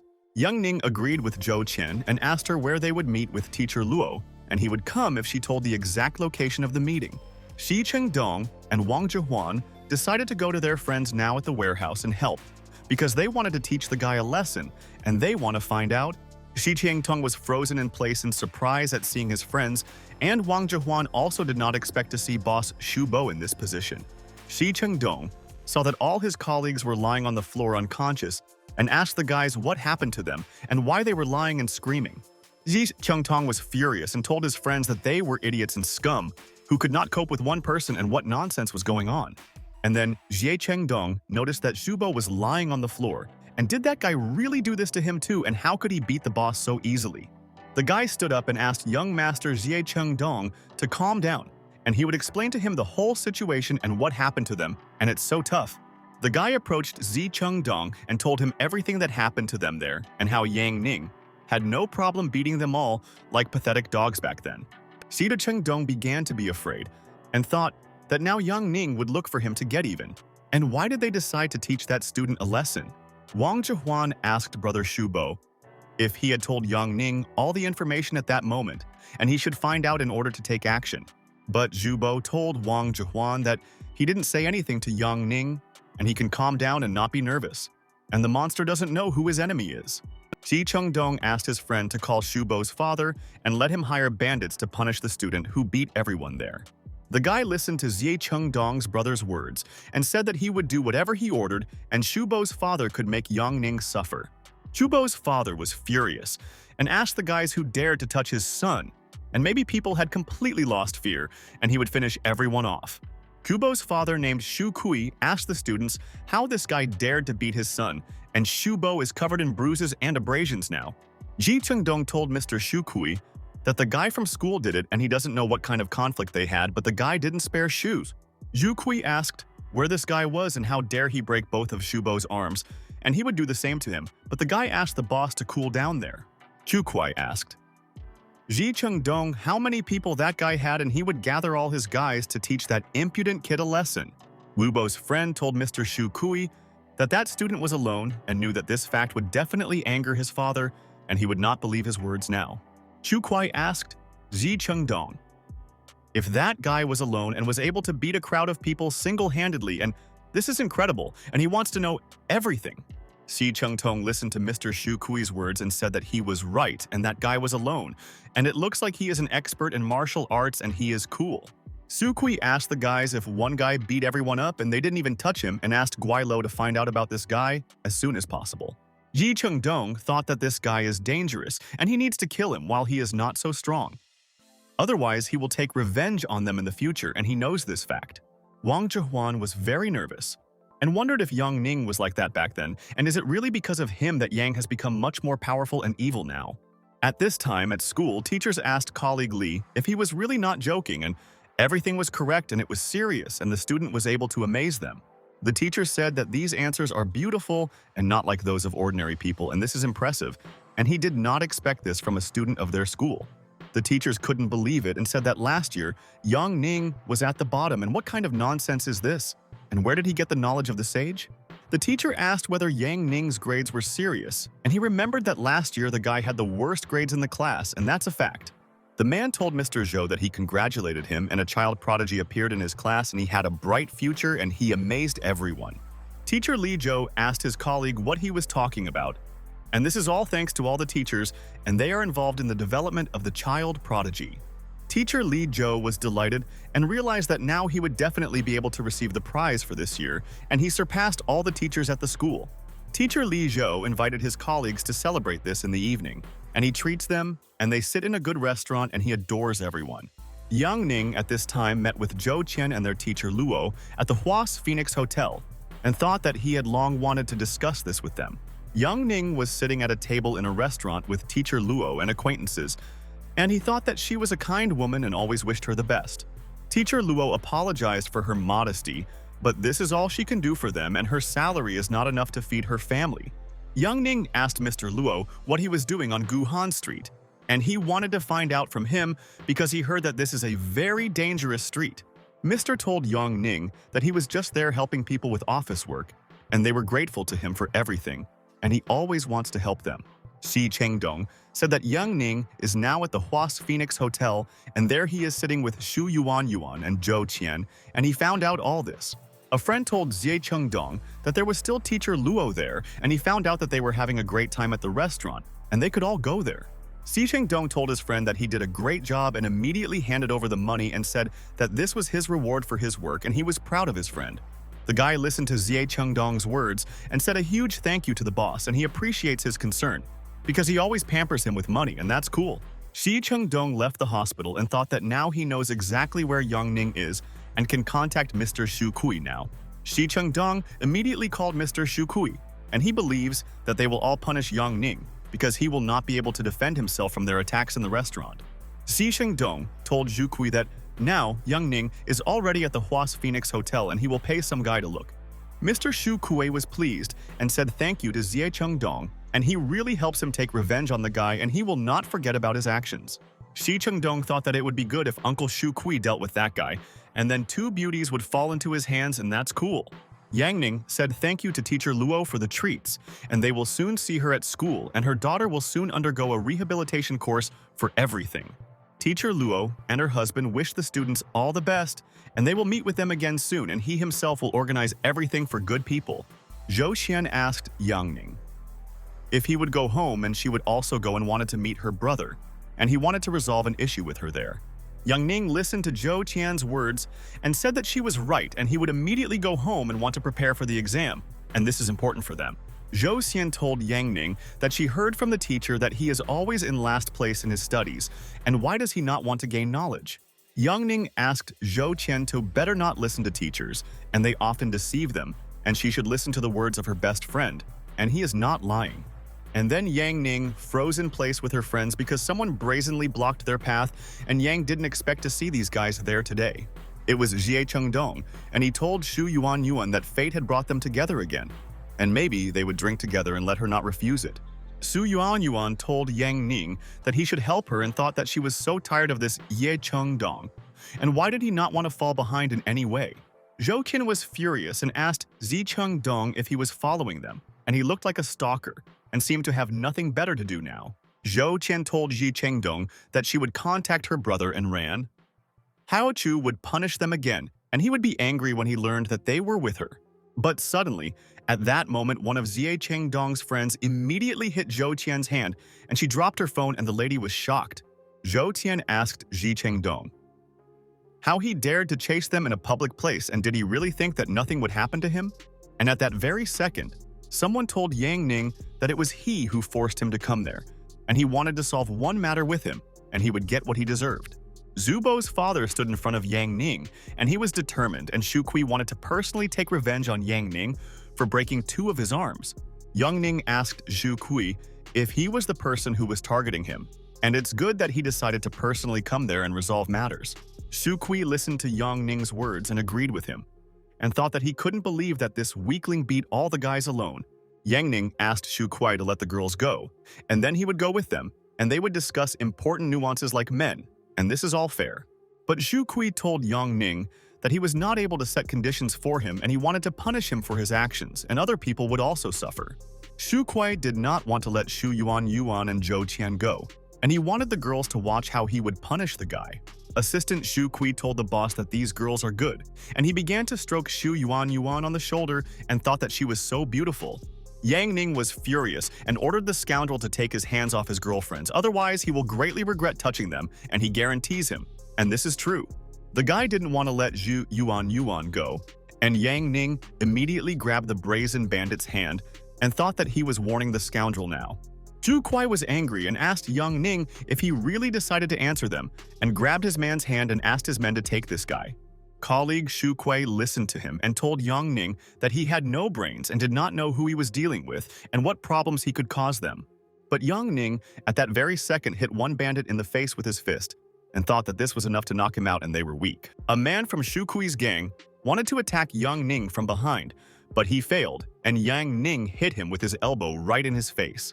And after a couple of moments, all the people from the Shu Kui gang were lying there on the ground and could not move, and realized that Yang Ning was so strong.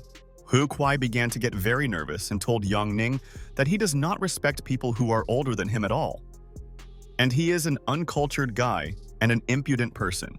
Yang Ning told Shu Kui that he is an animal and he has no right to open his mouth and tell him that he is uncultured and he will break his grandfather.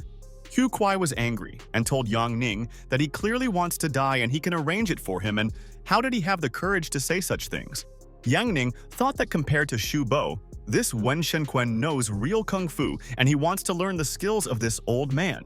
Shu Kui swung and thought that many masters could not defeat him and this guy could not do anything with his attack and he was weak. And then there was a roar and the fists of Yang Ning and Shu Kui hit each other, and all the people realized that someone was fighting nearby, and it was cool. Yang Ning stood still, and Shu Kui also stopped attacking, and thought that he should carefully consider his actions and then strike.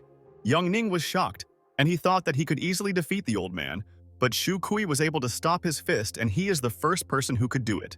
Shu Kui was also amazed and realized that Yang Ning is strong and he looks skinny, but it looks like he is a military man, and where did such a powerful fighter come from? Hu Kui rushed towards Yang Ning and said that skills and strength do not always decide the outcome of a battle, and experience is also very important and he will show everything. Shu Kui hit the guy, but Yang Ning managed to quickly dodge his blow and realized that Shu Kui is a nimble fighter and his strikes are very fast. Yang Ning realized that Shu Kui is strong and he is almost his equal. And if so, then this battle will be delayed and he does not know who will be stronger in the battle. Shu Kui told the idiots to get up and catch the girls and help him deal with that guy, because he doesn't want to give up, and he's so strong. Su Yuan and Zhou Qian were very afraid and thought that they did not want to be kidnapped, and these people had evil intentions on both of them. Shida Shengdong told Xu Yuanyuan and Zhou Qian that they would not run away from them and should prepare to serve Mr. Xu tonight. Yang Ning shouted at Xie Chengdong and told him not to even dare touch his girlfriends, and he would regret it if he offended them, and he would severely punish him for everything. Zhu Kuai told Yang Ning that his justice would not work and maybe their world would fall apart if something didn't go the way he wanted it to. Yang Ning told Shu Kui that he too would regret having anything to do with him, and in vain they decided to attack them and his friends, and he would take revenge on the old man. Zhu Kui asked Yang Ning if he would regret it, and many had already tried to defeat him but failed, but let him try. Yang Ning realized that this is a problem, and it seems that there is only one way out, and he must do it in order to take Zhu Kui by surprise and surprise him. Yang Ning decided to turn to the system, and he will find a thing that can help him, an experienced fighter like Shu Kui, and he must do something. Yang Ning looked intently at Shu Kui and thought that now he would not be able to escape anywhere and he would go to the hospital after his son. Yang Ning saw a scroll in the system that enhances all attributes, and this way he can develop skills and must study information about the item. Yang Ning learned from the system that the scroll increases all characteristics by 30 points for half an hour, and he will become a very strong person.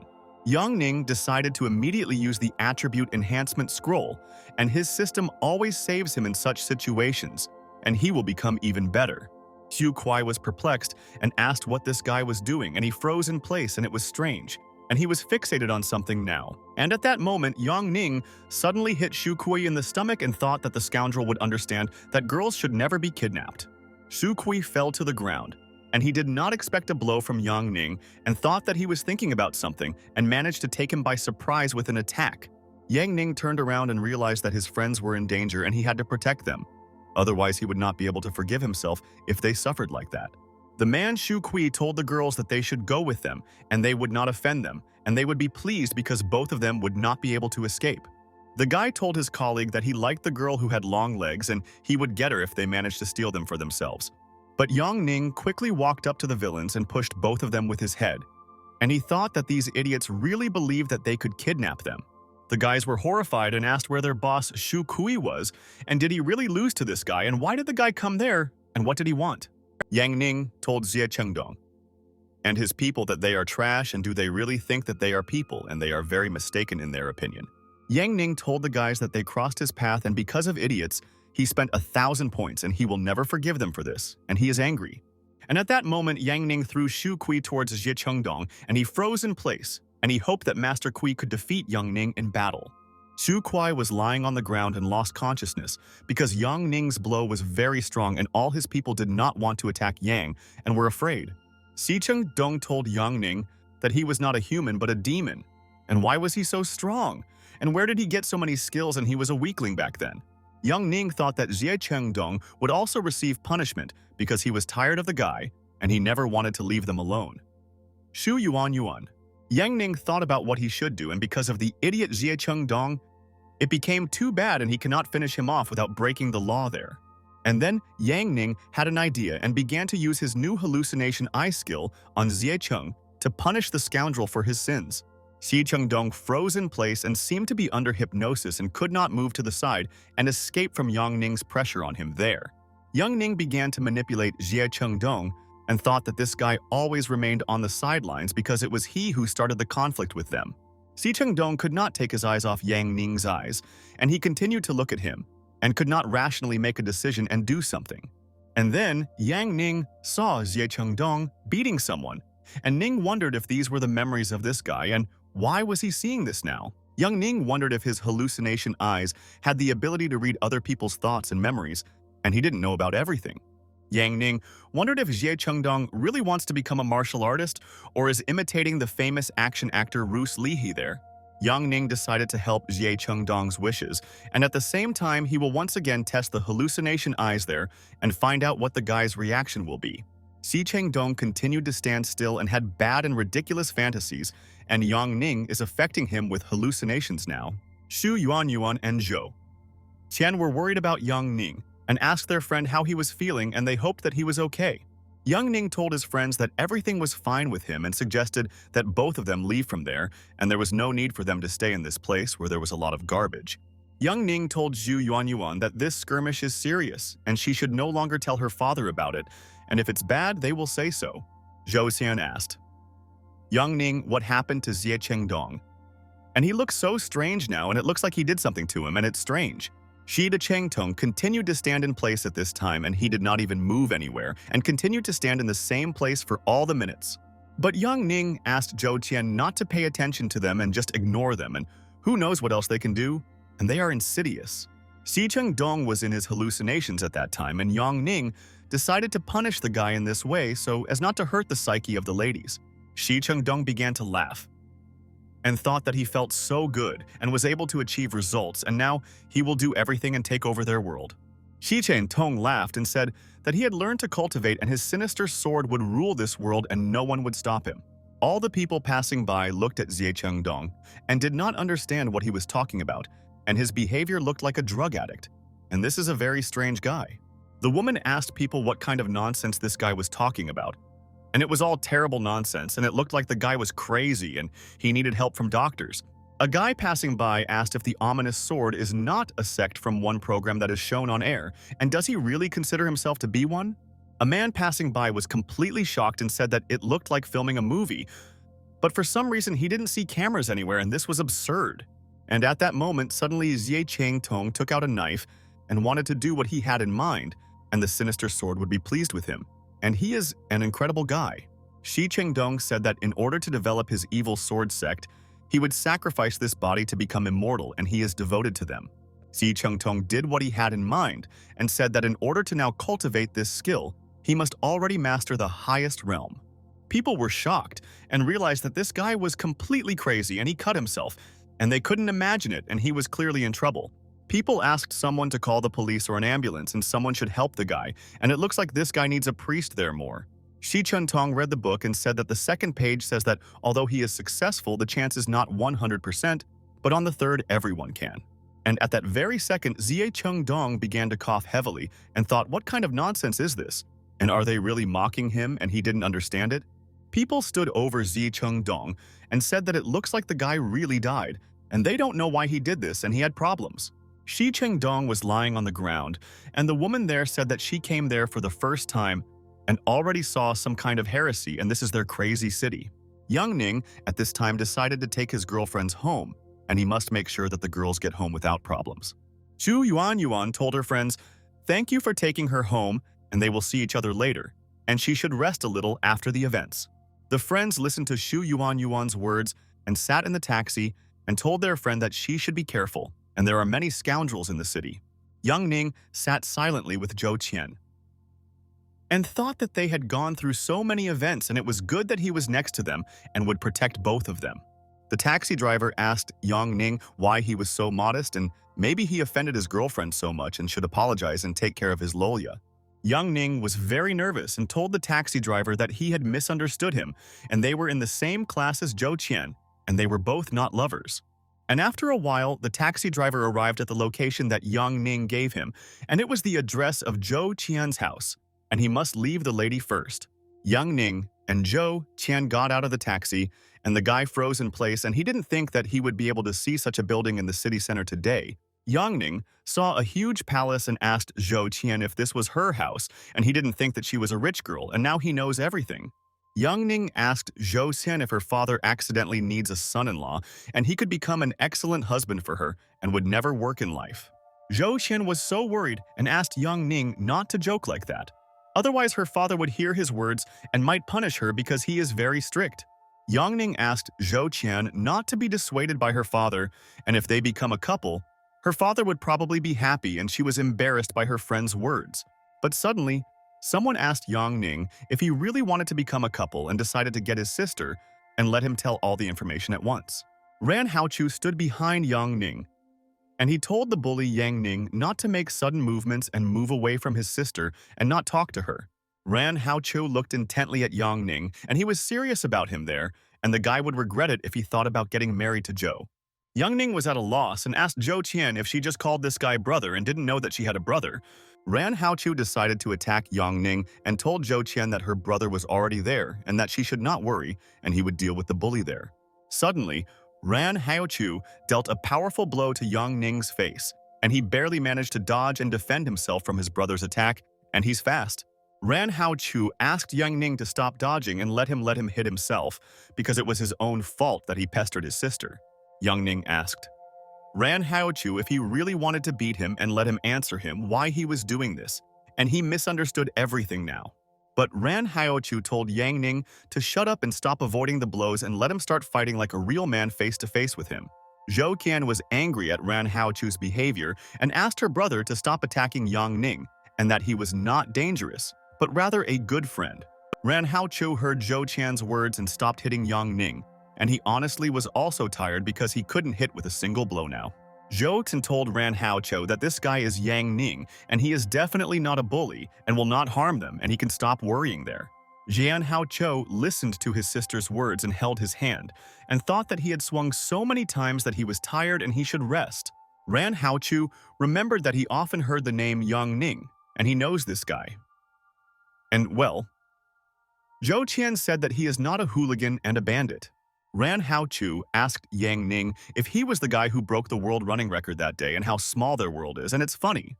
Ran Haochu told Yang Ning that he was quite agile and was able to skillfully evade all his blows, and those records were true, and he realized this.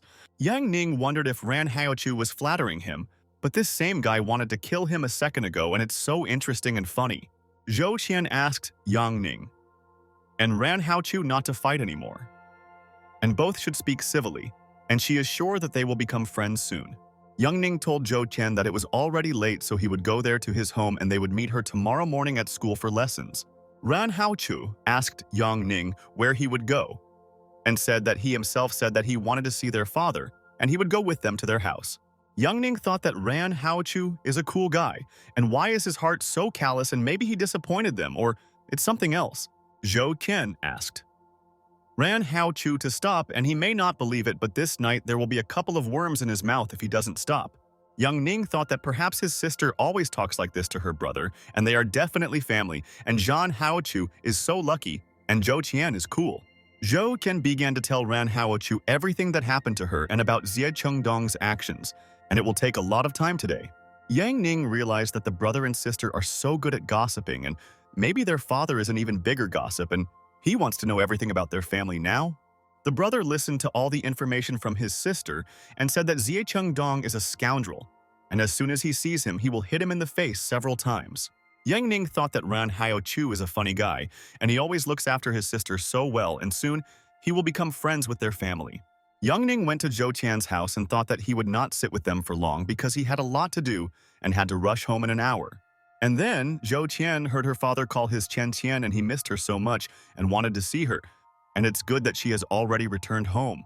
A serious man stood in front of them, and Zhou Qian told her dad that she was also very happy to see him and thought that he had already left for work.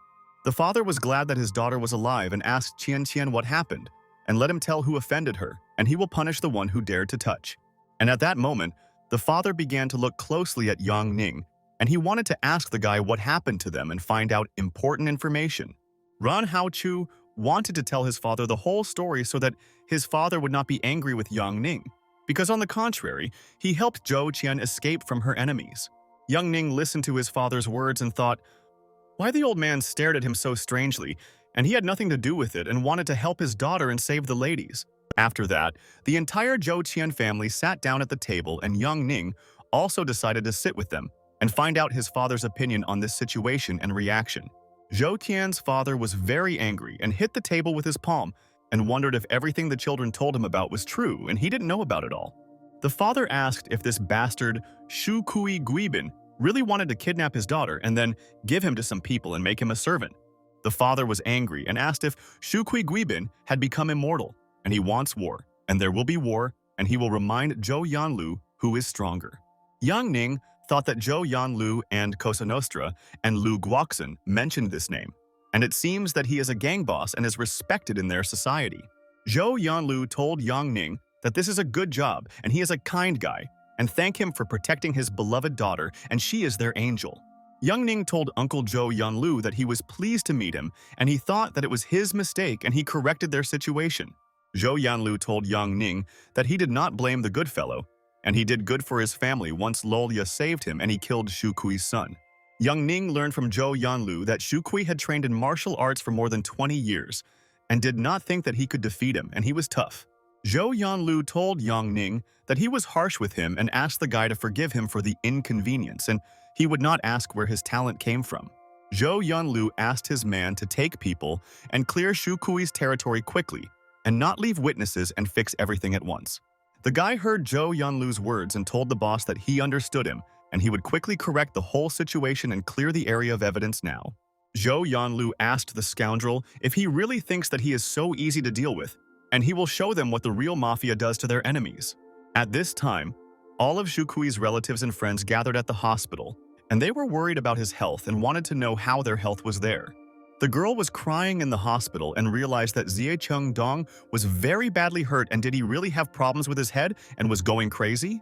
The girl asked Guibin to tell her whether it was possible to save Zhicheng Dong's farm, and she was interested in knowing this, and their future and goals depended on it. Guibin shouted at the girl and asked how he knew about this and that she was asking him and maybe she had nothing better to do and the lady was strange.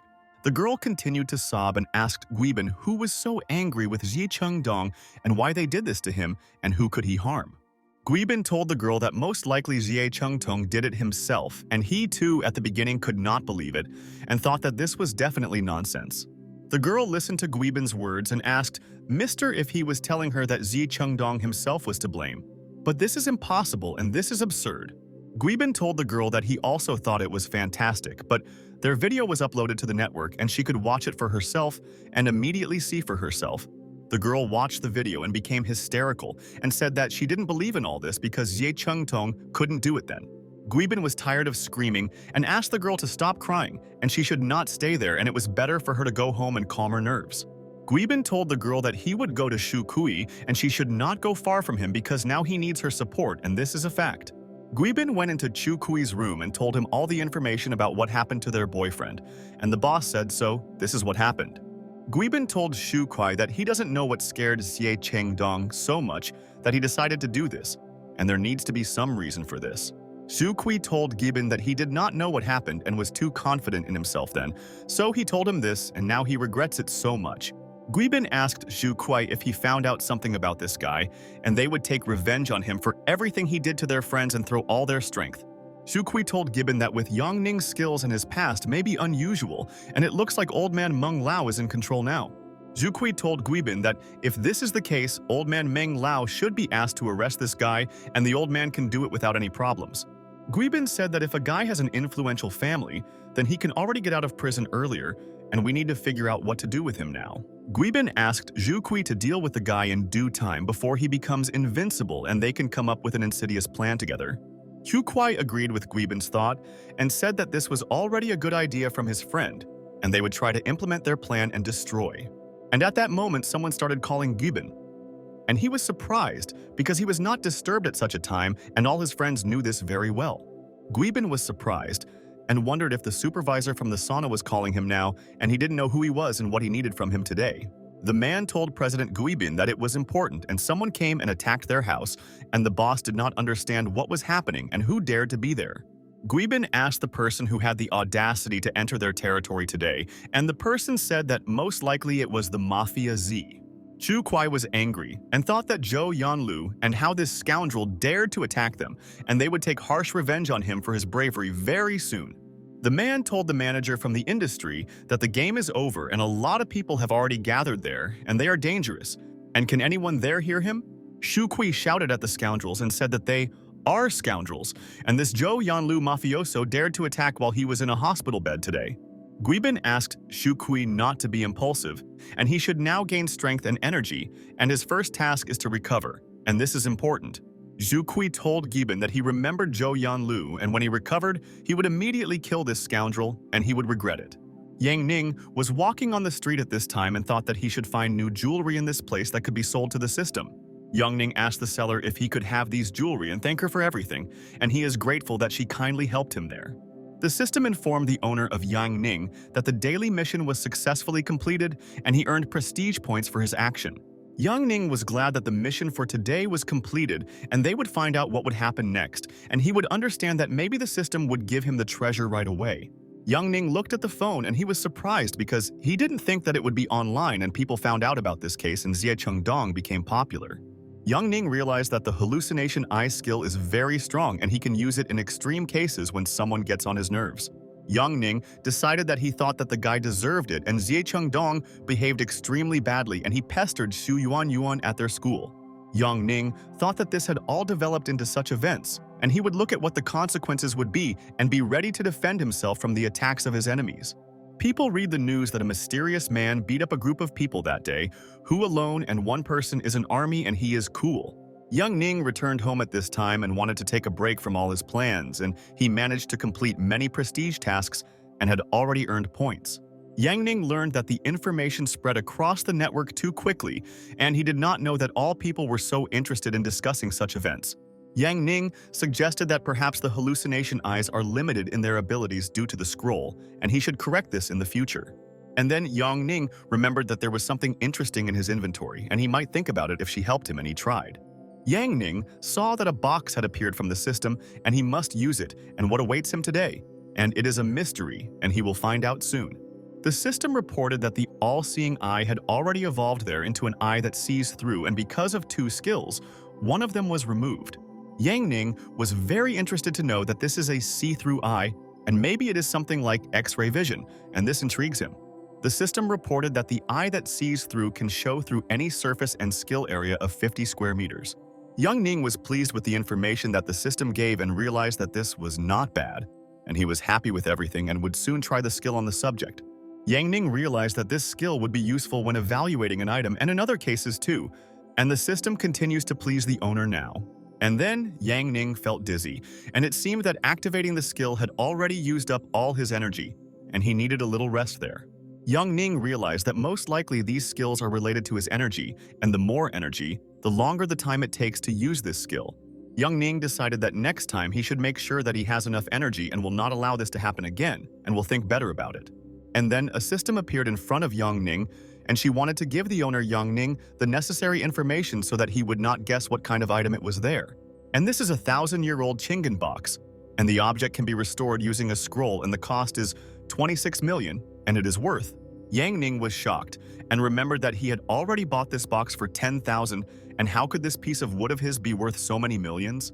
Yang Ning asked the system for his recovery scroll, and it wasn't that expensive and he could afford to get the thing. And after a couple of seconds, Yang Ning found a scroll in the system and realized that she had been there all the time and he was in a hurry and therefore could not find it there.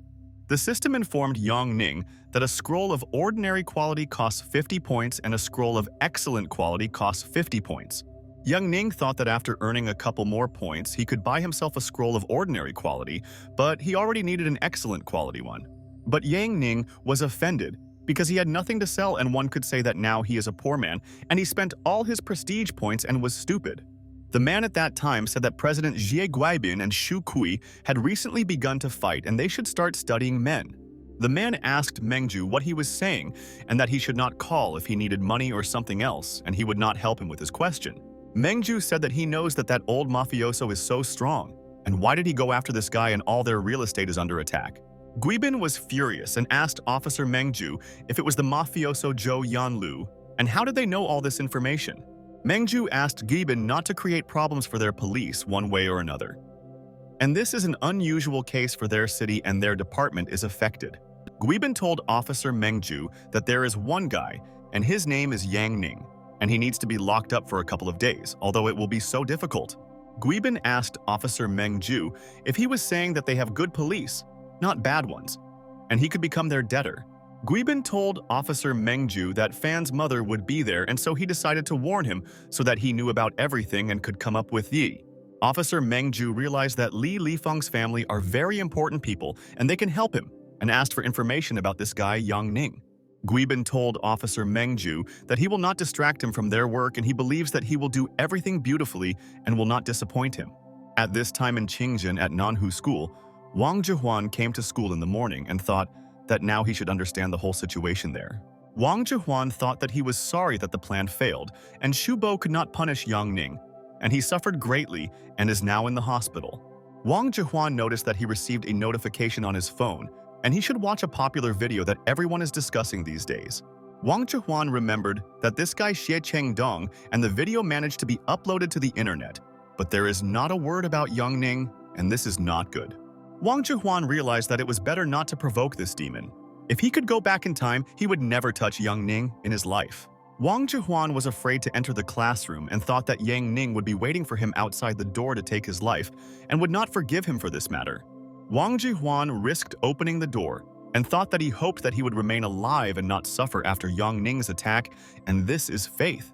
Wang Zhihuan decided to carefully look at the situation in the classroom, and then he realized that everything was calm there and he had nothing to worry about there. Wang Zhihuan noticed that Yang Ning was sitting quietly in class and reading a book and seemed to be preparing for the exam to be the best in their results. Yang Ning realized that today is a general exam, but he needs to improve his knowledge of physics and chemistry, and then he will be calm in the exam. Wang Zhihuan sat down in his seat and was very surprised because Yang Ning didn't even look at him, and didn't he really understand that it was he who ordered it? The teacher told all the students that the exam will start soon and asks everyone to return to their class and they can solve all the tests today. And after a while, Yang Ning went outside and thought that now he can be calm and he has nothing to worry about and he is great in the exam. Yang Ning realized that he spent an hour and a half on the test and how tired he was, and wanted to go home and take a break from the subjects and forget about it. And at that moment, officers suddenly appeared in front of Yang Ning, and he didn't know what he had done, because all these days he had been busy studying, and it's true. The officer told Yang Ning that he was a trespasser who was on Feiyang Street yesterday, and he was involved in the conflict and can answer for everything. The officer listened to her colleague, and the mister told Yang Ning that he must go with them himself to write a statement, and this is an order, and he is not joking. The officer showed Yang Ning his badge and said that he was serious in his intentions and the guy should go to the police station today. Yang Ning stared at the police officer and thought that they were both strange and they seemed to be playing a game, and they looked like fakes. Yang Ning asked the officers what about those who surrounded him, and he wants to know from them whether he detained them and who attacked him that day. But the police officer listened to Yang Ning's words and said that they had not yet caught those people and he could not clearly answer all his questions. Yang Ning said that he was at a loss, and maybe they need his help in the investigation or something else, and let them find those hooligans first.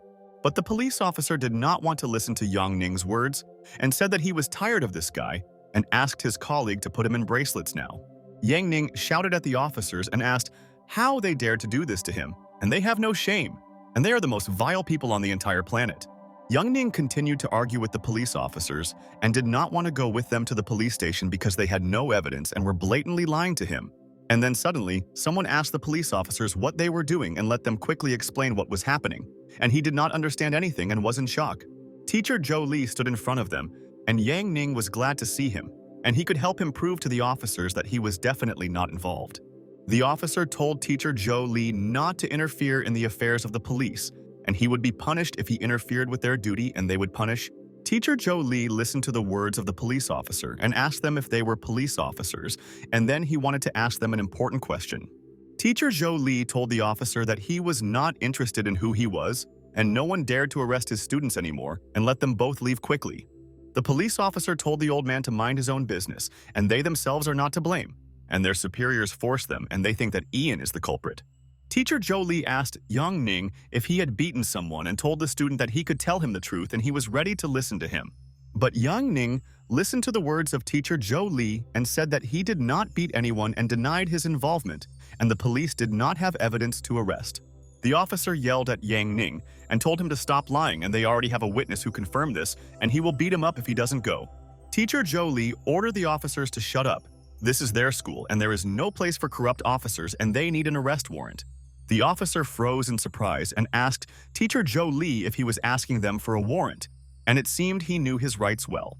The assistant officer listened to the words of Teacher Zhou Li and asked him there if he really told them to leave there or if she didn't understand something. Teacher Zhou Li was very angry and told the officers that he fought during the revolution and let them arrest him, and he is no longer afraid of anyone. Yang Ning asked Teacher Zhou Li to calm down.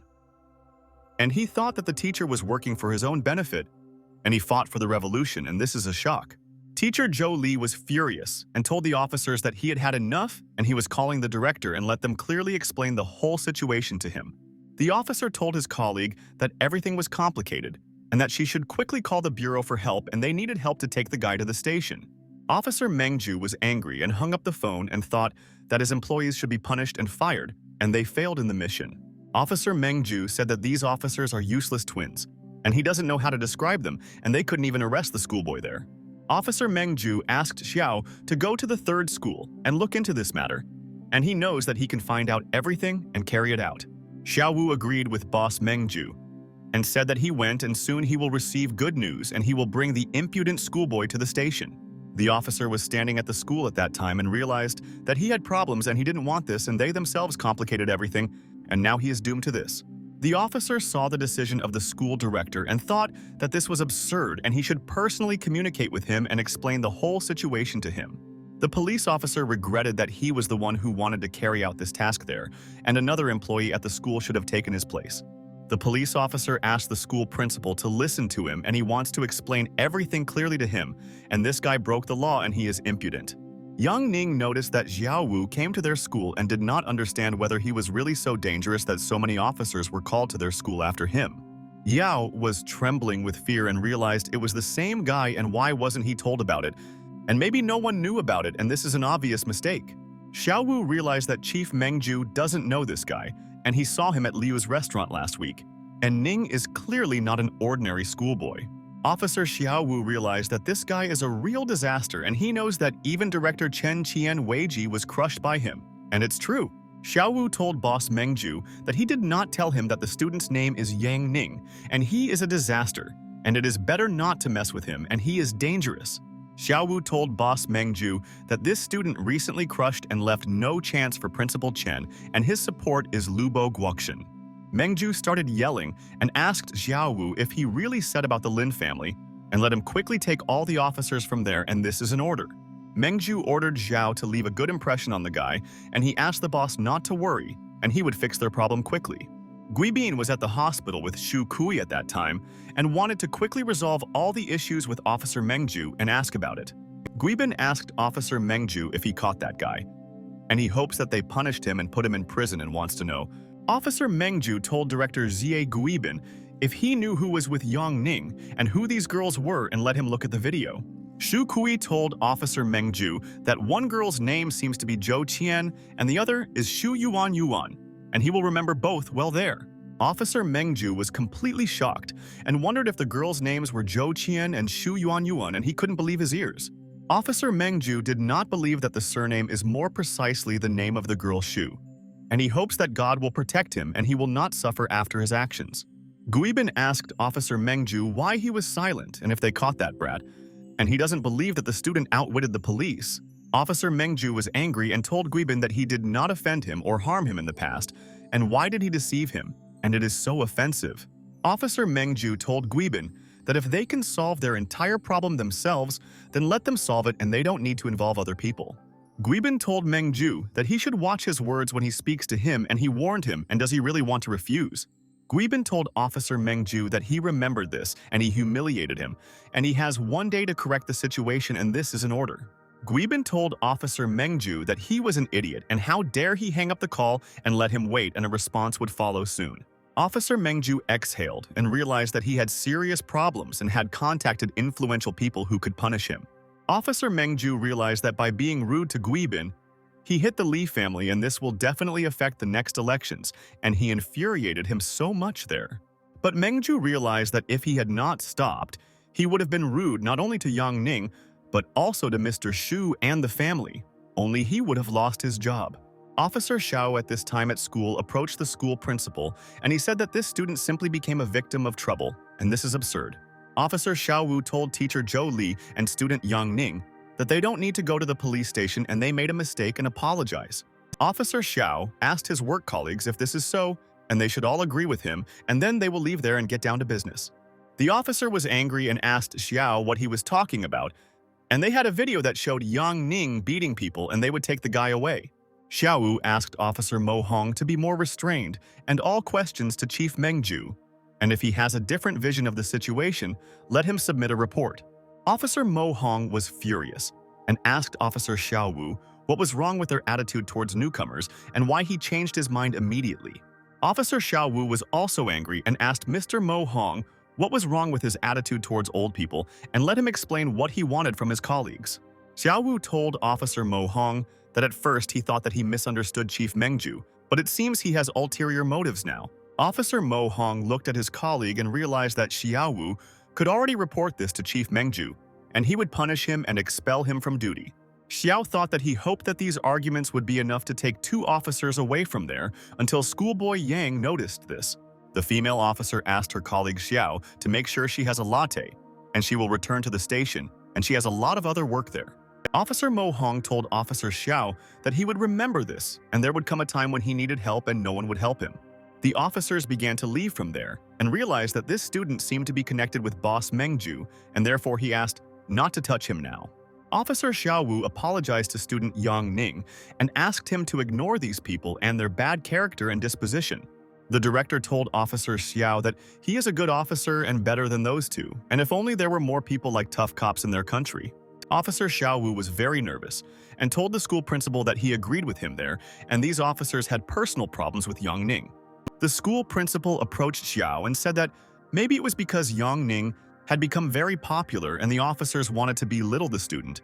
Officer Xiao Wu told Yang Ning and the director that the boss wrote to him and he invites them to dinner and hopes that they will discuss the details of the case together. Yang Ning was despondent and thought that he didn't want to have dinner with idiots and how they piss him off. And corruption is the enemy of prosperity, and that's a fact. The director told Officer Xiao that they couldn't let their boss spend his money, and they had canteens and dinner rooms there. Officer Xiao asked the school principal to let him call their boss Mengju to tell him such a wonderful idea, and it's cool. Officer Mengju asked Xiao how he was doing and if everything was okay, and if the student was offended by what the officers wanted to do to him. Officer Mengju told Xiao that the food from the canteen was excellent, and it was a good job, and he bought Xiao his favorite tea, and it had his name on it. Chief Mengju asked him to hang up, and they would soon meet with him and discuss everything, and someone called him and it seemed important. Chief Mengju thought, is it really Tian Hong, and he should answer, and then he will know the answers to his questions and will not guess now. Chief Mengju asked the major if he is really looking for him, and he listens to his instructions without being distracted, and he can order him any matter. The major told Mengju that the incident on Feiyang Street had attracted the attention of the province, so he already needed detailed information. Mengju told Major He that this was a normal incident, and he knew that the people involved would be difficult to get along with. Mengju told Major He that Xie Guibin was the boss of Longhua, as well as his boss Shu Kui. an illegal Chinese doctor, and his son Xie. Mengju told Major He that the other campaign was Yang Ning with two schoolgirls, Zhou Qian and Xu Yuan, and he should know all of them. Major. He asked Mengju if he was talking about two young schoolgirls, and one of them had the surname Xu Yuan, and he agreed. Major. He said to Old Man Mengju, "Thank you for the information, and he has important things to do," and he went, and later they will contact him and discuss matters. Mengju thought that Major? He most likely went there to find out if it was true, and he would call Shu Jubai to make sure he was right. Mengju realized that if his guesses were correct, then Shu Jubai would already be furious and attack the Li family, and he would look at this Yang Ning now. At this time in the restaurant, all the people were preparing to meet the officers and the headmaster of the school, along with teacher Zhou Li and student Yang Ning there. The police officers and the school principal sat down at the same table and wanted to discuss what happened that morning at school and let them answer their question. Chief Mengju asked the student, Yang Ning, for forgiveness for what happened to him. And this is a terrible incident and he will take action immediately.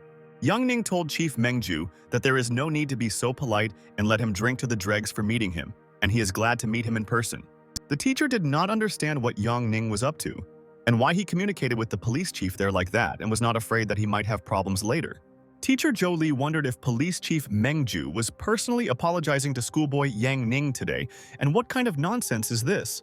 Yang Ning said that with an officer like Xiao Wu and a police chief like Mengju, Nanhu is safe, and no one can harm everyone. The school principal and students listened to Yang Ning's words and froze there in surprise and did not understand why the guy was provoking the boss like that. Chief Mengju asked for forgiveness for the negligence that caused him to suffer recently, and this is his mistake, and Yang Ning must understand all of this. The school principal said that Chef Mengju is very polite, and he asks him to try their food, and he is sure that he will like everything at school. And then suddenly, Chief Mengju asked student Yang Ning if he could tell him everything that happened on that street, and it's so interesting. Yang Ning told Mengju that it all started with a meeting where he raised the flag and two guys appeared and chased Yuan. Yang Ning told the whole story to Chief Mengju so that he knew and could personally take action against the violators and let everyone know the truth. Teacher Zhou Li was in complete shock, and he did not know that such an incident had already happened in their school and why the teachers did not know about anything. Chief Mengju asked Yang Ning who were the girls who were there with him and if he could tell their biography, and this is important for his business. Yang Ning realized that Mengju knew who he and Xu Yuan were, and that is why Xiao Wu was so polite, and he said that one of them is the daughter of the chairman. The director was completely shocked and slammed his fist on the table and asked Yang Ning if Xu Yuan was also there, and he was only now finding out. The school director asked the officers and teachers for forgiveness for such a reaction, and he did not control his emotions because he was worried about everyone. Chief Mengju realized that most likely, Xu Yuan is special to the school principal, and he is afraid that she might get hurt, and it shows. And then Major He Tianhong called Mengju and asked him to arrest Zhu Kui and force Xie Guibin to help the investigation and freeze their accounts. Mengju told Major He Tianhong that he would do everything right now and realized that it seems Tianhong checked the information through his channels. Mengju got up from his seat and asked for forgiveness from his friends, and the service called him, and their dinner was interrupted and hopes that he will make amends soon. Colleagues asked Chief Mengju to go and not forget about his safety while on duty, because there are many different and dangerous scoundrels on the street. Xu Yuan said that her dad found out about everything and someone recently reported it to him, and they talked with the person for a long time and he is angry. Xu Yuan said that her father was furious and offended that she did not tell him about this because he wanted to take action and punish the bandits. Xu Yuan was angry with Yang Ning and said that he asked her not to tell her dad, but he himself told someone, and he definitely doesn't know how to remain silent. Yang Ning told Xu Yuan that he didn't want to hide it all for a long time, but unfortunately they didn't catch a big fish and he was dissatisfied with this. Xu Yuan was at a loss and did not understand what kind of big fish she was and asked Yang Ning to explain what he meant, and this is very important. And then Zhao Xiaofei came up to them and told Yang Ning that he was glad that his friend was okay and how he passed the exams and he thinks that he is the best. Zhao Xiaofei asked Yang Ning to stop bragging, and everyone in the class is starting to get tired of it, and because of this, he has new enemies. Yang Ning listened to Zhao Xiaofei's words and said that maybe he doesn't even know, but the tests were not difficult and that's why he passed. And then Zhao Xiaofei noticed an important matter and thought that he should find out what Wang Jihuan was doing there, and he thought that he had gone home. Wang Jihuan approached the head of the council and gave him 1,000 yuan for curtains for the classroom, and he does not mind spending that amount on their classroom. The head of the council was surprised and asked Wang Jihuan if he was giving a whole 1,000, and he was a generous person, and he would tell all the people about it. Zhao Xiaofei asked Wang Jihuan if he is imitating him and stop watching him, and he knows that he has been watching him for a couple of days. Wang Jihuan asked the fat man Zhao Xiaofei to leave him alone and it was none of his business, and he just took it and donated it, and there was nothing personal about it. Zhao Xiaofei was very surprised and asked Yang Ning if Jihuan really hit his head and why this guy doesn't misbehave and is calm. Yang Ning told Zhao Xiaofei that Wang Jihuan's mood has probably changed these days, and it's better not to touch him, and who knows his motive. Wang Jihuan decided that he needed to transfer to another class, and this would be the right decision, and he would be away from these vile twins. The father asked Wang Jihuan if he was sure that he wanted to transfer to another school, and that he liked it there before and what had already happened. Wang Jihuan asked his father if he could help him, and he really wanted everything to go smoothly, and it would be better for him to transfer from there. Wang Jihuan realized that he didn't care whether he would be able to enter Jiaotong University in the future, and he would solve this issue. Wang Jihuan knows that he needs to get away from this evil devil immediately, and he can harm him at any time when he is not ready. Wang Jihuan is 100% sure that if he stays in this school, he will not be happy, and Yang Ning harbors a grudge against him, and he knows. Guibin and Xu Kuai were sitting in the hospital at that time and thought that Mr. Kui would soon recover and be able to personally solve all the problems. But suddenly, at that very second, police officers led by Mengju came into the hospital and were glad that Mr. Guibin and Xu Kui were both there.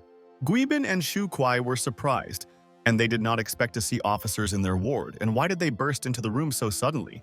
Guibin asked Chief Mengju why he was there, and maybe he wants to get rid of them, and he thought that he would be on their side, but the chief is a traitor. Mengju told President Jie Guibin that he was not on anyone's side, and he was the guardian of order, and he had ruined everything, and he should go with them. Guibin was angry and wondered if Officer Mengju didn't care about his connection with the Li family and who this Yang Ning was, and he didn't understand anything. Mengju listened to him, and Guibin asked how he dared to come there and say that he would arrest him, and where was his warrant and why such a performance. Officer Mengju told Guibin that here is a warrant signed by the major himself for the arrest of Mr. Xu Kui and not to complicate the situation. The officers began to take Mr. Xu Kui from the bed, and he told them that he was a patient in this hospital, and they had no right to take him away. But Mengju said that they are the government and have the right to do this, and asked if Guibin would cooperate or handcuff him. Guibin shouted at the Mengju officers and said that he would regret betraying him and their entire department would suffer, and let him wait for their response. Guibin left the room of his friend Xu Kui and thought that he would take revenge on Officer Mengju for his action, and he would be in great pain himself. The wife asked Guibin what was happening and why the officers entered Mr. Xu Kui's room and what they needed, and she wanted to know everything now. Guibin told his wife that she should apologize to Sister Afen for him and say that there are problems in their family and ask for forgiveness. Officer Mengju took President Jie Guibin with him and thought that they would expose all their scams and they have evidence of their crimes. The wife asked Guibin to wait and didn't know what to do now, and she was left alone and why the officers took him away and what he did. Yang Ning went outside at this time and thought that today was great weather for a walk in the fresh air, and he wanted to unwind in the morning. Yang Ning thought that he had not yet completed the daily task for today, but he would have time to do everything and get prestige points for everything. Yang Ning looked at the items and realized that they were all fake and were definitely not expensive, and maybe he should check the pawn shops and find out. Yang Ning quickly came to the pawn shop and decided that there he could find out if they had any worthwhile items and would buy them back if he found a rare item. Yang Ning asked the man how much these two bracelets cost in this display case of theirs with a phoenix and a dragon, and he is interested in knowing the price now. The guy told Yang Ning that the bracelets cost 38,000, and Yang asked the guy if ordinary bracelets were already that expensive.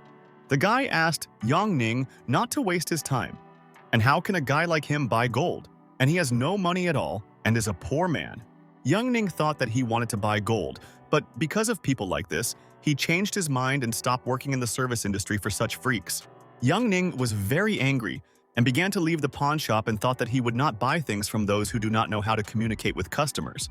The seller politely greeted another customer and said good afternoon to him and asked if he could recommend their valuable goods to him. Yang Ning thought that the seller decided that this person has a lot of money for clothes, and yet clothes are important, and now he understands it all. Yang Ning was walking down the street and decided to see if there was anything interesting in other stores, and then he could find a valuable product and sell it. Yang Ning entered the store and looked around and realized that no one was watching him there, and he had a strange feeling, and this is a fact. And then, the man told Yang Ning that he was glad that the client came to their store, and it seems that he is looking for a suitable option for himself today.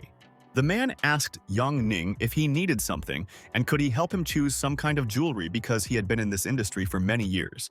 But Yang Ning refused and told the man that he was just looking around there, and could he show now where he has the best products?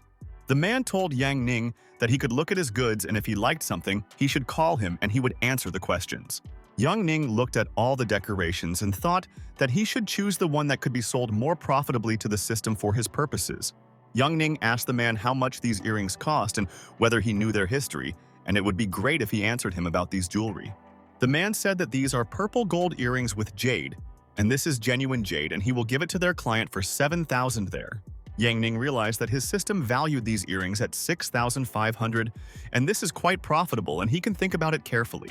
But suddenly, a lady appeared in front of Yang Ning and told the sweetheart to look at what beautiful earrings there were and wonder if she would be even more beautiful.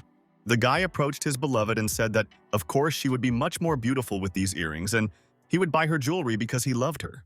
Yang Ning listened to their conversation and held his shoulder and thought that the lady was very impudent, and she pushed him with all her strength and did not even apologize. The guy asked the seller how much these earrings cost, and he wants to give them to his beloved so that she will be happy and deserve it.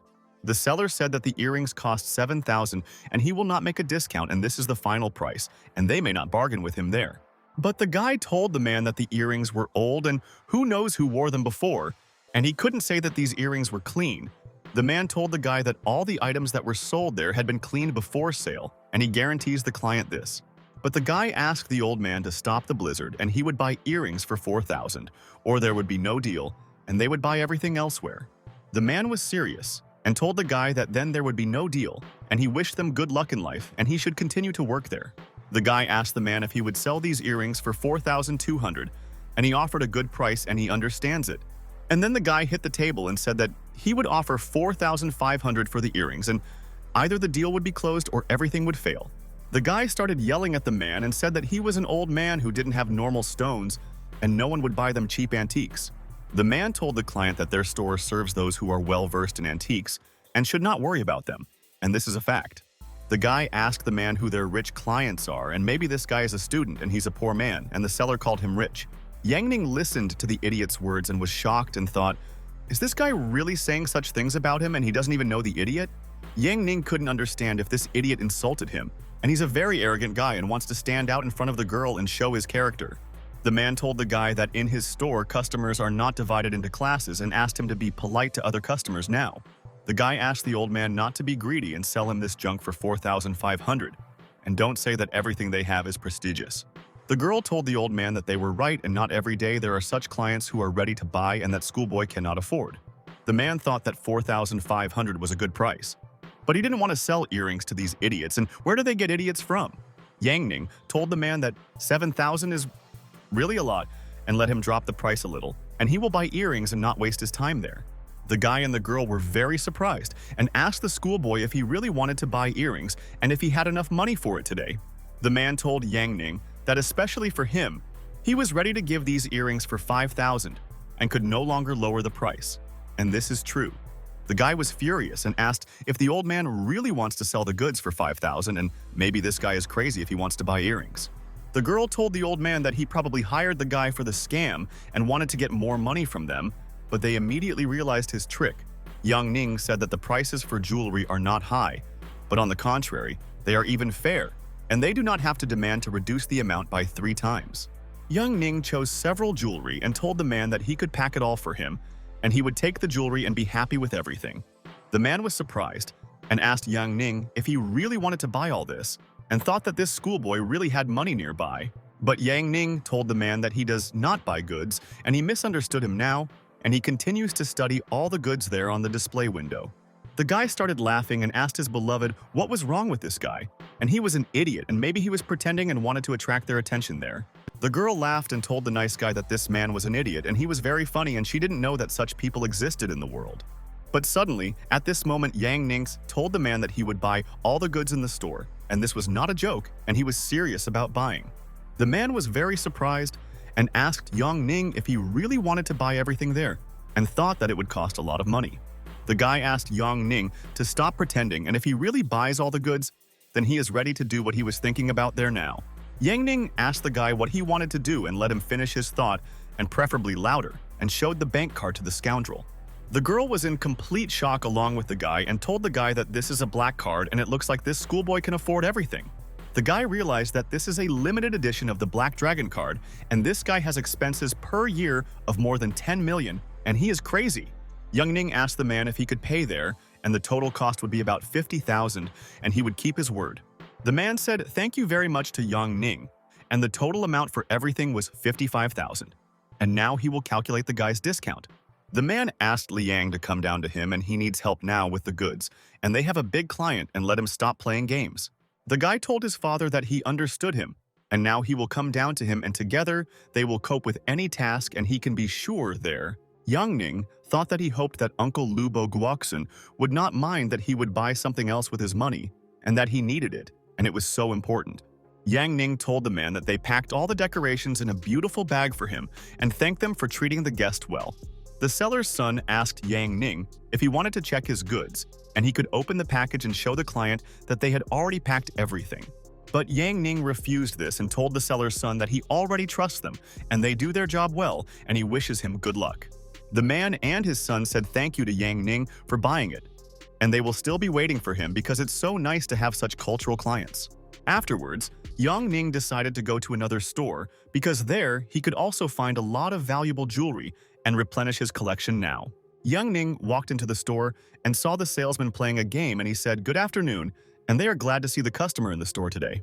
The man told Yang Ning that if he has money for shopping, then their doors are open, and if not, then let him leave and he is busy with T-Rex now.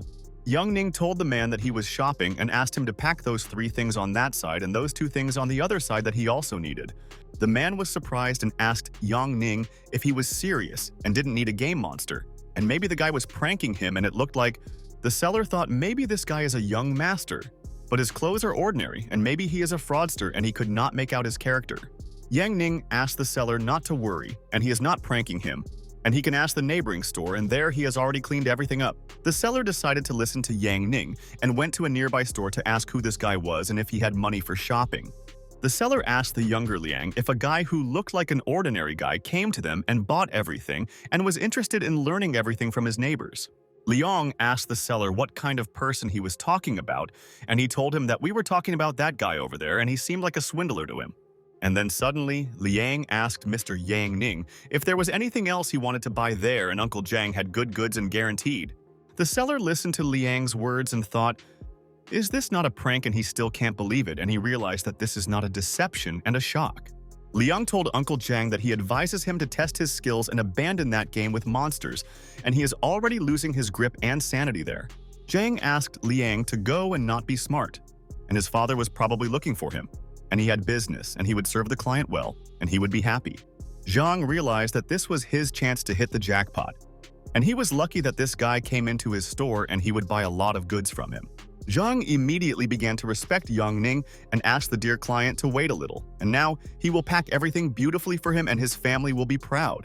Zhang quickly packed all the bracelets and asked Mr. Yang Ning if he needed delivery and could arrange everything for him there. Yang Ning thought that he could put all the items in his inventory and just need to find a place where there is no one and no one will notice what he is doing.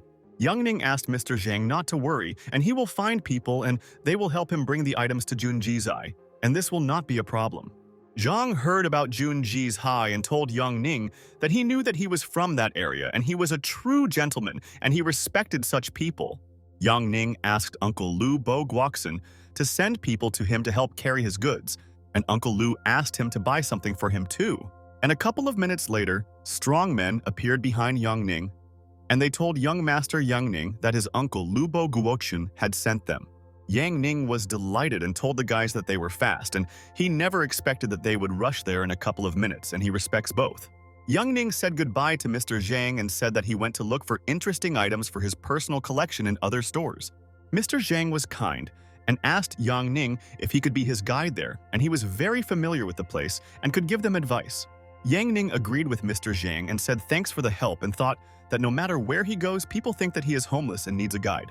Strong men began to carry Yang Ning's things, and Mr. Zhang showed him all the good UAH stores, reasonable prices, and he guarantees.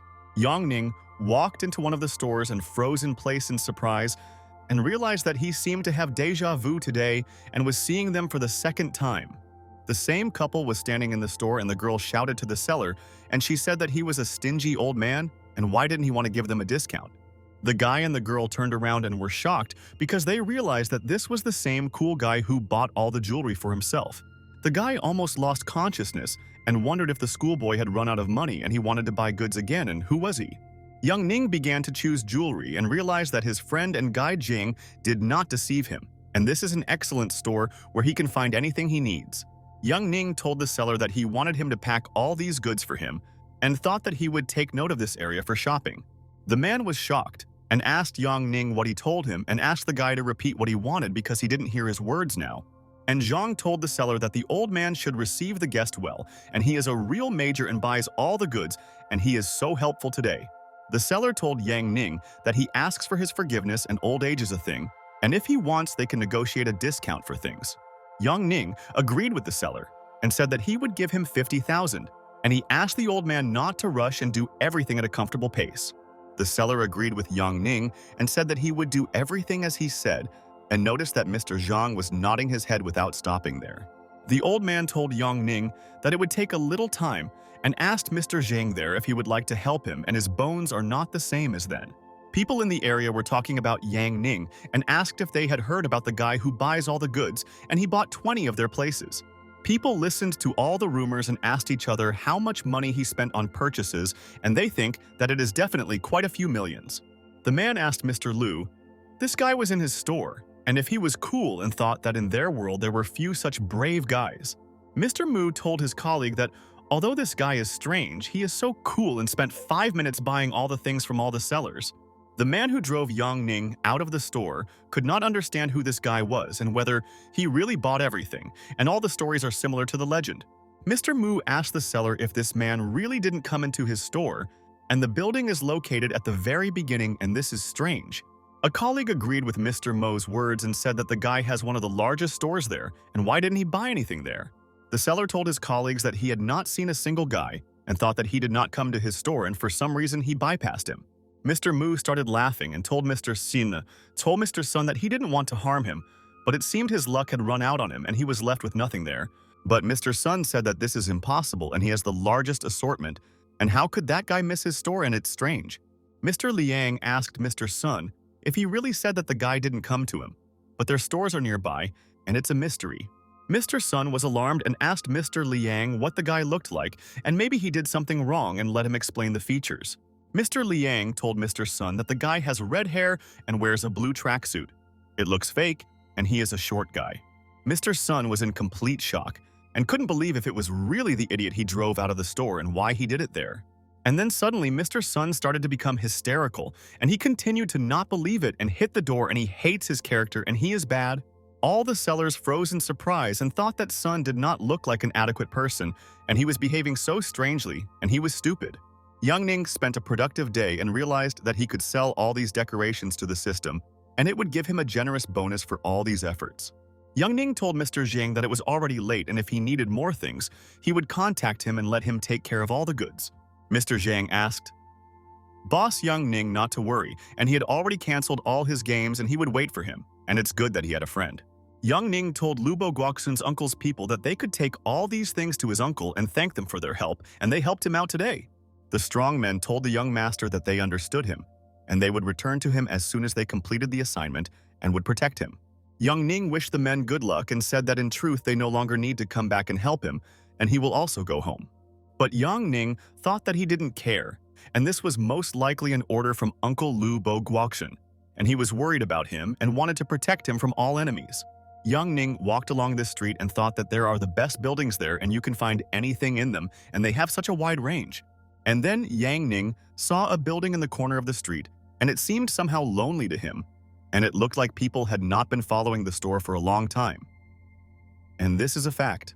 Yang Ning decided that this store was abandoned based on its appearance and it did not attract people, and he had difficulty finding this store on the street. Yang Ning entered this store in frozen place in surprise and realized that the appearance of the building could confuse any person, and that's cool. Yang Ning realized that this was an incredible store and why no one there told him about this place. Otherwise, he would have gone there first. The girl told Yang Ning that she was greeting a respected client, and they were glad that he decided to visit their store and they would give him a welcome. The second blonde girl was also happy to see Yang Ning, and he didn't even think that he would find such a place and he wants to stay there for a long time. And then another girl appeared in front of Yang Ning and said good evening to her dear client, and he immediately drew attention to her in the building. The girl asked Yang Ning if he needed help, and she could immediately advise him on good things and direct him to rare jewelry. Yang Ning was delighted and thought that she was so beautiful, and she stole his heart, and it looks like he fell in love and is now marrying the lady. Yang Ning was confused because he was very nervous and told the girl that he was just looking there and wanted to find something he liked, and he was not intrusive. Yang Ning asked the girl where they have the best items, and he wants to find out from her about it because she was ready to help him choose the goods. The girl was very surprised and asked Yang Ning if he really told her that he needed the best product, and it seems she doesn't know what he wants there. Yang Ning listened to the girl's words, and he asked the lady, maybe they don't sell antiques there, and he mistakenly entered this store and is ashamed. Yang Ning wondered if he had entered the wrong store, but he couldn't be mistaken and remembers that there was a sign on the door that there were antiques there. The girl apologized to Yang Ning and said that she had recently been in this store and the sign on the street had not been changed and the boss would be there tomorrow. Yang Ning became clear why the building seemed empty from the outside, and there had recently been renovations and they didn't finish the job and continue all this.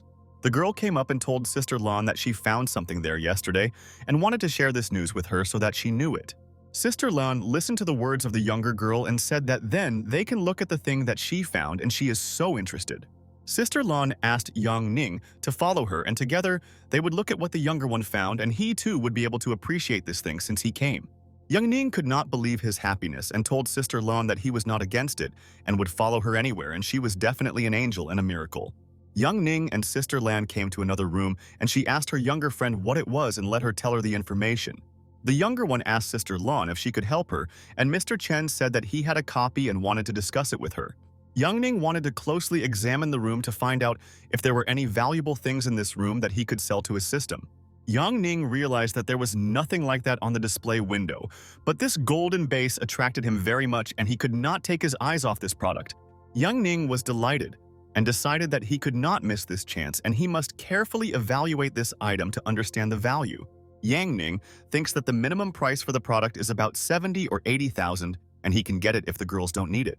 But suddenly someone invited Miss to go with him and he would treat them and they would have a lot of fun together and she would never forget this day with him.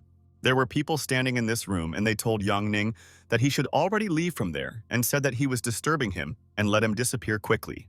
Yang Ning was alarmed and the arrogant guy continued to demand from him that he should get out and maybe he doesn't understand him and he's an idiot and a downer.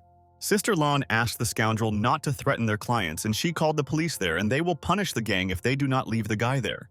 The bully asked Sweet Lan if she really called the police and he is the main bandit on Guhan Street and the police take bribes from his people. The doe told the bandit that she knows the rules and they paid 12,000 for protection and they were paid 15,000 and they pester. The bandit told Lan that he himself came up with these rules and why does he need this money if there is a beautiful girl and let them go to the hotel? And then the bandit noticed that Yang Ning was blocking his path and he didn't want to go anywhere and it looked like he needed a doctor and he had obvious problems.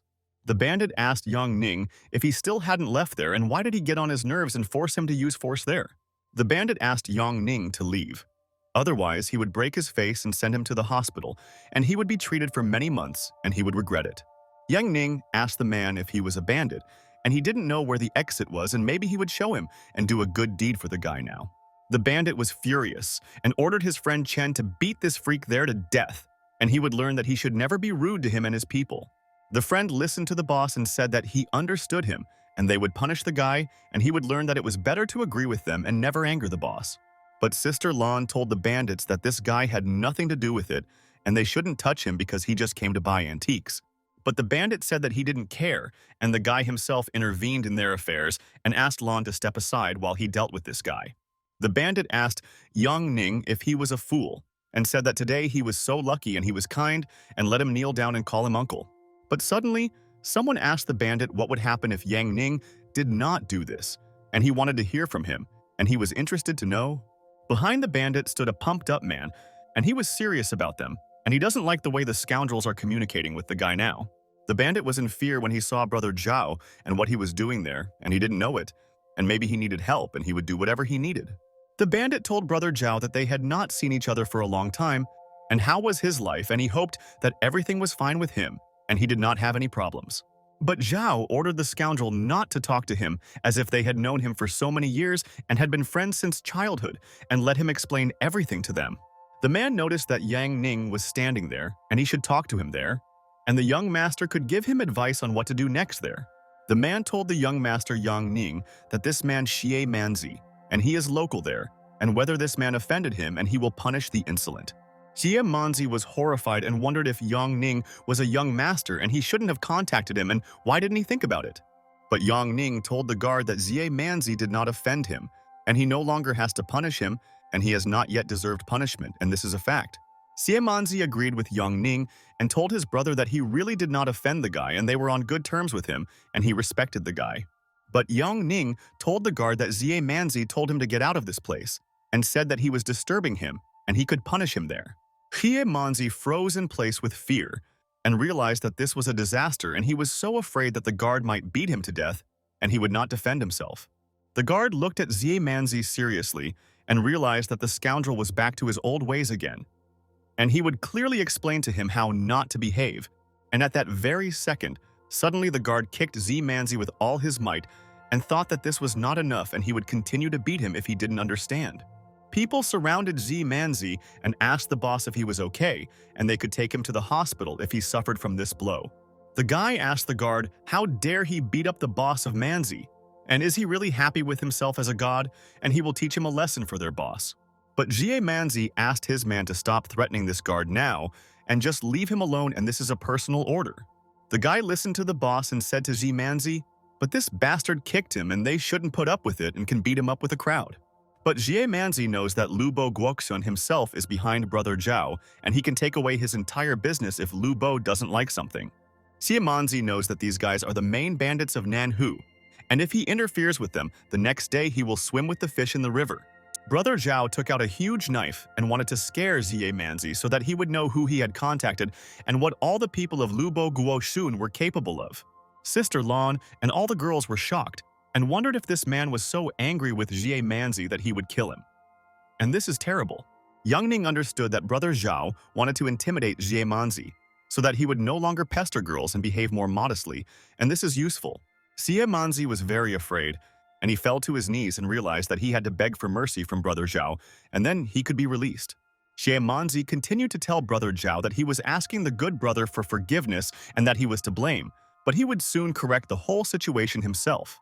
Sister Lan thought that Xie Manzi was a gangster who does whatever he wants, but now he bows with start in his eyes and almost sobs. Sister Lan watched Yang Ning and couldn't understand who was behind this guy and where he came from, and she was so interested in finding out all the information. Brother Zhao asked the young master Yang Ning what they will do with these people who ruined his mood and they are all idiots. Yang Ning approached Xie Manzi and wanted to explain to him clearly that he should not mess with them, and he did not see what he was capable of in battle. Yang Ning told Xie Manzi and his gang that they probably didn't learn from their mistakes, and he told them that they would regret it soon. The assistant told Xie Manzi's boss that this guy was laughing at him so much, and they should teach him a lesson so he knew who he was talking to. But Xie Manzi told his man to shut up, and he has no idea who they crossed, and he should just be silent now. Brother Zhao asked Xie Manzi if they really wanted to take revenge on them, and then he would arrange everything and wanted to call Lu Bo Guoxun and tell everything.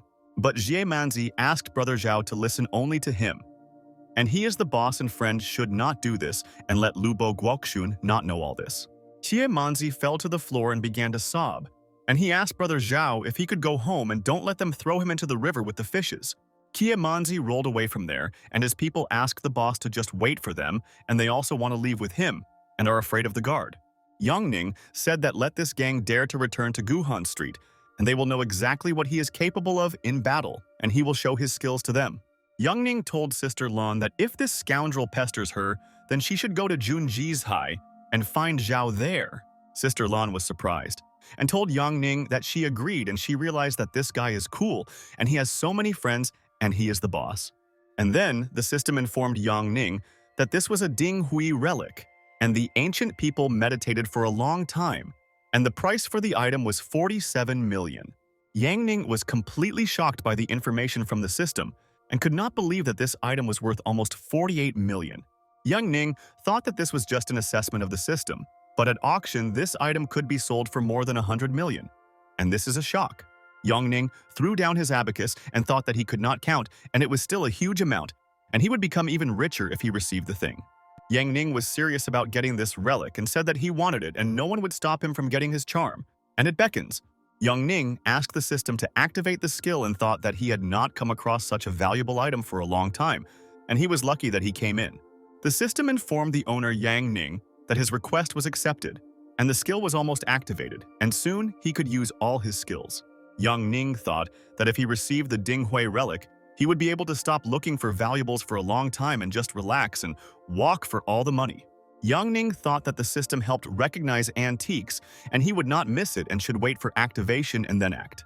Yangning was in a great mood and realized that everything in his life is good, and he never thinks pessimistically because he is always lucky. Yangning thought that the young master would see everything and nothing could be hidden from him, and he would be able to find antiques even in a landfill. And this is his gift. Yangning said that the relics should go to Dad and he will take good care of them, and used his eyes to find the item there. Yangning looked everywhere, but it was empty, and he decided that he should try 100% now, and then he could find the relic there. Yangning continued to look for the relic, but still could not find it and thought that the system could not have made a mistake because it told him that it was there. Yangning realized that the vase was empty again, and why he couldn't find any value there. Because it had never been so difficult for him to find a relic. Yangning wondered where the treasure could be hidden, because he knows that he will go home only with the relic, but it is difficult to find and he is already tired. But then Yangning realized that he was in too much of a hurry and there might be a catch, and it was not in vain that the system gave him a hint and he should not forget everything. Yangning looked at Mr. Zhao's sister Lan and the younger one and thought, maybe there was a treasure among these three and this was his guess and a cool idea. Yangning decided that he should check the three and then find out which of them has the relic, and he will ask permission to take it for himself. Yangning thought that he would check Brother Zhao first, because he would definitely not argue with him and he trusts him, and it is safer for him. Brother Zhao was surprised and asked Yangning if there was something on his clothes and why he was staring at him like that, and let him explain his affairs. Yangning exhaled and realized that it was empty, and he didn't know that Brother Zhao was a pony fan and now he could give him a pony toy later. Yangning asked Junior Miss Tsui to come there, and she understood him correctly, and he really needs her to come to this particular place now. Younger Tsui was perplexed, and why Master Yangning was behaving so strangely there, and it looked like something had happened to him or he was looking for something. Yangning thought maybe there was something valuable on her body and he should study it because he has X-ray vision thanks to their system. But Yangning realized that it was also empty there and told the younger Tsui that she too could go, and he would no longer waste her time on trifles. Younger Tsui was surprised and asked Yangning if this was all, and he agreed with her and said that she could go wherever she wanted, and it was true. Sister Lan was worried and asked Junior Tsui if she was okay, and she should answer her soon, and this is extremely important. But the youngest Tsui listened to Sister Lan's words and said that everything was fine with her because nothing happened, and why was she so worried? And then Yangning approached the ladies and told Sister Lan that now it was her turn and he would explain everything to her later, and this was so necessary for him. Yangning thought that he had a good feeling, and it seemed like there was a valuable relic there because he believed that he could find it no matter what. Yangning looked intently at Sister Lan and froze in place and realized that there was no one else left, and he had to search her thoroughly. Sister Lan thought that she was wearing clothes, and why then did she feel like she was standing in front of him without clothes, and he was embarrassed. Yangning asked Sister Lan not to move and soon he would let her go, and he promised that he would not hurt her and she should always trust him. And then a system appeared in front of Yangning, and she wanted to give a hint so that the owner would not suffer so much in his search and she would help him today. The system informed Yang Ning that he was almost there and should look at Sister Lan more carefully, and then he would find what he was looking for and be satisfied. Yang Ning was delighted because he realized that he had hit the jackpot, and Sister Lan had something on her body and he felt it, and the system also helped. Yang Ning studied Sister Lan more closely and thought that it looked strange from the outside, and he wouldn't believe himself in that case there. And at that moment, Yang Ning saw the pendant on Sister Lan's neck and realized that he had found what he had been looking for a long time, and it was in an obvious place. The system informed the owner Yang Ning that the mission was completed, and he realized that this was stunning, and the system makes him happy every day in a row. Sister Lan was very embarrassed and asked Mr. Yang Ning how long he would stare at her, and maybe he noticed something about her. Yang Ning realized that he was thinking and froze in place and just stared at Sister Lan for a couple of minutes, and he became embarrassed and realized that it was awkward. Yang Ning was very nervous and asked for forgiveness from Sister Lan, and he was there just looking for antiques in her, and she should not misunderstand him. And then Yang Ning looked at Sister Lan again and realized that she was a beautiful girl and her figure could amaze any guy, and he lost his speech. Yang Ning realized that he was very lucky that he met Sister Lan and younger Tsui, and they are wonderful girls, and he fell into a dream, and he is happy. Yang Ning fell to the floor, and now he doesn't think about anything because his imagination won't leave him alone. And what can he do with his thoughts? The girls started screaming and said that Master Yang Ning had lost consciousness there and how they could help him and what was the reason for his fall. Afterwards, friends brought Yang Ning to the hospital and thought that he needed help and maybe he was injured during a fight with bandits in the hall. The doctor approached Brother Zhao and told him all the information about Yang Ning's health and what measures they could take to treat the guy. Uncle Lu Bo Guoqian was also very nervous and worried about his nephew's health and asked Zhao what was wrong with Yang Ning and let him tell him everything. Uncle Lu Bo Guoqian exhaled and asked Brother Zhao what happened there and what the doctor said and whether he could help their friend Yang. Brother Zhao told Uncle Lu Bo Guoqian that the doctor said that Yang Ning fell into a coma due to overexertion, but about the nosebleeds, that's another matter. Uncle Lu Bo Guoqian asked Brother Zhao if he was saying all this seriously. What can I say? Yang Ning is a young guy and even embarrassed for him. Uncle Lu Bo Guoqian was furious and ordered Brother Zhao to tell him the truth and where he and Yang Ning were, and it seemed they both saw ladies. Brother Zhao asked the boss to calm down, and Yang Ning looked at the goods in the store and simply could not stand the presence of a beautiful girl there. Uncle Lu Bo Guoqian told Zhao that everything doesn't matter and the guy knows how to do mischief, and later he will contact him and they will discuss all their plans. Jie Guibin continued to be at the police station at this time at night and thought that they were asking them so many uncomfortable questions. Xie Guibin left the police station and his wife was waiting for him there, and he believed that he would be released because she was left completely alone without her men.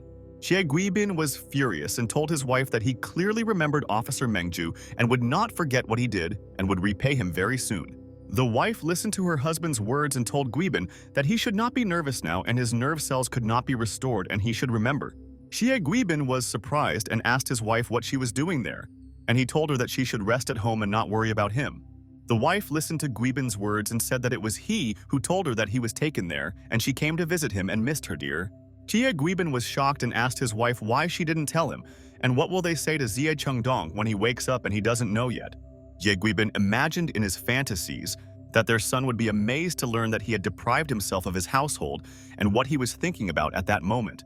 The wife continued to cry and told Xie Guibin that the Xie family's generation will end, and she can't believe it, and it's terrible for mom. Xie Guibin asked his wife not to talk about it. And he believes and hopes their son will return his farm, and they must believe in a miracle, and he believes. Xie Guibin was angry and realized that this all happened because of Yang Ning. And he wants the guy to suffer like their son, and he influenced them. Yang Ning was lying in the hospital at this time, and Xie Guibin thought that Yang Ning should just wait, and he knows that all fate exists. The nurse gave Yang Ning an injection, and Xie Guibin believes that karma exists, and the guy will receive his punishment and understand how much it hurts them. And at that very second, Yang Ning began to slowly open his eyes, and he had slept for a long time and must gain strength and energy, and it looks like he is very tired. Yang Ning remembers what he saw last, and he went into the store, and Brother Zhao drove Xie Manzi away and he found antiques from their sister Lan. Yang Ning had a headache, and he couldn't understand what happened and where he was and how he ended up in the hospital, and it looked like something happened to him then. Yang Ning remembered that he looked at the object with his eye, and he was looking forward to being able to sell antiques to the system. And then Yang Ning remembered everything clearly, and he studied Sister Lan and realized that she was very beautiful and she had valuable antiques, and she was an angel. Yang Ning was delighted and thought that he was so lucky, and he looked at Sister Lan for so many minutes, and he is lucky, and luck is always with him. Yang Ning believes that he can communicate perfectly with Sister Lan, and it's a pity that he didn't take her phone number so that he could call the lady later. And at that moment, Yang Ning tensed up and found out what happened to him, and he ended up in the hospital for a reason. And there is a reason for this, and he remembers. Yang Ning realized that he had not calculated his energy for the skill, so exhaustion caused him to coma, and he forgot again and almost died there. Yang Ning decided to leave the room, and he no longer wants to lie there in the hospital, and he feels much better and will not make mistakes again. Yang Ning wanted to know where Brother Zhao is now and hopes that everything is fine with him and he was not hurt, and he will ask Uncle Lu Bo Guoksun about it. But at that very second, Yang Ning saw that his brother Zhao was sitting there on the bench. And he fell asleep because he had been waiting for so many hours for Yang Ning to wake up. Brother Zhao heard the door creak and began to wake up, and thought that if someone came into Yang Ning's room, he would immediately punish these enemies. But Brother Zhao realized that it was Yang Ning and was glad that he woke up and immediately asked his friend if he was feeling well and could he walk already. Yang Ning said thank you so much to Brother Zhao for taking care of him. What about his shopping in Junjizai? And he wants to know about it. But Brother Zhao asked Yang Ning not to worry and said that all the things had been delivered to Junjizai and he needn't worry about it. And after that, Ning came to Junjizai with Brother Zhao, and he again wanted to help him, and Yang was so lucky to have this friend. Brother Zhao put all the boxes in place and told Yang Ning that this was the last box and now he can take a break from his business. Brother Zhao told young master Yang Ning that if this is all and he has no more assignments, then he will return home and gain strength and energy. But Yang Ning asked Brother Zhao to wait, and he wants to tell him something, and it is very important. And he will not let him go until then, and he is a friend. Yang Ning took out premium standard cigarettes, which are a symbol of status indicator, and told Brother Zhao that this was a gift for his work. Brother Zhao was shocked and thought that these were diamond cigarettes and each one cost at least 2,000, but he gave him a pack. Brother Zhao said, "Thank you very much to Yang Ning, and if the young master needs his services, he can call at any time, and he is so happy." Brother Zhao got into his car and drove away, and thought that he had so much to do and should discuss everything with Uncle Lu Bo Guoksun in the evening. Yang Ning asked the system to sell all this, and he doesn't need it, and he will earn a lot of points for it all, and they are more needed for purchases in the system. Yang Ning was pleased, and now he can buy a scroll to restore his skills, and he received 3,900 points, and this is so cool. The system informed Yang Ning that 500 points were spent to purchase a scroll of restoration, and she would fulfill any wish of the owner Yang. Yang Ning received the scroll and realized that this is great, and he achieved his goal today, and he is capable of anything if he wants to achieve it. Yang Ning decided to use the scroll on a wooden box to already raise the price for his antiques, and he wants to know the result after. The system informed Yang Ning that he chose the parsing function and received the 1,000-year-old Kinan tree, and thought that now he was pleased with himself. This tree emits a special fragrant smell, and the whole texture is soft, and the aroma strengthens the immune system and resists and drives away evil. Yang Ning was delighted because he found out that this tree is worth 26 million, and this is a jackpot, and the system spoils and pleases him now. But Yang Ning realized that there is one drawback, and the ancient tree cannot be sold now, so he must be patient and wait for it. Yang Ning was interested in what he could do with the ancient tree, and it's a pity that he wouldn't be able to unleash its full potential. But it doesn't matter. But Yang Ning realized that he had more important things to do, and he shouldn't spend so much time in the system studying the ancient tree there. Yang Ning entered his school and thought that now he should study a lot of material, and this way he can develop his intellect and mind. Yang Ning sat in the library and read a book, and thought that in vain he did not pay attention to his studies in those past years, and skipped all the classes there. And then student Li Yuan entered the library and realized that he could now discuss important issues with Yang Ning, and the guy could give him advice. Disciple Li Yuan approached Yang Ning and said good morning to the guy, and he is glad to see that he continues to strain his brains, and that's true. Yang Ning told Li Yuan that he came early, and he seemed to say that he had to train, and maybe he was too lazy to exercise now. Li Yuan told Yang Ning that the weather is bad and he doesn't want to catch a cold, and getting sick at such a time is not supposed to, and he should take care of his health. Li Yuan said that he heard that the director organized some kind of event to allow him to enter Jiangning University soon. Yang Ning told student Li Yuan that since he is a special student, he will refuse this offer because there are various benefits for him. Li Yuan told Yang Ning that he has good grades and will be able to get into Jiangning University anyway, and he never doubts it. Yang Ning was very surprised and thought that he should ask Li Yuan about this, and the student can answer important questions, and he is so smart.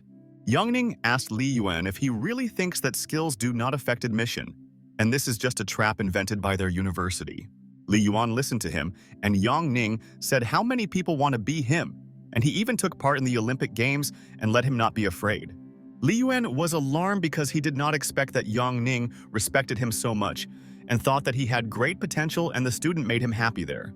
Li Yuan told Yang Ning that it is not as easy as he says, and he is already better than him and can easily enter Jiangning University.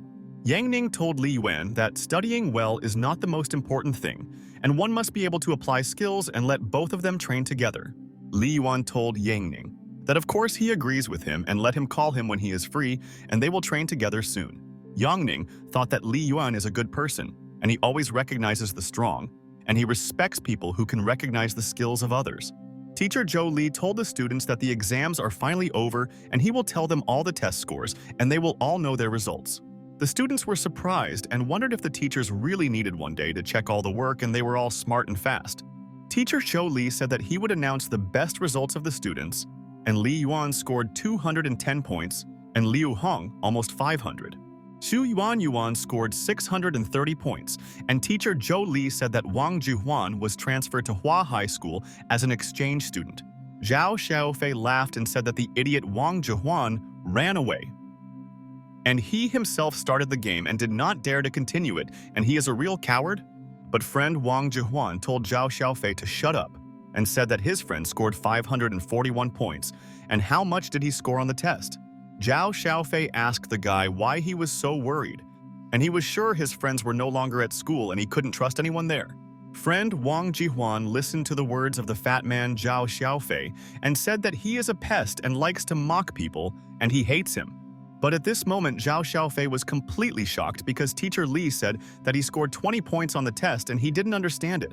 All the students started laughing at Zhao Xiaofei and thought that this student had also recently mocked Wang Jihuan, and he was so disgraced. Teacher Zhou Li exhaled and asked Zhao Xiaofei to study harder next year, and he would not be able to enter Jiangning University. Friend Wang Jihuan asked Zhao Xiaofei if he really only scored 120 points and let him first score more than him, and he is a loser. Zhao Xiaofei asked the scoundrel, who he called Lusker, and these 250 points for Yang Ning were as easy as shelling pears, and he no longer strained.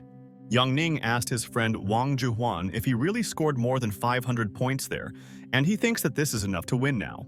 Yang Ning told his friend Wang Juhuan that he can leave and he doesn't need to argue with them because he scored so many points, and it's all very cool. Friend Wang Juhuan told Yang Ning that this time he scored so many points, and some people try their whole lives and don't score that much. Yang Ning asked his friend Wang Jihuan if he wanted to bet with him there, and the loser had to stand for 10 minutes in their cafeteria. Friend Wang Jihuan asked Yang Ning if this was really a challenge and said that he agreed with him, and he himself was interested in finding out which of them is smarter.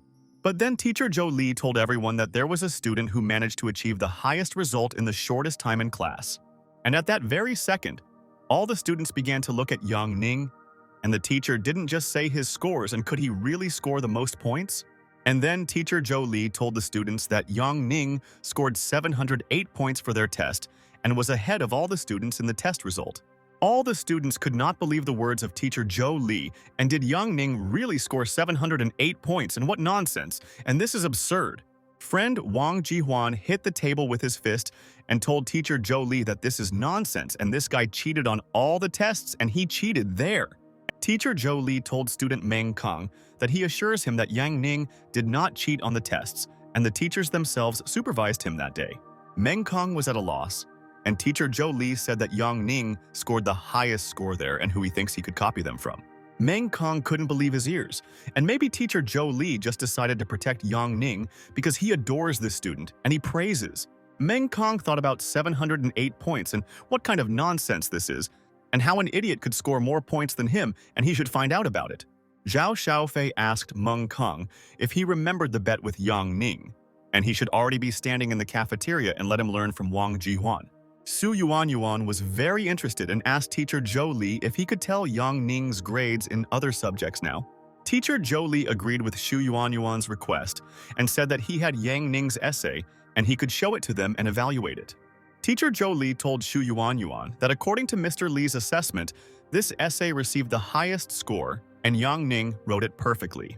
The students were amazed and asked teacher Zhou Li what Yang Ning wrote in his essay that allowed him to get the highest mark.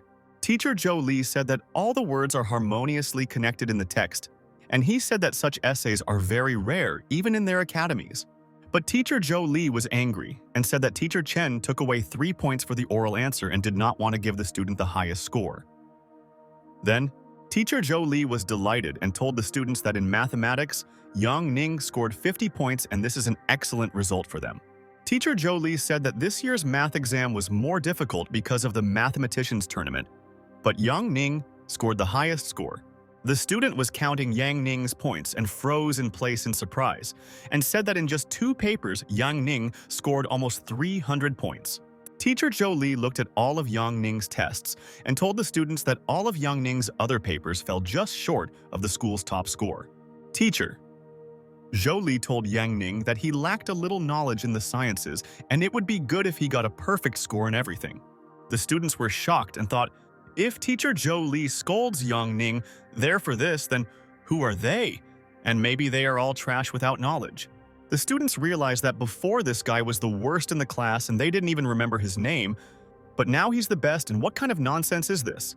Yang Ning thought that teacher Zhou Li really wants him to get the highest score in all subjects, and it seems he is mocking him there. Yang Ning realized that it would most likely start to rain and he forgot to take an umbrella with him today, but this is not a problem and he will quickly get there. At this time, a car drove up to the house and the mister wanted to decide now with the dawn all the important nuances, and he must answer what was going on there. President Xie Guibin went outside with his wife and wanted to personally meet Mr. and say that he respects him very much and appreciates him now. The man opened the car door and thought that he didn't like this weather and it gave him a headache and he didn't know what to do there. A serious man asked Xie Guibin where the Don was, and he couldn't understand why he wasn't there and was waiting for an explanation, and his patience was running out. Xie Guibin's wife realized that this man could help them, and she so hopes that everything will be fine with Xi Chengdong, and he will recover. The man hugged his wife Xie Guibin and asked her not to cry, and since he was there, everything would be at the highest level and he knew his business and guaranteed it. The man said that the Lehe family would be able to survive this, and asked his friends to tell him who bullied them so much and he would find the insolent person. At this time, at the police station, Chief Mengju was shocked and immediately began to fuss and asked the officers if all this was true. Chief Mengju shouted at his officers and asked if Guibin went to Shukui and no one reported it to him and they let him go. The officer listened to Chief Mengju's words and said that this is the truth and he can be sure of it, and he checked it himself and did not expect this. Chief Mengju realized that Xie Guibin was going to the director and the Li family had arrived in Nanhu, and this was the end, and he had to do something right away. Officer Mengju told his colleagues that he was going to the municipal party committee and that they should accompany him, and this was extremely important. At this time, President Xie Guibin decided to visit Shu Kui in prison today and thought that he should tell him what they are already doing. Shu Kui told Mr. Xie Guibin that as soon as the guy was there with him, he would immediately die and would not be able to defend himself from his blows in any way. Xie Guibin asked Shu Kui to calm down and not be nervous, and he will soon deal with the guy and then get him and free him, and there are plans. And at that very second, the officers came into the room and said, "Good afternoon to Mr. Xie Guibin," and they were glad that he decided to visit his friend there. Shu Kui told Mr. Xie Guibin that these are the guys he told them about and they help him a lot, and he is very grateful to both. The officer told Xie Guibin that as soon as Chief Mengju leaves, Chief Luo can take over their entire command and they are almost like brothers. The officer told Mr. Xie Guibin that at that time, because of Chief Mengju, they were unable to capture the guy and as soon as he left, they would make a move. President Xie Guibin told the officers that he would make an agreement with Secretary Luo today, and they should arrest that guy, and he is harming them. Xie Guibin told the officers that they were good guys, and he would write down their names and generously thank them for their hard work, and the guys deserved it. The police officer told Xie Guibin that then he would call Luo Ju and sort out all the nuances, and the president need not worry about the issues. Xie Guibin thought that Director Luo Ju was dealing with this, and he would find a way to oust Meng Ju and take his place immediately. At this time, the students gathered in the classroom and thought that they still couldn't believe Yang Ning's results and should find out carefully. Su Yuan and other students asked people to look at Yang Ning's scores, and it is incredible, and he is a genius, and they are lucky that he is studying with them. Zhao Xiaofei told Yang Ning that his work impressed everyone, and immediately all the hooligans disappeared, and now it is calm there, and he is happy with everything there. Yang Ning listened to his friend's words, and Zhao Xiaofei said that even a guy like Wang Zhihuan has disappeared, and now he will not bully everyone. Meng Kong looked at how everyone admired Yang Ning's results and said that he was the best guy in the class and no one could compare to him. And then Meng Kong began to go hysterical, and he told the student that he and his friend Wang Ji knew that Yang Ning was a genius. And why didn't they tell him anything there? Meng Kong realized that Wang Zhihuan also ran away, and now he was left alone in the classroom with that guy and no one would help him. And this is a problem. And at that moment, a car of officers stopped next to the school, and they wanted to take Yang Ning by order of President Xie Guibin today. The corrupt officer got out of the car and thought that he would do everything without problems, and Xie Guibin would be proud of him and reward him for his deeds. At the school, the officers met Shu Bo and told brother Luo Ju that it was him, and he was so glad to see him and did not expect that they would come there today. Shu Bo extended his hand to Officer Luo Ju and said that they had not seen him for a long time and hoped that he was fine and looked great. Officer Luo Ju asked Shu Bo not to worry, and he came there to avenge his family, and where are all the students, and he should give them a tip. Shu Bo told Luo Ju that he took few people with him, and that guy was good in martial arts and had even beat his father in battle then. Officer Luo Ju asked Shu Bo if he was saying that he took so few people and he had a detention warrant and they would catch him. Shu Bo told brother Luo Ju and Ku Yanyan that they should teach him a lesson now, and Zhou Qian left the broadcast room and Ning was there. Shu Bo told Luo Ju and Ku Yanyan that this guy is somehow connected with the fake boss of Cosa Nostra, and he is very influential in their China. Shu Bo asked the officers better not to mess with this guy, and she heard that his friend the boss can already get rid of any gangster.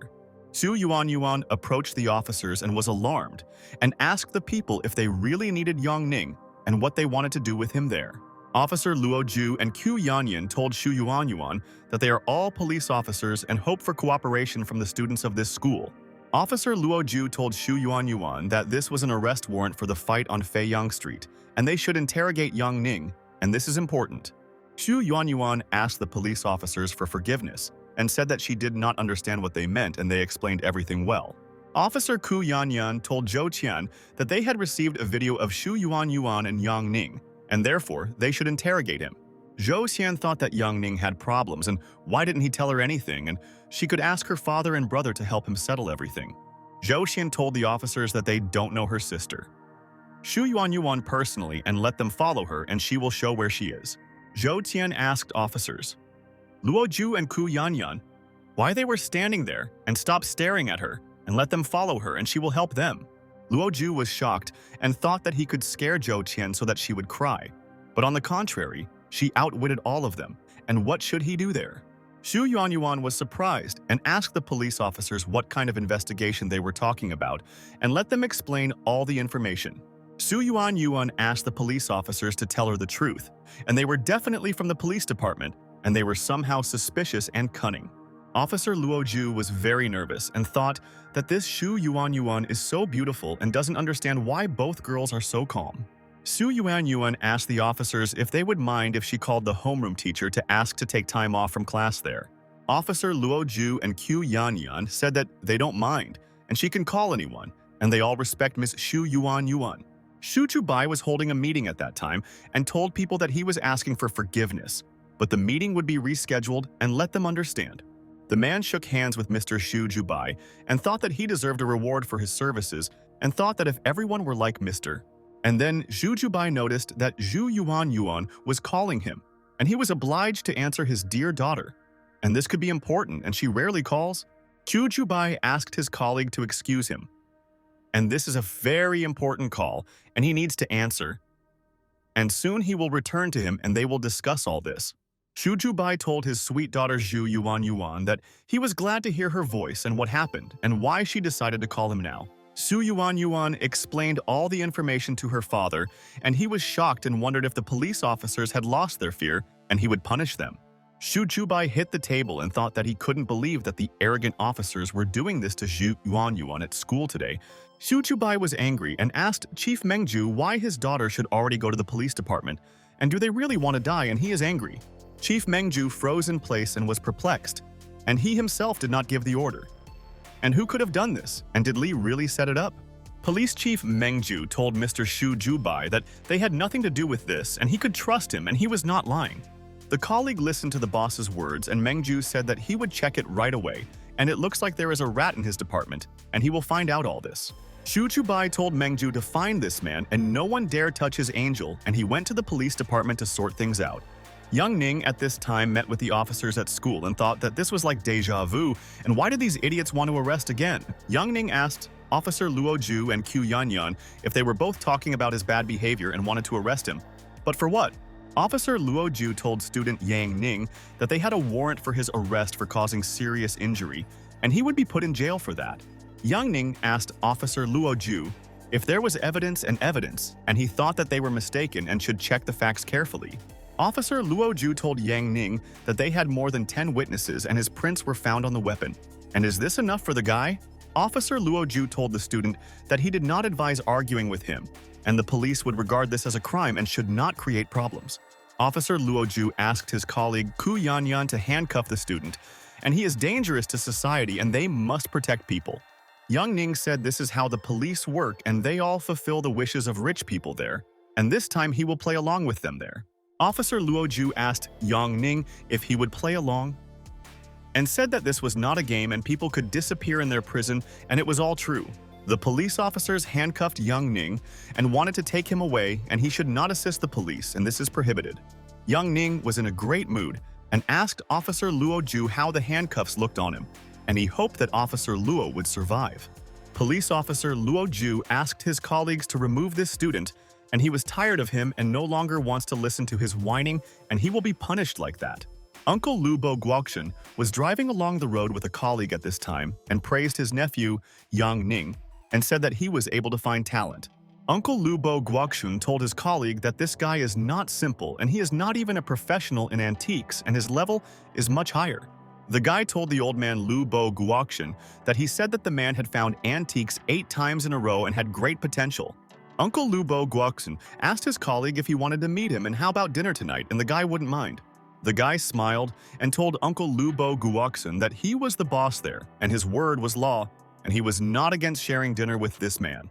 Uncle Lu Bo Guoxun told his colleague that now he will call the guy and he should wait a little and then he will find out how cool this friend is. Uncle Lu Bo Guoxun told Yang Ning that he wanted to offer him dinner, and they had not seen each other for a long time and would sit together at night and discuss their affairs. But Uncle Lu Bo Guoxun heard that the owner of the phone was unavailable and he began to worry and could not understand what could happen to Yang Ning. Uncle Lu Bo Guoxun asked the person who answered Yang Ning's phone who he was and where Yang Ning was and let him call him immediately. The man told Lu Bo Guoxun that he is a policeman and Yang Ning is now under interrogation and he can't do anything, and he doesn't have that kind of power there.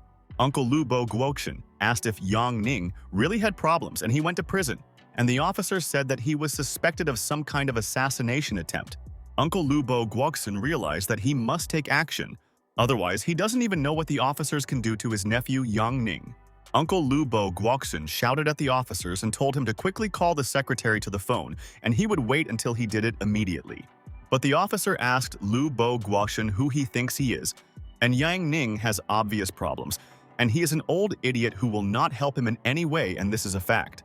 Lu Bo Guoxun was furious and told the officer to repeat it again, and he should pray and tell Mengju that Lu Bo Guoxun was already on his way there. Uncle Lu Bo Guoxun immediately ended the call and thought that he would find out which of the officers communicated with him and would personally punish the arrogant fool there. The officer froze in place with fear and wondered if Lubo Guoxun was talking to him and why did he call him an old idiot and he is doomed. A colleague asked a police officer what happened to him, and he now looks pale and maybe he has problems and will help a friend there. The officer told Aaron that the guy they grabbed was an acquaintance of Lubo Guoxun, and he had just insulted him on the phone, and he was afraid. The officer told Aaron that he was already dead and his career in the police was over, and they would look for him all over the world and finish him off somewhere. The officer told Aaron that he was just a servant and not to blame, and who then would feed his cats and he was not to blame, but he would die soon anyway. Yang Ning was sitting in the interrogation room at that time and thought that these deceitful policemen had become completely insolent and had lost their fear and they were infuriating. And then someone came into the interrogation room and wanted to personally ask Yang Ning all the questions, and the guy would understand that he shouldn't have done that then. Yang Ning looked to the side and thought that he had been sitting there for a long time, and he knew that he would soon leave the police station and take care of the officers. The police officers told young Master Yang that they were glad to see that nothing happened to him, and that he was not harmed at the hands of their colleagues there. Yang Ning asked the police officers if they had any problems, and they could tell him everything, and he was ready to listen to them today. But the police officers told Yang Ning that they both wanted to apologize for their stupid colleagues and ask the young master not to be angry with them. But suddenly, Officer Luo Ju and Ku Yanyan came to the station, and they asked the newcomers who they called stupid, and they were both traitors. Officers Luo Ju and Ku Yanyan came there, along with Shu Bo and his father, Shu Kui, and told the traitors that they would deal with them later. Police officer Luo Ju asked the two scoundrels to leave from there, and he is already going to the guy, and these two idiots are tired of him, and they are pissing him off standing there. But the officer asked Luo Ju not to do this, and he should not go there to Yang Ning and beat him up, and he would thank him for stopping him. The officer asked brother Luo Ju to listen to them and not ignore them, and trust that they are not lying to him and know a lot of information about the guy. Subo asked the police officers what they were doing, and all his friends would be witnesses and they should not interfere with Luo Ju, and he knew everything. Su Kui told Officer Luo Ju that this is the truth and this is the guy, and he tried to kill him and he can prove it and let him punish. Officer Luo Ju asked Yang Ning if he would kneel down and pray there and then, maybe he would let the robber go home. Yang Ning asked for forgiveness from Officer Luo Ju and said that he didn't know Chinese and would speak in English or something else. Officer Luo Ju was furious and grabbed Yang Ning by the scruff of the neck. And he doesn't like that Yang Ning mocks him and thinks that he is a stupid cop. Officer Luo Ju told Yang Ning to listen to him and he should not joke, and he could start interrogating right now and no one would help him there. The officers were shocked by Luo Ju's behavior and asked to leave young Master Yang Ning alone and not touch him because he had done nothing. And at that moment, suddenly someone asked Officer Luo Ju, maybe he didn't understand something and he wants to torture the guy and he'll look at it. Behind Officer Luo Ju stood Shu Jubai, with Shu Yuan and Zhou Qian, and they came to save their friend because they don't like these officers. Chubo told Officer Luo Ju that these girls are also in the murder gang, and he must punish them too, and they are involved in all the guy's affairs. Zhou Qian asked Zhubo to stop pointing, and he was getting on her nerves, and why did he think that she was a murderer and he was a rude person and an idiot himself?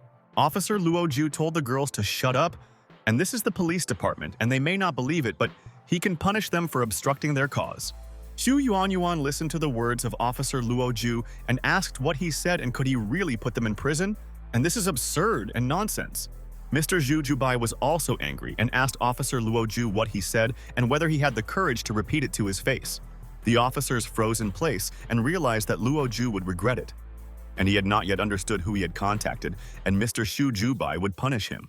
But Officer Luo Ju told Mr. Shu Jubai that he no longer had the right to shout at him at the police station, and he would lock him up for that too.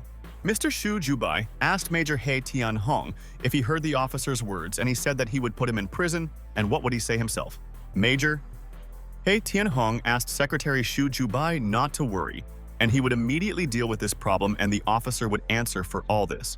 Officer Luo Ju was shocked and couldn't understand where He Tianhong came from. And he didn't know that this man was Shu Jubai's secretary, and that was a disaster. Major He Tianhong asked to put these officers in their rooms and find out who is abusing their rank and report everything to him. Officer Luo Ju told Major He Tianhong that he was not guilty and he was simply following orders and wanted to help civilians, and this is a fact. Officer Luo Ju realized that he could not tell his uncle about this, and they would track him down, And the Li family also knew, and they framed him and handed him over. Mengju told the guys, "Thank you for the warning, but this game of theirs is over, and let them talk about everything," and he is ready to listen to them now. Police Chief Mengju looked at the camera and realized that they were being watched.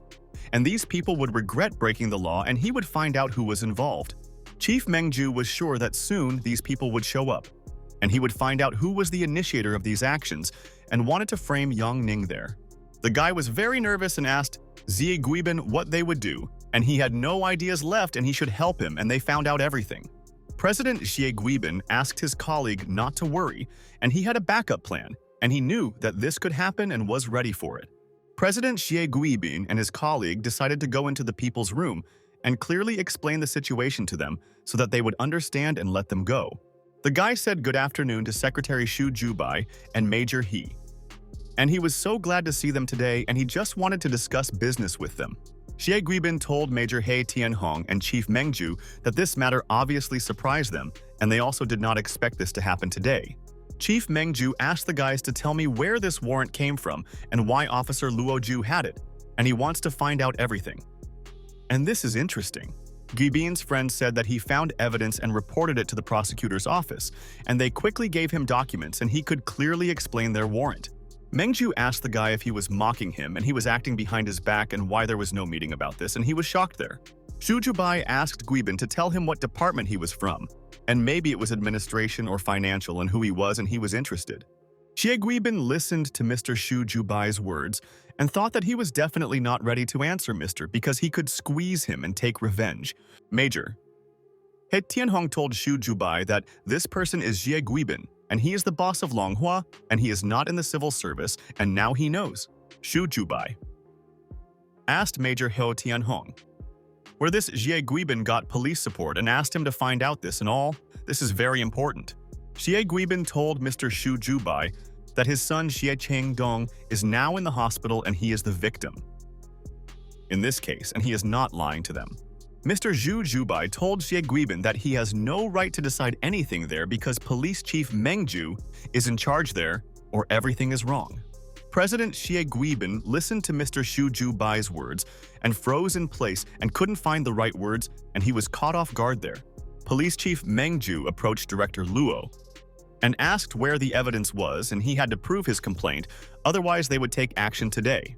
Director Luo began to get very nervous and asked Chief Mengju if he really needed evidence and could he give them everything now. And at that very second, suddenly Director Luo pointed his finger at Shubo and told Police Chief Mengju that he was the witness and knew all this.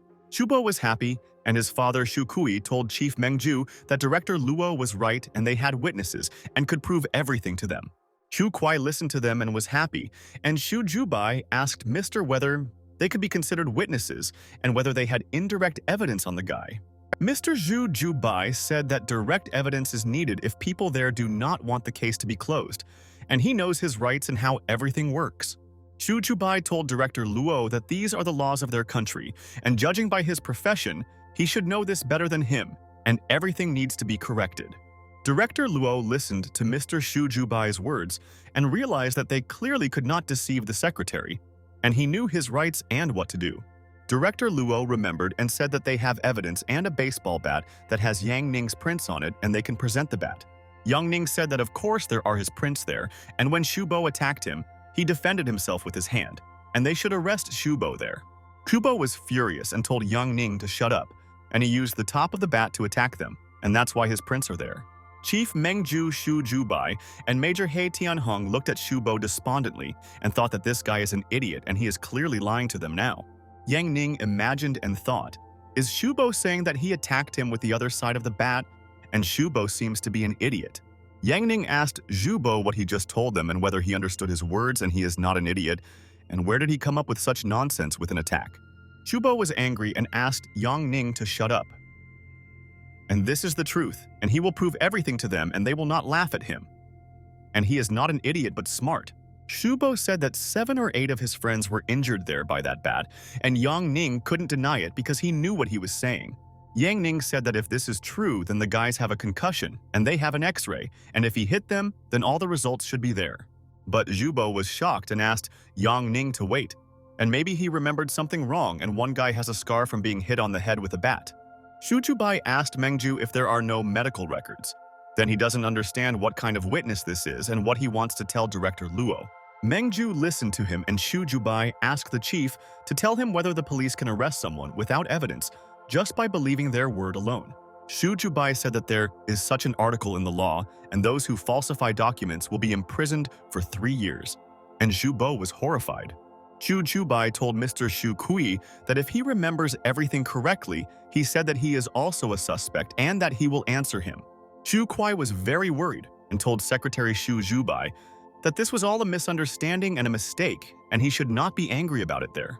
Xu Jubai asked Xu Kui if they are trying to frame their national party candidate and official and give false evidence. Xu Bo began to sob and sat down on the floor and told his father that he did not want to go to prison. And Xu Jubai could write a statement and he would already be arrested. Xie Guibin told Secretary Xu Jubai that these people had simply gone astray and asked him to give them a second chance and they would improve soon. Xie Guibin said that he hopes that Secretary Xu Jubai will forgive these people and not hold a grudge against them, and he is no longer involved in this. Secretary Xu Jubai told Xie Guibin that he wanted to conduct an investigation and why he did it and what his motives were. President Xie Guibin was very afraid and could not clearly answer all the questions of Secretary Xu Jubai and realized that this was a dangerous official. Xu Jubai told Xie Guibin that he watched a video about his son Xi Qingdong, and he is now disabled or he just made a mistake and it's not him. Xu Jubai told Xie Guibin that he had watched the video several times and was wondering what goals it was pursuing and who would be punished there. Xie Guibin told Xu Jubai that Yang Ning did this, and if it weren't for him, his son would be normal and he did something and his son Xi is disabled. Yang Ning told Xie Guibin that he had nothing to do with it, and Xi Qingdong did it himself, and everything is visible on the video, and they left there 10 minutes before. Xie Guibin was furious and told Yang Ning that he didn't know how they did it, but it happened because of him to his 2 girlfriends, and it was a shock. And then Xie Guibin pointed his finger at Xu Yuan and Zhou Qian, and he said that if it weren't for them, Xie Qingdong would not have gone there, and they are evil. Police Chief Mengju was shocked by Xie Guibin's behavior and told him to shut up and not make such accusations and stop breaking everything.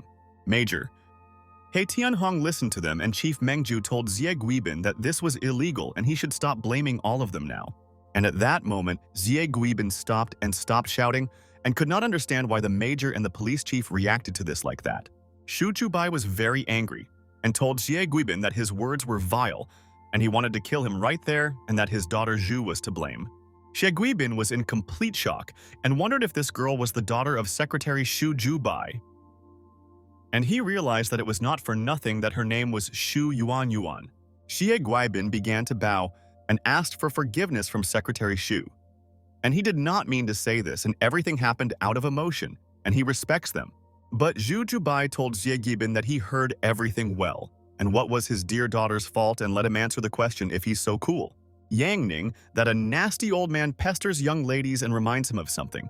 And that's what Xie Qingdong did, and father and son are very similar. Xie Guibin was furious, and asked Yang Ning what kind of nonsense he was talking about, and that he was a decent man who had a family and was not interested in them. Xie Guibin asked Yang Ning to stop exposing his son, and the guy is a threat to society, and he needs to be put in prison because he is an evil guy. Yang Ning told Xie Guibin that the one who tried to imprison Director Xu Jubai's daughter was talking about this, and isn't Xi afraid of the punishment of the gods? Xie Guibin began to laugh and told Yang Ning that gods do not exist, and therefore he has nothing to fear and can threaten him with anything. Yang Ning asked Xie Guibin if he was an atheist and didn't believe in karma, and like many people in their country, and he didn't know about it. And Mr. Surprised. Xie Guibin looked intently at Yang Ning and froze in place and could not move to the side, and thought that in vain he denied that there is no God. And then Yang Ning began to use the hallucination eye technique on Xie Guibin and wanted to punish him for brazenly wanting to frame them. Yang Ning thought that the hallucination eyes work without errors, and he is pleased that the system awarded him this skill and he uses.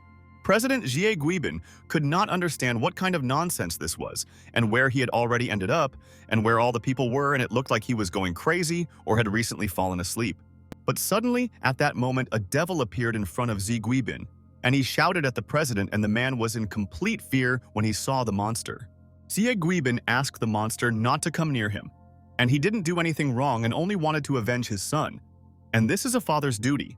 But the monster began to chase Xie Guibin, and he asked the monster to immediately disappear and not chase him. And now, he would not bother people. President Xie Guibin continued to ask the monster not to come near him there. And Xu Jubai and He Tianhong looked at him and were surprised. Mr. Xu Jubai was alarmed and asked Major He Tianhong whether Xie Guibin was hallucinating, and he was imagining things and was so scared. Major He Tianhong asked Mr. Xu Jubai if he saw something there and he didn't see it. And maybe Xie Guibin went crazy from an excess of feelings. And at that very second, people came to the police station, and Xu Jubai thought that these were Xie Guibin's accomplices and they would punish them right away too. But it was Uncle Lubo Guoxian, along with a colleague, and he went into the room and asked where Yang Ning was and what happened to him, and this is all absurd. Major He Tianhong and Xu Jubai told Mr. Lubo Guoxian that it was him, and they thought that it was President Xie Guibin's accomplices there. Uncle Lubo Guoxian was surprised and could not understand what Major He Tianhong and Secretary Xu Jubai were doing at the station, and maybe they came to Ning. Uncle Lubo Guoxian shook hands with Mr. Xu Jubai and said that it was a surprise and he didn't think that they would meet today, and he remembered them. Uncle Lubo Guoxian told Yang Ning that he was incredible and he left him for a couple of days and he was already arrested, and even Do Ying Xuan could not compare. Yang Ning listened to the words of Uncle Lubo Guoxian, and he asked the guy if his parents knew about this, and it's scary and not necessary to even think about it. But when none of the people expected this, President Xie Guibin began shouting loudly, and he said that the monster had already possessed him. Xie Guibin sat on the floor and asked the demon to leave and not come near him there, and he would regret if he hurt him and let him spare him. And at that very second, Xie Guibin came to his senses and thought that he seemed to be hallucinating and could not rationally explain it. Xie Guibin was shocked and wondered if the demon had disappeared and left him. And he was glad that the monster didn't take his soul because he had been chasing him there for so long. Uncle Lubo Guoxian asked Yang Ning what happened to Xie Guibin. And he doesn't look good and looks like he needs help from doctors, and it's true. Yang Ning told Uncle Lubo Guoxian that President Xie Guibin wanted to set him up, and karma exists and returned the debt to him, and he is happy with it. And then Uncle Lubo Guoxian was shocked and asked Yang Ning if this guy was the one who tried to set him up and didn't know that this coward was a rat. Director Luo asked manager Xie Guibin what he saw and why he was so scared, and asked someone not to touch him and scared everyone at once. President Xie Guibin began to cry and asked Director Luo to just not ask him questions and let him leave, and he wanted to go home and rest. Xie Guibin wanted to quickly leave the building and hide, but Major he told everyone that the criminal was running away and ordered them to grab him there quickly. Police officers stood in front of President Xie Guibin and did not allow him to escape from there and will not let him go until they hear an order from the major. President Xie Guibin asked Major He Tianhong and Chief Mengju what they needed from him, and he did not want to meet the ghost of hell again. Uncle Lubo Guoxian was surprised and asked Yang Ning if Xie Guibin had just said something about a ghost, and what he meant did not understand. Yang Ning said that he asked Xie Guibin if he believed in gods, and he replied that he didn't and asked if he was afraid of karma and then went crazy. Xu Jubai said that most likely President Xie Guibin's family has a genetic disease like schizophrenia, and this scares him there. Xu Jubai told President Xie Guibin that he can give him some advice there, and he also thinks about his health and he no longer cares. Xie Guibin was surprised and asked Mr. Xu Jubai what he wanted to offer him, and he didn't need anything, and he was as healthy as an ox. But suddenly, Xu Jubai told Xie Guibin that he needed help and treatment in the hospital, and the president was horrified to hear Mr. All the police officers started laughing at Xie Guibin and thought that there was some truth in Xu Jubai's words and that the man needed help. President Xie Guibin was very ashamed and didn't know what was wrong with him because he was fine in the morning. And where did he get these hallucinations from? Yang Ning asked Uncle Lubo Guoxian if he could figure it all out himself. And his uncle's plan was straightforward, and he would find another option. Uncle Lubo Guoxian asked Yang Ning if he was saying this now seriously and considered his uncle to be straightforward and what was on this guy's mind. Yang Ning said that police officers came to his school to arrest people there and let everyone who gave them a warrant be brought into the case. Yang Ning told Uncle Lubo Guoxian that now they must decide what to do with these people and looked at Shu Kui and Shu Bo and felt sorry for them. Yang Ning said that these people gave false testimony and tried to frame him with his girlfriends, And also Uncle Shu Jubai was accused there. Shubo trembled with fear and thought that he was too young and could not possibly go to prison, and Yang Ning should forgive him for all his sins. Shubo hugged President Jie Guibin and asked him to help in this situation of theirs, and this is all his plan, and they believed that he would take revenge on the schoolboy. But Jie Guibin did not react to Shubo's words and only wanted him to no longer be attacked by the evil and terrible monster, and he is very cunning. Major He Tianhong told the police officers that this was a confession, and they could now grab them and ask them to handcuff these people. Shubo asked Mr. Shi Guibin to do something otherwise, he would be sent to prison, and he is young and does not want to spend his best years of life there. Yubo grabbed Mr. Jie Guibin with his hand and said that no one but him could protect him, and he was like a father to him and could save him. President Jie Guibin asked Shubo what he wanted from him and how he could help him, and thought that he himself needed help today. President Jie Guibin asked Shubo to stop tugging at him and let him not worry and have a plan, and they can carry it out. Yang Ning realized that it seems he can no longer use illusions now, and if he uses the skill, he will be unconscious like then. Jie Guibin asked Yang Ning if he really thought that he could brazenly beat him and promised that he would destroy his cover and guarantee. President Jie Guibin decided to call an acquaintance and decided that he could help him get out of this situation, and he was confident in his friends. President Jie Guibin told the person on the phone that it was Ji, and he needed help and told him all the information so that he would be aware.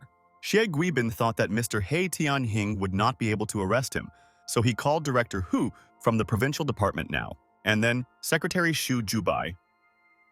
And Major He Tianhong understood why Jie did not want to give up and was so confident that he could get out of there soon. Shu Jubai and Major He Tianhong looked at each other and realized that Jie Guibin was from the senior Leihe family and therefore had influential connections. The man asked Jie Guibin if he was talking about Shu Jubai, and he was involved in this, and the manager said that one of the girls was his daughter. The man was furious and asked Jie Guibin why he didn't tell him about this, and he shouldn't hide such nuances, views, and what he was thinking about. The man asked his colleague not to worry, and when meeting Mr. Shu Jubai, he got a good impression of the serious secretary. Jie Guibin's men entered the interrogation room, and Major He Tianhong was happy to see Mr. Hu there and said that he honestly didn't expect this. Major He Tianhong shook hands with Mr. Hu and said that he did not know that he was in the city, and he would have given him a good reception, and in vain he did not say. And at that moment, someone asked Major He Tianhong if this was Mr. Li, and he had heard a lot about him but had never seen him.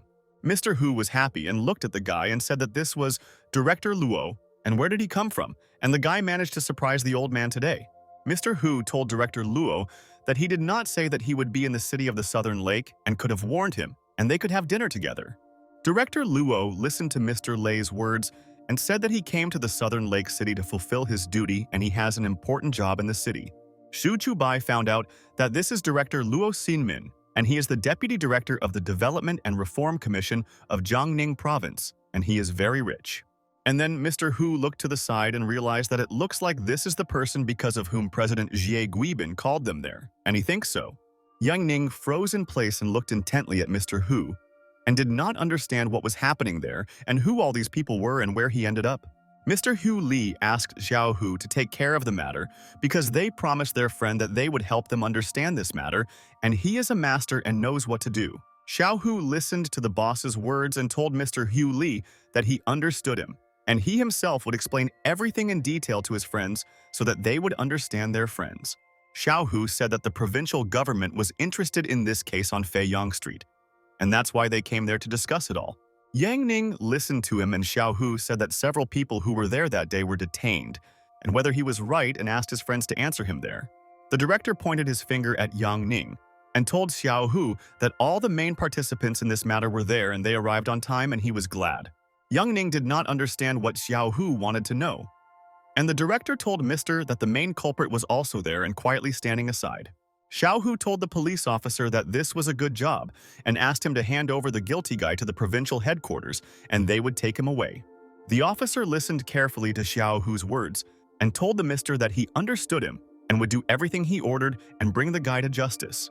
Uncle Lubo Guoxian was very surprised and asked his colleagues what this meant and how the student was involved in this and let them explain the details to him.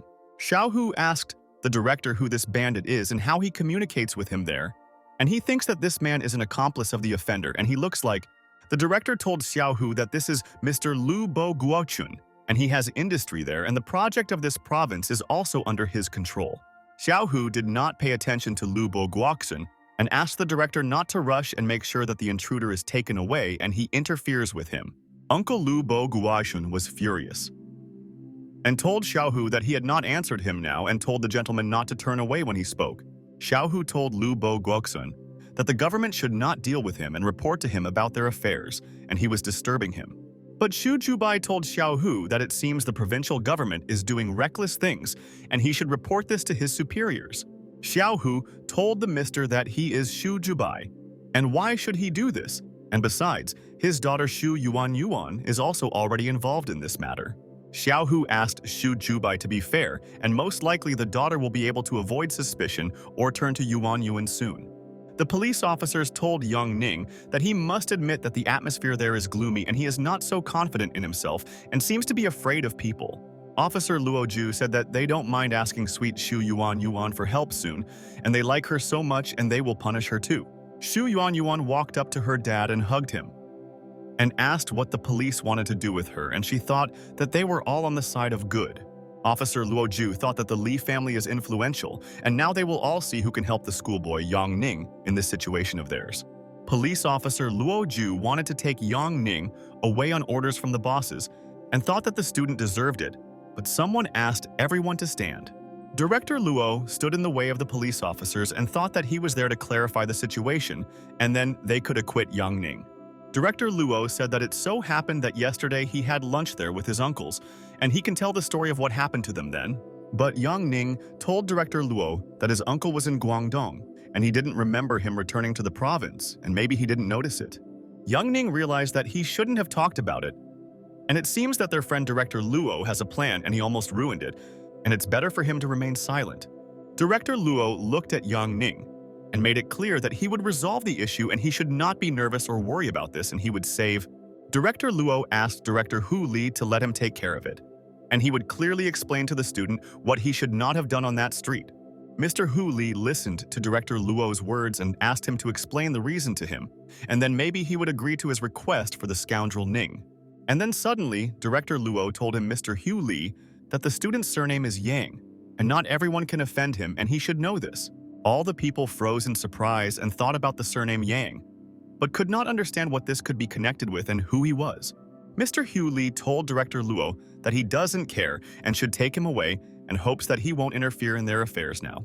Director Luo asked Mr. Hu Li if he was making a mistake today and he should think carefully about his actions so as not to regret. Mr. Hu Li listened to him, and Director Luo said that for the sake of two schizophrenic people, he would seriously imprison the student without trial. Mr. Hu Li was very surprised and asked Director Luo what he was saying and what kind of schizophrenia, and maybe he was just mistaken and so tired. But Director Luo listened to Mr. Hu Leihei's doubts and asked if he didn't know about it, and he could already explain all the information to him. Jie Guibin was furious and asked him to stop talking nonsense, and he does not have schizophrenia, and he made it all up, and why does he want to harm him? But Director Luo asked Mr. Hu Li not to listen to Jie Guibin, and he could check the cameras and ask the witnesses what they saw there. Mr. Leahy asked the police officer to take him quickly to the monitoring room, and he wants to look at the recordings and check all the leads.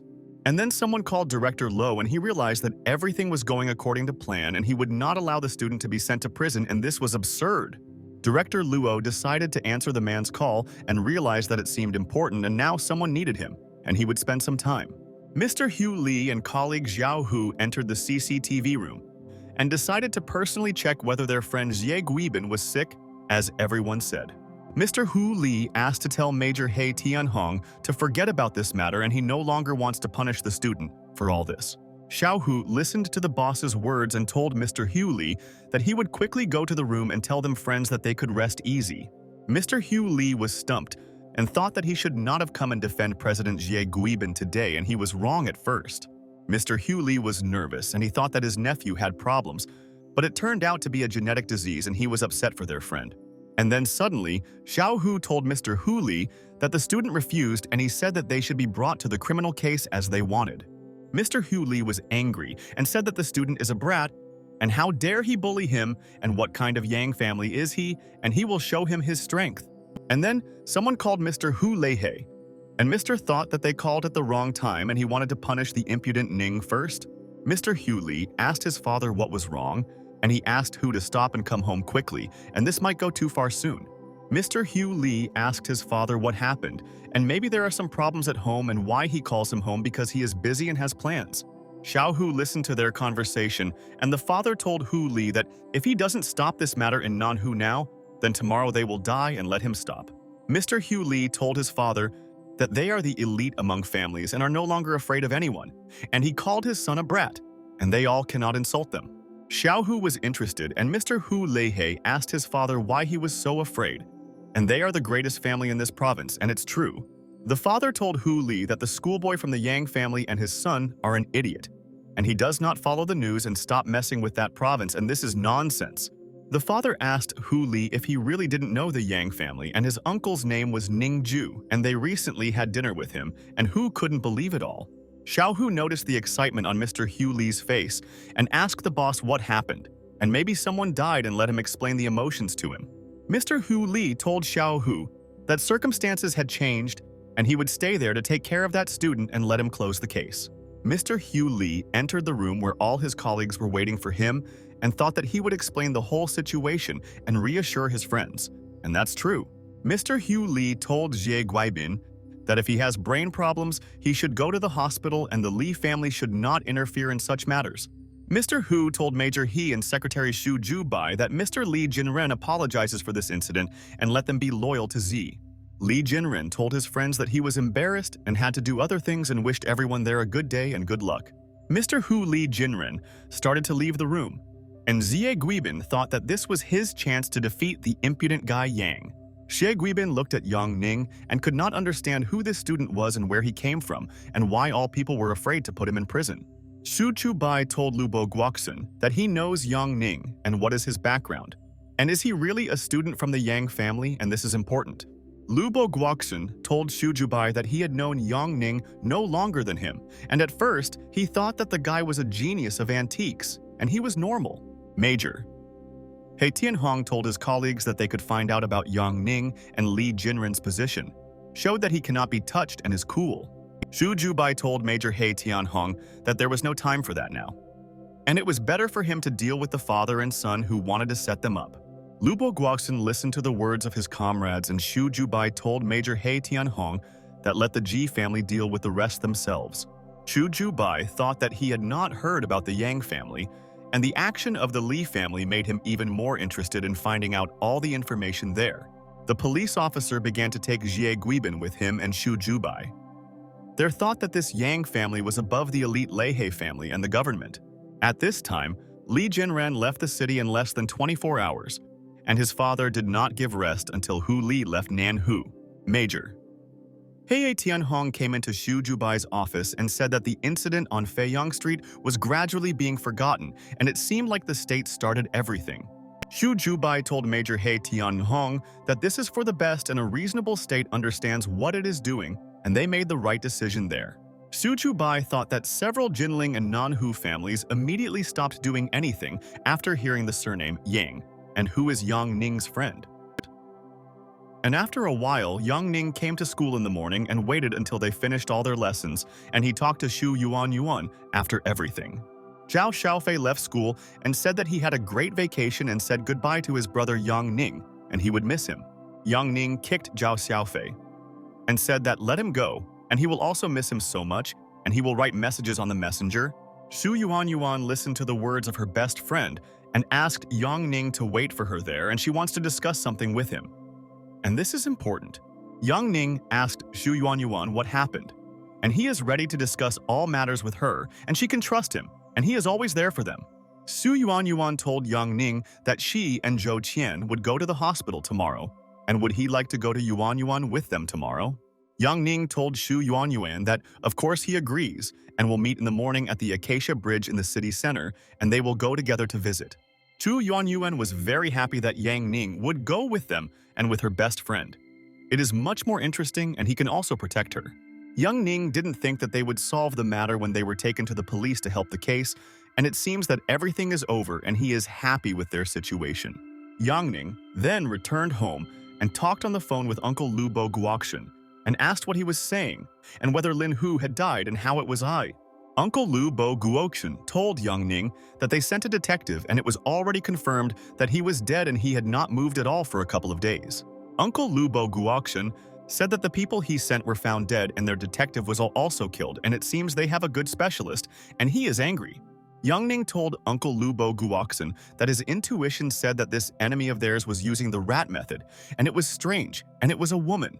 Yang Ning is sure that the specialist did this to hide the gender of the person who hired him and thinks Miss Du knows the person who ordered the murder of Uncle Lu. Uncle Lu Bo Guoxian asked Yang Ning if he wanted to say that Do Yingxuan would be better off moving abroad and maybe to Taiwan, which is closer. Yang Ning for some reason remembered Tong Tong's younger sister and told Uncle Lu Bo Guoxian that he didn't think it was necessary and everything was quiet for now. And then Uncle Lu Bo Guoxian remembered what he wanted to ask Yang Ning, and he asked the question who his uncles are and maybe they are all some kind of celebrities. Yang Ning told Lu Bo Guoxian's uncle that if he really wanted to know about his uncles, then one of them was Ning Sachin, and he should have heard about him. Uncle Lu Bo Guoxian remembered Ning Sachin, and he is clearly a money tycoon in the capital, and many people want to be like this man. Lu Bo Guoxian was in complete shock and asked the brat Yang Ning what he and his uncle, the money magnate of China, told him and why he was silent. Lu Bo Guoxian shouted at Yang Ning and asked if he really wanted to frame Uncle Lu in a tricky way and he would no longer let him near niece Du. Yang Ning listened to Uncle Lu Bo Guoxian's words and said that he had never asked him about this and he would have answered him if he had asked then. Uncle Lu Bo Guoxian told Yang Ning about the construction of the road, and he has everything ready and just says, and they will immediately begin construction there. Yang Ning said a huge thank you to Uncle Lu and had dinner and meeting his uncle Ning Sachin, and he guarantees that Uncle Lu will be so happy. Uncle Lu Bo Guoxian told Yang Ning that he was glad that he was quickly learning manners from him, and he had clearly improved his character, and Yang Ning was a gentleman. Yang Ning ended the call with his uncle Lu Bo Guoxian and thought that he did not lie to him and really forgot that his uncle was a money tycoon of their country. Yang Ning decided to go to his room and then take a bath and relieve some stress because all these days he has been busy with work and has not rested there. And at that moment, Yang Ning went into his room and noticed that his sister was standing in his room at home and she took a bath and got dressed there. The sister got scared when she saw her brother and started screaming and thought that she didn't even understand that he had returned home and why he didn't call her. The sister threw a pillow at Yang Ning and he asked his sister what was going on, and this was his room and he wanted to come in and take a break from business. Sister asked Yang Ning why he entered the room without knocking, and he could have knocked and it was not difficult, and let him remember this today. Yang Ning told his beloved sister that no one ever knocks when entering their room, and he didn't know that she was taking a bath and he was not a sorcerer. The sister thought that her brother was Yang Ning, and he couldn't even admit that he was wrong. And why didn't his mother scold him for his character, and he pisses her off? And then my sister started getting hysterical and she told her brother that she had changed and why he scolds her, and he should take care of her and not mock her. Yang Ning said, but his sister is always the same as usual and he is very happy to meet them and managed to miss her, and his sister is sweet and kind. Yang Ning asked his sister if she wanted him to pat her on the head now and maybe check the closet to see if there was a monster there and put her to bed. The sister was unhappy and told Yang Ning that she had already grown up, and he didn't even notice it, and their mother was in the store and she would be back soon. Yang Ning told his sister that she no longer likes it when he strokes her head, and she used to be delighted with this and asked her to change her clothes. Yang Ning realized how long it had been since he had seen Ziwei and how glad he was to see her, and his sister didn't understand that his brother was always waiting for them to get there. Yang Ning remembered that Ziwei did not change her name when she was brought to them that day at the age of 3, and he remembers this day well. They have been together with Ziwei since childhood, and the old man from the White family was his grandfather's assistant, and thanks to the Yang family, he has already become a general. Ziwei's full name is Bai Jiwei, and she was taken care of by her grandfather's assistant until he crashed on a plane, after which Ziwei became an orphan. Yang Ning remembers that in all sorts of TV series, orphan girls are adopted and made candidates for brides. And what is he thinking about? And this is all absurd. Yang Ning remembered that it didn't last long. And at that moment, everything again changed dramatically for Ziwei, and he didn't think about it and was young. Grandfather had other plans for him and he decided to do something, and he hoped that Yang Ning could already grow up to be a great man. Then Yang Ning was sent to Jiangning, and first he lived with the first uncle and then with the second, and he was too young to make a decision. Grandfather Yang Ning had prejudices, and he believed that his daughters and sons should be raised differently, and his son should be poor and his daughter rich, and his grandfather wanted the best for him. And he wanted Yang Ning to understand that he couldn't rely on the family's money and he didn't want to spoil his grandson. And although Yang Ning learned this in childhood, he will not forgive his grandfather for separating them from his sister and parents. And he cannot forgive this in any way. Ji Wei went into the room and asked her brother if he was busy, and she wanted to talk to him there because they had not seen each other for so long, and she was happy. Ji Wei asked Yang Ning if he had done anything in recent days, or if he was resting at home and didn't even go out and was too lazy to do it. Yang Ning listened to his sister and told Ji Wei that he had not done anything these days, and asked LOL why she was asking him about this when she came home. Ji Wei asked Yang Ning not to lie to her, otherwise she will become a monster and he will not be able to protect himself from her, and is a little angry with him and knows what he has done. Ji Wei asked Yang Ning what he did, and Dad is so offended that he doesn't say anything to her, and he's a loser, and Dad expects a lot from him there. Yang Ning was shocked and asked Ji Wei if he was a loser and his sister had not changed at all, and how cruel she was, and amazed them. Ji Wei told Yang Ning that she doesn't think that she doesn't know what happened that day at the Nanhu Hotel, and all the messengers know about it. And that's a fact. Yang Ning exhaled and asked his sister if this is all. Well, she knows something, but it doesn't really matter, and he didn't do anything then. But Ji Wei told her brother that she knew this look, and her brother was clearly hiding something from her and what he had done that he was afraid to tell his sister. Yang Ning was horrified and told his sister that he did nothing and did nothing else at the hotel, and he was telling the truth 100% to her. But Ji Wei started tickling her brother and told Yang Ning that he is a liar and he laughs so much, and this means that he is blatantly lying to her and he has changed. Yang Ning listened to his sister's words and asked Ji Wei to stop doing this to her, and he would go to the next world from tickling and she would be the one to blame. And then Yang Ning heard his mother tell Chen Luo that let him be the person there and move her things to the kitchen. And this is important for her. Ji Wei was delighted and told her mother that she had returned, and she was so happy, and now they could spend the whole day together and play with her. Mom asked the guy to leave the boxes there and she would sort everything out herself and thank him for helping bring things to her house now. Mom was happy to see Yang Ning there and asked her son to come to her quickly, and she wanted to look at him and had not seen him for so many years. Yang Ning asked his mother why she didn't say that she would come to visit him today with her sister and he would buy some goodies for the family. Mom told Yang Ning that they wanted to surprise him, and he knows that Ji Wei needs to go to school, and so they waited for the weekend. Mom told Yang Ning that he had really grown up a lot, and when they last saw him and now he has become the handsome man of the city. Yang Ning smiled and told his mother that he was a late bloomer, and he also did not expect that he would begin to grow so sharply, and it seems that it's all about the vitamins.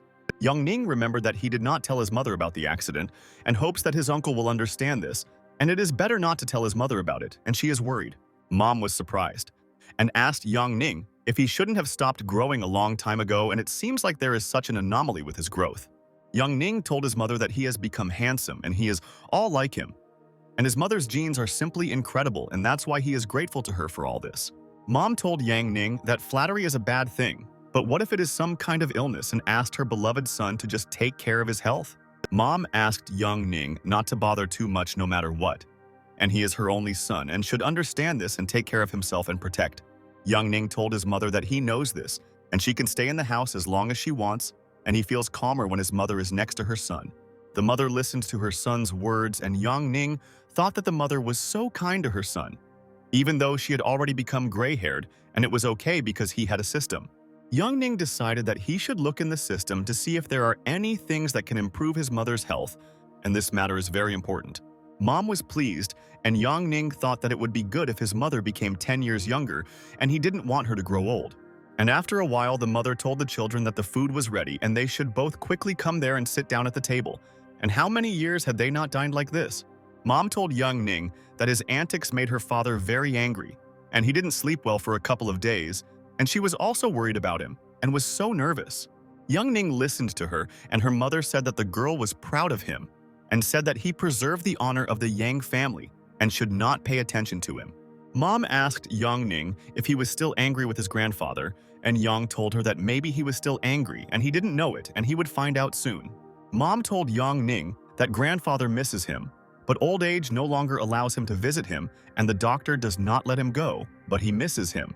Yang Ning told his mother that everything was fine and thought it would be okay if his grandfather didn't come, and his whole family had already moved and this shouldn't worry them. Yang Ning told Ziwei that she has a test soon, and why is she not preparing now? And her coming there is not a good idea, and he is angry with her. Ziwei asked her brother to shut up, and he knows that she is a good student, unlike her brother who is the worst in their class.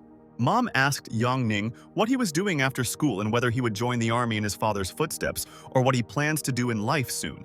But Yang Ning said that he would not join the army, and the mother told her son that his father would like him to join the army, but she herself does not want this. Mom told Yang Ning that he can choose a military university, and there are better conditions for those who want to travel the world like him. Yang Ning exhaled and told his mother that he would think about it, and until then, he should carefully consider his actions and decide on it. Mom said that her little child has become such an adult and he is a good guy, and it seems that all the girls run after him and want him. Yang Ning thought that he doesn't mind difficulties, but he doesn't want their mother to be nervous, because if she becomes a soldier, their mother will be worried. Mom told Yang Ning that if he doesn't want to go to a military university, then he shouldn't go, and she only wants her son Ning to be happy. Mom asked Yang Ning to be careful and come home more often and not create any chaos because his whole family is worried about Yang. Yang Ning realized that his mother reminded him of those events at the hotel, and he is so glad that she does not know about that incident with his arrest, and it was horror. Zhiwei asked her mother if she knew that in order to get into a good school, you need to study competently and not miss classes and pass everything. Zhiwei said that according to the words of his elder brothers, Yang Ning barely passes the exams, and he can only enter the lower grades. Yang Ning was depressed and thought that if he gets Ziwei's fake results, how scared will she be, and she is such a daring lady. Yang Ning told his sister that before saying such things, she should already wait for the entrance exams, and then they will know everything. Mom told Yang Ning that she believes that she and her sister will cope because they are smart and will be able to enter any university in their country. Mom asked Yang Ning and Ziwei if they could take a walk around the city and his uncles would only return tomorrow and he could show his sister the city. Yang Ning agreed with his mother and said that then he and his sister would go to the hospital tomorrow and he would take her with her so that she would not be angry. Mom and Ziwei were completely shocked by Yang Ning's words and asked their brother why he wanted to go to the hospital, and maybe something happened. Yang Ning told the family that he wanted to visit the girl Yuan Xiao, and she had leukemia, and she is the daughter of his teacher Luo, and she is a good girl. Mom exhaled and asked Yang Ning not to say such things, and she was so scared, and thought that something had happened to him and he had also grown up. Sister Ziwei was also angry, and told Yang Ning that if he said such things one more time, she would beat him, and he would regret that he was her brother. In the evening, Yang Ning called Uncle Lubo Guoxun and told the whole story about his family and his sister Ziwei threatened and wanted to kill her brother. Uncle Lubo Guoxun told Yang Ning that he has an interesting sister and he will go to Haikai tomorrow and must resolve his affairs there, and this is an intrigue. Yang Ning asked Uncle Lu if he could take a day off and tomorrow his uncles would return to Nanhu and if he wanted to meet them at the house. Uncle Lubo Guoxun was surprised and asked Yang Ning what time the uncles would arrive, and the guy said that they would all arrive at noon to his house. Uncle Lubo Guoxun was pleased and told Yang Ning that then he would be at his house tomorrow and wanted to meet his uncles, and they are all cool. Yang Ning was happy and told Uncle Lubo Guoxun that he was their guest and they would all be happy if he even stayed at their home and he was close to their family. The next morning, the weather was pleasant outside, and Yang Ning thought that today he had a lot of plans and he should be full of strength and power. Yang Ning woke up in the morning and realized that he had to find in the system something that could rejuvenate his mother, and she should always be young. Yang Ning decided that he could find the things he needed in the tab called medicines, and the system should help him, and he was so happy. Yang Ning realized that this medicine is logical, and he now has 3,140 points and wondered whether he should buy this thing. And at that moment, Yang Ning froze in place and thought that it looks like he found what he needed, and his mother should not worry about his age. Yang Ning saw the essence of the universe, and the price is 2,800 points, and this is the cheapest. And he takes this item, and the system is cool. Yang Ning decided to immediately buy this thing before he spends all the points, and he still has time to earn a lot of points, and helping their mother is more important. Yang Ning received the elixir and thought that now the system had become kinder to him, and it used to often tease him, but now, on the contrary, it helps. Yang Ning realized that the elixir that restores body cells and also cleanses bone marrow is ideal for old people, and he is happy with everything.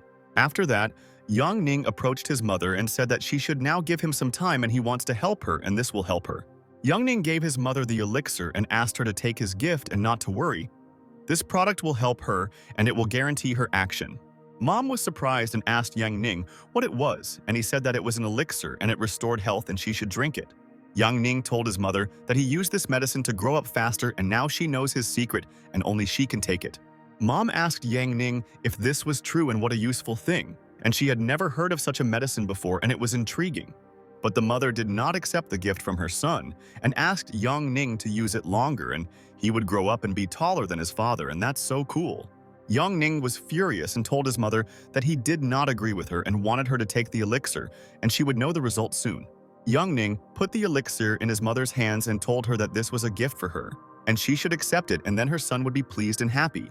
Yang Ning told Mom that this is a similar product and it is for skincare, and Mom should try it and say it works.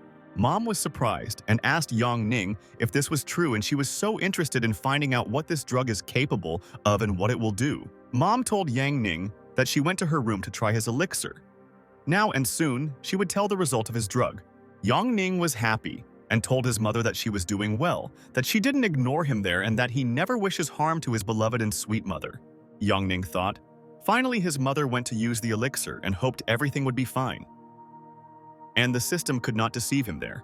Yang Ning realized that a person who feels heavy in the morning should go to the gym, and at this time, the guy was training in the gym already in the morning.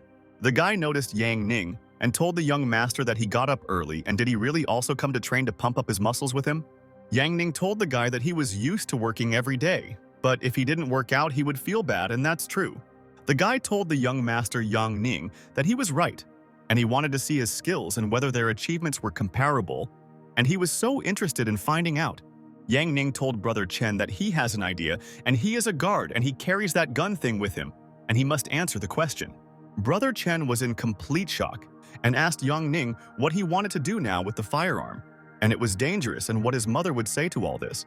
Yang Ning asked Brother Chen to calm down, and he wants to train there in disassembling the pistol, and he should just remove the clip, and this is true.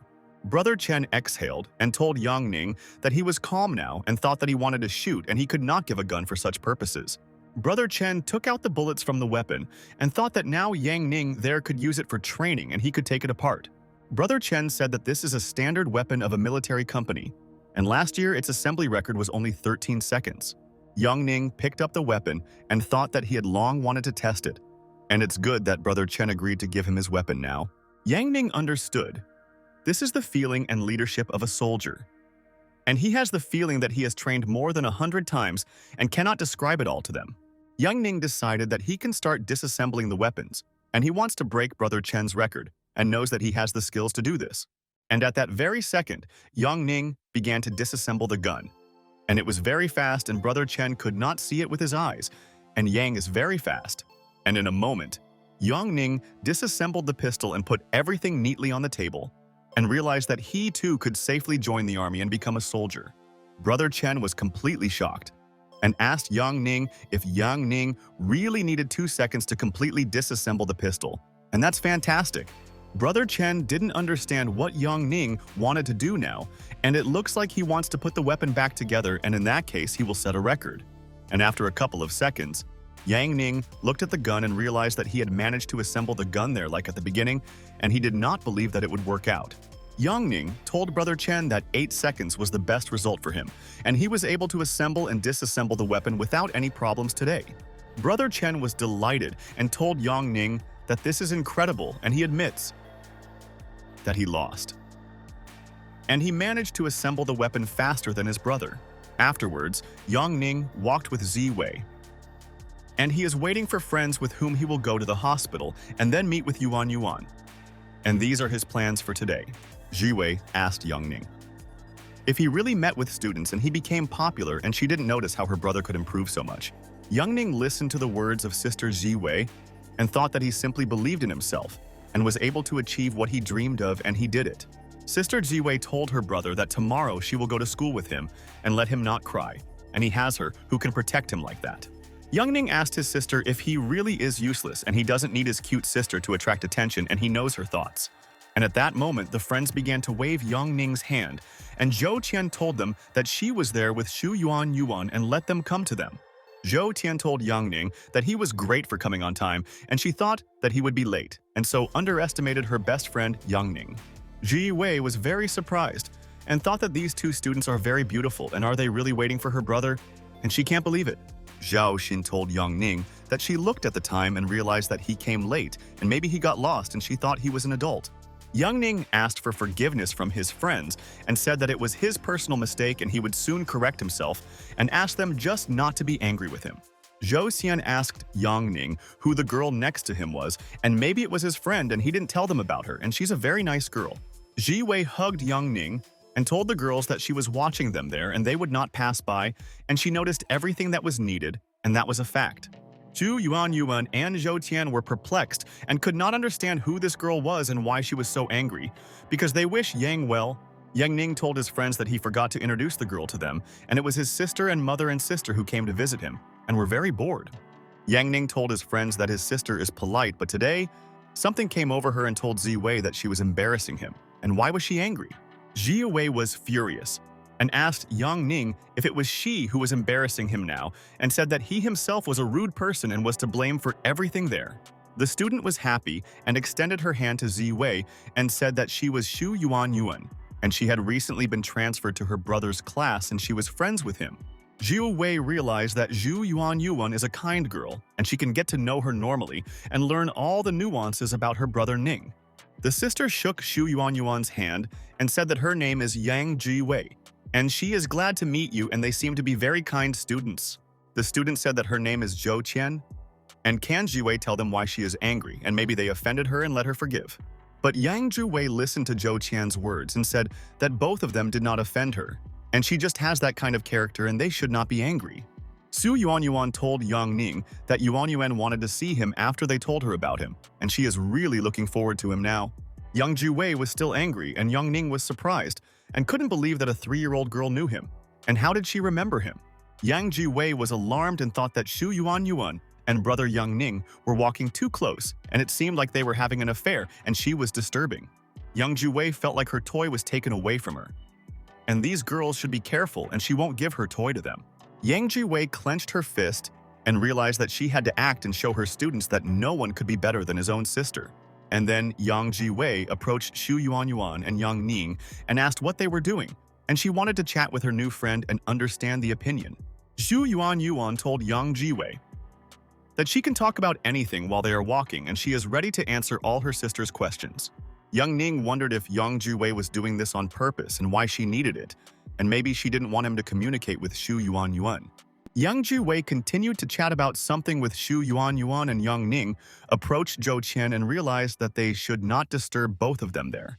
Zhou Qian asked Yang Ning if this is really his sister and they are not alike at all, and they have different characters, and Ji Wei is different. Yang Ning told Zhou Qian that this was his sister, but in early childhood, Ji Wei was adopted but had already become like a sister to him. Yang Ning told Zhou Qian that his sister was spoiled by everyone when she was little. But every year she gets tougher, and where's that sweetheart?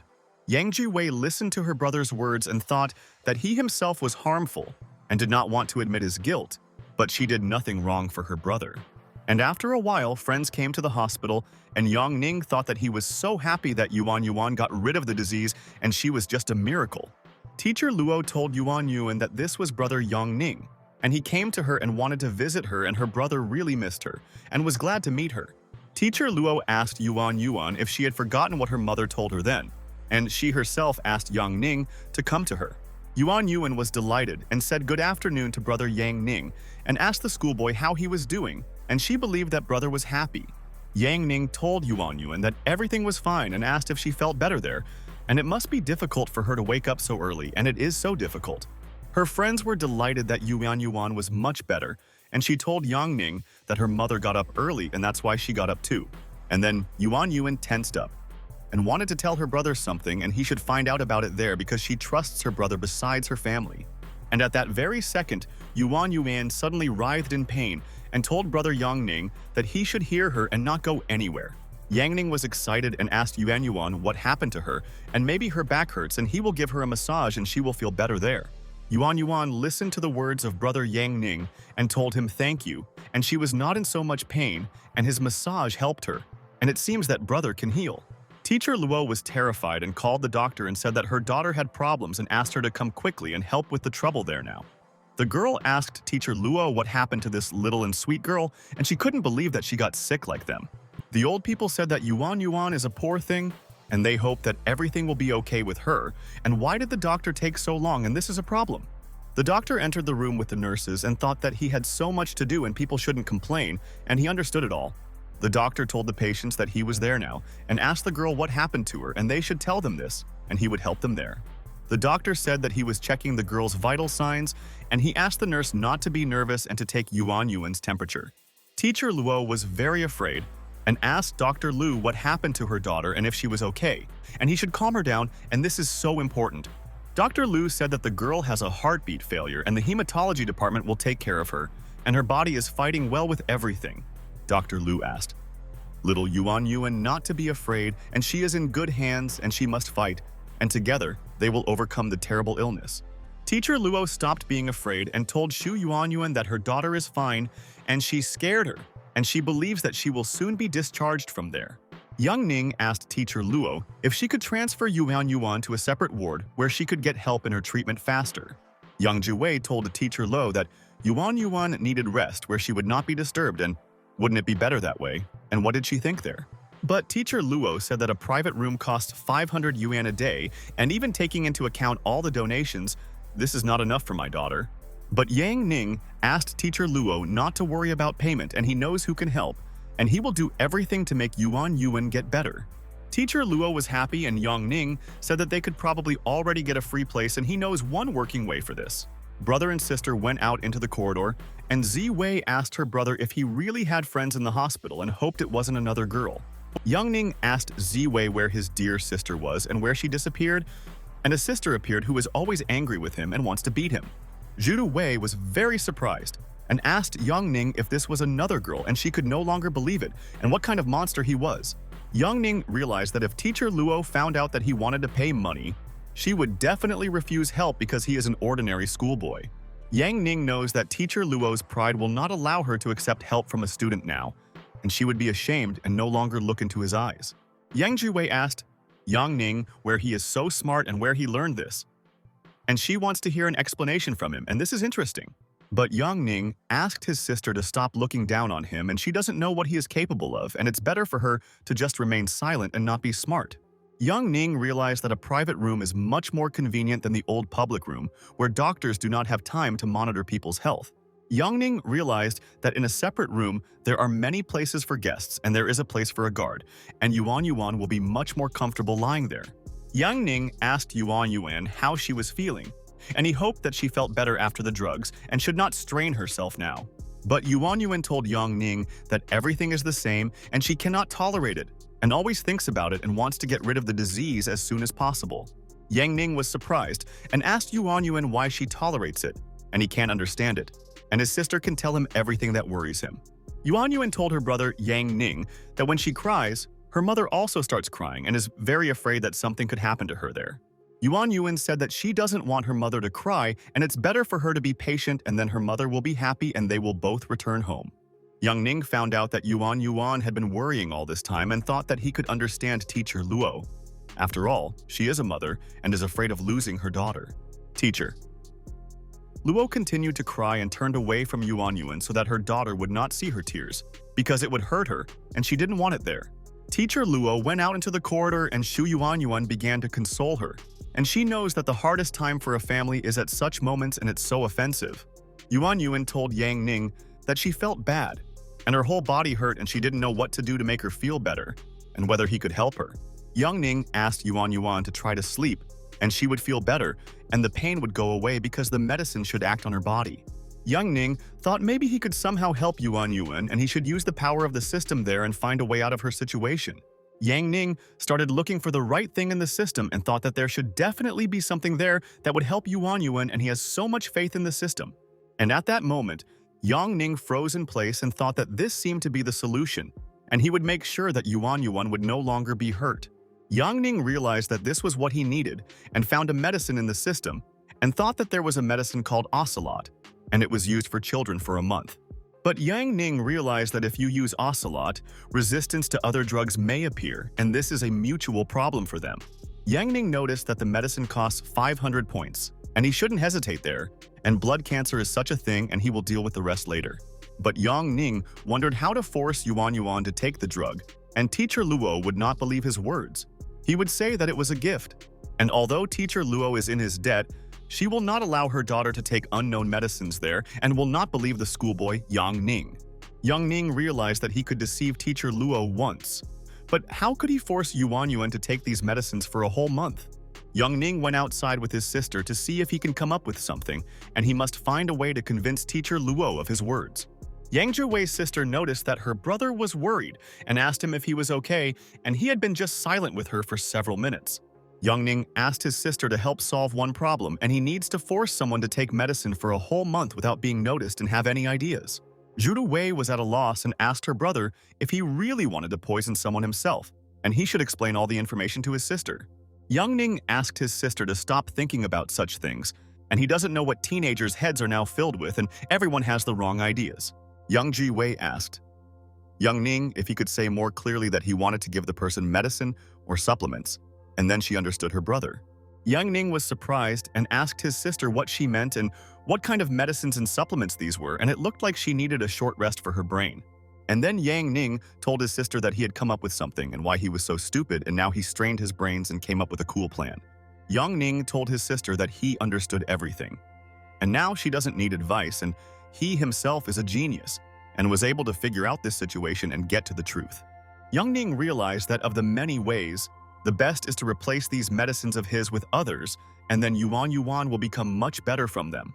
After that, Yang Ning's uncle named Ning Kaishan came to the city, and he asked the guy why he was taken to the police, and it's so interesting. Ning Kaishan asked Yang Ning why he didn't tell him about this, and if there were problems they could help him, and he should remember this. The uncle told Yang Ning that if it weren't for Director Luo, they wouldn't have known about it, and it's good that he said what happened to him and decided the nuances. Yang Ning told his uncles that he thought he could handle everything on his own, and he asked for their forgiveness, and next time he will immediately warn everyone. The uncle told Yang Ning that he was great and did everything right, and he was glad that his nephew dealt with everything himself and did not burden his uncle. Yang Zhiwei listened to her uncle's words and asked what else they want, and she can tell them everything they want to know if they are so interested. Yang Zhiwei told her uncles that today, the hospital, her brother was very cool, and he was able to single-handedly fix the whole situation, and she is proud of him. Mom asked Yang Zhiwei if it was true, and her son, Yang Ning, decided to help the teacher with permission in the ward, and she is proud of him. Mom told her son that he was great, and she sets him as an example to others, and the younger generation should be like him, and he is very kind. Ning Kaishan and the other uncles were pleased, and thought that they raised Yang Ning so well, and he helps his friends, and that's cool. And at night, Yang Ning talked on the phone with Lubo Guoxun's uncle and said that he should not go to the hotel tomorrow, and he wanted to tell him something. Yang Ning told Lubo Guoxun's uncle that his family invites him there, and his mother cooks well, and his uncles will be with them in their house. Uncle Lubo Guoxun asked Yang Ning if he was sure that they would meet at his house and who else would be there, and Yang said that his sister and no one. Yang Ning asked Uncle Lubo Guoxun not to be afraid, and everything was fine. And Lu agreed with the guy and said that then he would come and they would meet. Yang Ning told Uncle Lubo Guoxun that he trusts him and can tell him where to find chicken soup for every day, and this interests him. Uncle Lubo Guoxun was worried and asked Yang Ning if someone was feeling unwell and maybe he had been drinking and he would help his friend soon. But Yang Ning told Uncle Lubo Guoxun that this was for Yuan Yuan, and Teacher Luo's daughter had leukemia and she really needed to drink chicken soup. Uncle Lubo Guoxun said that he would give a decree to send soup every day, but Yang Ning asked to give it to him, and he would give Yuan Yuan personally. Yang Ning said a huge thank you to Uncle Lubo Guoxun, and he will hang up there first, and soon they will contact him and resolve all their issues. Yang Ning thought that besides that, He should bring Yuan soup every day and should watch her drink it in the room. Yang Ning imagined in his fantasies how he brings chicken soup to Yuan and she happily drinks it, and he hopes that Yuan likes the soup. Yang Ning realized that Yuan would not find out about anything and would get better every day. And teacher Luo would also not be able to forbid him anything there. The next day, Uncle Lubo Guoxian came to Yang Ning's house and he wanted to personally communicate with his Uncle Ning Kaishan and others today. Uncle Ning Kaishan and others met Mr. Lubo Guoxian, and they were glad that he decided to come to visit and were waiting for him at home with their colleagues. Ning Kaishan extended his hand and told Mr. Lubo Guoxian that he was so glad that they finally met and he had heard a lot about him. Lu's Uncle Bo Guoxian told Ning Kaishan that he is his devoted fan and the money magnate of their province himself welcomes him personally now. Uncle Lu Bo Guoxian told boss Qin Ju that he was glad to meet him and he knew that he had his own businesses all over the country and he was cool. Qin Ju listened to the words of Mr. and Lu Bo Guoxian, said that he was at his club and his tea was good and he appreciated it and liked it. Qin Ju said, "Thank you to Lu Bo Guoxian, and he will prepare their black diamond card for him and Lu can come at any time." Yang Ning's mother told Mr. Lu Bo Guoxian that her boy always tells her that he takes good care of him and he is a good example for Yang. Uncle Lu Bo Guoxian told Yang Ning's mother that she was very kind and he wanted to say that she raised an exemplary son and he is the coolest. Lu Bo Guoxian thought that he was just the owner of an antique store and they were all money tycoons of the city and he needed to control himself. At this time, Yang Ning's mother and his sister were washing the dishes together in the kitchen and preparing the table for all the uncles and their guest Lu Bo Guoxian in the room. Mom noticed her daughter's excitement and asked Yang Ziwei what it was and let her tell her all the information and not be afraid and she will understand. Yang Ziwei was washing the dishes and told her mother that it doesn't matter and that she just needs to make a decision at this moment and don't let her think about it. Mom was worried and asked Yang Ziwei if something had happened and she wanted to understand her thoughts and not worry about it. Yang Ziwei told her mother that nothing happened and she doesn't even have to think about it and she doesn't want to stress her daughter. And it doesn't matter. Mom asked Sweet Wei Wei why she was so worried.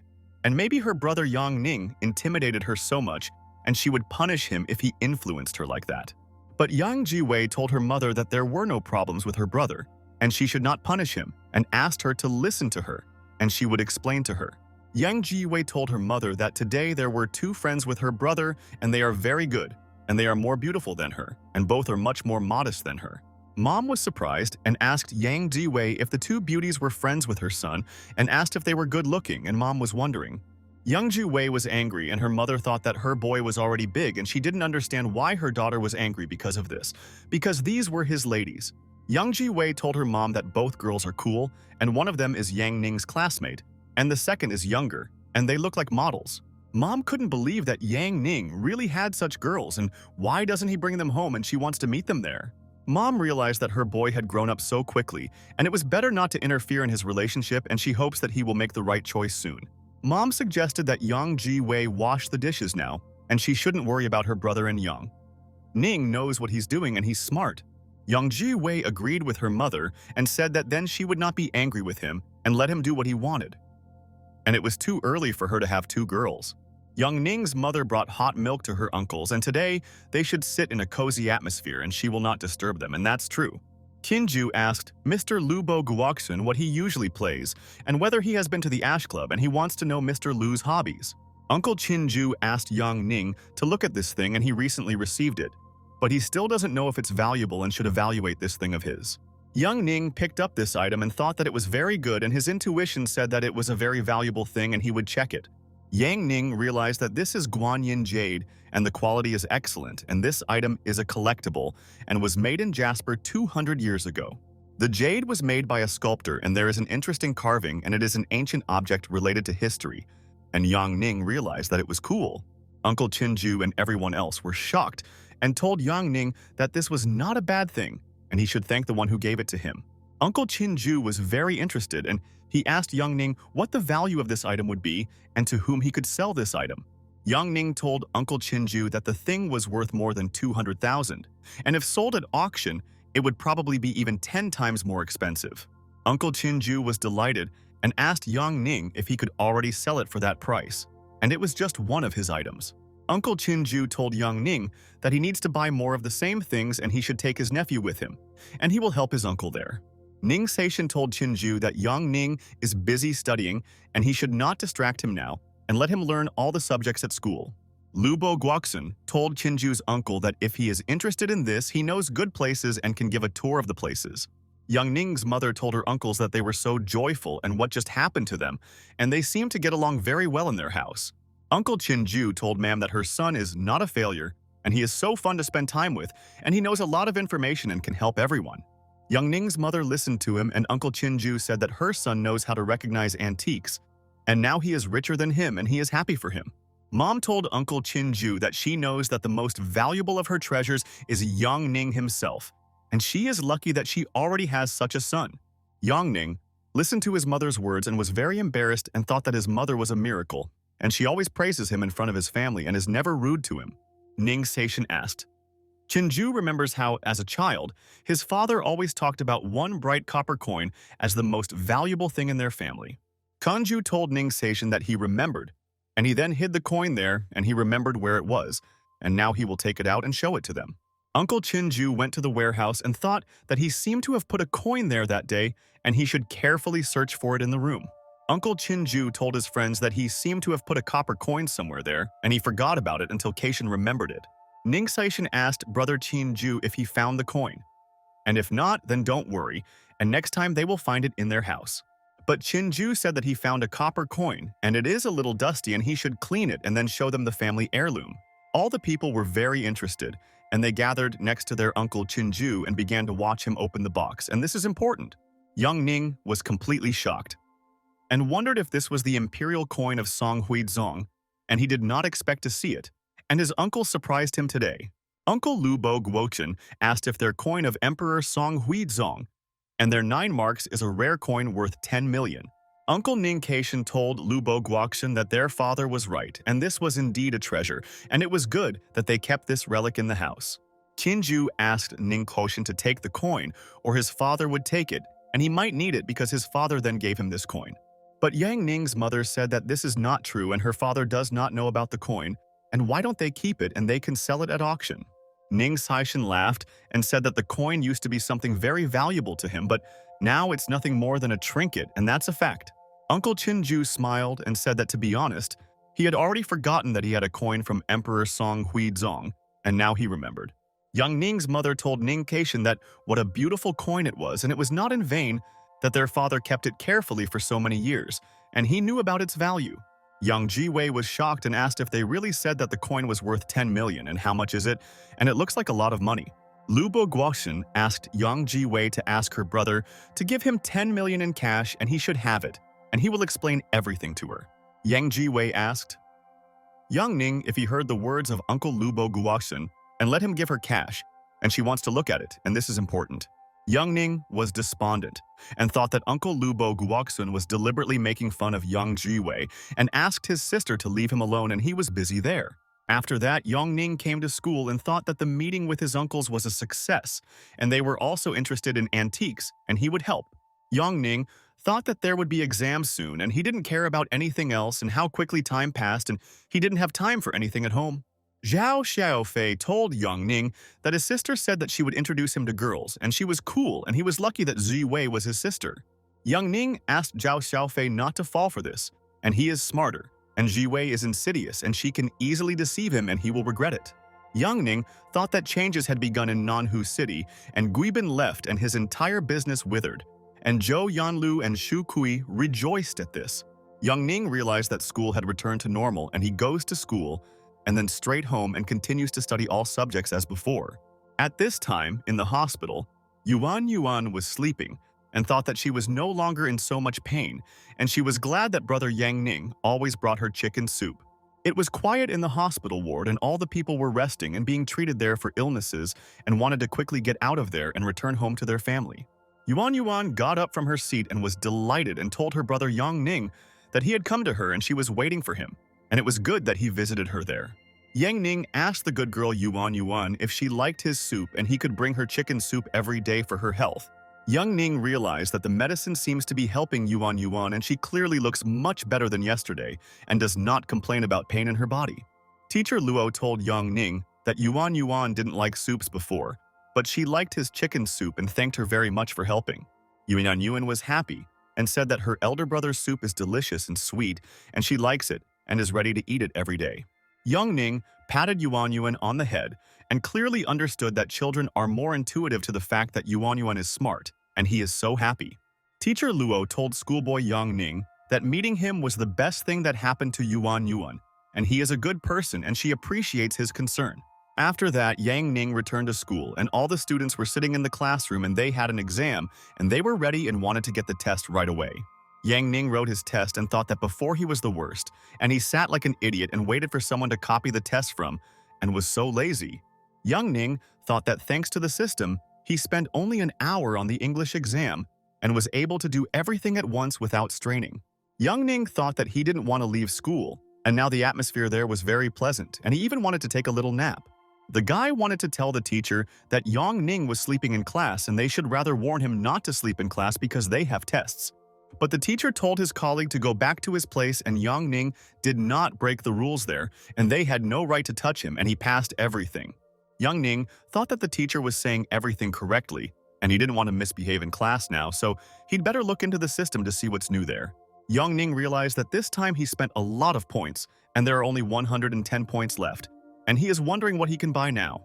And at that very second, suddenly some object attracted Yang Ning's attention, and he wondered what kind of object it was, and he had not seen it there before.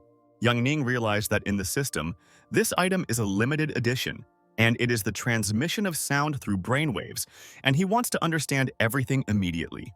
Yang Ning wondered if it really works like chewing gum, and if two people are chewing, then is the process of sending and receiving already taking place? Yang Ning thought it was strange that there were only 3 points and maybe they were unstable or the system was giving Yang a discount. Yang Ning realized that one piece will last for an hour and there are 3, so he can stretch it out for 3 hours, and he is intrigued and wants to find out. Yang Ning wondered if someone really thought that they would buy this nonsense in the system, and they seem to think that he is a complete idiot. And at that moment, Yang Ning realized that he knew how to use this item, and why didn't he understand it before? And this is very obvious. The bell rang for the end of the lesson, and all the students left their classes and thought that now they had passed all the exams and were free. Zhao Xiaofei left the school and exhaled, and he was very sad and thought that he did not expect this, and why is this happening to him there? Yang Ning asked Zhao Xiaofei why he was sad and looked very bad and what happened, and a friend can tell him all the events safely. Zhao Xiaofei told Yang Ning that he has problems with the exams for Jingli and those girls, and if he doesn't pass, he will be finished, and he is not smart. Yang Ning wondered if Yang Jiwei really introduced Zhao Xiaofei to girls and what she wants from a guy, and she clearly has a plan. Zhao Xiaofei said that now he was communicating with his future wife and did not think that he could stand it and should think about it all. Yang Ning told Zhao Xiaofei that he could not help him with his wife, but he could solve something and asked if he was interested in him now. Yang Ning told Zhao Xiaofei that this is a sound transmitter in the form of chewing gum, and everything he says will be transmitted to him and it will help. Zhao Xiaofei was surprised and asked Yang Ning if this is a chewing gum transmitter and it's serious and he thinks it's a joke and he's lying to him. Yang Ning told Zhao Xiaofei to shut up, and he knows that his family is rich and mysterious, and let him chew gum and he will tell him all the answers. Zhao Xiaofei was surprised and asked Yang Ning if he should just chew gum and it would help him in the exam, and this is all fantasy. Yang Ning asked Zhao Xiaofei to believe him and the chewing gum works and honestly, and he guarantees it 100%, and he will feel the effect himself. Zhao Xiaofei told his best friend that the time has come to try it out, and he believes that he will do well in the exams and will not have problems there.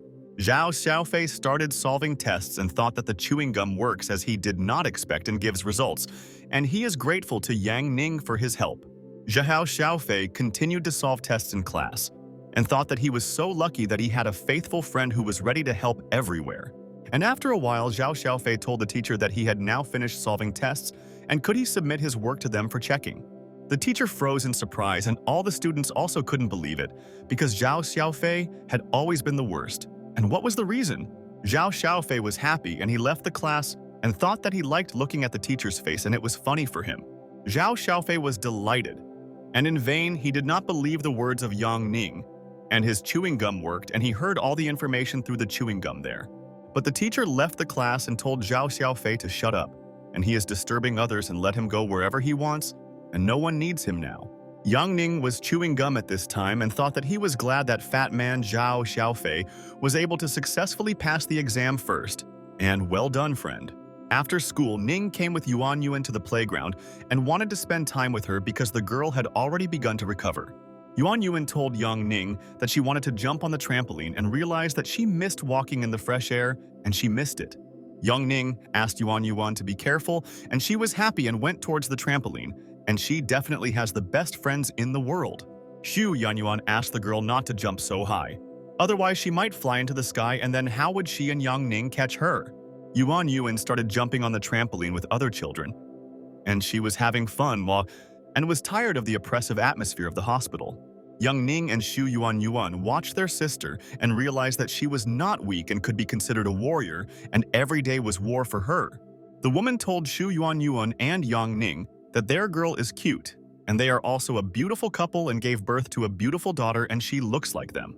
Xu Yuanyuan asked the woman for forgiveness and said that they are not a couple, and she is not their child, and they are just school children, and the girl is a friend. But the woman told Xu Yuanyuan that she and Yang Ning look so good together, and she will pray for them both to be together. Xu Yuanyuan thought and looked at Yang Ning. And what does he think about this? And she noticed that Yang Ning is a handsome guy and very kind. Yang Ning also looked at Xu Yuanyuan and thought maybe she is also interested in him, and the woman speaks the truth and he also believes it. Xu Yuanyuan told Yang Ning if she could ask him something and this is important and he should listen to her, and then they can go with him.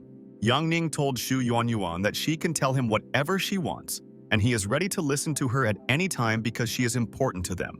Xu Yuanyuan was very nervous and told Yang Ning that she meant that this was a very important conversation, and she had been thinking about it for so long.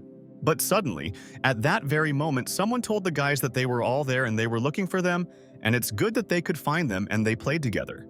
Teacher Luo and her husband came there and told Yang Ning and Xu Yuanyuan that they didn't notice how they stood together on the side and were glad to have friends. Teacher Luo asked Xu Yuanyuan if she would like ice cream, and she said thank you, miss, that she and her husband brought her sweets too. Mr. Luo was pleased and said that Yuanyuan really likes to play there and she doesn't want to go anywhere and she is used to her friends.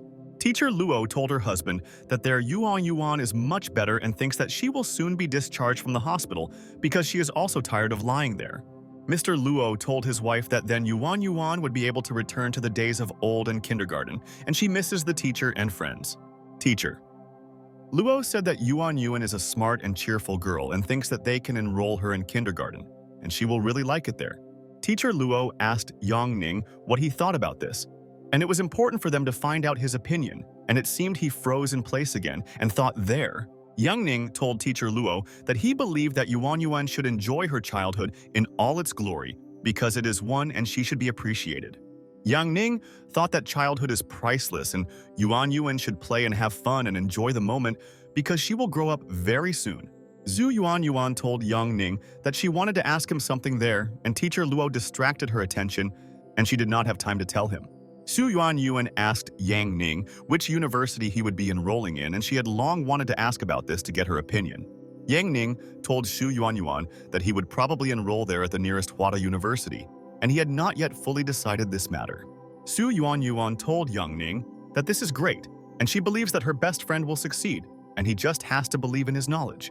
Xu Yuanyuan realized that if you can't get into Huada because of the scores, then you can go to Jiatong University and it's also nearby.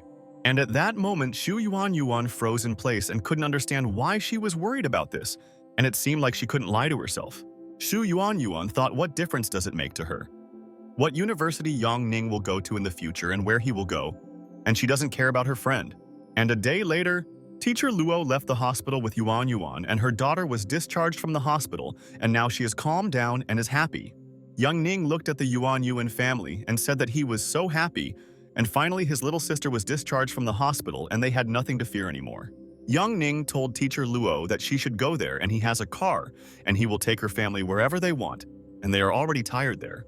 Guard Yang Ning said that Yuanyuan had recovered and that was great, and he was also worried about her and prayed that she would be okay. Teacher Luo told Yang Ning that they are very grateful to him and she really hopes that they do not burden him and he does not have important things to do and plans. Yang Ning told Teacher Luo that this was not a problem and he specially came there to pick up Sister Yuanyuan and she is dear to her brother. They were all driving a car, and Yang Ning thought that the chicken soup had a good effect on Yuan Yuan's body, and she recovered from everything. The security guard told Yuan Yuan's father that he looked familiar, and maybe he worked on Guhan Street, and it seemed like he had seen him a couple of times recently. The man agreed with the guard and said that he worked for Boss Chen at the Shintai credit firm, and he definitely knew this street well. Mr. Luo said that due to Yuan Yuan's illness and his unstable schedule, he had to leave, but Boss Chen was very kind to him there. The guard brother Zhao asked the young master Yang Ning if he remembered the day he fell into a coma and when he dealt with Xie Manzi there. And then brother Zhao told Yang Ning that the owner of that store seemed like Sister Lan wanted to contact him, and he forgot about it and remembered. Yang Ning remembered Sister Lan, and she is a beautiful girl and she has a very slender figure, and told brother Zhao that he remembers her and she is pretty. Brother Zhao said that Miss Lan recently started looking for workers and offered a solid salary and could introduce Mr. Luo to her. Teacher Luo looked at her husband and thought that he might consider this option, because the director is an acquaintance of Yang Ning and she will not offend him there. Yang Ning asked Mr. Luo if he wanted to go for an interview, and brother Zhao could arrange it for him because Sister Lan was looking for a candidate. Mr. Luo was delighted and told young master Yang Ning. Of course, he wants to go and get a job and thank him so much for everything. After that, Do Yingxuan talked with her best friend Yang Ning, and she asked him if the exams were over and he no longer had anything to do. Do Yingshan told Yang Ning that the evaluation tournament would start soon, and she signed up especially for it, and believes that it will help the lady. Do Yingxuan told Yang Ning that they had not participated in the tournament for a long time, and asked her best friend when he would arrive and she would know there. Yang Ning asked Do Yingxian when the game would start, and she said that on the 29th and the first 3 days, there would simply be a meeting with them. Yang Ning told Do Yingxuan that he would wait until she kindly asked him about it, and then he would go, and he missed his future wife so much. Yang Ning continued to trim the bushes and thought that he liked to tease Do Yingxuan so much, and she always gets angry at him and screams in anger. Do Yingxuan was indignant and thought that after so much time, Yang Ning had not changed at all, and he was joking with her again, and he was clearly an idiot. Do Yingxuan asked Yang Ning if he was joking just as flatly and let a friend come to her. Otherwise, she would go crazy and wouldn't be able to cope on her own. Do Yingshan told Yang Ning that they would chat later and ended the call, and Yang Ning realized that his future wife was still cold towards him. Yang Ning thought that he had not seen Do Yingshan for a long time and already missed her, and it was fun with them, and he had not forgotten about those glorious times. Yang Ning remembered that Do Yingxuan had a sweet and mischievous sister, Tong Tong, who was afraid that the evil wolf would eat her and ran away from him. Yang Ning realized that of course one cannot forget about Dongfan Fire, and she was truly beautiful, and he 100% wanted to marry her. Yang Ning realized that he would soon meet with his sisters, and they should be ready for him, because he has not changed at all during all this time, and he is a wolf. Yang Ning realized that he had enough of fantasizing about his sisters, and he needed to stop thinking about them, and he was a good guy and he had always been kind.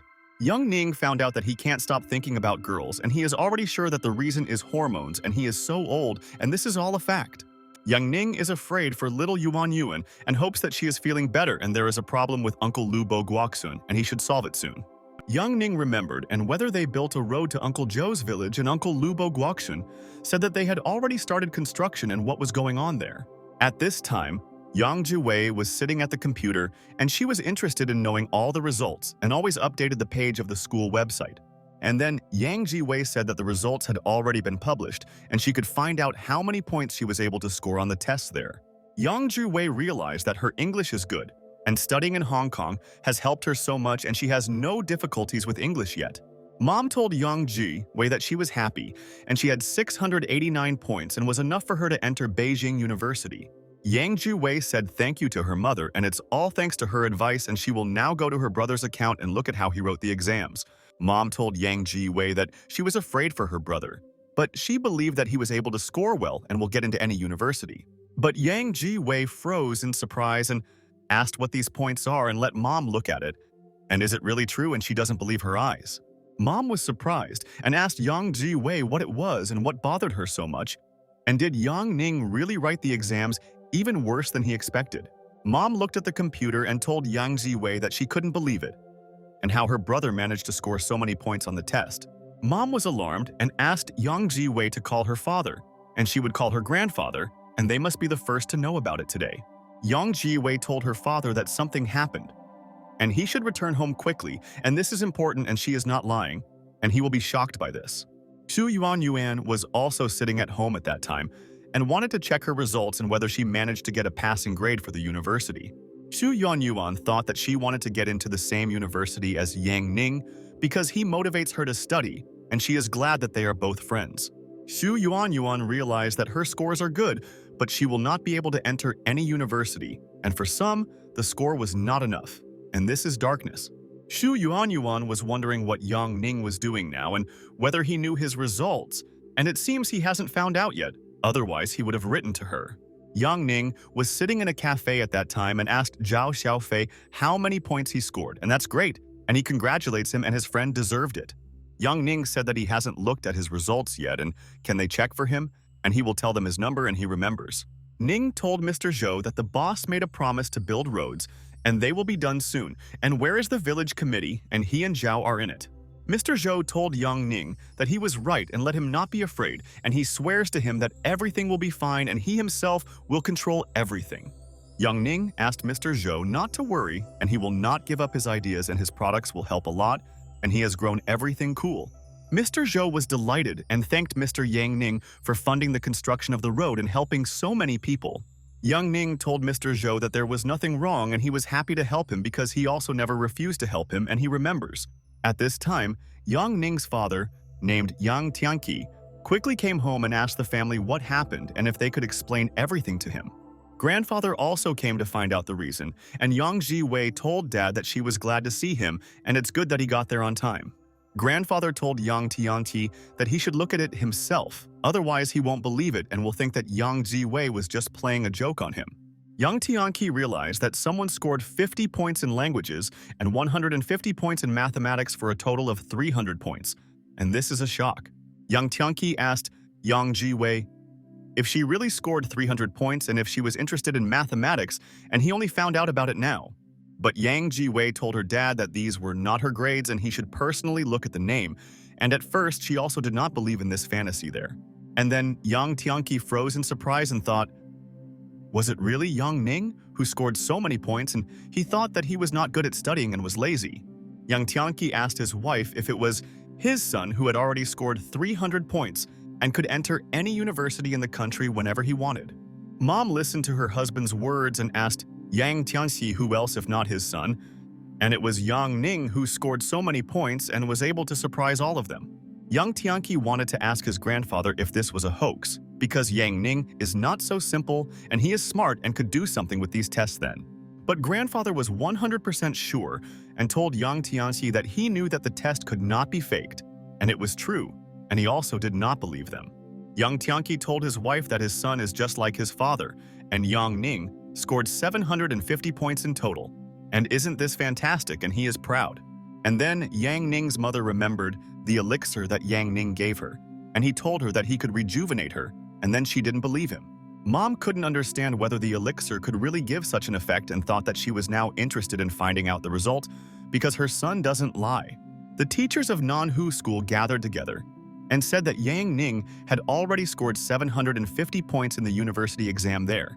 The teacher said that this is the best result in history and Yang Ning is unique and they were lucky that a brilliant student studied at their school. Teacher Zhou Li told the students that Yang Ning is the pride of their school and he has the best score in Manhwa school, and he is the only one who got that much. Teacher Zhou Li told the students that he wants each of them to work hard and everything is possible, and Yang Ning clearly proved this to everyone.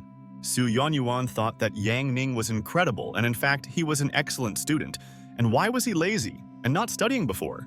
Teacher Zhou Li walked into the school principal's office and said that all the channels want to interview Yang Ning and he will make them popular.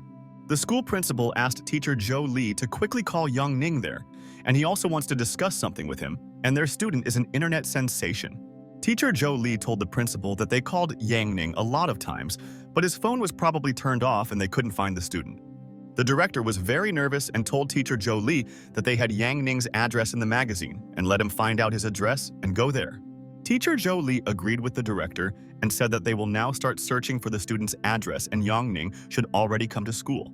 The student approached his friends and said that teacher Zhou Li was looking for Yang Ning's address, and maybe one of them knew him, and they would help the teacher. The friend listened to the student's words and said that it seems no one there knows Yang Ning's address, and before no one needed him, and no one was friends. The friend listened to all the guy's words and said that even Zhao Xiaofei was not in Yang Ning's house and none of the students knew, and the address was clearly a secret. And then the friend asked the student to wait and said that he remembered and Zhu Yuan knows Yang Ning's address and she can help find the guy. At this time, Zhu Yuan was sitting at home at the computer and thinking many times about the future and which university was better to choose for herself. Zhu Yuan was completely shocked and thought, is this really the Yang Ning score? And this is fantastic, and she can't believe her eyes. And then messages began to arrive on Zhu Yuan's phone, and all the students asked her if she knew Yang Ning's address because they were a couple. Zhu Yuan was dissatisfied and asked the students to stop saying nonsense, and she and Yang Ning are not dating and are not lovers. Zhu Yuan herself was wondering who knew Yang Ning's address, and she had never been to his house and did not even ask her friend about it. Zhu Yuan reported Yang Ning's score, and teacher Luo was surprised and asked if Yang Ning had the best test result. Zhu Yuan agreed with teacher Luo and said that everyone knows about this and teacher Zhou Li is trying to find Yang Ning's address and he is looking for it. Teacher Luo said to Zhu Yuan, maybe she can ask her brother about it there and he should know Yang Ning's address and he will help her gladly. Zhu Yuan asked teacher Luo if this is true and thank her very much for her help and she will not forget what she did for her there. Teacher Luo was pleased and told Zhu Yuan that her brother obviously wouldn't mind, and his name is Liang, and he will take her there, and he knows a lot. Liang wrote a message to Zhu Yuan, and she is Sister Luo's student, and he knows that guy and can take her to his house today. The students wrote messages to Zhu Yuan and said that she knew Yang Ning's address, and he said everything that they were a couple and they didn't believe. In the evening of the same day, Zhu Yuan came to the area at Yang Ning's address and wanted to quickly find him, and he should contact teacher Li. Zhu Yuan told the guard that she knew that Yang Ning lived there, and could he check if his name was on the list of people living there? But the guard told sweet Zhu Yuan that Yang Ning is not at home now and she can't go there. And even if he wants to, he won't let the lady in. And at that moment, Yang Ning suddenly appeared behind Zhu Yuan, and he was surprised to see his friend and asked her what she was doing there. Zhu Yuan turned around and saw her best friend Yang Ning, and she was delighted there, and she was absolutely sure that she would find him. The guard told Zhu Yuan that she could make sure that he did not lie to her because he told her that Yang Ning was not at home and he was telling the truth. Zhu Yuan asked Yang Ning why his phone was already turned off and everyone was looking for him, and she also wanted to find him and came to him. Yang Ning told Zhu Yuan that he knew that such a situation would definitely happen, so he turned off the phone and clearly did not want to communicate. Yang Ning told Zhu Yuan to let them come into the house since she came to visit him, because she had never come to his house and that's a problem. The guard told young master Yang Ning that the next time his girlfriend Zhu Yuan came, he would personally escort her to their house. But Yang Ning asked the guard with gestures not to talk about the fact that they are a couple, and Zhu Yuan gets mad every time she hears about their love. At the same time, Yang Ning's former classmate named Wang Jihuan was standing on the roof of the house, and he thought that this was nonsense and it looked like he was still sleeping. Wang Jihuan was drinking strong drinks on the roof and thought that life was unfair and why he was always unlucky while idiots were always lucky. Wang Jihuan thought that this Yang Ning was again in the spotlight and he couldn't forget about it and why it had settled in his head. Wang Jihuan can't believe that everyone wants to interview Yang Ning there, and he has become popular and many people want to be like the student. Wang Jihuan was furious and shouted and said that Yang Ning was to blame for everything, and if it weren't for him, his life would have turned out differently and he was interfering with them. And at that moment, Wang Jihuan smashed the bottle into pieces, throwing it on the floor and said that Yang Ning ruined his name, and now he is a disgrace to their family. And at that very second, Wang Jihuan called his father and wanted to know what his son was doing, and they had a lot of plans and he should approach him there. Wang Jihuan told his father that he was ready to go and would soon approach him there, and they would discuss many matters with him and he would help him and promise.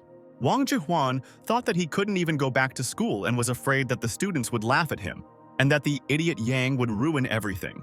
Wang Jihuan was 100% sure that he would take revenge on Yang Ning, and he would suffer greatly and beg for mercy and he would not let his friend go. At this time, Yang Ning and Xu Yuan came into his house, and he said that she should come and sit down and feel at home, and she now? Xu Yuan was shocked, and Yang Ning told her friend that although the house is huge, everything inside is ordinary, and she need not be surprised by this.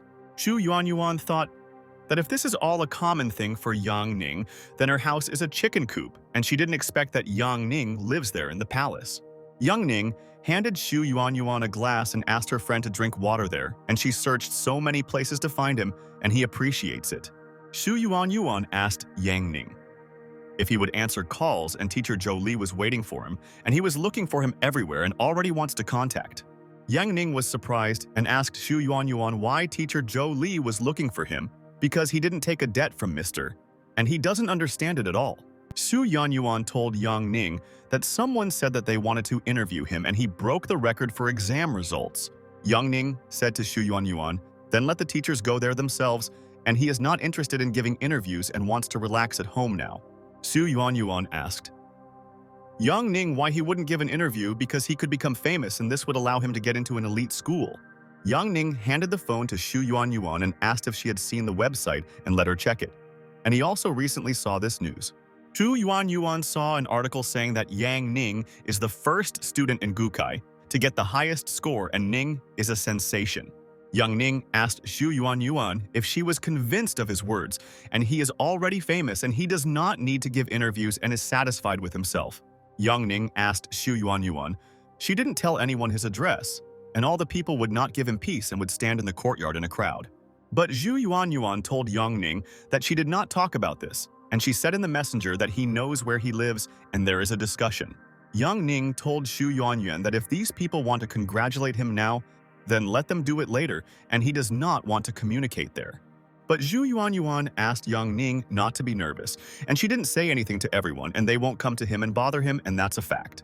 And suddenly, at that moment, Xu Yuan looked at the phone, and she didn't understand what Zhao Xiaofei was doing, and she didn't expect this from her friend. Yang Ning listened to Xu Yuan's words and saw her reaction, and asked her what happened and why she was excited, and he was at a loss there. And at that same second, Yang Ning also looked at the phone and couldn't believe it, and what fat man Zhao Xiaofei was doing. And it looked like his friend had gone crazy. Zhao Xiaofei thought that now he would know his scores and he would definitely be happy with any result because he tried, and that's the main thing. Zhao Xiaofei wrote to the class group and he scored 598 points, and this is even more than as many smart students. All the students were shocked and did not believe and said that the fat man was an idiot. But Zhao Xiaofei said that he could send off his number for them. Xu Yuan was surprised and asked Yang Ning when her best friend Zhao Xiaofei began to study well because he was lazy in their school. Yang Ning was nervous and told Xu Yuan that he didn't know anything and thought that Zhao Xiaofei was too boastful and would ruin everything like that. Xu Yuan gazed at Yang Ning intently, and he pretended that he did not know how Zhao Xiaofei became so smart now. Sister Yang Jiwei asked Yang Ning if he himself knows something about Zhao Xiaofei and let him tell all the information, and they are so interested. Yang Ning talked on the phone with his sister and told Yang Jiwei that he knows a little about this and can help her and she can trust her brother. And at that moment, Xu Yuan called Yang Ning to the kitchen and said that she had prepared a dish and they could have lunch together, and the dish was cooling down. Yang Jiwei was completely shocked when she heard Xu Yuan's voice, and she asked her brother if he really brought home a girl and what he was doing. But Yang Ning told Yang Jiwei that it was just the sound of the TV and that she had invented it for herself and had a wild imagination, and he had known this for a long time. But suddenly, Xu Yuan again told Yang Ning that lunch was ready, and she asked her best friend if he was communicating with someone and was so busy. Yang Ning listened to Xu Yuan's words and froze in place and thought that this was a problem, and now his sister would definitely know that there was a girl in his house. Yang Jiwei told her brother that he should stop lying, and the girl called him twice for dinner. And why is she in his house and what are they doing? Yang Ning ended the call with his sister and thought that Yang Jiwei asks him so many questions and never believes him because he is telling the truth. Yang Jiwei was very upset and realized that there was a girl in her brother's house and he was simply hiding her from everyone and did not want to communicate with her. Yang Tianqi saw Yang Jiwei's emotions and asked his daughter what was wrong with her and whether her brother had offended her again, and he would talk to him and scold him. But Yang Ju-wei told mom and dad that Yang Ning is not to blame for this, and they shouldn't scold him because he helps them so many times and is kind. But mom told Yang Ji-wei that she shouldn't lie to them and let them tell them everything, and they will help her because they are one family, and that's a fact. Yang Ji-wei could barely contain her emotions and thought that she was offended because she always tells the truth to Yang Ning and he deceives her. And her brother is a liar. And at that very second, Yang Ji-wei hugged her mother and began to cry, and realized that her mother was the best and she was always ready to help her with her problem. Young Tianqi asked Wei Wei not to cry and what happened, and he and his mother should understand all the information and then they can help her today. Grandfather was also furious and thought that someone had offended Yang Ji-wei and he would not forgive this person and would punish him. And how dare he offend her? Young Tianqi asked what else the damn child did to his daughter, and he wanted to interrogate Yang Ning, and he should answer what he did to Yang Wei. Young Tianqi was furious and told Yang Ning to answer the phone, and he would quickly teach him a lesson and teach him good manners and how he had changed. But suddenly, Young Tianqi froze in place and heard another voice there instead of Yang Ning, and realized that he should not shout at that person there. Young Tianqi told the interlocutor that he was pleased to meet you, and he did not expect that she would answer the call because it was the phone number of Yang Ning's son. Young Tianqi asked his wife to guess who answered the call, and he also could not imagine it, and his son surprises the whole family every day. The wife was also surprised and asked her husband who answered his call instead of Yang Ning, and she wants to understand this and she is very interested. Young Tianqi told his wife that it was a girl, and grandfather was watching them closely, and Yang Ning was changing rapidly and needed to be discussed. Mom told her husband, did he really think that their son at that age would not communicate with girls, and he became such a handsome guy? Young Tianqi asked his wife if she wasn't surprised, and their son was now in the shower, and the girl answered for him and also prepared lunch for him at home. Mom told her husband that she knew that Yang Ning met a lady in Nanhu, but did not think that their relationship would develop quickly. Young Tianqi said that his wife always sees everything and they can't hide anything from her, and that's why he chose her at an early age. Grandfather thought that most likely this girl was Xu Yuan Yuan, and he heard her name when the bride mentioned her, and it was so interesting. Grandfather called a friend and said that he needed a copy of the dossier on Xu Zhubai and information on his daughter, and thanks to his colleague for his help. Grandfather realized that soon he would find out all the information on Zhubai and Xu Yuan Yuan and find out what Yang Ning and his cunning grandson were doing with her. Yang Ning came to school in the morning and thought that he was happy that he had already managed to pass all the exams, and he clearly did not expect such a result. Yang Ning wanted to go home, but teacher Zhou Li asked the student to wait there and he wants to discuss something with him, and this is all very important. Yang Ning said good morning to teacher Zhou Li, and he is glad to see him and what he needs from him, and he is ready to answer his questions now there. Teacher Zhou Li asked Yang Ning where he was, and they needed volunteers for the school for some events, and if he wanted to try. Yang Ning asked the teacher Zhou Li where they were going, and he wanted to find out everything first, and then he would tell the teacher the answer because he had his own things to do. The school children noticed Yang Ning and said that this is that genius, and they dreamed of meeting him, and finally, he can give them advice now. The students asked Yang Ning to stand still and not go anywhere, and they looked for his address for a long time and could not find it, and he would help everyone. Teacher Zhou Li told Yang Ning that most likely all these students are from different universities and asked to be careful, and they are all treacherous. The students asked Yang Ning if he wanted to go to Yanda University, and people said that Yang wanted to go to Jinhua University and it was better there. But the guy told Yang Ning that Huling University is better, and there are so many beauties there, and they will provide him with everything he needs, and it's cooler there. And at that very second, the man began to approach Mr. Yang Ning, and he said that he needed him to spend some time with him now. The man told Yang Ning that he was glad to meet him, and he is a recruiter, and he hires the best students in the city, and he was looking for him there for so long. The recruiter asked Yang Ning if he wanted to go to Gangcheng University, and they would give him 2 million if Yang Ning agreed to study there. Yang Ning listened with interest to the recruiter's words, and the man said that they would also pay 15,000 a month for expenses. The man said that Gangcheng University clearly has an elite training program, and Yang Ning's name will be on the list of students in the elite program. The recruiter told Yang Ning that he was the first one to whom they had already offered such conditions, and he should carefully think about it and inform him. The recruiter was 100% confident in himself and thought that no one could compete with his university, and people had no chance. Zhao Yingji told Yang Ning that he should go to Jinhua University, and there He would have a place in a limited class and they would find him a girlfriend. Sukyo asked Yang Ning not to listen to them and let her enter Qingqi University, and they also have a place in a limited class, and this is a guarantee. Zhao Yingji and Shuqiu began to look at each other angrily, and they will convince Yang Ning to study at their university in the future.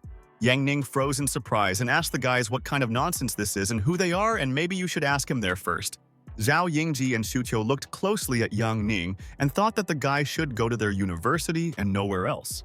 People grabbed Yang Ning's hand and led her to the side, and he should listen to them there, and then he can make any decision and will not interfere. Other university representatives asked Yang Ning not to run away, but he did not listen to their proposal and would be happy with their benefits for the student.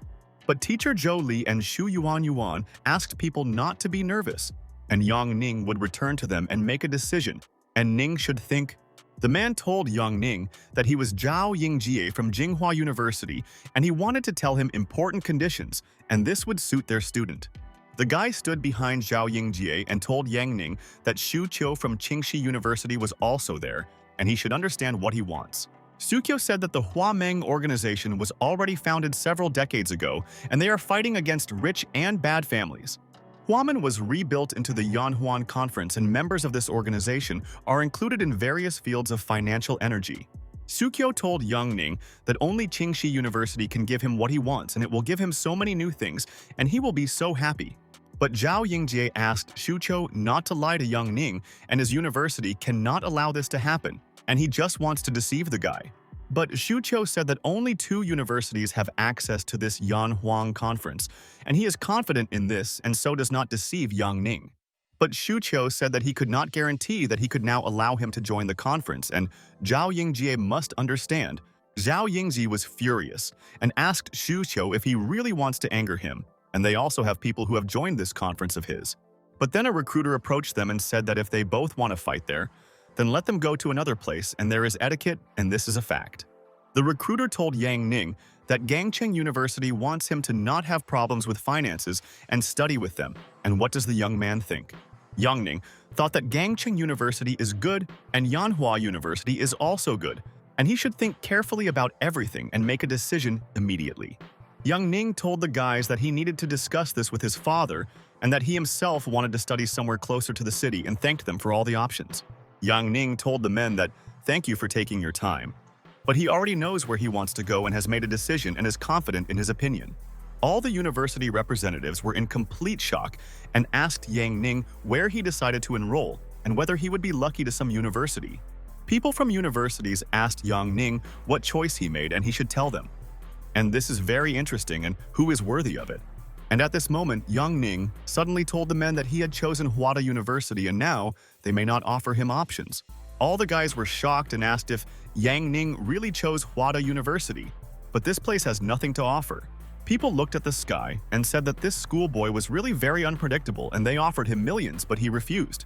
The women were delighted and said that Yang Ning had chosen them at Huada University and they should tell him their advantages of studying.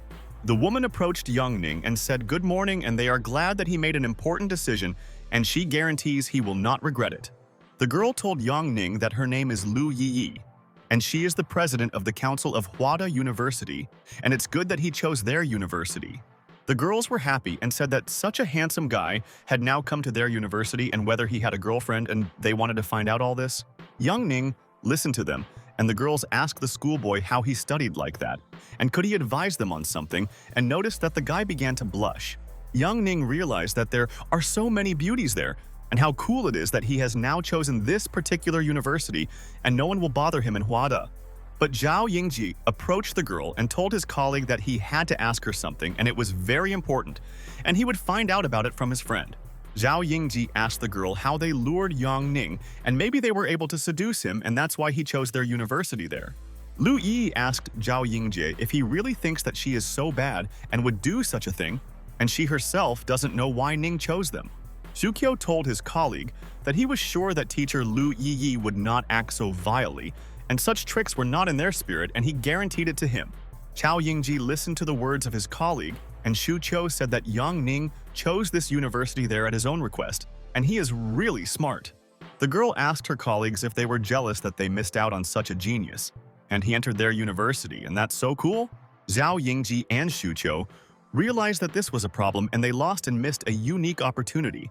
And the main thing is that they would not regret it later.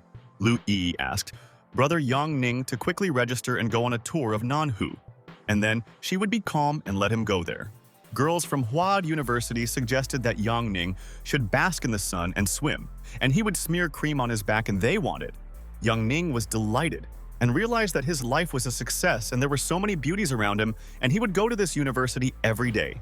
Lu Yi printed out the document and thought that Yang Ning made the right decision, and he would never regret going to their Huada University. Lu Yi invited Yang Ning to help him fill out the form, and she knows that many of their students make mistakes when filling out.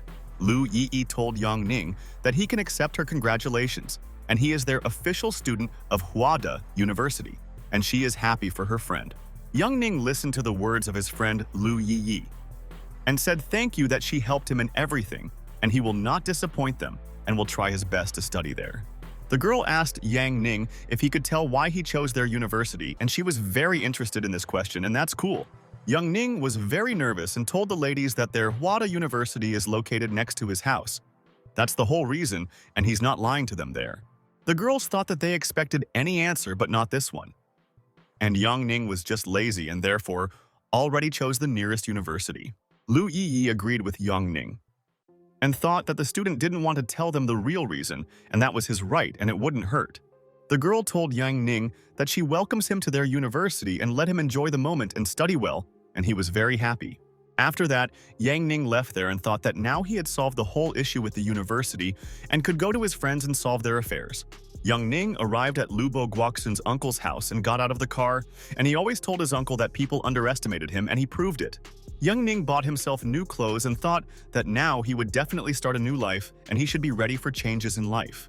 Uncle Lubo Guoxun was happy and said that this is the best student in China and his name is Mr. Perfect Score, and he is glad to see his friend. Yang Ning told Uncle Lubo Guoxun that so many years and so many winters had passed and they had not seen him, and he was glad to meet him and missed him at home. But suddenly, at that moment, Yang Ning and Lubo Guoxun heard a dog barking behind them and could not understand where the dog came from because this was their home. Behind them stood Tong Tong, and she told the evil wolf that he would definitely not run away anywhere and asked the dog to punish the wolf, and he deserved it. The dog began to bark at Yang Ning at the request of the owner, and Tong Tong definitely did not forget anything, and she remembers how the evil wolf wanted to steal her home. But Yang Ning looked intently and seriously at the dog and decided that if it came up to him, he would be very sorry because he was a terrible monster.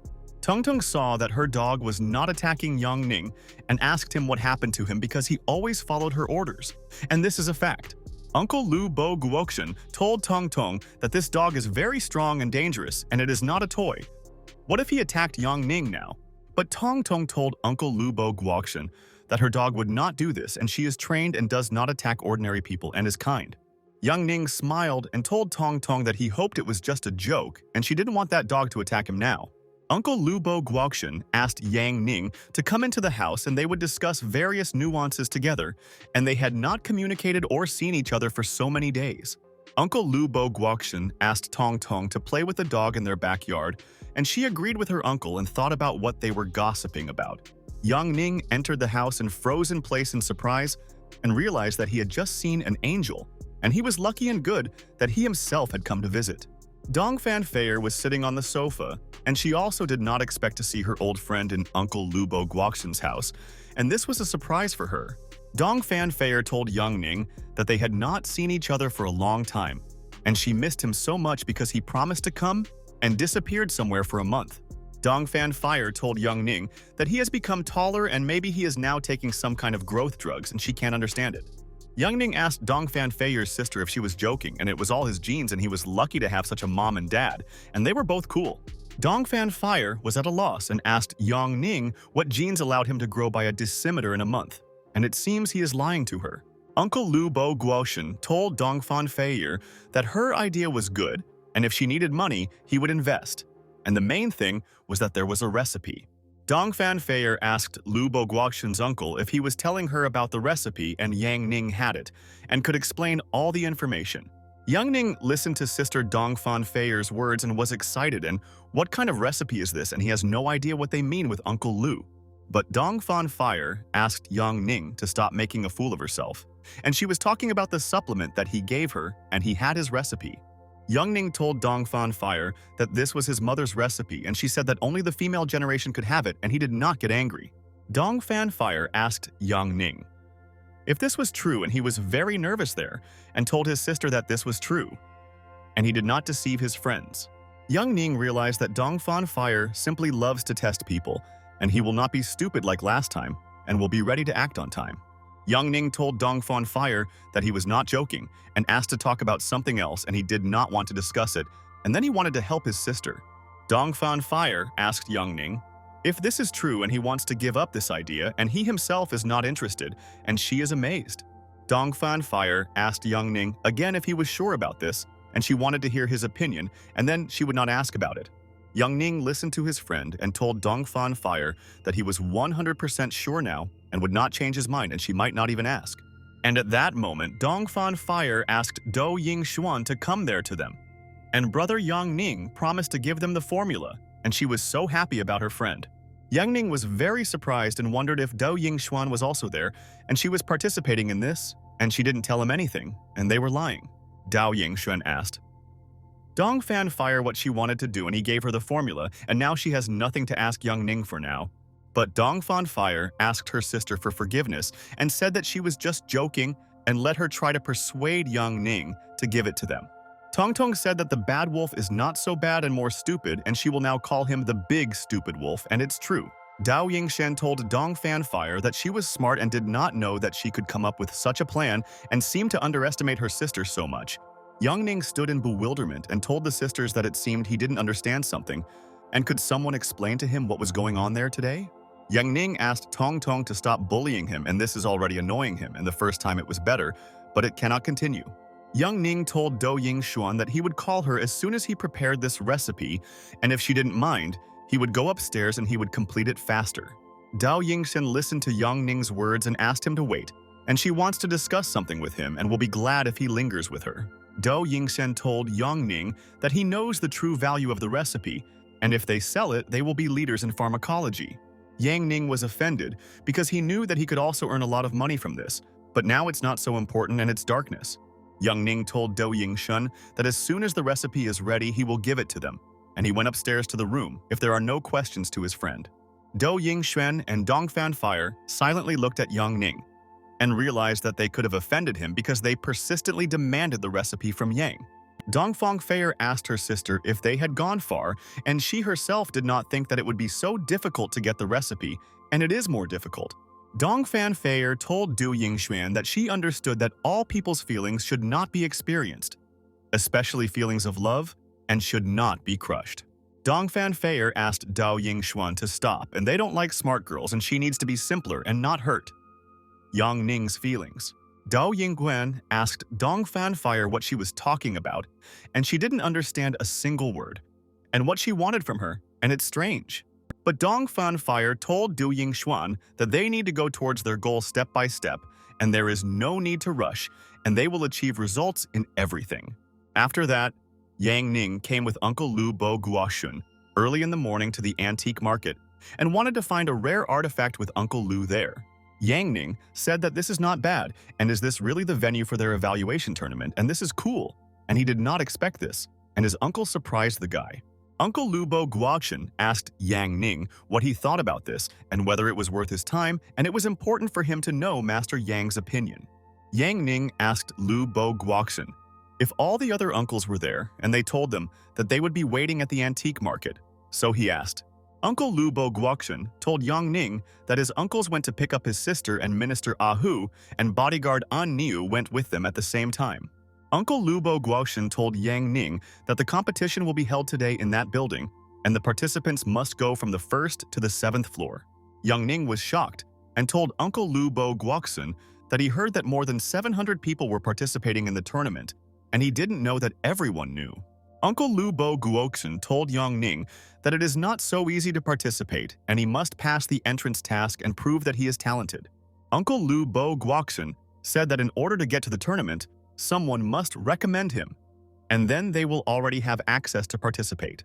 People were evaluating different items, and the hosts said that they would soon have a tournament to evaluate items and they should be ready. And the participants chose several items. But this was not enough to pass, and so they came up with one plan for all their friends. Uncle Lu Bo Guoxian said that everyone wants to quickly choose something for themselves, and the more time passes, the more competition in the tournament. Yang Ning asked Uncle Lu Bo Guoxian if he was late and this would affect the results and why he didn't tell him about it before. Uncle Lu Bo Guoxian asked Yang Ning not to worry, and old man Meng Lao found a couple of things, but he doesn't know if they are antiques, and he will find out. Yang Ning agreed with Uncle Lu Bo Guoxian and said that there was a day left and maybe he wouldn't need this day and he would find the item they needed. Yang Ning looked at the sky and thought that his uncles were delayed and they should all come there quickly and then they could appreciate the antiques. Uncle Qinju and Ning Kaishan came there with Yang Juwei.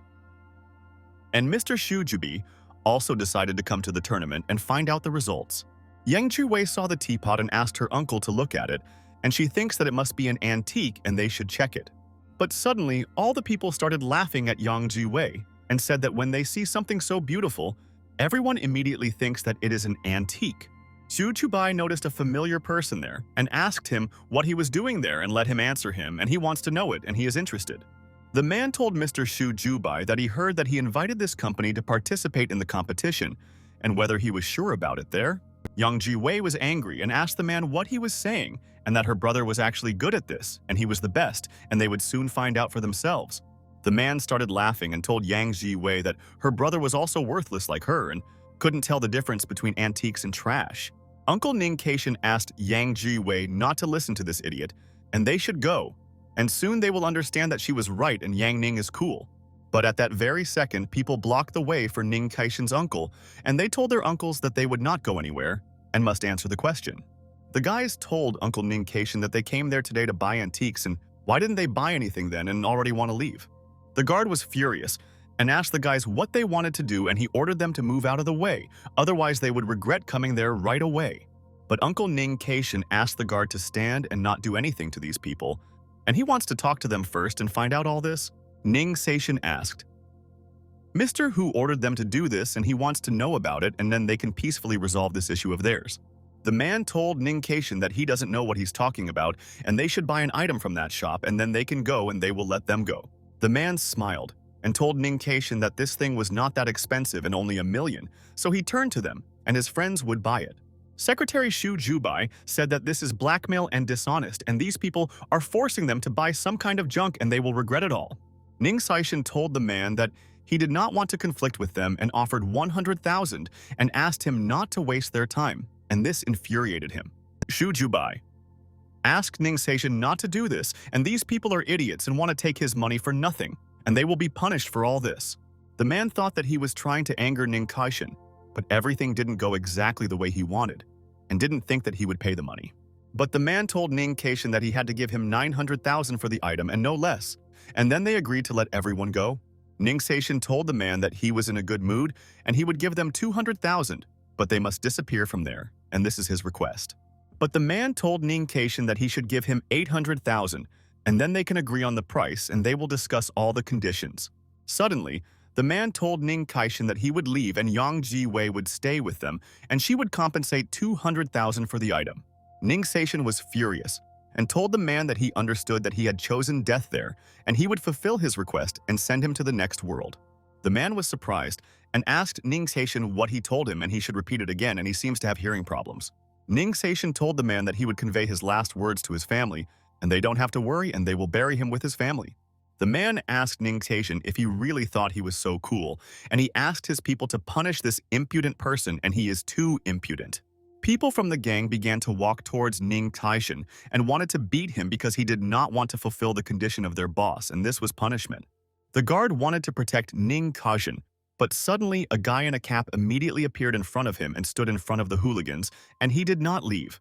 The guy in the cap started beating all the people from the gang, and he dealt a powerful blow to the scoundrel's face and thought that they had made a mistake. The guy in the cap continued to beat all the guys, and they couldn't fight him on equal terms and realized that the fighter's skills were very high. And after a couple of minutes, all the people from the gang were lying on the ground, and they were in a lot of pain and many lost consciousness, but the guy was not hurt there. The man was in complete shock and asked the guy in the cap who he was and who these people were, whom he was protecting there, and he doesn't know who he wanted to attack. The man began to cry and asked Brother Lee to go there, and they wanted to beat him severely there, and he must help him, otherwise he would suffer from them. The police officers approached them and asked what was going on there and let them clearly explain to him all the information about what kind of brawl they were having. Shujubai said that the security in this place is not very good, and they are now late for the incident and they could suffer from the attacks of the gang. The guard asked them who they were to start a fight there, and they would go to jail for disturbing the peace and would be punished for everything. Ning Seishin was not nervous at all and asked the guard what he would do with them, and he was interested in learning about their actions, and it was intriguing. The guard listened to Ning Kaishin's words and thought that they had become insolent and now they should definitely put these violators in prison for their deeds. At this time, Uncle Lubo Guokshun was walking through the market with Yang Ning, and he asked his interlocutor what happened there, and it was terrible, and he did not expect. Uncle Lubo Guokshun told his interlocutor that he understood him, and now he will come to them and together they will decide all the nuances and he will help his friends. Uncle Lubo Guokshun told Yang Ning that it seems like someone is deliberately disturbing his uncle by using immoral things, and he doesn't like it. Yang Ning told Uncle Lu that it seems that Uncle Ning Kaishin's competitors are incompetent and what happened there, and he wants to know the details of the incident. Yang Ning told Uncle Lu Bo Guoksun that it is not so simple and it seems they better be on their guard and the enemies can cause them a lot of problems. Uncle Lu Bo Guoksun suggested checking for themselves, and if someone was trying to insult them now, he would show them all the power and strength of their Lin family. At this time in the building, the woman was unhappy and said that she could not believe it and why everything happened this way and what should they do. The woman hit the table with her fist and thought that she hates it when things don't go according to plan and she wants to control all her people. The woman thought that she couldn't stand Do Ying Xuan and she always infuriated her and she would soon get rid of her and then she would be happy and she was evil. The guy told Miss that this anger was harming her and what she wanted to do now, and he was interested in hearing her opinion about her enemies. The woman told the guy that he doesn't care, and he is devoted to Dao Ying Xuan, and is he really not pursuing her, and she wants to find out about it there. The guy told Miss that these are just rumors, and she is better than Du Ying Xuan, and she is just a fool, and she asked him not to lie to her, and she no longer believes him. The guy asked the Miss and what should he do for her to trust him now, and she can ask him for anything because he is devoted to her. The woman told the guy that she wants to destroy Du Ying Xuan, and he should not interfere with her. And then everything will go according to plan, and these are facts. The guy said no problem, and who asked him to love a married girl, and she asked him not to forget about what he told her today. The woman told Li Yushu that she believed him, and he told his beloved that, of course, he understood her and she needn't worry about it. Yang Ning, at this time, arrived to his uncles along with Lubo Guoksun, and they will find out what happened there and why they want to arrest them, and this is vile. Yang Ning realized that Do Ying Xuan and Lin Jiqing were also there and he could discuss everything with them, and the sisters asked their relatives what was happening there.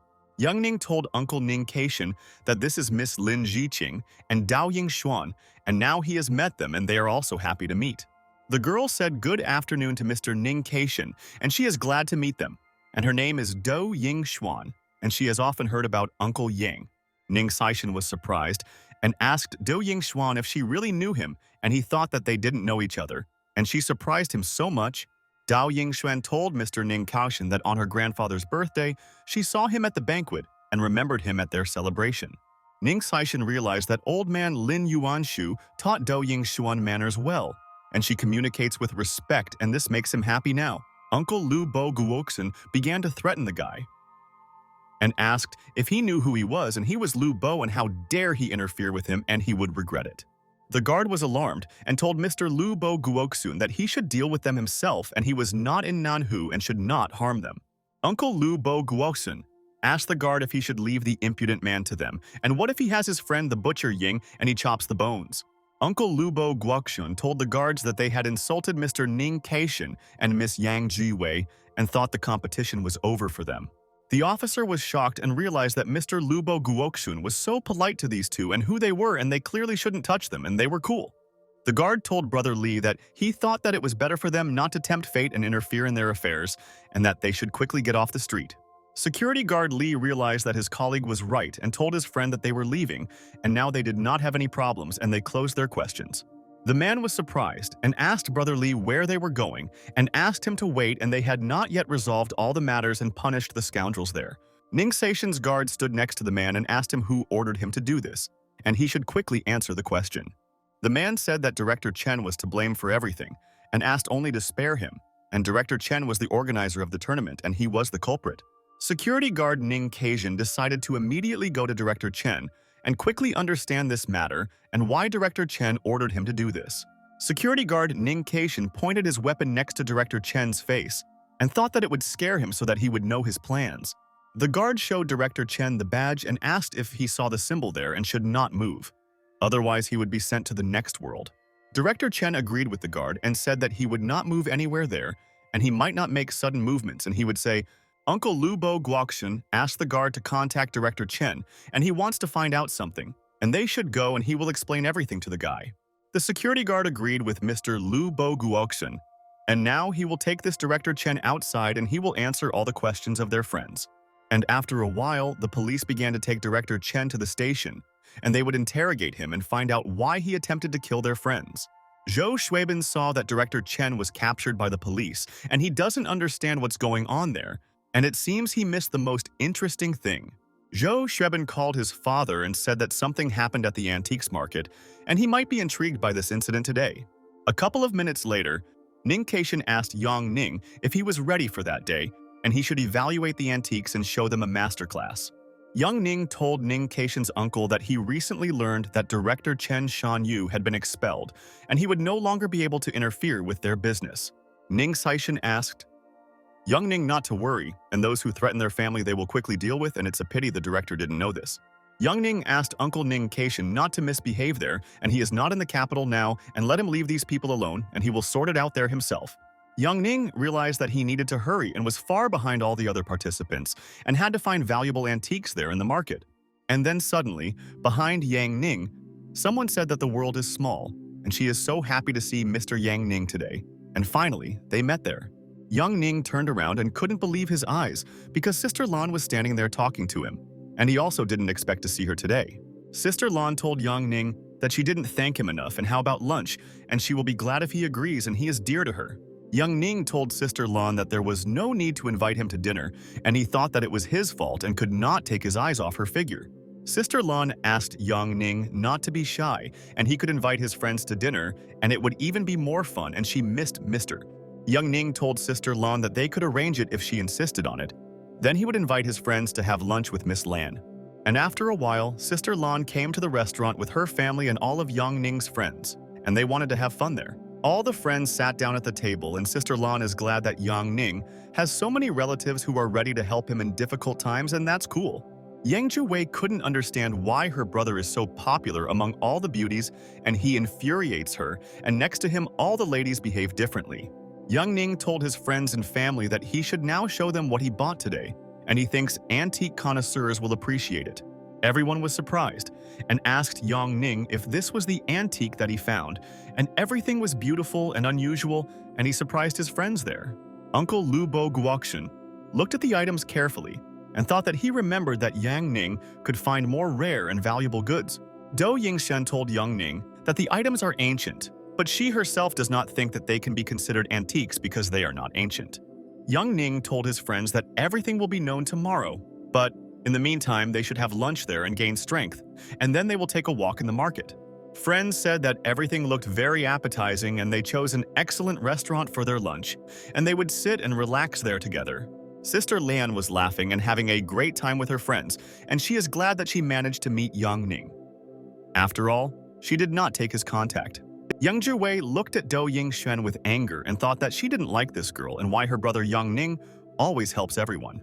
Uncle Qin Ju and Ning Keishin noticed Yang Zhiwei's reaction, and they realized that they had to discuss something with Yang Ning, and this was all very important. His uncle called Yang Ning, and he didn't understand what they wanted from him after all. Everyone was having lunch there, and maybe they wanted to tell him important information. Uncle Qin Ju asked Yang Ning if he could take a walk with Yang Zhiwei in the market, and today she is not in the mood at all, and she is angry there. Yang Ning asked his sister if she was okay, and she could trust him and tell him what was bothering her, and they would solve the issue together and he would help. And after that, Yang Ning went outside with Yang Zhiwei, and thought that he should devote more time to his sister and help her in trouble. Yang Ji-wei told her brother that she wanted to ask him something, and she would be glad if he answered her honestly and did not lie because it was important. Yang Ji-wei asked brother Ning why he was entering Hwada University, and she wanted to understand on what basis he made this decision. Young Ning told his sister that there were no special reasons, and it was just that this Hwada University of theirs was closest to their uncle's house, and that was the whole reason. Young Ji-wei asked her brother if he knew that dad was angry with him because of his impulsiveness, and he should have discussed all this with his family. Young Ji-wei asked, "Young Ning, maybe he entered Hwada University because of those girls and he adores them and always wants girls." Young Ning was shocked and asked his sister who she thinks he is and that he is not such a sick scoundrel and he just cares about his friends. Young Ji-wei told Young Ning that she hates it when he lies to her and her brother never wants to tell her the truth and makes up excuses. Young Ji-wei decided that it was time to tell Young Ning about this, and her brother should find out about it from her, otherwise he will be angry with her at home later. Young Ji-wei told her brother that she hated him and took the document from Zi Liu about transferring to Hwada University and his conscious decision. Young Ning was surprised and asked Young Ji-wei if her parents really agreed with her, and she told her brother that she hid everything from her parents. Yang Ji-wei asked her brother why she couldn't be a hooligan like him. But if her parents found out about this, they would definitely scold her there. Young Ning thought that his sister was a brave girl, and then he thought about it and couldn't understand why he was a bully after all. He didn't do anything, and his sister was delusional. Young Ji-wei asked her brother, maybe he doesn't want her to study with him at Hwada University and he can tell her about it and he will understand. Yang Ning realized that his sister had become attached to him, and this is bad. And now, he must watch her every time, and she will be nearby, and this is a problem. Young Ning told Young Ji-wei that, of course he was happy, and what kind of brother would he be for her if he weren't happy with her decision? And he has a cool sister. Young Ji-wei was delighted and asked Young Ning if this was true, and he was glad to study with her at the same university, and she was glad to hear this. Young Ning told his sister that he was glad, and she could make him breakfast there tomorrow and wash his clothes and massage his back and legs where it hurts. But suddenly, Yang Ji-wei hit Young Ning on the stomach and asked why he was talking to his sweet sister like a maid, and he deserved the blow. Yang Ji-wei asked her brother if he was alive, and she did not want to harm him and injure him, and he simply provoked her and mocked her there. Yang Ji-wei asked her brother if he could get up, and she would help him get to the hospital, and never thought that the blow would turn out like this. But Young Ning turned sharply towards his sister and told Yang Ji-wei that he would feel better if he patted her on the head, and she was so cute. The sister started hitting her brother again and said that she hates him, and he played a prank on her again and never thinks that she cares about her brother. Yang Ning listened to his sister's words and asked her to forgive him and go there and he would treat her because he offended her and he didn't want her to be angry with her brother. Yang Ning told his sister that he was not joking and maybe they would watch the film, and he heard that all the children were delighted with the plot and thought the film was for her. Young Ji-wei asked Young Ning if only they would be there and he wouldn't invite others there, and she wanted to know about it and it was very important to her. Young Ning asked his sister if it was bad, and he could then invite Fat Man Zhao Xiaofei and Xu Yuan Yuan and Zhou Qian and Sister Lan to visit. But Young Ji-wei listened to her brother's words and told Young Ning that he doesn't need to call them all and he's an idiot, and it's better for them to leave from there, and she's angry. Young Ning told his sister that he agrees with her and they can go, and he likes Yang Ji-wei's character so much and he can joke about her all day long. After that, Young Ning came to the antiques market with his uncle Lu Bo Guokshun, and they were looking for something that could be appreciated at a high price. The guy put the vase on the table and said that he had successfully passed through the test, and he always believed in himself and was 100% confident. The guy was happy, and the other candidate said that he could swear that it was an antique if you look at the cladding, and he is also sure. But the man told the guy that this was not an antique, but just a thing, and nothing could be done, and he definitely couldn't pass the test now. Uncle Lu Bo Guoshan asked Young Ning if he would strengthen it, and if his best friend could pass the test, and he wanted to know his motive. Young Ning asked Uncle Lu Bo Guokshun not to worry, and he would definitely be able to cope there because he had proven to him more than once that he was tough. Young Ning approached the man for testing and thought that he knew that none of the candidates could compare with him, and he was more talented. And at that very second, Yang Ning put the jade on the table and thought that he again felt that all people underestimated him, and this motivated him. Uncle Lu Bo Guoxian was surprised and told Meng Lao that he had seen this jade somewhere, and Yang Ning had not told him anything about it there. Meng Lao was also amazed and asked Lu Bo Guoxian if this was not one of those jades they took, and where did he get it? The man took Yang Ning's jade and decided to check it out and noticed that it was a very beautiful jade, and where was this guy able to get it for himself? All the people were interested to know how valuable this jade is, and they want to see Yang Ning's skills in action because he is a master of appraisal. All the people gathered next to Yang Ning and wanted to know how cool this guy who found the rare jade is and whether he will be allowed into the tournament.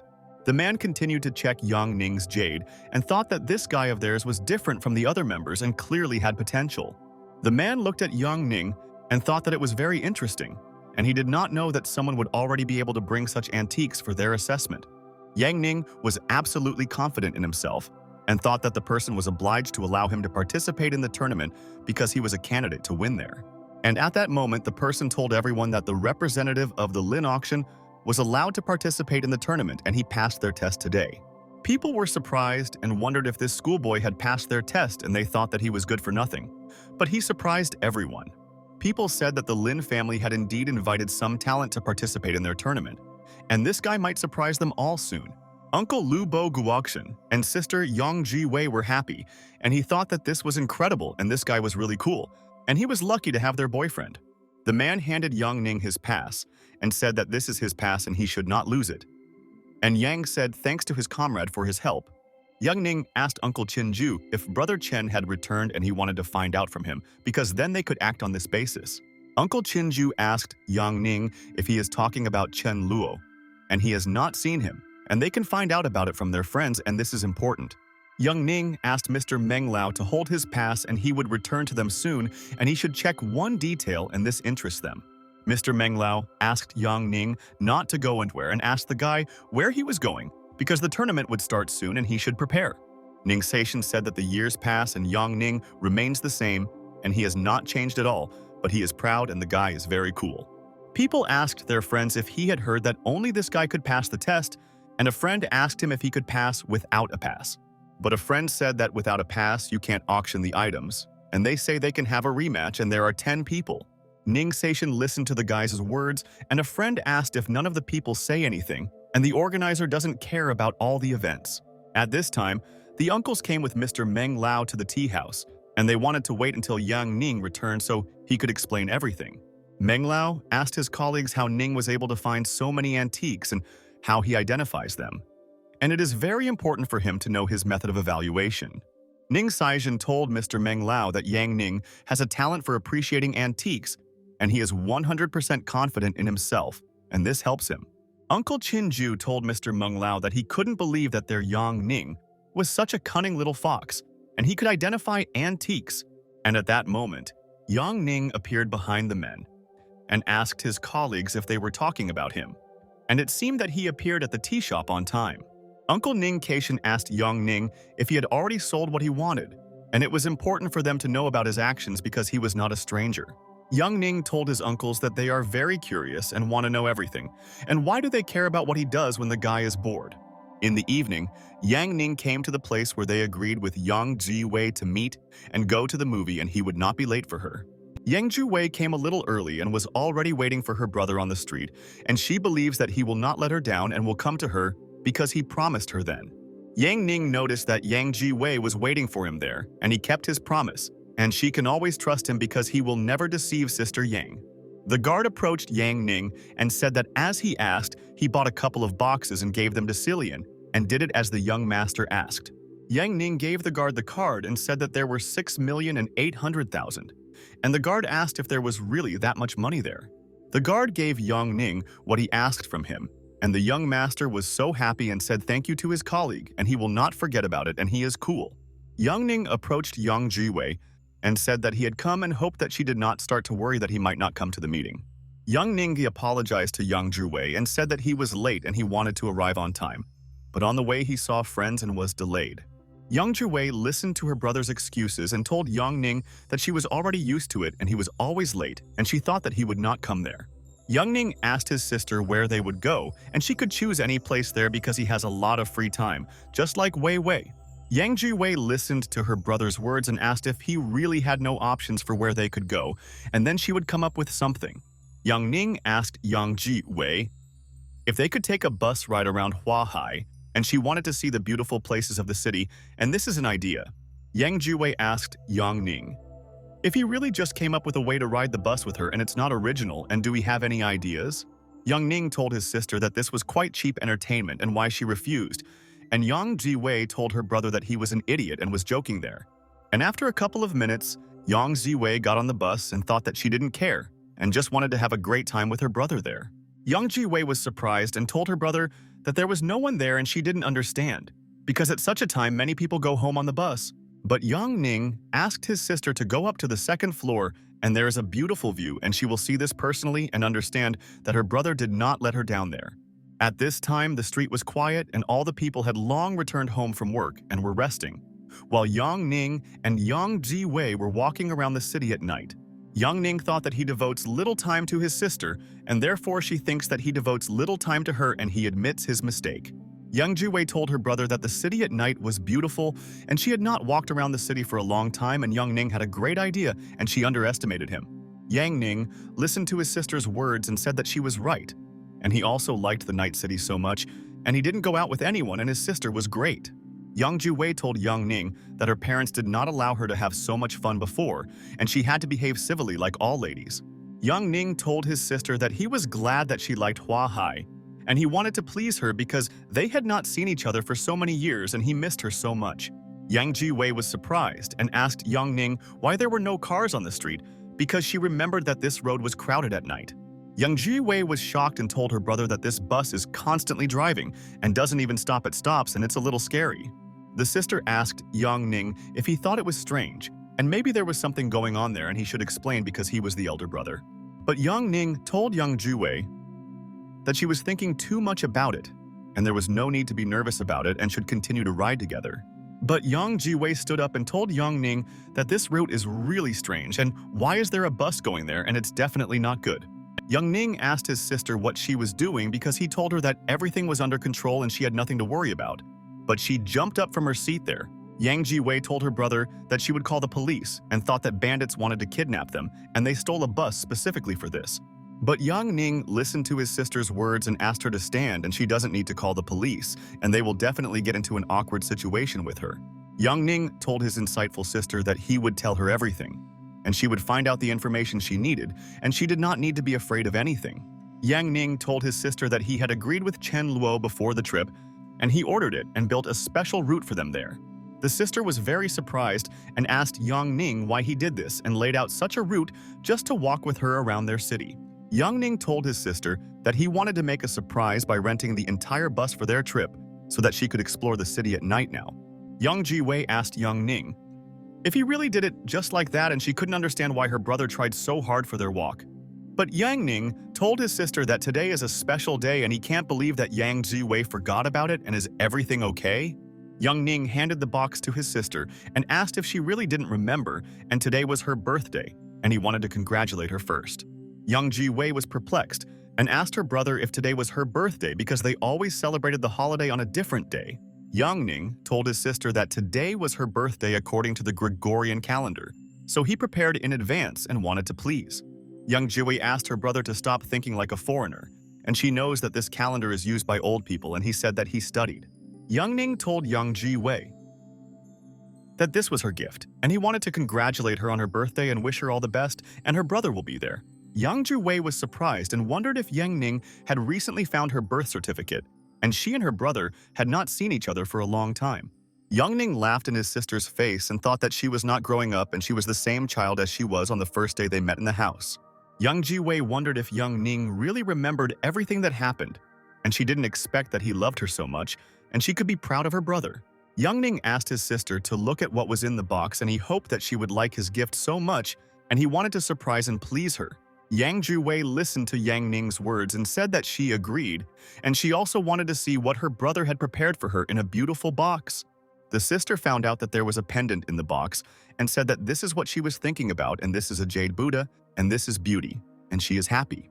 Yang Jiwei thanked her brother so much and asked if he could put a pendant on her and the jade Buddha would look great.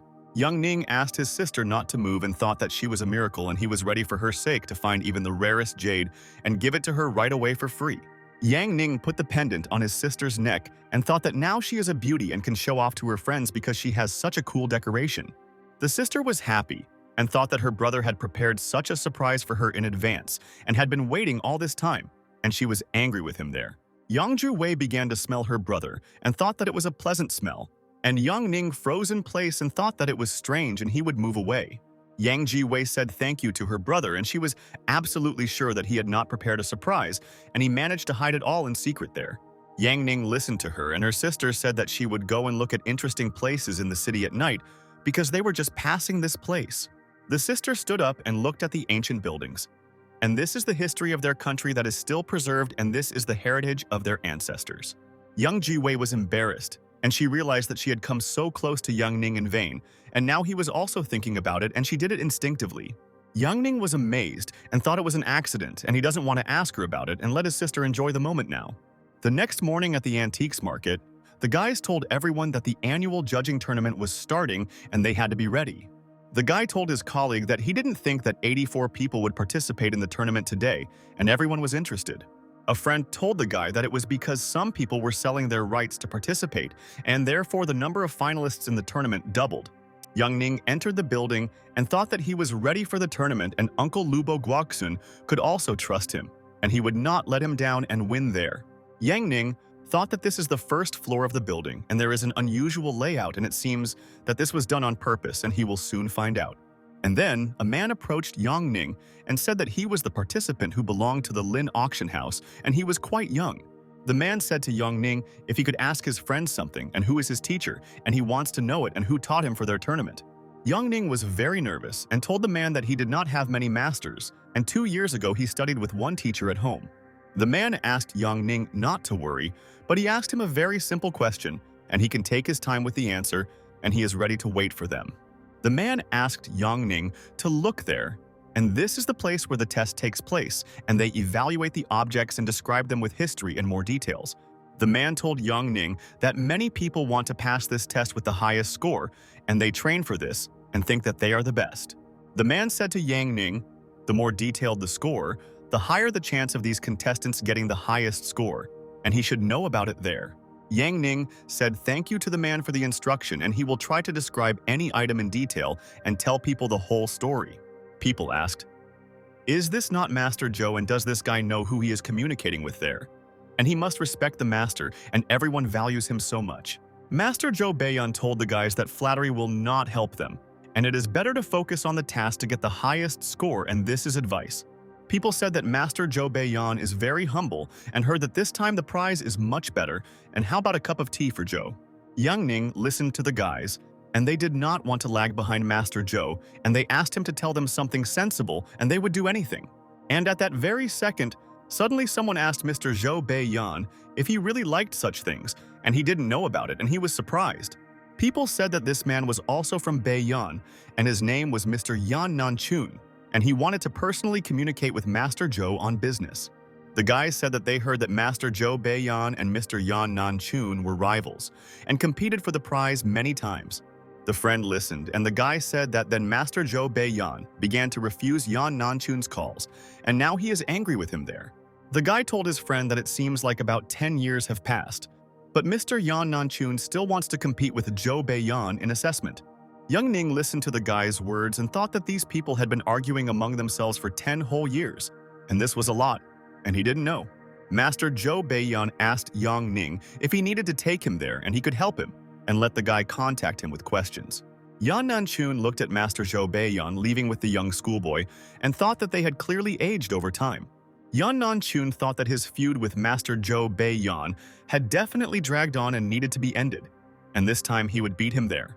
Yang Ning asked Master Zhou Beiyan who this guy is and why he doesn't want to leave him, and it seems they have a personal feud with him. Master Zhou Beiyan told Yan Ning that this is Yan Nanchun and he is very aggressive towards him, but Mr. is also a master of his craft. Master Zhou Beiyan said that he believes that appreciating antiques is a good thing and is a clear tool for researching their past. Master Zhou Beiyan brought Yang Ning to the hall where all antiques are appraised, and thought that he wanted to find out what the guy was capable of. A colleague approached the master Zhou Beiyan and asked if this painting was created by Luo Menhong, and he wanted to know about it, and he could help them. Master Zhou Beiyan asked Yang Ning if he would like to try to evaluate this painting alone and was interested in hearing his opinion.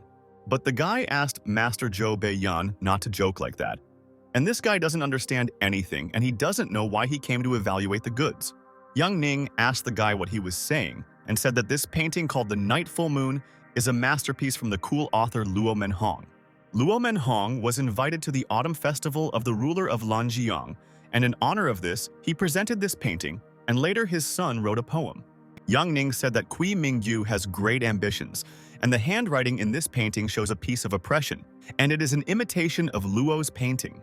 All the people were shocked. Is this picture really a fake and an imitation, and said that it is not true, and this guy is talking some kind of nonsense there? Yang Ning asked Master Zhou Beiyan whether he should continue the story, and he can do so if the master tells him, and he is waiting for an answer. But Master Zhou Beiyan told Yang Ning that of course he must now continue his story, and he listens carefully to all its details. Yang Ning said that the imitation was most likely made by Prince Lu, and during the fire most of the painting burned down, and this one survived there. Master Zhou Beiyan was delighted and said that the master is indeed a descendant of Prince Lu, and how he learned about this story is incredible. Yang Ning was shocked and wondered if he really said about a descendant of Prince Lu, and his master is a descendant of the royal family, and that's cool. The facilitator asked all participants to pay attention and prepare a pen and piece of paper for the next task, and wait for their instructions. And the next task. Participants must now write down their assessment of the subject and must write in detail, and they have an hour and a half to do all this. Yang Ning realized that the game has begun, and now he will show his potential to all participants. And he knows that it's all about the mind, and he believes in himself. Yang Ning studied the painting of the bamboo garden, and this painting is from the collection of Zhen Yuxian. And the price for this painting is 5,600,000. Yang Ning was happy, and he did not expect to see a painting of a bamboo garden today, and it can fetch a lot of money, and he is already interested. The guy was surprised and asked his friend if the organizers had just changed the rules of the tournament at the last moment and didn't warn them. Yang Ning realized that some people chose the picture of the night full moon that he described, although it is true, but no one will confirm it there. Master Zhou Beiyan and Yan Nanchun also competed, and they were now carefully studying all the items and wanted to find the most valuable one there. Master Zhou Beiyan said that he chooses an azure horse, and he is 100% sure that this item is worth a lot of money. Master Zhou Beiyan looked at the azure horse and absolutely believed that she would bring him victory over Yan Nanchun, and he would regret it greatly. Yan Nanchun at this time said that he was choosing an azure white porcelain vase there and thought that he also believed in his appraisal skills. Mr. Yan Nanchun looked at the porcelain vase and thought that he had long wanted to take revenge on Master Zhou Beiyan and believed that he was better. Yang Ning was surprised and realized that these guys chose the best items, and even the system valued them at more than 3 million yuan. And this is a shock. And then the presenter told the participants that time was up and asked everyone to give their notes to the judge, and they would check all the information now. All the people were waiting for the results of checking their scores and thought that they hoped that they were better than their opponents, and they tried their best there. But the judge said that Chan Ya, Chan Yi, and Chan San were disqualified, and the brothers dropped out of the tournament, and he wished them good luck, and they deserved it. Chan: I thought that everything was true, and what was the essence of this task then? But he didn't understand anything, and the organizers didn't explain anything. Chang Yi also listened to the judge's words and said that it was unfair, and one of them had to go to the next round, and they rigged everything. Chang San said that the notes were correct, and what was wrong with this test then, and did the organizers really have a trick and they didn't understand it? The judge said that many made it to the quarterfinals by buying a ticket, and this forced them to complicate the test to understand the level of the evaluator now. The judge asked those who lost to come out. And the guy told Neve, Chao Hai's friend, that those losers thought they could do something now. Yang Ning heard people say that the judges were too cruel, but these brothers deserved to be disqualified, and they wanted to deceive everyone. Yang Ning asked Master Zhou Beiyan if the organizers had changed something in the rules, and he didn't know any information, and that's a fact. Master Zhou Beiyan said that this tournament has sovereignty over politics and other forces, and since they intervened, they took action. Master Zhou Beiyan said that this place has another name and this is an intermediary, and only a real specialist can go further. Master Zhou Beiyan told Yang Ning that no one had ever gotten to the top floor, and he was participating in the tournament to get there for the first time. Yang Ning was very surprised and asked Master Zhou Beiyan if he was saying everything seriously and what kind of reward was there, and he wanted to understand this. Master Zhou Beiyan told Yang Ning that he would give him one more piece of advice on how to get to the second floor. He must choose either to move on or leave. Yang Ning was at a loss and asked Master Zhou Beiyan if he was really on the second floor, and he thought that he had never been there. But Master Zhou Beiyan told Yang Ning that of course he was on the second floor and therefore gives the guy useful advice and wants to help the guy. Master Zhou Beiyan said that 10 years ago when they completed the task, they decided to leave the floor because according to the rules, there is one chance. Master Zhou Beiyan said that he had one try, and so he chose to leave to return there 10 years later. And this is important. Master Zhou Beiyan told Yang Ning that he had better gain experience before entering there like he did, and he believes in their friend. Yang Ning thought about it and realized that Master Zhou Beiyan is talented and not everyone can reach the second floor, but he wants to get there twice. The judge asked the remaining people to go to the second floor, and they would then explain to them all the rules of the competition and they could begin judging. But Master Zhou Beiyan asked the presenter to wait, and he wants to learn something from him there and will be glad if he devotes a little time to him. The judge listened to the words of the participant, and Master Zhou Beiyan asked him which of the participants scored the most points, and this is very interesting. The judge started pointing his finger at one participant and thought that before the start of the tournament, he thought that this guy was the main underdog. And at that very second, the judge suddenly told all the participants that now that schoolboy named Yang Ning had already scored the most results. People were completely shocked and asked what kind of absurdity this was, and they were sure that this guy could hardly get into the next round. The friend listened to the guy's words and said that Yang Ning was an ordinary student. And where did he get such assessment skills? And he was able to amaze everyone now. Master Zhou Beiyan thought that Yang Ning was good. An old man Meng Lao from the Lin auction house found a valuable treasure. And he was so lucky. Yan Nanchun realized that Yang Ning is the dark horse of the tournament, and they will compete with him on the next floor, and he is also not easy. Master Zhou Beiyan approached Yang Ning and told his friend that he was already obligated to ask about this again and who was his master and how he taught him. But Yang Ning told Master Zhou Beiyan that his master forbade him to talk about him without permission, and unfortunately he would not say his name. Master Zhou Beiyan listened to Yang Ning's words and said that he understood him and now will not ask about it but wants to meet the master. The judge asked the participants to go up to the second floor, and they would all continue the tournament together, and each of them had a chance to win the tournament. And after a couple of minutes, all the participants went up to the second floor, and they were not sure before participating that they would be able to get there, and it was a delight. The guy was surprised and said that this is what this place looks like, and he always thought it was fiction, but now he could see the room now. Yang Ning thought that he didn't like this place, and his intuition said that there was something unclean there, and he would try to understand what was wrong. Yang Ning used his eye skill and realized that now he would find out what was hidden there and find out what surprise the organizers had prepared. Master Zhou Beiyan examined the room and was amazed and realized that it would be more difficult for him to find valuable antiques, and so he would soon decide. Yan Nanchun was also surprised and learned that there were so many fakes in this place, and it was not for nothing that the organizers filled the entire room with garbage. The presenter told the participants how they had already noticed a lot of objects there and asked people not to bother, and he would explain everything to them. The presenter said that some people noticed that there are a lot of fakes, and they also have value, and their goal is to choose two things and compare them. The presenter told the people that if they don't have questions, he will leave, and they see that the third floor is there and the decision is theirs, and he wishes them good luck. Yan Nanchun told Master Zhou Beiyan that he thought that the two of them would be able to arrange a duel and had been specially preparing for this all these days. Master Zhou Beiyan thought that this was bad luck, and they now need to determine the value of a fake item. And this is much more difficult. Yang Ning thought that with the system, this task was easy for him, and he would complete it 100%, but about others, he is not sure today. The presenter told all participants that the answer would be told to the judges, and they would all decide whether they passed to the next stage or whether they left the tournament. The presenter said that Deng Yineng is in first place, second is Su Yan, and Li Mindi is in third place, and he lists them specifically for everyone. Yan Nanchun said that everything depends on luck, and the rating has nothing to do with it. And why does he have the feeling that he has lost his reputation? The presenter told the participants who want to go up to the third floor, he can accompany them, and this is only their right and they can refuse there. All participants were afraid to go to the third floor and thought that they didn't need it, and they performed well and could go back home today. But suddenly, at that very second, one of the participants approached him, and he said that he had decided everything, and now he would definitely not change his mind. It was Yang Ning, and he told the host that he wants to go to the third floor now and find out what they hid there, and he will handle everything. Yang Ning told everyone that he is a fan of small tasks, so why bother with these ratings when you can develop there? Yang Ning told the participants that they could stay there, but he really wants to remind his life of passion, and this task is not an obstacle for him.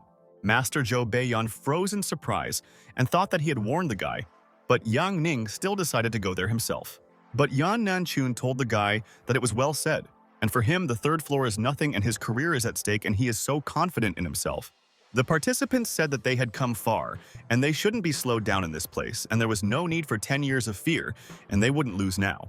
The guys asked others if someone was scared, and he doesn't know, but he himself will go forward, and who will dare to go up with him? Master Zhou Beiyan told Yang Ning that he was a good and brave guy, and he thought that he could stop him, but he did not listen to advice. Yang Ning smiled and asked Master Zhou Beiyan where is the passion, and he believes that he can defeat everyone, and that's why he made this decision. All the participants began to climb to the third floor, and they had never been to this place and did not know what would be waiting for them there, and it was scary. All the participants carefully entered the room and thought that they should think about their reputation and cannot lose in the tournament today. The presenter told the participants that there was not much time and asked everyone to quickly move to the next place, and then they would have time to do everything. The presenter began to open the doors and realized that all the participants were brave, but now there was no turning back and they must try to defeat the opponent. All the people were shocked and thought that it was good that they dared to go to the third floor, otherwise they would never have known what awaited them on their way. But the presenter told the people that their decision came as a surprise to him, but they would not go further, and everyone should have left a little earlier. The presenter told all the participants that he was glad that they stayed and hoped that they would not regret their choice, and he warned everyone. The presenter told the people that the last task was a discussion there with their organizing committee, and they should not be afraid of the opinions there. The participant was shocked and asked the presenter if this was their last task, and he thought that they should go through a few more of their stages. The participant asked his colleagues what happened and why they were all so excited, because before that, they were confident in their strengths and skills. The guy said that this means that they will not have any more assessment tasks and they must make every effort to win there. But the presenter said that there will be tasks, but only in a different place, and he thinks that the way the competition is held at stages may change.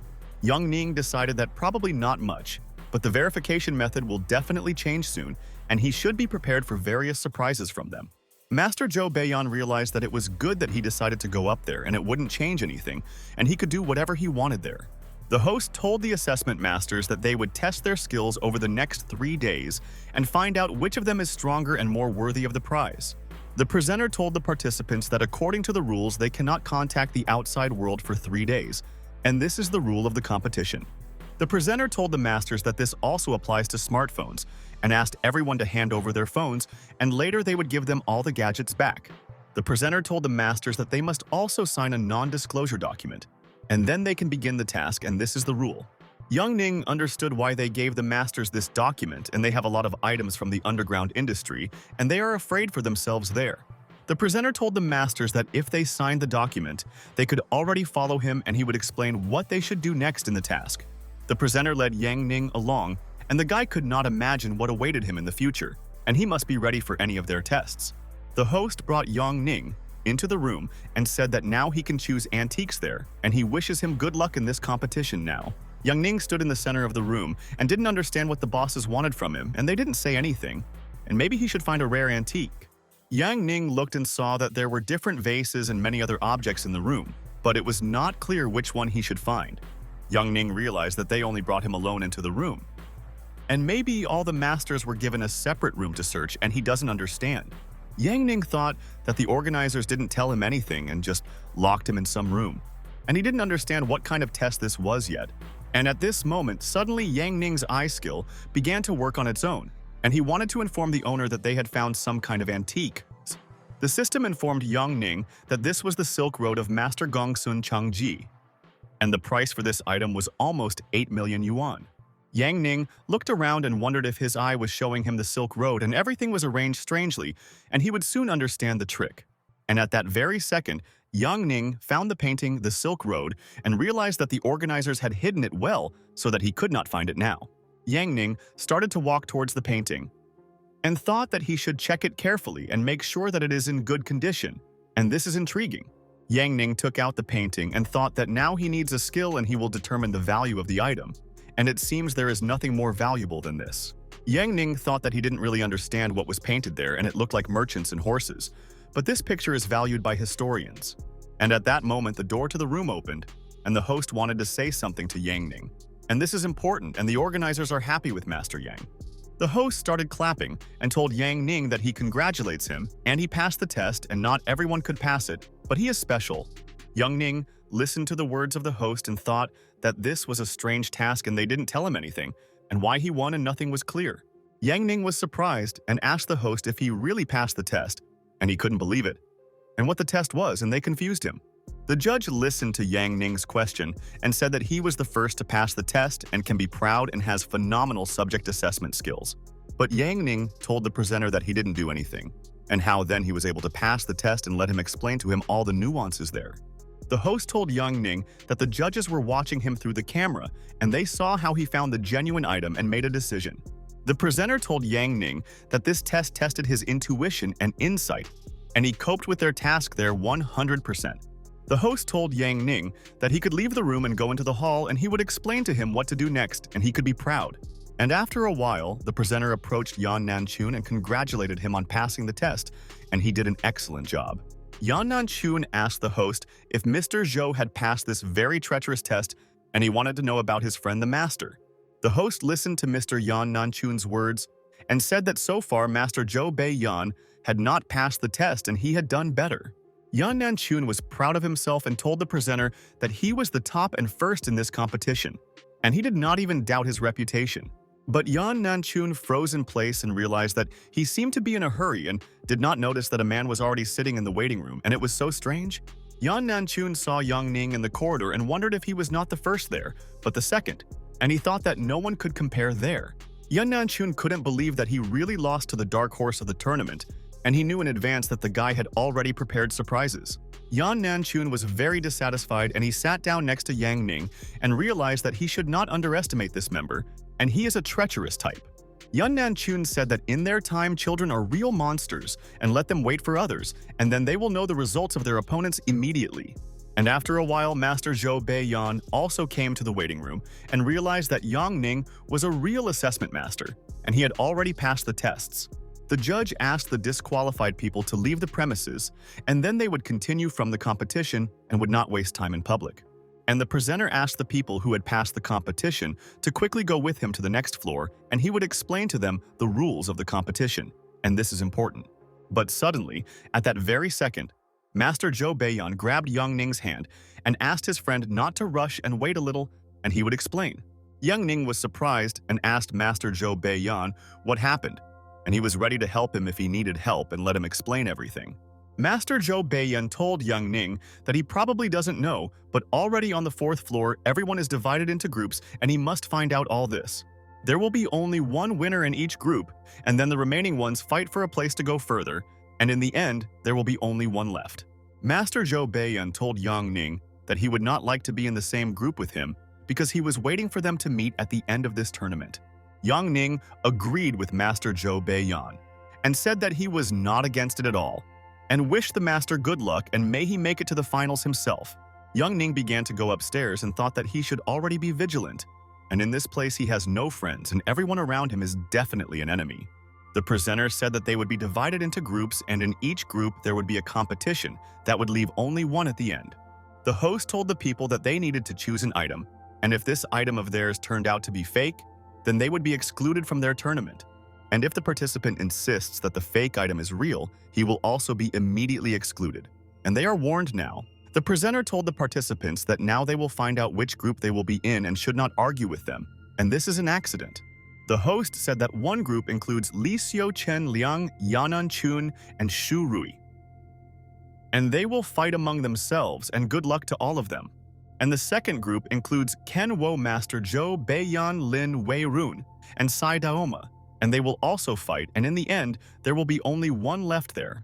The third group included Zhu Dao Yuan Gong and Lu Qingsheng and Li Yijun, and they must give their best to advance to the finals. And the last group included Wu Qing Yang Ning Jun Ming Chun and also Ding Yuan Yang, and they should not harm each other and good luck to people.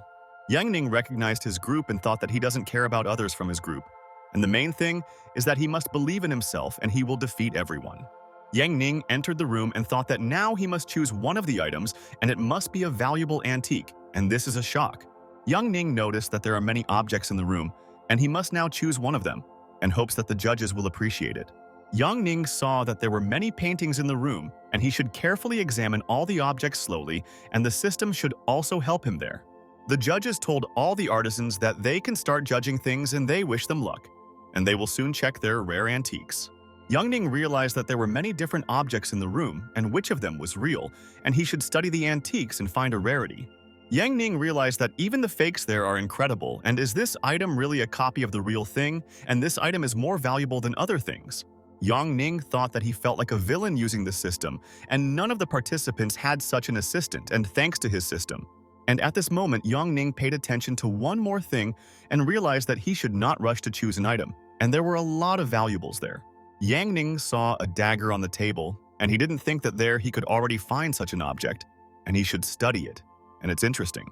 Yang Ning realized that this subject is the best of all, and therefore he no longer wants to study other subjects and he simply does not need it.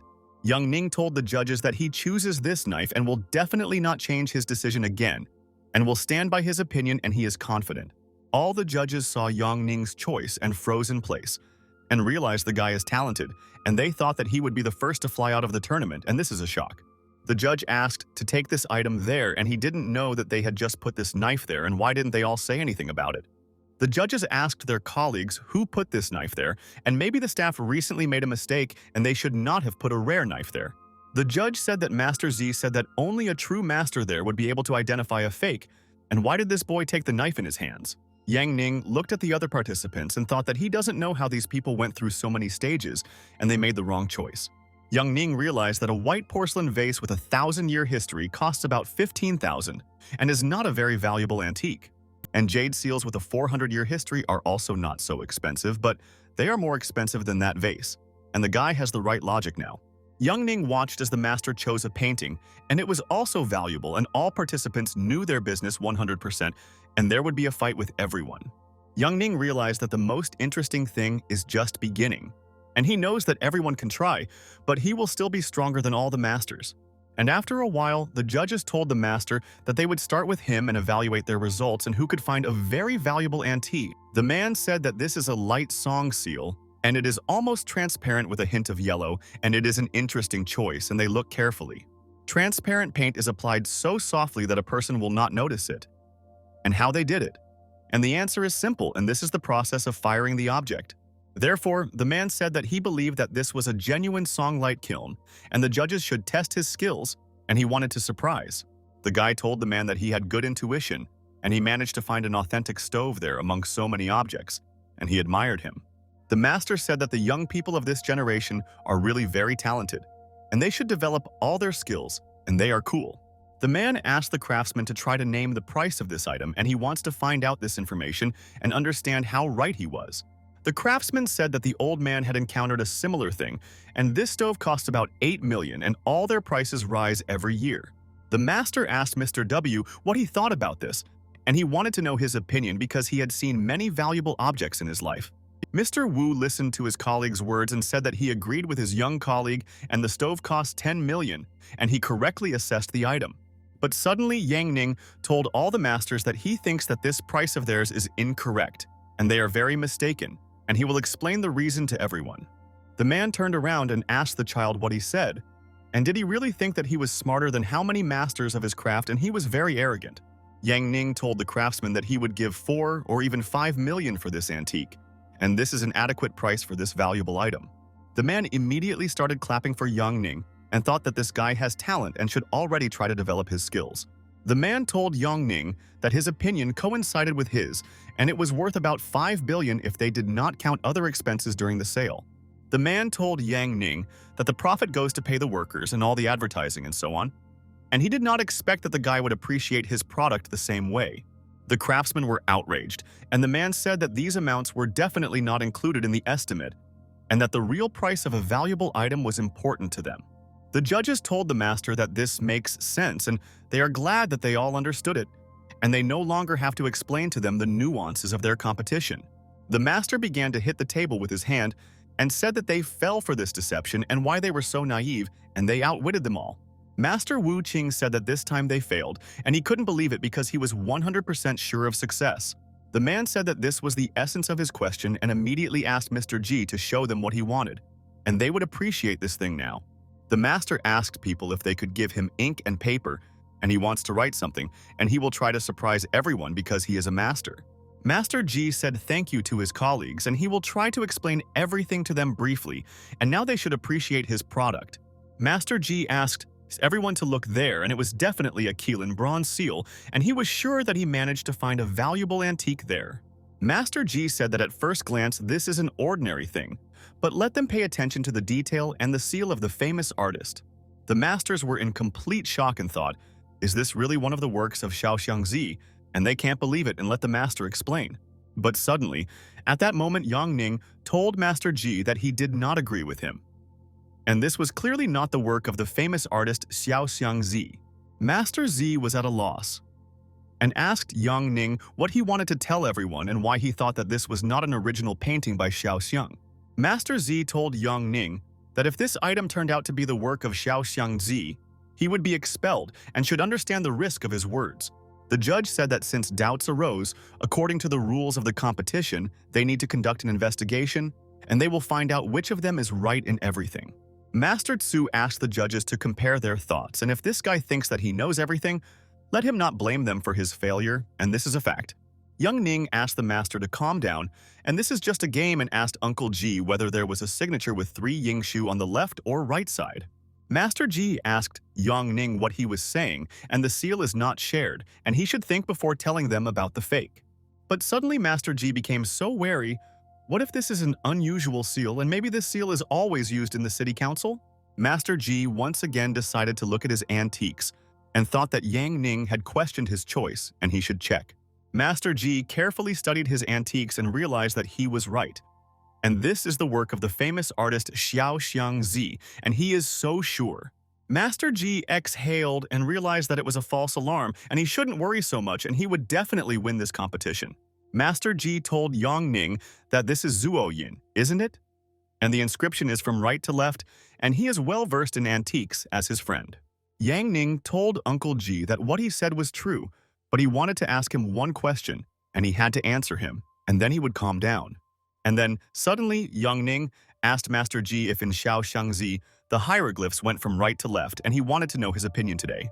Master Ji began to get very nervous and asked if this work was not original, and he did not expect that it was a fake and could not believe it. But Yang Ning told Uncle Ji that this is not a fake, and it is even more expensive than the seal they were talking about. But this item is not Xiaoxiangzi. But suddenly, at that very second, the man asked Yang Ning if he could then explain everything to them, because they were also interested in finding out it was all there. Yang Ning turned around and noticed that Mr. was standing behind him, and he wanted to hear the answer to his question and scared him by appearing so quickly. Yang Ning thought, do they really want him to explain how he decided all this? And he said it from the system, and he asked to go to the toilet. The man agreed with Yang Ning and said that he could go to the toilet now and they would wait until he came out of there and return to them there. Yang Ning quickly went into the toilet and thought that now he must find something to answer the master's question, and they took him by surprise now. Yang Ning sat in the room and thought about what he should do. And maybe now he should check the store in the system, and he will find a solution there for everything. But Yang Ning noticed that he only had 10 points left in the system, and he couldn't buy anything. And why didn't he earn points earlier? And at that very second, Yang Ning noticed an important thing in the system and realized that this information could help him, and it was good that it reminded him. Yang Ning realized that this was Brother Chen's account, and he transferred money to him that day, and he completely forgot about it, and the system reminded him of it. And then Yang Ning noticed that now he has 6,880 points in the system, and this is cool, and he will be able to buy goods. Yang Ning decided that he needed an item that could identify other items, and he should find it in the system and be satisfied. And then Yang Ning found an identification item, and the owner can use the item to accurately evaluate another item now. and very ancient items cannot be assessed, and some items can be improved. And the price for this item is 500 points for the owner. Young Ning understood what it meant. He could identify ordinary objects, and in order to evaluate something more valuable, he needed to improve his skill. Yang Ning noticed the item expansion and can be applied not only to the encyclopedia but also to other items, and the improvement depends on this. The Encyclopedia of Assessment and the expansion item cost a total of 2,500 points, and as expected, all good things are expensive. The system informed Yang Ning that he had purchased an excellent quality expansion item there, and the evaluation encyclopedia was pouring into Yang's body. Yang Ning realized that now he will find out what kind of quality improvement this is, and he is very interested in trying it on some object from the hall. And after a while, Yang Ning came out of the toilet and approached the judges and wanted to explain his choice to them, and they can listen and be proud of him now. Yang Ning realized that now he has clearly shown the origin of his item, its history and owners, and this amazes his imagination. Yang Ning began analyzing the subject and wanted to find out all the information there about it, so that he could be prepared for any awkward questions from their judges. Yang Ning realized that someone stood in front of him and thought that he did not want anyone to interfere with his analysis of antiques, and this infuriated him. Master Ji stood in front of Yang Ning and asked the guy what happened. Is everything okay with him, and can he help him if he has problems there? But Yang Ning told Uncle Ji that everything was fine with him, and he just wanted to continue studying and analyzing antiques, and he was intrigued. The man told Yang Ning that he should tell him his opinion and they would listen to him, and he should not be shy about telling them all this. Yang Ning asked Mr. to wait a minute, and he would formulate a thought and realize that the last owner of the item was a certain Mr. Long. All the people listened to him, and Yang Ning said that these 4 characters there mean that Hongmen is their lotus sect and has existed for about 40 years. Mr. Wu Qing listened to Yang Ning's words with interest, and he told everyone that after the death of Xiao Xiangzi, the Hongmen sect disappeared, and he knows about it. Yang Ning said that if you rely on his analysis, this seal was still made by Xiao Xiangzi, and they can all be 100% sure. All the masters were completely shocked and asked Yang Ning what he just said, and they don't understand, and it seems he deceived them all recently. Master Ji was furious, and he slammed his palm on the table and thought that he should find out the guy's thoughts and why he lied about the seal. Master Ji said to Yang Ning, but he said that this is not the seal of Xiao Xiangzi, and how can he explain this to them? And everyone wants to hear everything.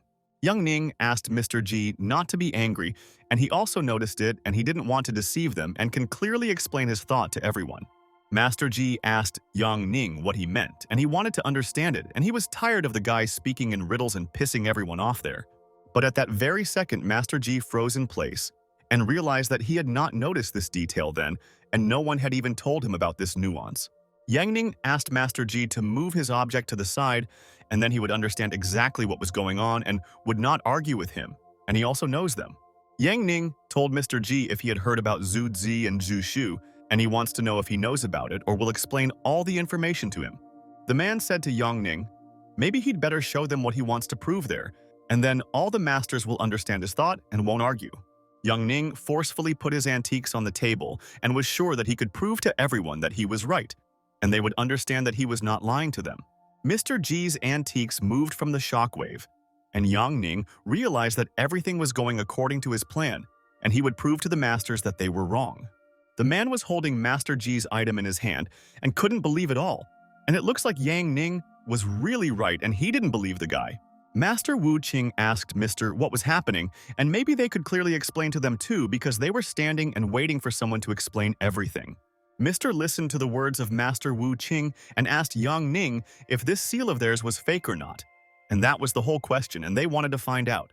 Yang Ning told the masters that he was not talking about authenticity, but that it was made by an imitator and wanted to convey his message to them all the time. The man asked to be allowed to look at it, and he wants to understand whether Yang Ning is right because this guy knows a lot of history and amazed everyone. Yang Ning said that according to the records, Xiao Xiangzi died at the age of 40 from illness, but his sister hid his death and did not want to disclose it. Master Wu Qing was surprised and asked if the artist Xiao Xiangzi did not die next to the 10th emperor, and he read about it in their history. But suddenly, the man said that Xiao Xiangzi's younger sister then impersonated the man and continued his business, and it was hidden. The man said that the surname of the sister of the famous artist Xiao Xiangzi began with Xu, and their surnames were different. And these are all facts. They say the sister loved her brother, but that love was not destined to be fulfilled because they were no longer young, and this is family love. The master asked the man if he really wanted to say that this seal belonged to the girl Shu. And this is a very interesting version from him. Young Ning told the masters that, as he said, the hieroglyph was made by Xiao Xiangzi, and first the artist made the hieroglyph and then the shape of a lion. Yang Ning said that this is the unfinished work of Xiao Xiangzi, and the seal was completed by a girl named Shu, and he knows that it is difficult for them to believe. Mr. Ji was amazed and asked Yang Ning if he could somehow confirm all this, and there should be arguments that he did not lie to all of them. Yang Ning said that at first it might seem that the word Zhu makes them think of the surname, but the lady's name could be Zhao Qian and Sun Li. Master Wu Qing asked Yang Ning what is the point of this promise, and he doesn't understand it, and why try so hard to hide it in their history. The man said that this could explain why Xiao Xiangzi's works were famous in this matter, and he wrote many masterpieces. The man said that Mrs. Shu could not leave such a clue because it was Xiao Xiangzi who did it, and they cannot doubt it today. And only Miss Shu could leave traces of her work. She worked for years but still remembered her brother because she remembered Xiao Xiang. The master approached Ji and said that he chose such a thing and was able to amaze all his colleagues, and they did not expect that the item had such a history. Master Ji listened to the words of his colleague and said that he simply believed in himself and was interested in history and therefore chose such antiques. The man began to clap Yang Ning and said that he asked for his analysis to be checked and he was able to surprise him, and he knows Xiao Xiang's story very well. Master Ji asked the student if he would give the value of his item, and he really wants to know how much such a valuable relic is worth now. Yang Ning thought that Xiao Xiangzi's works could be sold for an expensive price, about 13 million, and there was also a seal in the form of a lion. Yang Ning said he thinks that this thing can be sold for about 8 million. But if this story is made public, it will be more expensive. The man told Yang Ning that he thought he was mistaken, but now he has found a true treasure and thanked Yang Ning for his help, and he will not forget it. Yang Ning was glad that he was able to help his colleague, and he is grateful to the system, and it again helped him in a difficult moment, and he told them the story. Yang Ning asked the man if this thing was from Mr. Long's collection, and he didn't expect it, and they were able to hide this fact from him there. Mr. Long agreed with Yang Ning and said that he purchased this item a couple of years ago and he did not know that it was such a valuable antique. But suddenly, Master Ji said that he would buy this antique, and he realized that then he could sell it at auction for twice as much. Master Ji was wondering if Mr. Long would want to sell this item, and they could discuss the price, and he would offer a lot for the item. Mr. Long told Master Ji that this lion seal is the only thing made by Xiao Xiangzi, and for a good price, he will sell it immediately. Mr. Long said that this is also the only work done together with Master Shu. That is, this is a story about forbidden love. Mr. Long told the masters that he would not interfere with them and let them continue the competition and let the strongest win, and good luck to everyone. Mr. Long approached the judge and said that if the guy with red hair goes further, let him tell him about it, and he believes. The judge listened to Mr. Loon's request and said that he agreed with him and would immediately inform him if this guy passed, and he could be sure. The judge asked people to bring the next item, and they learned enough about Xiao Xiangzi's work and should have time to check everything now. Master Wu Qing said that this work can be called Waterfall Peak, and he wants the judges to evaluate his subject, and he is also confident in himself. Master Wu Qing began to open the painting and thought that he absolutely believed that he could amaze the judges, and they had never seen such a genius. Master Wu Qing said that only Master Qi Zhui could capture all the beauty of this world, and so he decided to choose this antique. The man said that back then Qi Zhui fought in the war against the King of Kang, and at that time he received a name and title for his many achievements. Master Ji said that Qi Zhui's work is always expressed in high-quality images of landscapes and also soft smudging of the canvas. Master Wu Qing asked Yang Ning to share his opinion, and they are very interested to know what he thinks about this, and the guy knows a lot. Yang Ning realized that it was better for him not to interfere this time and told Wu Qing that, to be honest, this is the first time he has heard such a name and knows nothing. All the masters were in complete shock and could not believe that Yang Ning did not know Master Qi Zhui, and how then he was participating in the tournament and was not ashamed. Master Ji said that he forgot because the current generation does not know the classics, and in any case he is more talented than them and should not be angry. Master Wu Qing thought, does Yang Ning really not know, and the youth are very talented, but we must not forget that they have no experience, and this is his chance. Mr. Wu Qing asked Master Lao if he could appreciate this item, and he wanted to know which antique he could choose from the options. Master Lao said that this painting has oriental motifs, and the artist was an honored nobleman, and it costs about 6 million taels. Yang Ning told Master Lao that he agreed with him and thought that his system valued the painting at 1.5 million but would sell it for 6 ox. Master Lao told his colleagues that he had been to many auctions and their friend had experience in this matter and could advise them a lot. Master Lao thought that Mr. Jae Ming-chun would leave the tournament and only he would be the old man and the guy who knew history very well. The judges were sitting there at that time and checking the participants' items, and they realized that the masters had chosen a lot of valuable antiques now. The judge checked the items and asked the next contestant to quickly approach them, and they would continue to study their items with them. The judge immediately called Mr. Loon and said that he had asked him to contact him and the time had come and he could come to them and he was important. And at that moment, the front door opened in the room and Mr. Long wanted to communicate with Yang Ning and resolve many of their issues, and he respects. Mr. Long entered the room and told his friends that he had come and wanted to know what Yang Ning had to say and that this guy was full of surprises. Yang Ning held a knife in his hand and thought that he was lucky that none of all the participants there noticed this antique and luck was with him now. Yang Ning told the deer dagger that he was probably lonely, and he knew that he had been collecting dust for 3,000 years, and it was good that he found it there. All the masters were in complete shock and asked if this dagger was 3,000 years old, and Yang Ning was not joking. And how did he know this information? Mr. Long was alarmed and asked Yang Ning to show him the dagger, and he wants to study this antique, and he managed to hit them again. Mr. Long picked up the dagger and thought that they were lucky that Yang Ning was participating in the tournament today, and he was able to find a valuable antique there. Mr. Long realized that this object shines brilliantly, and is this dagger really 3,000 years old? And how Yang Ning determined this and the guy is unique. Mr. Long asked the assistant to bring him a steel needle with scales and he wants to check something, and Yang Ning intrigued him there. The assistant listened to Mr. Lun's words and said that now he would instantly bring him everything he asked for, and it was also important for him to know this. Mr. Long took the brush and thought that he had never seen such an ancient antique in his life, and maybe Yang Ning has a talent for finding things. Mr. Lun began to wipe the dagger with a brush and thought that if his guess was correct, then they had found a unique antique, and this was their luck. All the masters froze in surprise and realized that this was an ancient relic and this was a real artifact, and they did not believe in it. Master Wu Qing asked to quickly bring a bucket of warm water to Mr. Long, and he should check one experiment, and this intrigues him. Mr. Lun cleared the dagger of dust and dirt, and all the masters stood next to him, and they were also very interested in finding out if it was an artifact. Mr. Lun was shocked and saw the dagger in its pure form and realized that his guess was correct, and it was not in vain that he checked this moment. Mr. Long was at a loss and didn't know how it got there, and his friend Yang Ning was able to find this antique, and his friend amazed all the people. The judge said that maybe the people who prepared the items for this tournament of theirs made a mistake, and at first Mr. Shou also doubted their eye.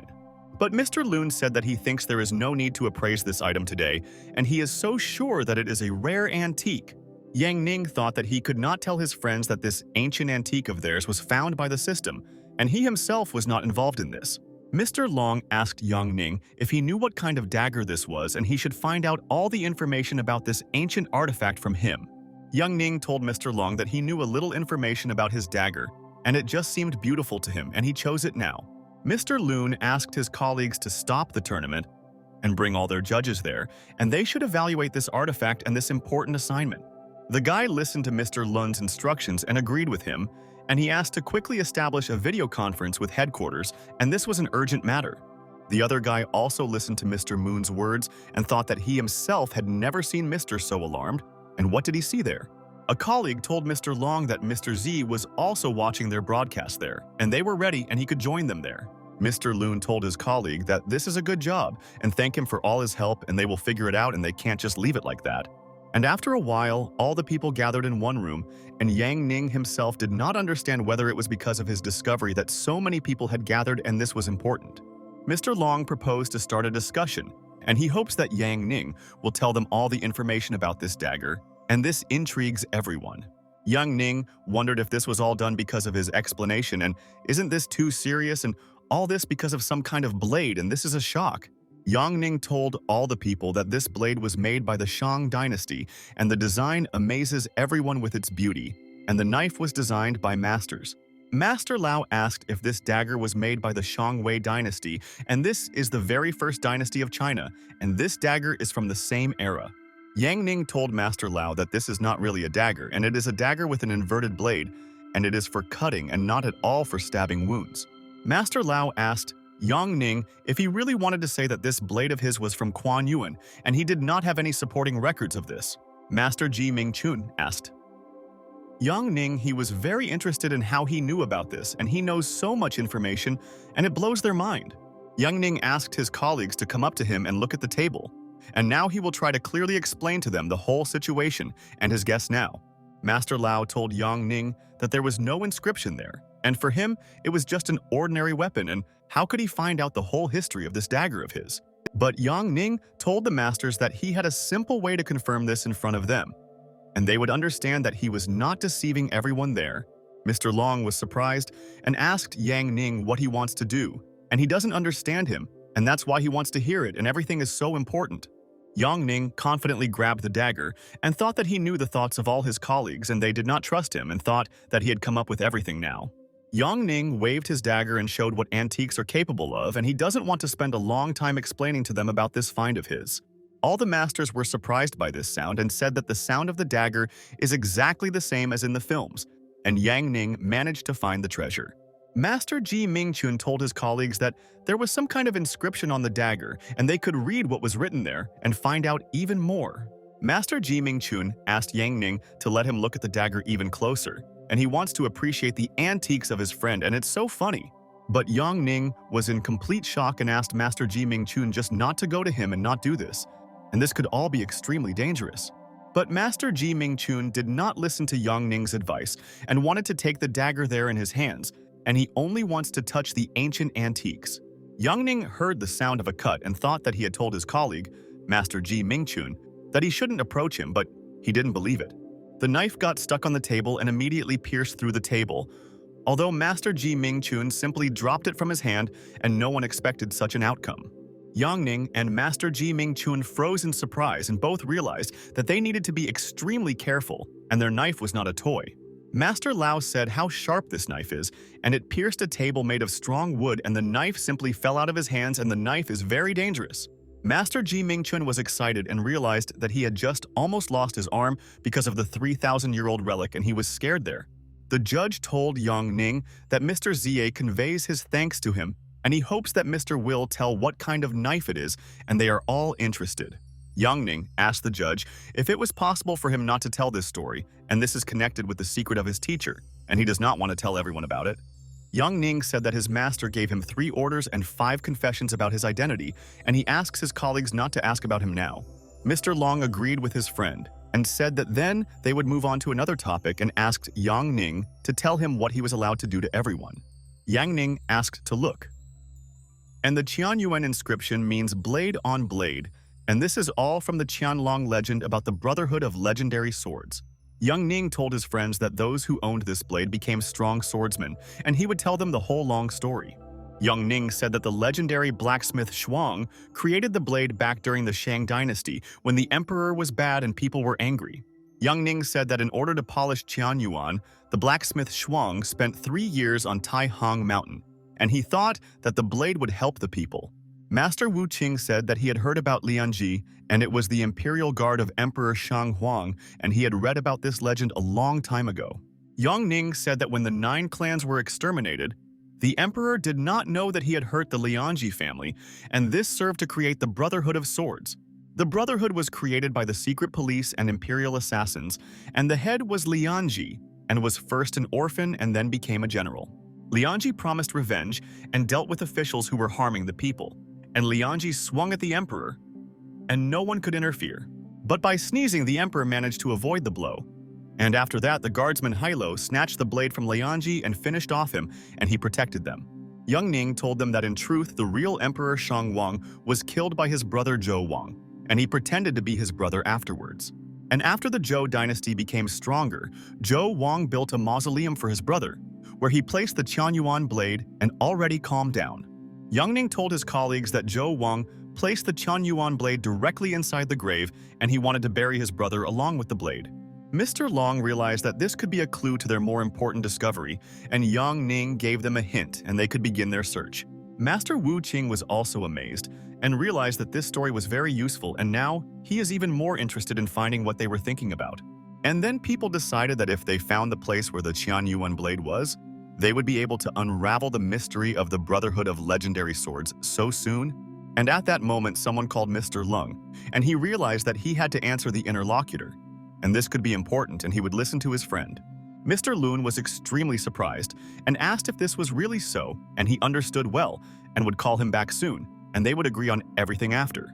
Mr. Loon told all the people in the room that no one except the people there should know about this, and no one could disturb.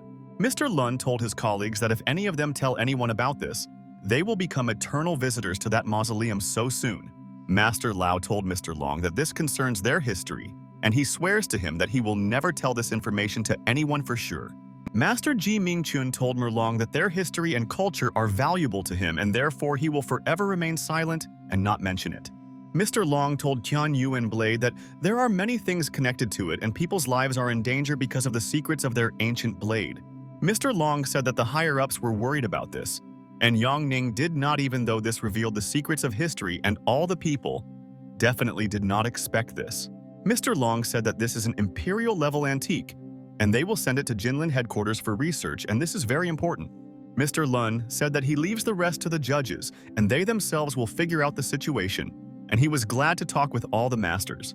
And after Mr. Long left, the judges held a meeting and decided which of the masters tried the hardest to win the tournament and would announce it. Master Ji Mingchun told his colleagues that even if he loses in the tournament, he still won't regret it, and today was great. Master Lao said that he also would not regret anything if they lost to such a talented guy, and Yang Ning still has a future. Master Wu Qing told Yang Ning that he originally knew the story of Tianfeng Jingshu and the dagger and all that. Ordinary people cannot know. Yang Ning asked Master Wu Qing if he really thinks that only old people know history, and he is just interested in this topic and read about everything. Master Wu Qing told Yang Ning that knowledge is also an art, and let them meet from time to time to learn information. Yang Ning told Master Wu Qing that he doesn't mind if Old Man Wu himself doesn't mind, and they can share knowledge with each other, and that's cool. The judge told all the participants that they had discussed and realized that this whole situation was very interesting, and no one expected such an outcome of events.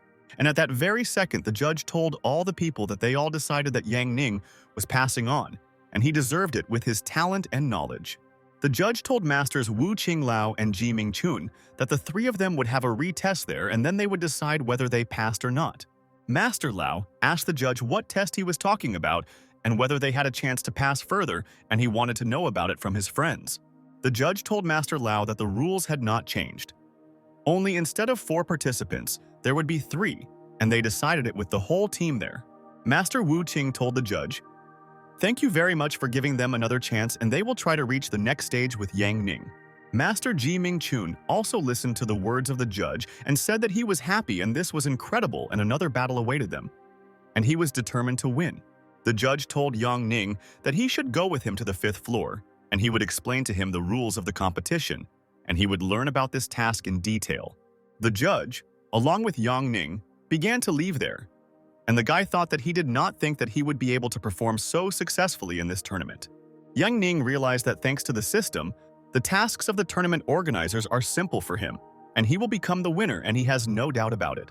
Yang Ning realized that if he doesn't pass, other masters will certainly not be able to pass, and he thinks that it's not worth revealing everything there yet. Yang Ning decided that he would leave the best skill for last, and he is confident that in the end, he will be able to surprise the organizers, and they do not expect it. The host opened the door to the room and thought that they had not had a participant like Yang Ning for a long time, and he could easily defeat everyone. Yang Ning entered the room and froze in place and decided that it was strange, and he couldn't understand why it was empty and what he should do. Yang Ning looked at the empty room and wondered why it was empty and whether some kind of test from the tournament organizers was awaiting him again. The host asked Yang Ning to wait a little, and then he will explain to him what needs to be done, and he should not worry, and everything is fine there. Yang Ning looked at the host in surprise and thought that the tournament was also strange, and they forced him to solve some riddles every time. Yang Ning exhaled and thought the host asked him to wait. But how should he wait for him? There's nowhere to even sit, and he's standing there. Yang Ning decided that he would sit on the floor if there was no chair, and for him, this is definitely not a problem, and he is a modest guy and will not complain about all this. But half an hour passed and Yang Ning continued to sit on the floor and realized that it seemed that the host forgot that they had a participant there and left him there. But an hour passed and none of the organizers or judges of the tournament still came into the room, and Yang Ning began to get nervous. And where did they go? Yang Ning was furious and wondered if the host asked him to wait there for a while, and he had been waiting for an hour and a half and no one came. And at that moment, the door to the room began to open, and Yang Ning was glad that at least someone remembered him. And it seems that all the people fell asleep, and this is a fact. It was Yan Nanchun, and he was surprised to see only Yang Ning in the room and wanted to know how he got through the group test back then. Yang Ning was happy and said that finally someone came, and he thought that he would spend an eternity there, and well, Mr. Yanan came. Yan Nanchun asked Yang Ning how long he had been there and where were all the masters Wu Qingden Yuan Yang and Ji Mingchun, and had they really lost? But Yang Ning told Mr. Yan Nanchun that the masters there had another task, and he had been sitting in the room for about 2 hours waiting for instructions. Yan Nanchun was perplexed and asked Yang Ning if he had not been told that there was only one winner in the group and what happened in their group. Yang Ning told Mr. Yan Nanchun that they had a special situation and he passed the fastest, and Mr. Long went to the headquarters and will make a decision. Yang Ning said that even though Mr. Long forbade talking about it, he would still tell all the information, and whether Yan Nanchun himself was ready. Yang Ning asked Mr. Yan Nanchun if he wanted to listen to his whole story, and he was sure that his story would interest anyone. Yan Nanchun was in complete shock and realized that he couldn't listen to these guys' words, otherwise he might be expelled from the tournament, and he was afraid. Yang Ning began to tell his story and told Yan Nanchun that he knows and probably heard about the ancient legend, and this is important. But Yan Nanchun was alarmed and asked Yang Ning not to tell this story, and he would not listen to him and he should just not talk. Yan Nanchun sat on the floor and told Yang Ning that in their time it is better not to talk about matters related to the headquarters, and this is all very dangerous. And at that very second, the door opened, and Yan Nanchun and Yang Ning were so glad that one of the participants came to them, and the two of them were so bored. And the man was alarmed and asked his colleagues if they were there too, and the leader sent him to this room and asked him to wait for instructions. And after a while, Master Zhou Beiyun came into the room and he successfully passed through the tests and will not lose to Yan Nanchun there. Master Zhou Beiyun did not expect to see other participants there, and he asked them if the room was free and if he could go there too. Yang Ning approached Master Zhou Beiyun and said that of course he can already go there, and they are waiting for all the participants to complete the tasks. Master Zhou Beiyun listened to Yang Ning's words and was surprised and asked if he also got there and was able to pass through all the tests. Yan Nanchun told Master Zhou Beiyun that this guy was the first to pass the test, and it seems Mr. Zhou is jealous of their schoolboy. Master Zhou Beiyun listened to Mr. Yan Nanchun's words and couldn't believe it, and asked if Yang Ning had come first. The man told his colleagues that it seems the judges are confused and cannot make a decision, and they must wait for the presenter's verdict. And then the host came into the room and told the guys that it was already late and their tournament would be held tomorrow, and all people could relax in their rooms. Yang Ning did not understand the decision of the judges and the verdict of the host, and looked at the Master Zhou Beiyun there, and it is strange that the tournament was postponed until tomorrow. The next day, Yang Ning got up early in the morning and went to the building where the tournament was taking place, and wanted them to finish this tournament of theirs today. All participants arrived at the place on time, and Yang Ning asked his colleague if the test would take place there, and he was so interested in finding out the answer. The participants were at a loss, and told the presenter that there was nothing there and they did not understand what task they would perform in their room. The presenter asked people to calm down and not be nervous, and he would explain everything to them and they would understand the rules but should not argue with him now. The host said that the masters should wait a little, and soon they will all go through the test and they will reveal which of the masters is stronger. Yang Ning asked the host, "Didn't he say that there will be another group, and are they waiting for them, or can we start without them?" He doesn't understand. But the presenter said that there is no competition on the 5th floor, and there will be an event on the 5th floor, and he will explain everything clearly and they will understand his idea. All participants were completely confused and asked a colleague of the presenter what he meant, and none of the masters understood his words. The presenter told the masters that, simply put, if they are worthy, they will pass, and he wishes them good luck and believes that they will all find a way out. The presenter asked the masters again if they really didn't understand, and immediately asked them to come closer to him, and he would show them everything and explain. But at that very second, the presenter tapped his foot on the floor and realized that he wanted to give a surprise to the masters, and it seemed they were not expecting this. Yang Ning and Yan Nanchun were in complete shock and realized that the floor under their feet shook, and they don't know what's going on there, and it's mysticism. And then walls began to appear in front of them, and the masters realized that it was not in vain that the presenter spoke to them in riddles, and he did not want to tell them everything. And at that moment, a labyrinth appeared in front of the masters, and they did not know what to do now and how they could act in such a situation. Mr. Yan Nanchun did not understand and asked Schoolboy Yang what kind of installation this is, and this is the first time he has seen such a thing, and the organizers have tried so hard. Yang Ning told Mr. Yan Nanchun that it was a maze like a game, and he didn't think that they would have to go through the maze and find the exit. The presenter told the masters that there were many paths there, but only one of them led to the 6th floor and asked if they wanted to try their luck. The presenter said that there would be tasks inside the maze, and if they did not solve them there, they would stop participating in the test, and he warned all of them. Master Yan Nanchun listened to the leader, and he said that their test would last a day, and those lost in the maze would be excluded. Yang Ning asked the host, "This means that they just need to get to the 6th floor in the right way, and the task will be completed immediately." The presenter said that everything is correct, and if they already get to the 6th floor, they can stay there for 3 days and then begin to lose their rank. Yan Nanchun asked to stop wasting time, and they know that rank is not important, and let them start going through the maze and not talk. And at that moment, Yang Ning suddenly saw that there was a camera in the corner and was filming them all the time. And he had not paid attention to these details before. Yang Ning was very surprised and wondered if they were being watched, and he couldn't believe it, and the organizers were able to surprise him now. Yang Ning made sure that the cameras were working and recording everything, and these organizers were watching them all the time and wanted to understand their game. Yang Ning realized that since there were cameras there would be cameras in the maze, and from them the organizers could understand which of the masters was lost there. Yang Ning decided that let people watch on camera how he wins, and they can follow his example, and he will show them a masterclass, and these are facts. Yang Ning thought that he had nothing to lose and was adapted to any conditions and difficulties, and it would be difficult for them to break his will and strength. Yang Ning decided that they would start the game, and he is absolutely 100% ready now, and let someone try to stop him today. And at that moment, a jade figurine appeared in front of Yang Ning, and he realized that it looks like he should give information about this antique.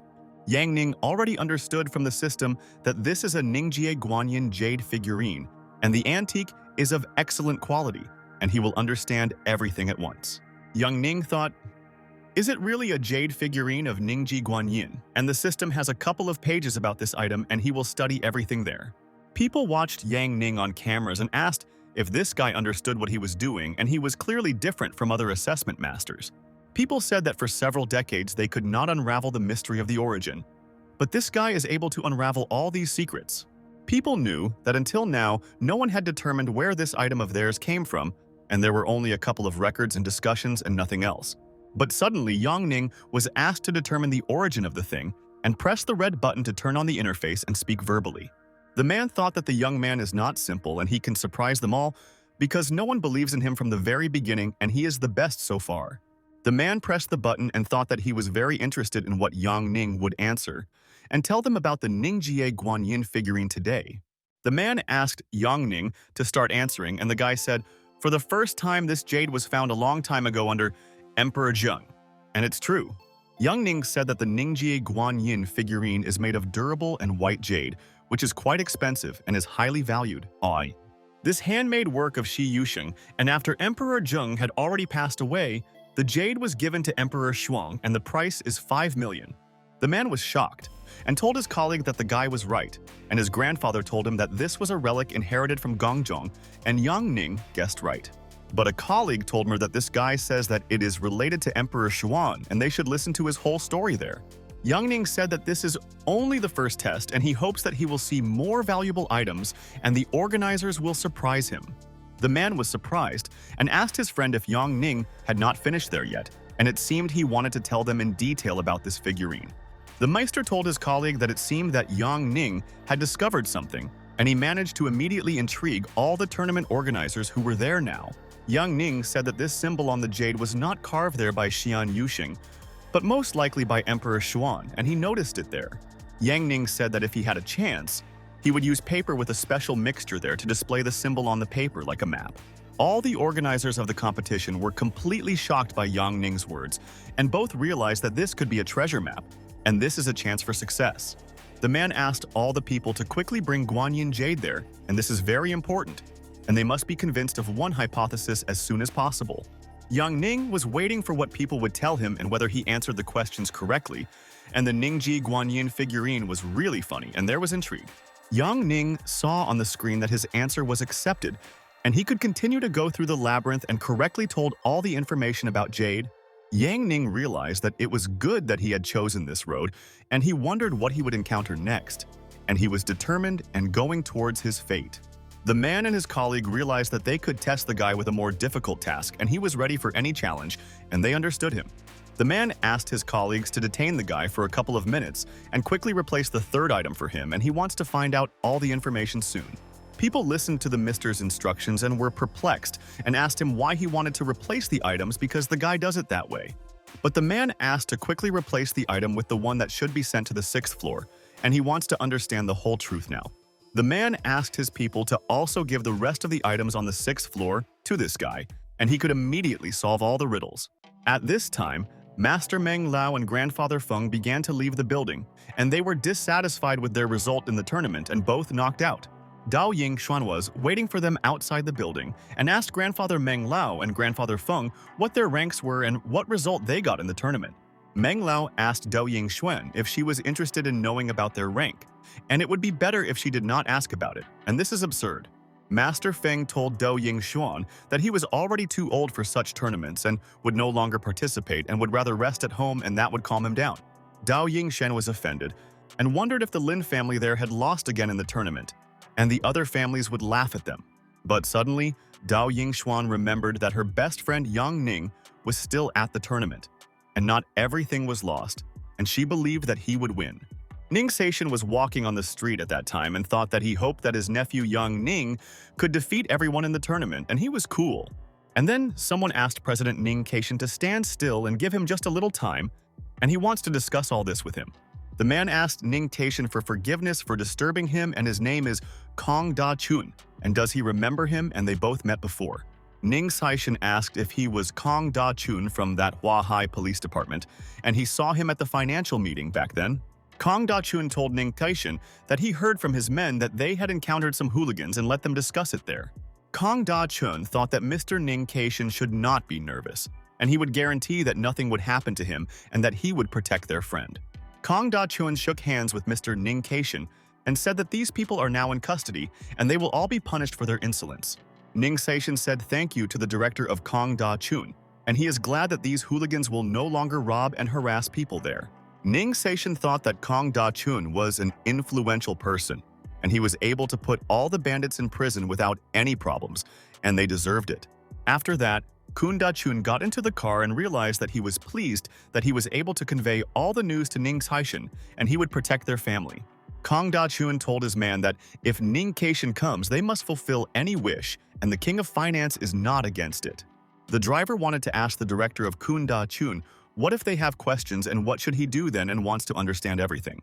But Kong Da Chun asked his man not to worry, and he just had to remember about the Yang family, and they are influential and they will suit everyone. The man at this time told his colleague that this guy, Yang Ning, will soon reach the base of the labyrinth, and he is moving well there today. A colleague asked the man if this guy would set a record again at the tournament, and everyone at first thought that this participant was an outsider. The man told his colleague that he somehow thought that Yang Ning was the one they had been waiting for all their lives, and he could already take them to a new level. Yang Ning at this time thought that something in the labyrinth was a bit boring, and he was wondering what was next and hoped that there would be something normal after. Yang Ning stopped in the labyrinth and wondered if he had already reached the end, and he had been walking through the labyrinth for a long time and should soon reach the end. And at that moment, an object again appeared in front of Yang Ning, and he thought that it seems that he must again give his assessment of the antiques now. The system informed Yang Ning that a jade heavenly pearl had been discovered there and its quality was excellent, and he should study the thing. Yang Ning wondered if the antiques were of excellent quality, and he understood that this meant that this was not an ordinary jade pearl there. The man saw that Yang Ning was looking at the antiques with enthusiasm, and he decided that the guy seemed to understand the value of this item, and he was cool. A colleague said that perhaps Yang Ning himself knows the real value of this pearl, and it is not so simple, and they were lucky that they found the guy. Yang Ning was informed that the test has begun, and he must evaluate this item, and it is important for the tournament organizers to know his opinion about the antiques. Ning said that this is a natural jade pearl that the earth is responsible for creating, and he continues to study this item. Young Ning said that life is given by heaven and earth, and this is the essence of this pearl, and these words can describe the object there. The man told Yang Ning that this was a good job, and the colleague said that the guy's opinion was similar to theirs, and he was on the same wavelength as the two of them. A colleague said that 8 years of research led them to the conclusion that the pearl has the essence of life given by heaven and earth and a miracle.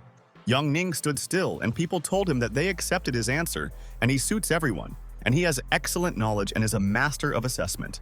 Yang Ning realized that horizons had opened before him, and he could go, and hoped that there would be no more antiques, and he was tired of evaluating everything.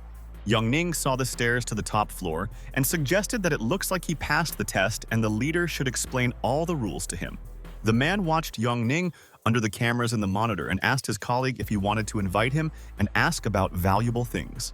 A colleague asked a friend to wait until Yang Ning went to the 6th floor, and he remembers what happened 10 years ago and it's dangerous. The presenter informed all participants that Yang Ning had reached the 6th floor, and Master Zhou Beiyan was shocked and did not expect this at all.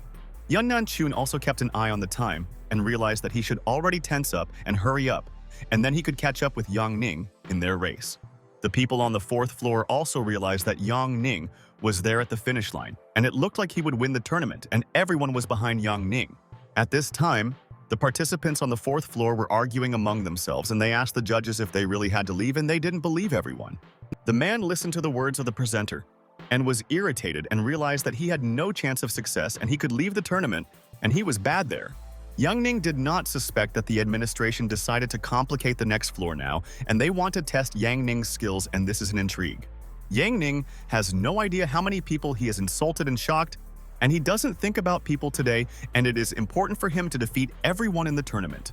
Yang Ning opened the door of the 6th floor and thought that there was no turning back, and he strives to become even better, and his results please him now. And while there are subjects that may interest him, Yang Ning is only interested in the next stage, and he is purposeful and motivated. And at that very second, Yang Ning noticed one antique in the room and was shocked. Where did the organizers get such a rarity? Yang Ning began to explore the room on the 6th floor and noticed that none of the masters had gotten there yet, and they were walking through the labyrinth now. Yang Ning saw that there were 8 artifacts there, and each one stood on its own pedestal and was surprised and thought what kind of arrangement it was there. And then Yang Ning realized that his eye skill began to act there on its own and realized that the system did not warn him and noticed something. Yang Ning used the eye to look at the essence of the object, and he will study all the things. And in this room, 100% there are valuable antiques. Yang Ning was excited, and why are these pedestals so expensive? And he guessed that the organizers put all the rare goods there. Yang Ning thought, and it seems to him that this item and the pedestal set, and something is wrong there, and he cannot understand the pitfall of the test. Yang Ning thought maybe the items were located there in the wrong order, and the organizers wanted to confuse him to make it more difficult. And these artifacts have a quality higher than excellent. The encyclopedia will help him, and somewhere there is definitely a clue, and he will find it. But Yang Ning decided that he could not always use the system, and their points would not be enough to upgrade, and he had to come up with another plan for success. The man told his colleague that Yang Ning was so focused in what was he thinking about, and he was interested in knowing the train of thought of this unique person and talent. A colleague asked what Yang Ning saw there, and they could never understand the essence of these objects, and everything they did was orders from their headquarters. A colleague asked if Yang Ning could solve the riddle, and the man there asked not to talk about the headquarters, especially since there is their man behind them. But at that moment, the colleague was excited and asked his friend to look at the monitor, and the guy began to carry artifacts and what he wanted to find out. Yang Ning continued to carry antiques and thought that he should do everything there to find the solution, because he was given time to test. The man and his colleague looked intently at the monitor and realized that no one had ever come to this test, and Yang Ning would already solve the mystery. Yang Ning, at this time, put the antiques on another pedestal, and he was absolutely sure that he was doing everything right, and he was a smart guy. Yang Ning was carrying all the artifacts and thought that his intuition said that if he placed the antiques in the right places, he would find the answer there. Yang Ning put the last artifact on the pedestal with difficulty, and they are heavy, and it is difficult for one schoolboy to move them, but he does not complain. Yang Ning exhaled and thought that now he can rest a little, and he is the favorite in the tournament and may not rush to solve the riddle there. The man and his colleague continued to silently look at the monitor, and both did not understand what Yang Ning was doing, and he was a strange guy and did not get tired. The man was furious and could not find out what Yang Ning was doing and why he was so focused on pedestals and not on objects, and this was all absurd. A colleague asked the man to explain to him what Yang Ning was doing, and it seems the student was confused and now doesn't know what to do or how to solve it. But people asked the bosses not to be nervous or worried, and they both should continue to look at the monitor and wait for Yang Ning to surprise everyone. The judge told his colleagues that maybe Yang Ning was doing everything right, and the secret of the 8 artifacts was connected to the pedestals, and they didn't think about it. Yang Ning stared at one place in the room and thought that he couldn't believe that no one had tried to do this, and they were strange. Yang Ning boldly walked to the side, and he has a plan. And all the organizers watched Yang Ning's actions with interest, and all hope lies in the guy. Yang Ning noticed that there was a window in the room, and he should try to do it, and it would be ideal if he could realize his ideas. And at that very second, Yang Ning opened the window and the sun's rays entered the room, and he thinks that this is exactly what was missing, and this is intuition. And at that moment, all the artifacts reacted from the sun's rays and they began to sparkle, and Yang Ning immediately realized that this was great. The man was in complete shock, and he was absolutely sure that the guy would not be able to do anything, but he was able to shut him up with his idea there. A colleague said that there were so many years of research, but they didn't understand anything with him. And maybe they were all idiots and Yang Ning was just looking at their things. Yang Ning thought that according to the encyclopedia, light would help solve this mystery, and maybe he should find the right direction now. Yang Ning wondered if he was thinking about the direction of the artifacts and was thinking something in the wrong direction and should change the vector of thoughts. And then Yang Ning came up with an idea, and how could he miss such an important thing? And there is a yin-yang symbol there, and therefore you always need to strain your brains. Yang Ning began to leave the center and thought that he had an option and he should try it too, because something was starting to work out for him. The man was surprised and asked his colleagues what Yang Ning was doing, and he could not predict his actions and he acted chaotically, and this is a fact. Yang Ning wanted to lift one thing and realized that it was heavier than he thought, and he could use the help of strong sisters, and he misses. Yang Ning strained with all his might and he raised the pedestal, and this plan requires effort, and he will do his best to do it there. The colleague froze in place with his mouth open, and people said, "Does Ning really wear pedestals and it doesn't matter? And what does he want to do? And this is an intrigue." The man was also amazed, and people said that the student was strong and he could lift pedestals weighing 100 kilograms alone.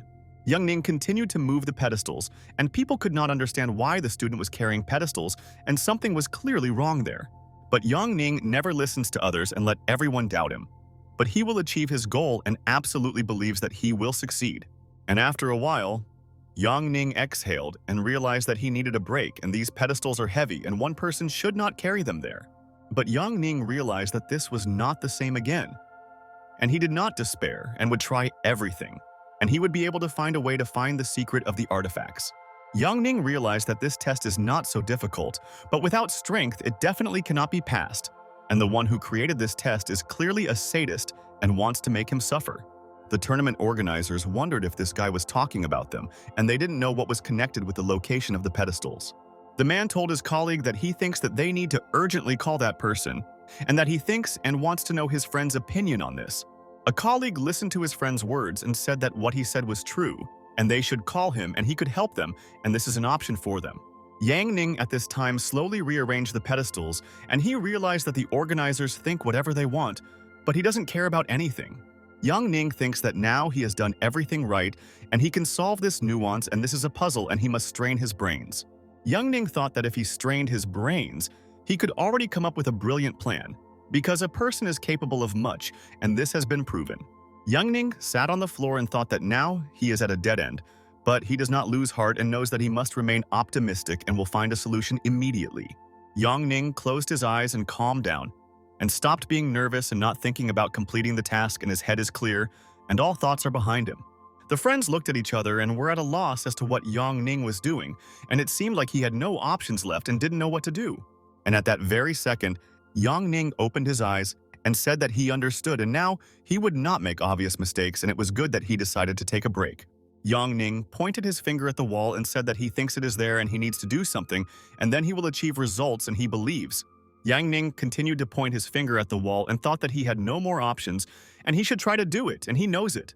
People watched Yang Ning's actions and did not understand what he was doing, and they do not yet know what plan he came up with, and maybe he will explain to them. People from the organization looked at each other and thought that it looked like Yang Ning had resigned himself to the fact that he couldn't pass the test and he was delusional. But the man called his people to him and thought that they should listen to his instructions and he believed that Yang Ning could find a solution. The man asked his people to do what Yang Ning asked, and this is so important, and they must quickly help him and they will achieve the goal there. People listened to Mr.'s instructions and said that they would do everything and he didn't have to worry about it and they knew his thoughts now. And at that moment, people entered Yang Ning's room and thought that they didn't know what this participant had come up with, but he was able to hit their owner. Yang Ning noticed that people brought a stepladder with them and want to do what he asked there, and he is grateful to all the organizers. The guy asked his colleagues to drill where Yang Ning indicated, and he very much doubts that he will be able to find something there, but let them do everything. People watched their friends drill holes in the wall, and the guy was happy and 100% sure that this was a way to find the secret of things.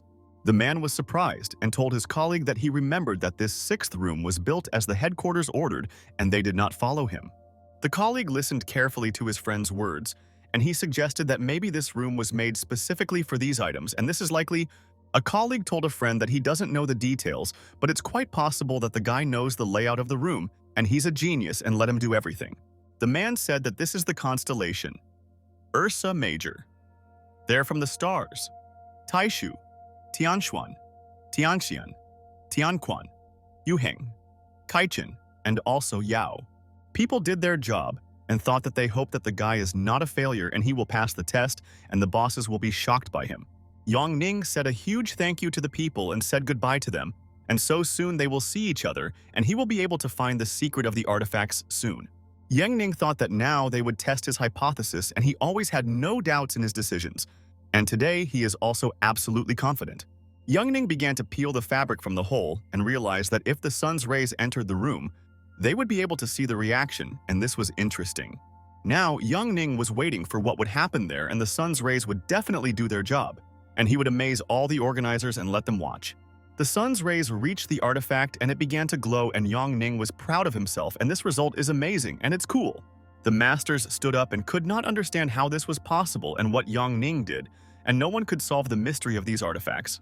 The old man told the guards that he was too worried and asked to call a doctor and that he needed help and his blood pressure had risen. The old man asked the guards to quickly bring an oxygen mask, and he had never seen such a phenomenon and the guy was able to surprise him greatly. Yang Ning continued to remove the fabrics from the wall, and he had no doubt that their brilliant plan would work and it would amaze all the masters there today. Yang Ning thought that he had built a theory and it turned out to be correct, and he does not understand why no one tried to find this secret of antiques. Yang Ning threw all the fabrics aside and thought that he wanted to quickly finish the tournament there and return home and take a break from all his affairs later. On the wall, the sun's rays penetrated all the holes and in the form of a star, the constellation Ursa Major and Yang Ning said that let them look. Yang Ning spread his hands to the side and thought that he is a genius of the industry and no one can compare with him and let them not even try there. All the artifacts from the sun's rays showed a beautiful picture, and Yang Ning realized that this is exactly what he was waiting for, and now he is already satisfied with everything. The man couldn't believe how Yang Ning did this, and this is definitely a great creation and this picture is made up of ghosts and it's so incredible. The old man watched the picture that Yang Ning was able to create from their artifacts and thought that he had never thought about it, and it was beautiful. The old man noticed that a staircase was visible in the picture and how the guy was able to understand how the artifacts work and create science fiction now. The old man was speechless and realized that this is wonderful and he doesn't know how to explain it. And Yang Ning is a genius, and soon he will become popular. Yang Ning told the organizers that it's beautiful and what is their opinion now, and he wants to know their opinion and he has created history. The old people were amazed by Yang Ning's action and how his logic works, and he did something that no one could do, and that's cool. Yang Ning asked the people if they were serious, and he had already done everything and should he really wait for the night to show all the beauty to all of them? Yang Ning looked straight at the camera and asked if they all seriously wanted to leave him there to wait for the night and he had things to do for the evening. The man asked his colleague if the riddle had not been completely solved, and he didn't understand. Could something else appear at night and it was a shock? A colleague asked me to call the Hua Hai Meteorological Department and ask them about the weather today and then report everything immediately. The guard told the boss that he understood his order and would soon do everything he asked of them, and he must trust his people, and this is important. The guard listened to the boss's words and thought that it looks like Yang Ning is making history today, and they have all never been so anxious. And after a while in the evening, the bosses asked the guards to check how Yang Ning was doing, and they should give him dinner. And he was hungry and tired. The guard came into the room and told Mr. Yang Ning that this is his food and he should have dinner and then continue to take this test. Yang Ning was pleased and he was hungry and stopped thinking clearly, and they realized that they should give him food and he would gain strength and energy now. Yang Ning wondered if they seriously left him there, and now he hopes the organizing committee will listen to his complaints about everyone. Yang Ning realized that no one knows what they will do, and maybe he will now stay there until the next day and they want to get to the truth soon. Night came, and Yang Ning thought that he didn't like this tournament and wanted to ask the director a lot of questions and understand their logic later. Yang Ning exhaled and thought that he had spent the whole day in the room and he didn't understand why he couldn't just go home and rest. Yang Ning noticed that from the moonlight, antiques began to glow differently, and he was right in his beliefs and people will learn about everything. Smoke began to flow in the room, and Yang Ning realized that the artifacts were reacting there again and forming a picture, and they had an interesting composition. And at that same second, suddenly another picture appeared there, and the guy knew what he was doing, and therefore decided to wait until he was convinced for himself. People from the company were shocked and wondered if the picture is changing now, and how is this possible, and can Yang Ning explain this clearly? People said that something started to appear there and they should all continue to look there and mysticism was happening there, and he was already in shock. The man said that the picture disappeared and then began to change, and they were watching the metamorphoses and none of them really expected this. The colleague was also amazed and asked all people to look there and what it was, and he could not explain this phenomenon, and it seemed like mysticism. In the room, the artifacts behaved differently, and Yang Ning knows that the light in the night affects the artifacts differently, and they can extract the painting. Yang Ning realized that the yin and yang symbol of light and darkness had appeared in the room, and he knew that he could guess how these antiques worked there. Yang Ning decided that he needed to level the artifact, and then the action would be even better, and he should try to do this, and this is an intrigue. And at that moment, the whole room began to glow, and this light could easily blind people, and Yang Ning realized what secrets were hidden there. People watched Yang Ning on the monitor, and they realized that they obviously shouldn't look at this glow for a long time, and it looked like a miracle of an object. The guards asked the old people to be careful, and they needed to calm down now and not get nervous, and this was too dangerous for their health. And at that moment, a completely different picture appeared in the room, and Yang Ning wanted to understand where people got such unique artifacts from. The picture showed the nightlife of the residents, and they walked along the street, and it looks like antiques behave differently there under the rays of the moon. The guard asked the elder what happened to him and sons, and he could call for help there and they would help him and he should not worry. People asked Yang Ning what it was and asked the guards to go and quickly check the room and make sure that everything was fine with Yang Ning. Yang Ning thought, "Isn't this exciting, and it seems they don't know what's hidden there and therefore want to make sure that everything is okay with the guy?" Yang Ning said that these 8 items are included in one set, and they were made in the Shang dynasty and used in the Zhou dynasty. Yang Ning told his dear colleagues that he does not know what kind of dynasty is depicted there, but he can definitely say that it existed in history. Yang Ning said that they are shown like this because they are made using a unique wood memory method, and this amazes his concept. All the people were perplexed and could not understand what kind of wood memory this was, and Yang Ning had to explain everything to them, and they were interested to know. Yang Ning said that there are pictures written on these 8 pedestals, and with the help of appropriate objects, this picture can be displayed. Yang Ning told the tournament organizers that these objects create an ancient chamber there, and he was able to put them into action, and this is pleasing. Yang Ning said that the principle of mirages is applied there, and he is not strong in this, and if they want to learn more, they need advice from experts in the field. Yang Ning realized that this is not all, and there is something else there, and he still cannot understand what it is, and will soon give them all the information about everything. And at that moment, Yang Ning caught the man's gaze and could not understand what it was and why he had a strange feeling, and it was scary. Yang Ning thought maybe someone else passed the test, and what is it? And he wants to find out the reason for these sounds and voices, and he did not understand it. Young Ning realized that it seemed like someone was watching him behind that door, and he clearly felt someone's heavy gaze on him, and he didn't imagine it. Young Ning looked intently at the door and realized that the direction of this gaze came from there, and he must reach the truth and people are hiding. Young Ning wondered if this look came from the 7th floor, and he didn't get to this test and he was intrigued by this look from the room. The colleague and all the people watched Young Ning and could not understand where Yang Ning went, and they didn't tell him anything or give him any instructions. The man was also surprised and asked his friends and craftsmen what that sound was, and if they had heard it too, and he didn't understand what was happening now. The old man also heard this sound and realized that he did not like it. And they were not in control of the situation, and Young Ning had to be very careful. Young Ning wanted to go into the room, but someone told him that it was close, and he realized that there seemed to be someone behind the door, and he was so afraid to go there. Young Ning was terrified and shuddered with fear and realized that he heard that voice there again, and no one told him that there was a monster there. The old man was surprised and did not understand what was happening there. And was it really someone there calling Young Ning and distracting him, and they should help him in this matter? Old man Yao listened to his friend's words and asked the people if there was someone there. And they knew nothing about the 7th floor, and no one would explain to them. All the people said that they had never been to the 7th floor and did not know what awaited the student Yang Ning there, and they did not advise going in.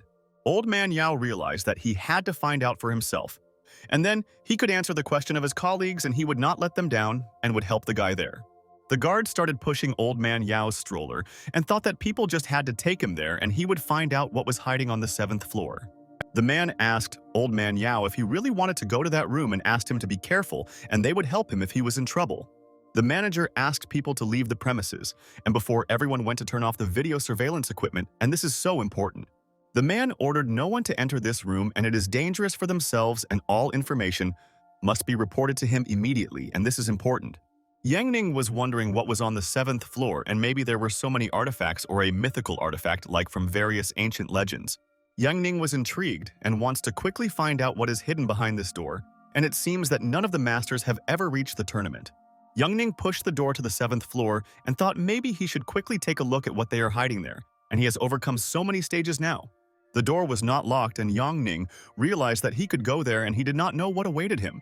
But he was ready for anything, because there was a system next to him.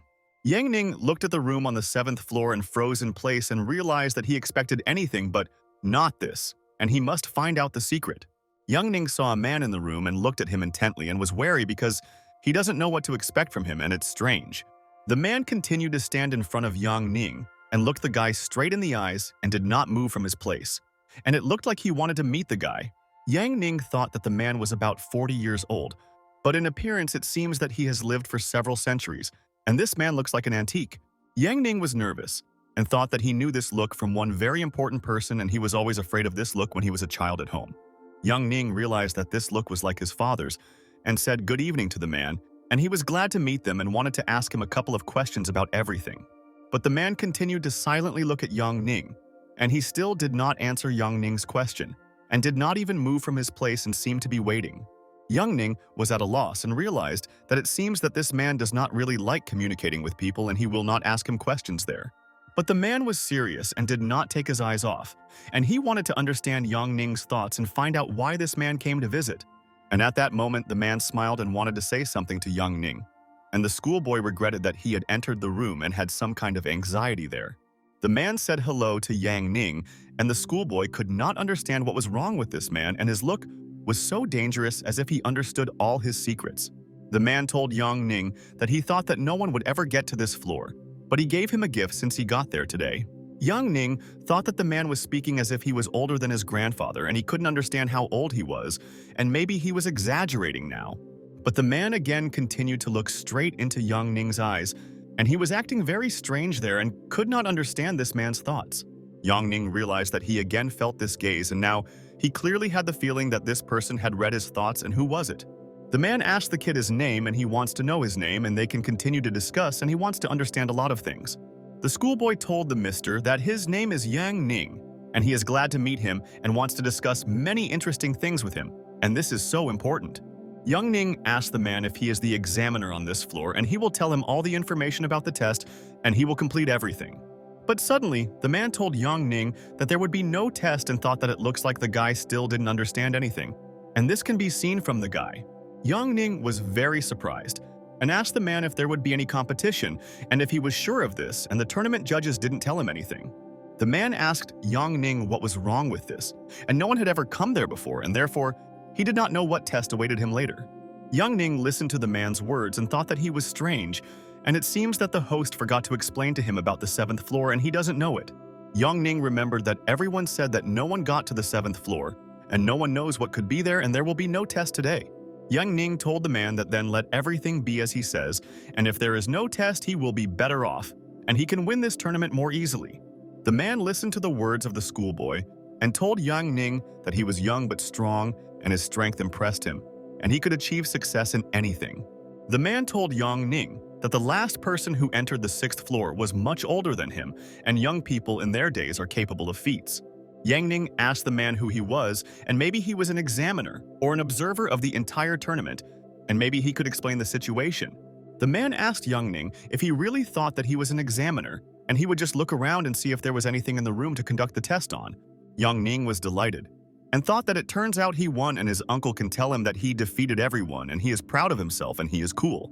But the man smiled and said that Yang Ning should wait a little now for his uncle in victory and must listen to his important words. The man told Yang Ning that he can think that he has defeated everyone. If he answers his question, then he can consider this a test and his task.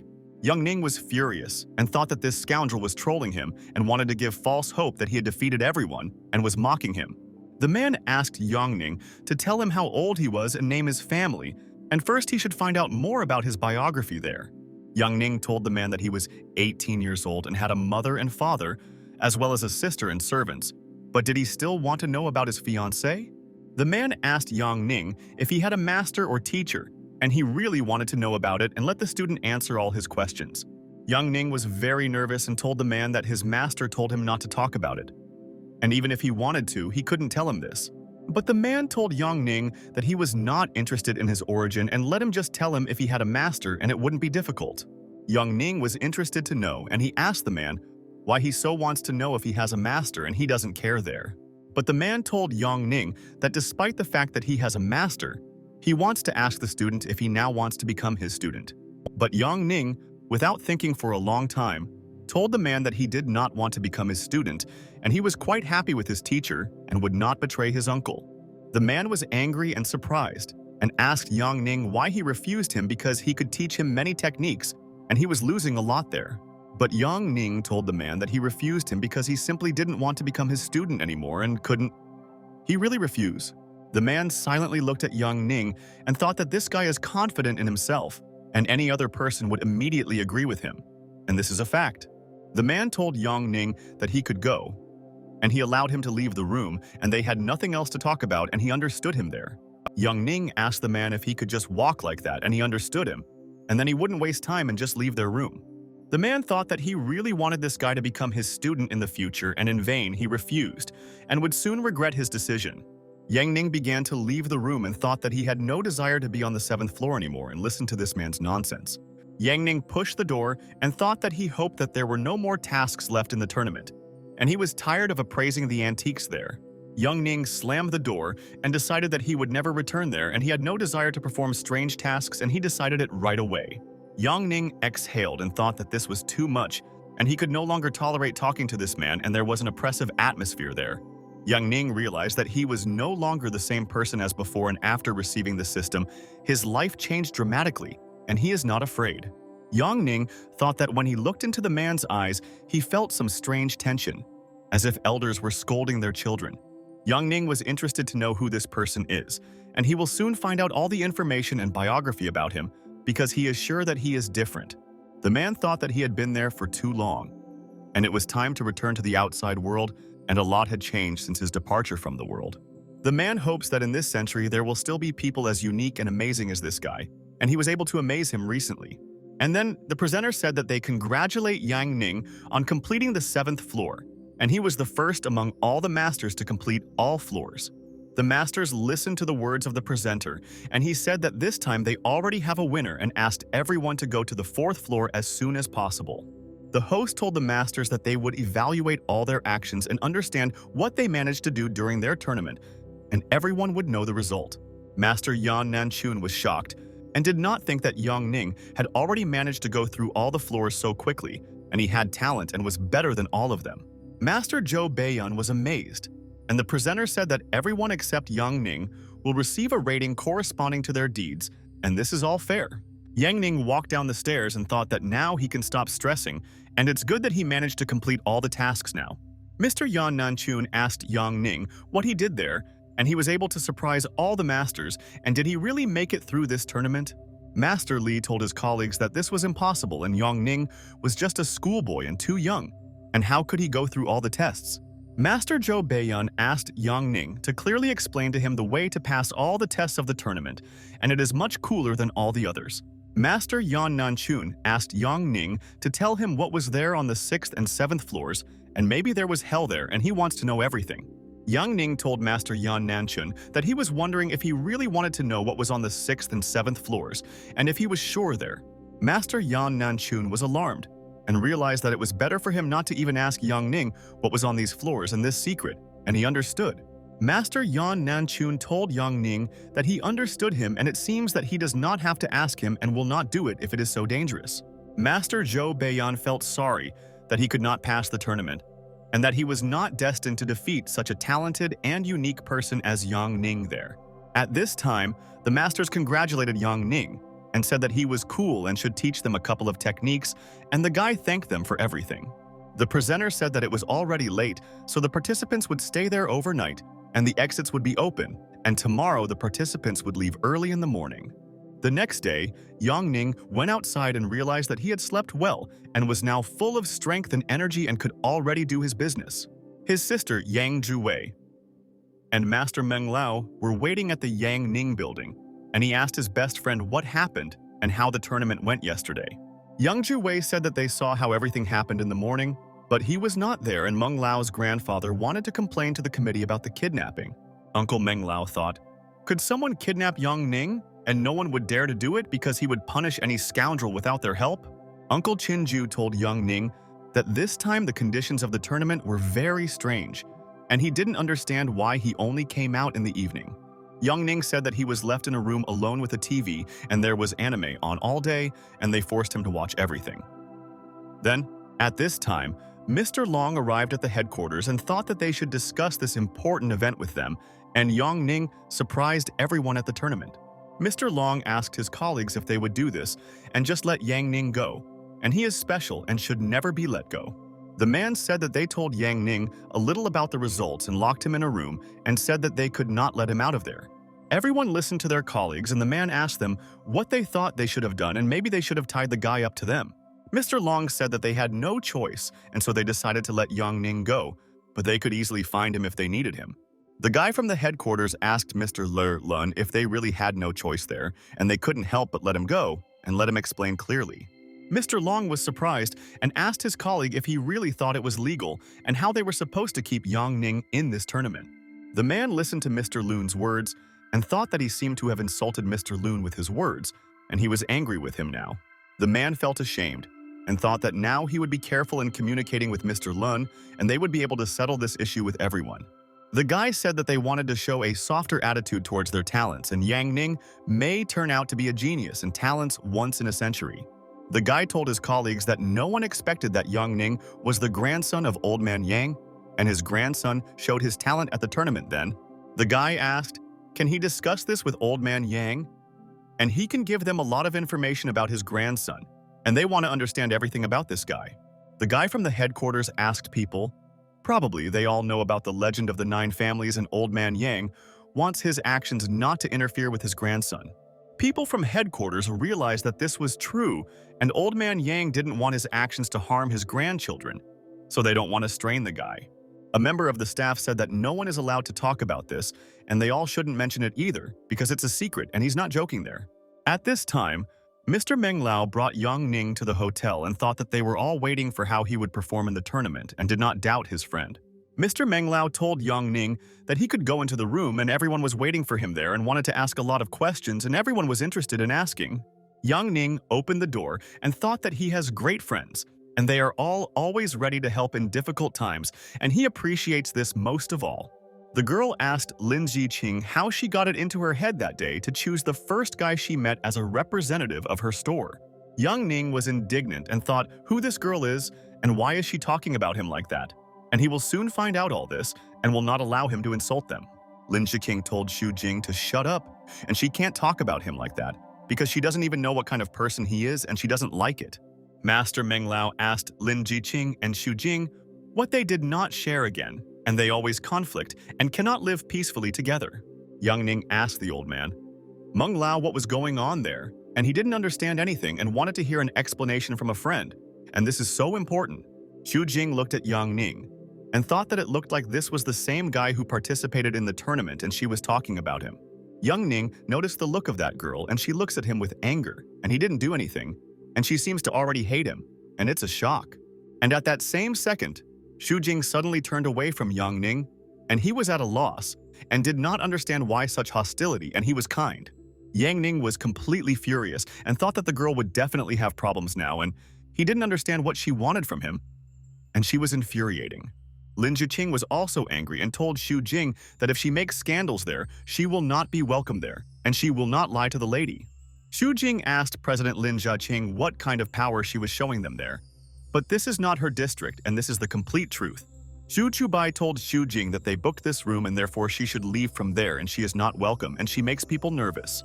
Xu Jing said that she forgot that she reserved this place and she asks them to leave now, and this is her place, and she will not obviously leave.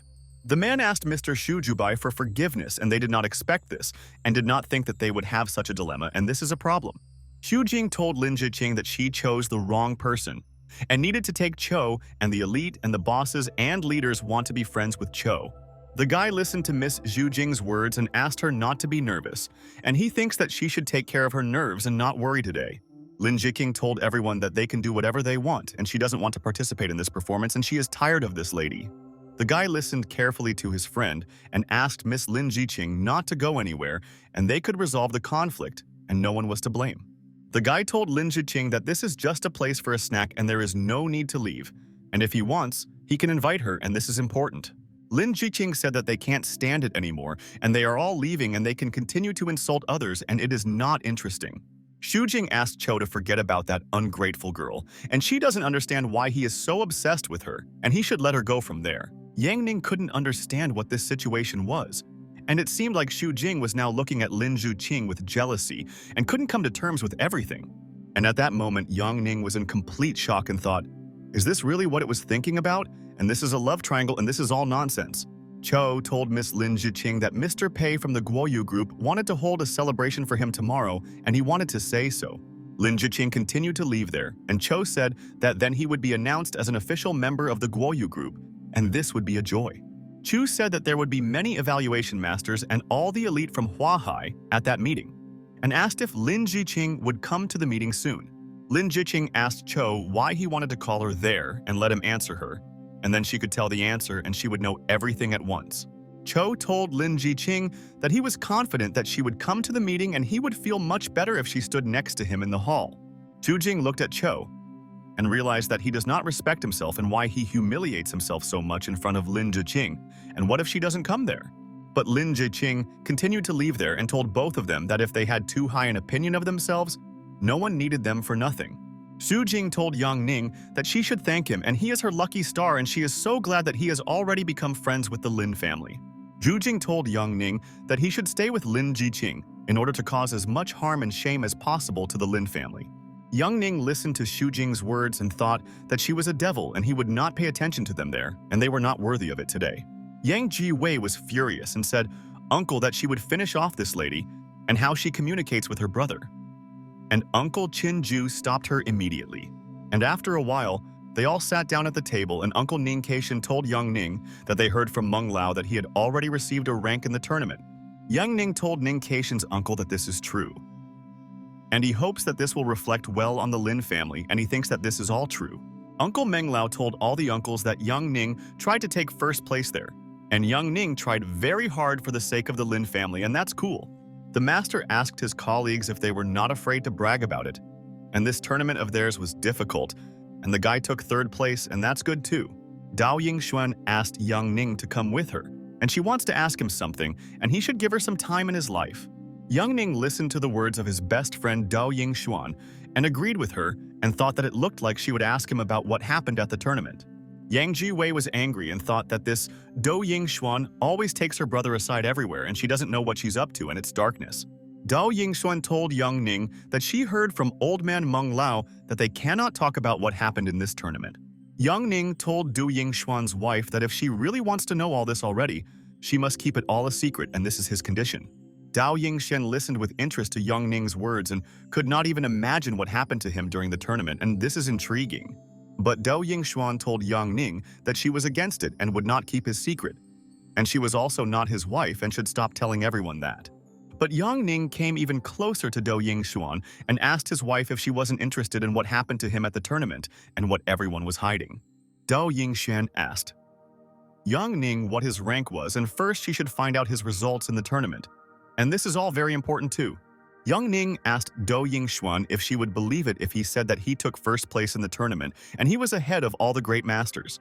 Dao Yingxian told Yang Ning that she would believe him if he said that he defeated everyone in the tournament from reserves because he has obvious talent. Yang Ning was surprised and asked Du Yingxuan if she was really saying this all seriously, and now she would believe everything he said to her friend. Dao Yingxuan was serious and told Yang Ning that of course she would definitely believe everything he told her and maybe there was something wrong and he was hiding. Yang Ning told Dao Yingxuan that he was in last place in the tournament and did not dare to tell her about it, and now she knows his truth. Dao Yingxuan started shouting at Yang Ning and said that he is a liar and she doesn't believe a single word and why her friend hasn't changed at all. Yang Ning laughed and asked his wife to spare him. Otherwise his wounds will definitely not be able to heal for the wedding. And then what will they do? And it is very dangerous. Dao Yingxuan thought about it because Yang Ning is lying to her. And this cannot be true, and the best antiques appraiser could not take the last place there.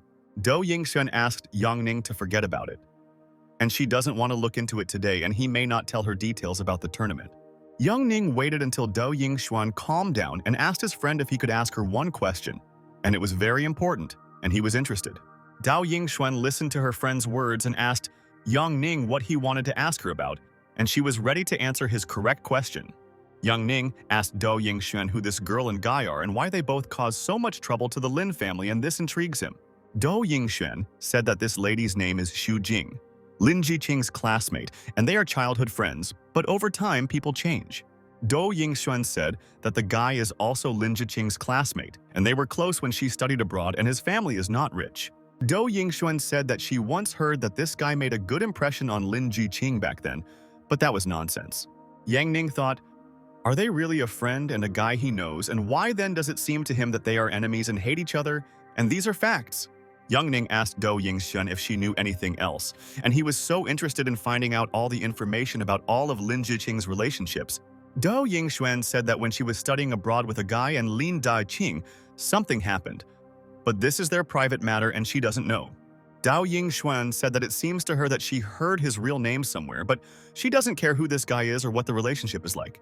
Yang Ning asked Du Yingxuan if she really didn't know the guy's name, and he seemed to have recently heard that the guy's name was Cho, and he would remember his name. Dao Yingxuan remembered and told Yang Ning that this guy's name is Ji Cho, and he is still pursuing Lin Jiqing, and the guy has hope. Yang Ning almost laughed and could barely contain his laughter and thought that he didn't expect that this guy's name was Ji Cho, and he reminded him of someone there. But Dao Yingxuan was angry and asked Yang Ning to stop laughing, and she was telling him serious things, and he was laughing at the guy there. Yang Ning asked her best friend why her family didn't like this guy at the time of birth, and why they gave him such a strange name.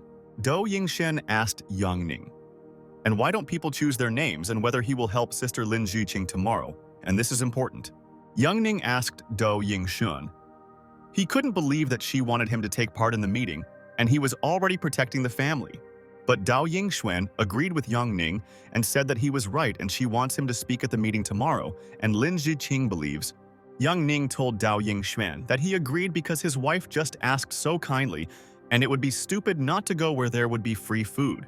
And then Uncle Chinju told Yang Ning that he himself remembers Director Chen Shan, who caused them problems, and he should remember there. Uncle Chinju said that Chen Shan is one of those pointed out by Zhou Bokeng, and Zhou Shuibin and Yang Ning could not believe it, and they are infuriating.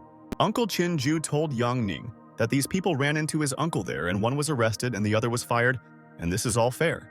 Yang Ning arrived at the airport and realized that he should now see off his sister Yang Ji-wei, and then he would immediately return to important matters. Yang Ji-wei told her older brother that a new quarter at school would start very soon, and she should already be ready in all subjects. Yang Ning told his sister that her parents would be angry if they found out that she changed her place of study without their knowledge, and her sister should be ready. Yang Ji-wei told her brother that without him she knows what will happen to her, and he should stop patronizing her and getting on her nerves, and it's true. Yang Ji-wei walked towards the airport and Yang Ning thought that he was so calm and knew that his sister would not disappear, and she was a very smart sister. Yang Ji-wei flew back to her city and realized that meeting her brother was exciting, and she had a great time with the idiot. The Starlight Building, built in a commercial district, has 80 floors and is owned and controlled by the Pei family. On the top floor, a party is thrown for Jicho, and everyone is celebrating Jicho taking 6th place and discussing a contract with the guy in 1. Jicho was very worried and asked Xu Jing if Lin Zhiqing would come to his party today, and she still didn't seem to come to them. Xu Jing was indignant and asked Jicho if he could not forget about Lin Zhiqing again and was worried about him and he was not having fun. Jicho listened to Xu Jing's words and thanked her so much for thinking about him, and he will not forget all this, and she is the best. Xu Jing told Jicho that there is no need to thank her, and he should not forget that he achieved all the success thanks to his strength. Jicho listened with interest to his friend's words, and Xu Jing said that he should not worry and she would always support him in any matter. But suddenly, at that moment, the door opened and all the people could not understand who it was, and the girls from the Lin family were beautiful and they were both angels. All the people were wondering who this guy was who was accompanying the 2 beauties from the Lin family, and they had all never seen him before. Yang Ning realized that he has the most beautiful girlfriends, and no one can compare with Dou Yingxuan and Lin Zhiqing in beauty, and they are both ladies. Xu Jing was very surprised to see the girls from the Lin family there, and she didn't expect them to come to the meeting, and what impudence it all had. Lin Zhiqing looked at Xu Jing and asked all the people if they were not welcome there and could they easily leave this place today. Xu Jing asked Lady Lin Zhiqing what she was talking about, and of course, they were all happy to see them, and it was good that they decided to attend the meeting now. But Xu Jing asked Lin Zhiqing, who is this person who always follows her, and maybe he is one of her favorite servants, and this is likely.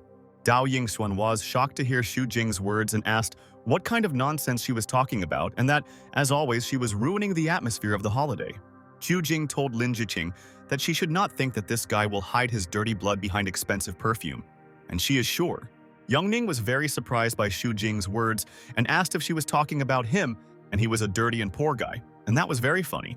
Xu Jing called Yang Ning a hillbilly and asked if she was wrong there and what brand of clothing he was wearing, and they wanted to know his clothes. Yang Ning smiled and asked Xu Jing if she really thinks that the Lin family bought these clothes for him, and he is homeless, and she is mistaken. But Xu Jing asked the poor fellow to open his eyes and say if he's not ashamed, where he lives, and how many cars he has, and this intrigues his friends. Yang Ning listened to her, and Xu Jing asked what dish he orders at the hotel and his favorite clothing brand and how big his family's house is. Yang Ning asked Xu Jing to stop asking him very funny and ridiculous questions and just say that she was joking and not serious there.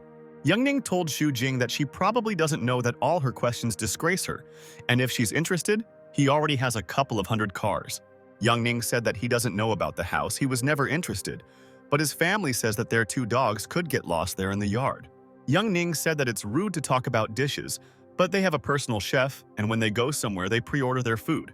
Yang Ning told Xu Jing that he usually does not pay attention to his clothes, but they have all their clothes sewn by personal tailors, and he guarantees. Yang Ning said that if we talk about furniture, he wants to throw all this old stuff in the trash, and he is uncomfortable resting on this furniture.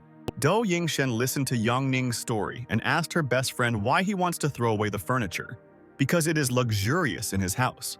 Yang Ning said that he wanted to throw away the furniture because it definitely belonged to some prince, and there might be ghosts of the prince there. Lin Zhiqing told Yang Ning that the furniture is antique, and if he doesn't want to live among it, let him give it to Lin's house and Meng Lao will appreciate it. Yang Ning told Miss Lin Zhiqing that when his father leaves soon for his private island, he will inform them that he is removing the furniture from his house. People were amazed and couldn't believe that this guy already has his own tailors and a personal island, and also has a friend sleeping among antiques. Yang Ning asked Xu Jing if she understood him, and that real rich people don't talk about their wealth because all money is not valuable to them. Yang Ning asked Miss Xu Jing if she was satisfied with the answer, and he just doesn't want to be a rich man and he's not so interested in all the show-offs of the rich. Xu Jing realized that she was mistaken, and this guy is not just rich and he is at the international level. And why did she ask him about this? And then Ji Cho came and told Lin Jiqing that he was glad that she came there, and if they finished the conversation, they would go talk to people. Ji Cho took Xu Jing with him and wanted to protect her from shame, and she no longer knows how to respond to Yang Ning's arguments, and he shut her up immediately. Lin Jiqing was happy and told her best friend Yang Ning that she was proud of him, and it was a good job and he was a golden guy, and that was cool. Yang Ning told Miss Lin Jiqing that he serves the Lin family and is willing to do anything to protect the honor of family members from all sorts of rude people. Lin Jiqing and Dao Yingxuan left the restaurant, and they wanted to get some fresh air after a tense discussion, and they needed it. They both went up to the roof, and Lin Ziqing told Du Yingxuan that she thought she was delusional when she chose Ning, but he is a diamond. Lin Ziqing told Du Yingxuan that now Yang Ning is even brighter than any diamond, and he is like an emperor, and he has helped their family a lot. Du Yingxuan told Lin Ziqing that, to be honest, she herself never expected that everything would turn out like this, and it's good that they chose Ning.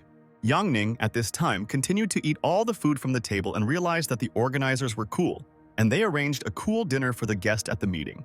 And then, behind Yang Ning, people began to approach him, and they wanted to talk to Yang Ning there and explain to him cultural etiquette. And this is important. Yang Ning emptied the plate with the dish and realized that now he was definitely not hungry. And then a person turned to Yang Ning and wanted to explain.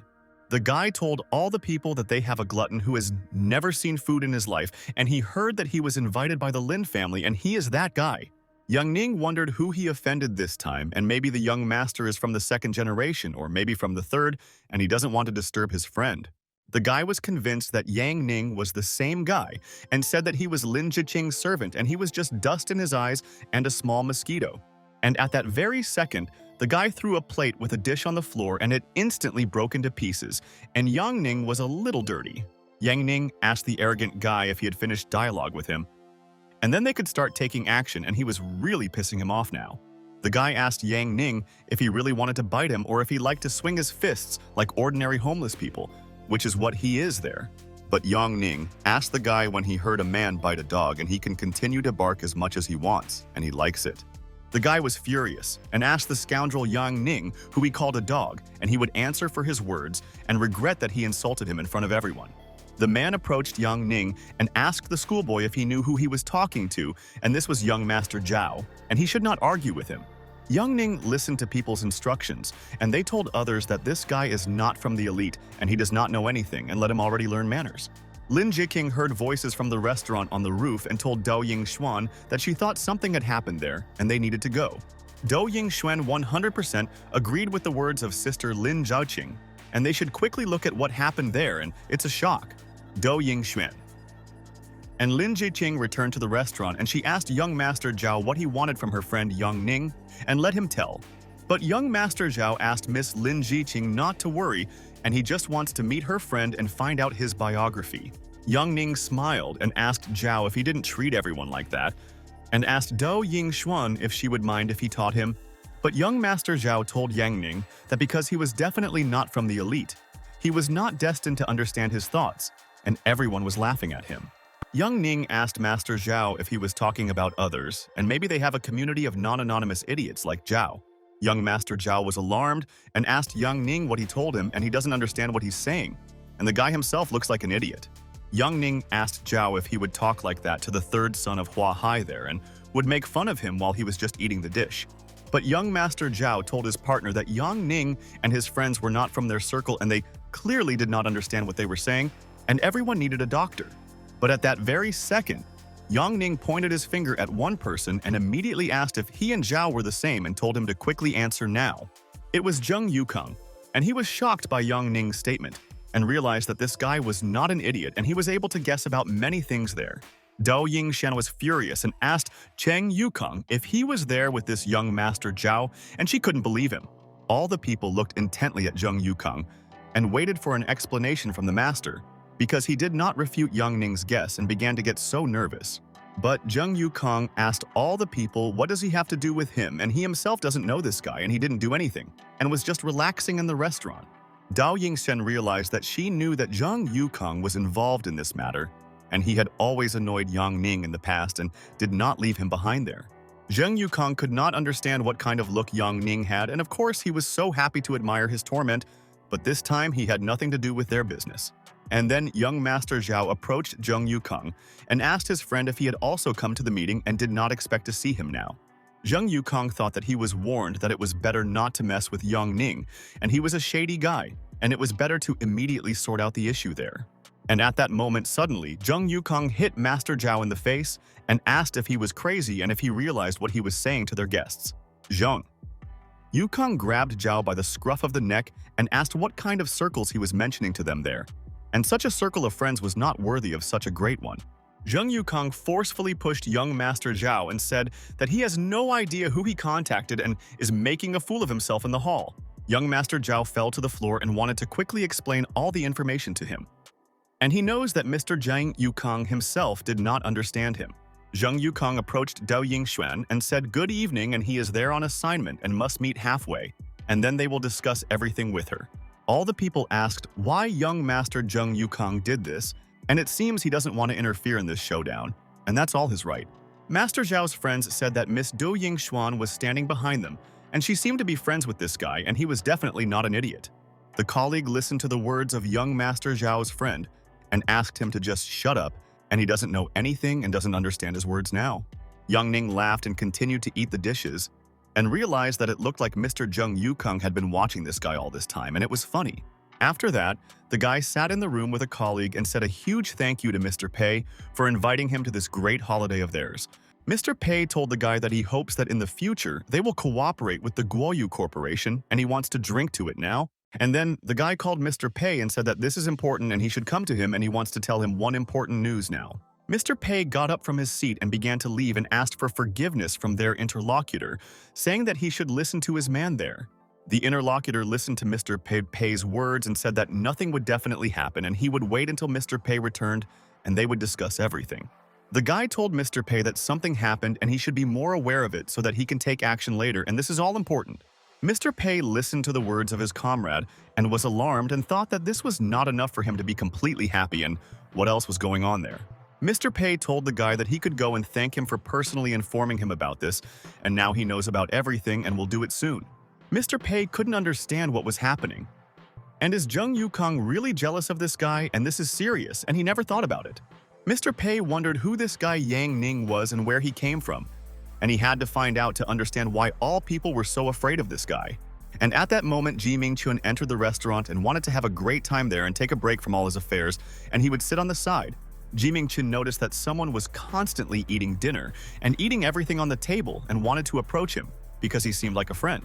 Master Ji Mingchun approached Yang Ning and asked if it was him, and he couldn't believe his eyes and never expected to see him there today. Yang Ning was also in complete shock and spat out his drink and realized that this was Master Ji Mingchun, with whom they were taking part in the tournament.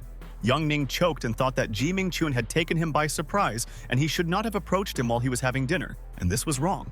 Ji Mingchun asked Yang Ning not to call him so formally, and just that he is Uncle Ji, and said that he is a close friend of his second uncle and he is cool. Yang Ning was surprised and asked Ji Mingchun if he really knew his second uncle, and his uncle never told him that he had such an acquaintance. Ji Mingchun was surprised and asked Yang Ning if Ning Keishan really didn't mention him, and it's unpleasant that he forgot that they were friends with him. Ji Mingchun began to carry Yang Ning along with him, and said that he would like to discuss something with him after that incident in their Duji building recently. Yang Ning asked Uncle Ji Mingchun to wait, and he came today with friends, and maybe they will also go there because everything is very interesting for them. Ji Mingchun told Yang Ning that of course he is always happy to see their Lin family, and asked the girls why they were standing there and asked them to go there. Lin Jiqing and Dou Yingshuan followed Ji Mingchun, and it was so important for them to find out what she and Yang Ning wanted to talk about and what happened then. Yujing and Jicho were surprised and looked at each other and could not understand why Uncle Ji Mingchun respected the guy so much. Chuqing thought that this banquet was organized by the Pei family, but she was sorry because she could not get closer to them. And who is this Yang Ning? And after a while, Ji Mingchun brought Yang Ning to another hall of the restaurant, and realized that he was obliged to introduce Yang Ning to all his friends in their hall. Ji Ming-chun asked teacher Den to see who he found there outside, and the guy ate like the last time and immediately recognized him. Teacher Den told Ji Ming-chun that this was probably Yang's younger brother, and they looked alike. And he immediately realized that they were related to his friends. Yang Ning walked up to the table and said good evening to the elder, and he was so glad that they met, and he had heard a lot about him before they met. And at that moment, Yang Ning began to closely study the two old men. And he could not take his eyes off and realized that these were not ordinary people, and he recognized. Yang Ning realized that these people are special, and they have so many antiques, and they seem to be rich in collectibles, and you need to find out about it there. But at that very second, the elder asked Yang Ning to sit down at the table, and they would be glad if he kept them company, and together they would have more fun. Yang Ning asked the elder if it was normal for him to sit next to him and thought that this is a VIP place and what is happening today. But the old man asked Yang Ning not to worry and just sit with them at their table, and they would not ask him uncomfortable questions, and he promised. The elder's friend asked Yang Ning not to worry and consider it an honor, and they are glad that such a guy will sit with them at the same table. Yang Ning said thank you. And his respects to the elder, and the old man asked the waiter to bring another chair for the guest and thank her in advance. But Ji Ming-chun told the teacher that he just brought Yang Ning and is already leaving, and Yingju is waiting for him, but they will see each other soon and can discuss. The elder told Yang Ning that he hoped that sitting now in the company of an old man like him would not be boring and he would sit for a while. But Yang Ning told teacher Den that there was nothing like that, and he was honored to already sit with such masters and they could give valuable advice on everything. Chu Jing was furious, and she couldn't come to terms with the fact that the impudent Lin Zhiqing was sitting with the master and having a nice conversation about something. Chu Jing thought how much she hates Lin Zhiqing and would be so glad if this lady disappeared, and Lin always ruins all plans. Lin Zhiqing continued to have a great time with Master Wu, and they discussed how the tournament went, and Master Wu performed well then. Xu Jing bit her nails and thought that she could not bear the impudent Lin Zhiqing, and she had better leave or else she would do something to her today. Xu Jing approached Ji Cho and said that she was not feeling well and that she would probably leave and did not want to stay in this restaurant anymore. Ji Cho agreed with Xu Jing and asked her to just not stress too much, and she should take care of herself and soon he will help her. And this is true. Xu Jing walked to the side and thought that there are some people and they never change, and she doesn't know what Ji Cho found in Ji Qing. Yu Jing opened the door and thought that the holiday was over for her, and she was not happy being in the restaurant because of one lady. Xu Jing realized that she had one way out and she had to do it, and then she would calm down and not think about it, and that's true. Xu Jing called a friend and asked her to come there, and she needed help for the last time and hoped that they would not meet together. Ji Cho at this time watched Yang Ning sitting there at the same table with the elders in the restaurant, and why they valued the idiot so much. The teacher told Yang Ning that he had heard that he was well versed in all kinds of antiques, and maybe he would be interested in one thing there. The old man told Yang Ning that in the long-ago winter he carried the child to the hospital and walked a couple of kilometers with him, but did not want to let the child go then. And the doctor's son had a stall of trinkets, and he then bought this antique from him for an insignificant price and did not know that it was so valuable. But teacher Deng asked Zhao Dasheng if he really wanted to test the guy's skill, and he was too tactless and there was no need to do this. But Zhao Dasheng told his colleague that this ring has confused many people and he is proud of the thing because no one can recognize the thing. Teacher Den asked little Yang Ning what he could tell them about this thing, and it was very important for them to find out all the information from their friend. Yang Ning told teacher Den that of course he doesn't mind, and just looks at these antiques and hopes that he can earn the respect of everyone. But at that moment, Ji Cho approached them and asked his master Zhou Den for forgiveness, and would he mind if he also looked at this thing? Lin Zhiqing observed the whole situation and realized that Ji Cho was again interfering in things that were not his own, and he always wants to interfere with everyone. Yang Ning gave the ring to Ji Cho for inspection and said that he was a guest and today was his holiday and he should be the first to evaluate the antique. Mr. Ji Cho said a huge thank you to Yang Ning for his kindness, and he is so kind, and soon he will give him their teacher's antiques to check. Yang Ning listened to Ji Cho's words and said that everything is fine, and he doesn't need to say thank you there because he respects other people in their hall. Ji Cho said that the ring has fine details carved into it. It is made of white jade and he thinks it is a ring from the royal family. Zhao Dasheng told Ji Cho that he said everything correctly and he has very good basic assessment skills, and the 6th place was deserved. Ji Cho said that it is handmade and well decorated, and it looks like there is poetry written on it. and it could be the ring of the Imperial Inquisitor. Jicho told teacher Zhao Daxing that this means that this ring belongs to the Imperial Dragon Dynasty, and he was lucky with the thing. Young Ning listened to Jicho's appraisal of antiques, and he told teacher Zhao Daxing that he was interested in knowing how to appraise antiques. Teacher Zhao Daxing thought and realized that Jicho has talent, and it's not for nothing that he performed well in their tournament and Jicho has potential. Teacher Zhao Daxing asked Jicho if this was all, and he wanted to know if there was anything else he could tell him, and he was ready to listen to him right away. But Jicho asked teacher Zhao Daxing if anything else could be said about antiques, and he thinks that this is the whole story. Teacher Den asked Junior Yang what he thought about this item, and they were intrigued by his opinion and whether he could appreciate this antique. Young Ning told the teachers that what Mr. Jicho said is absolutely true, but that is not all, and he can add some information. Young Ning told his friends that he was very interested in this detail and could not get this idea out of his head and had to tell them this. Young Ning asked why teacher Zhao Daxing said that this ring has confused many people and this is an interesting riddle and secret, and that's great. Teacher Zhao Daxing told Young Ning that it seems he already knows the data and can tell them because all the masters want to hear his thoughts.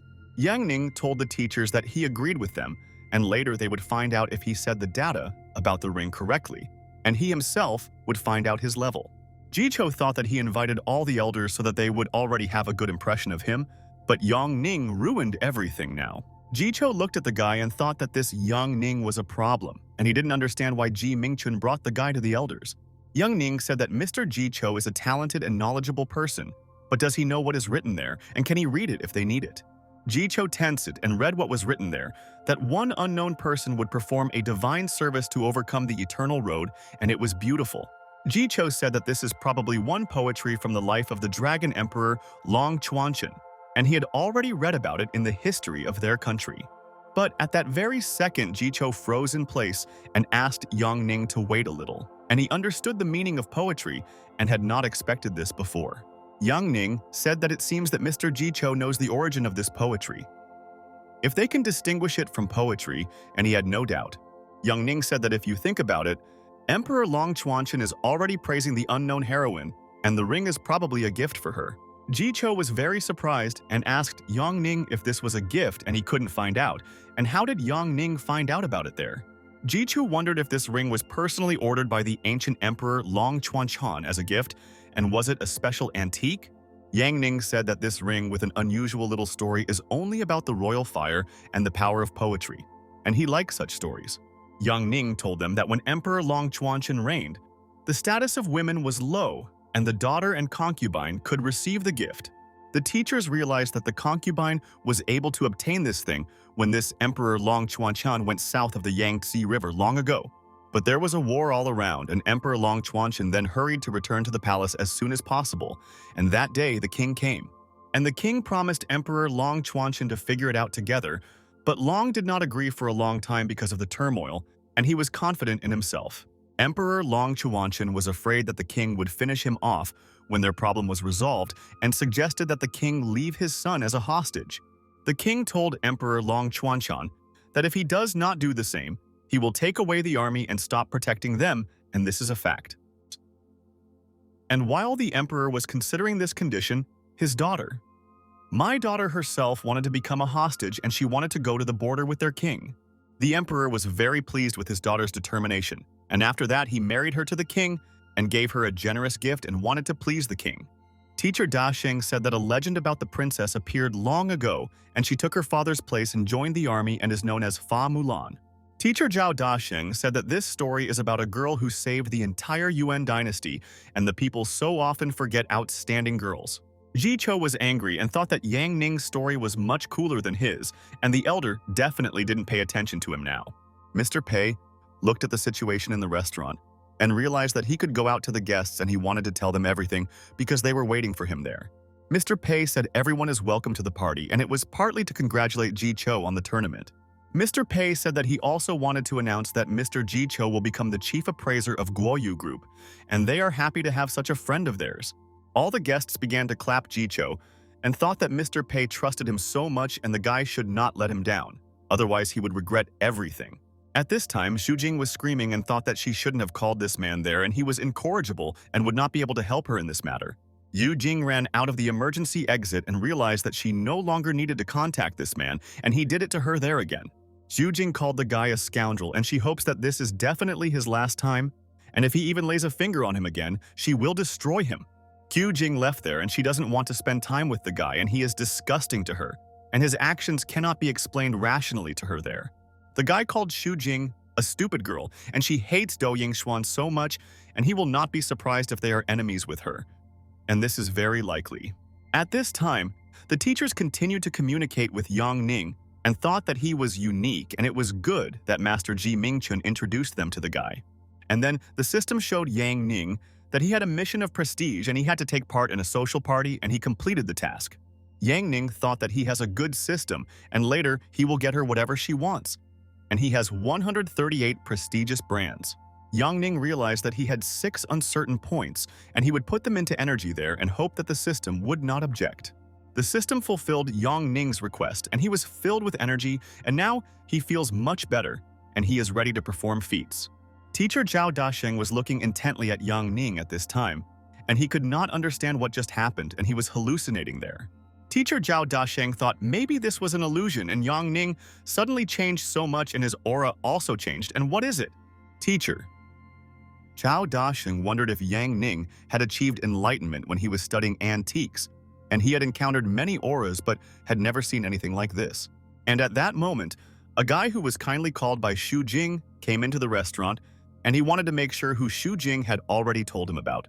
The guy looked intently at Yang Ning, and he didn't think that this guy was there too and didn't understand who could invite him there, and this is all absurd. Mr. Pei approached the guy and said that he had come to the meeting and he had no doubt that he would come because they were waiting for him and were glad to meet him. The guy told Mr. Pei that he wouldn't miss this even if he wanted to, and he couldn't help but come there because Pei himself invited. Mr. Pei asked his colleague, "Who is this guy who is sitting there with the teachers, and he is seeing him for the first time and is not yet familiar with the guest?"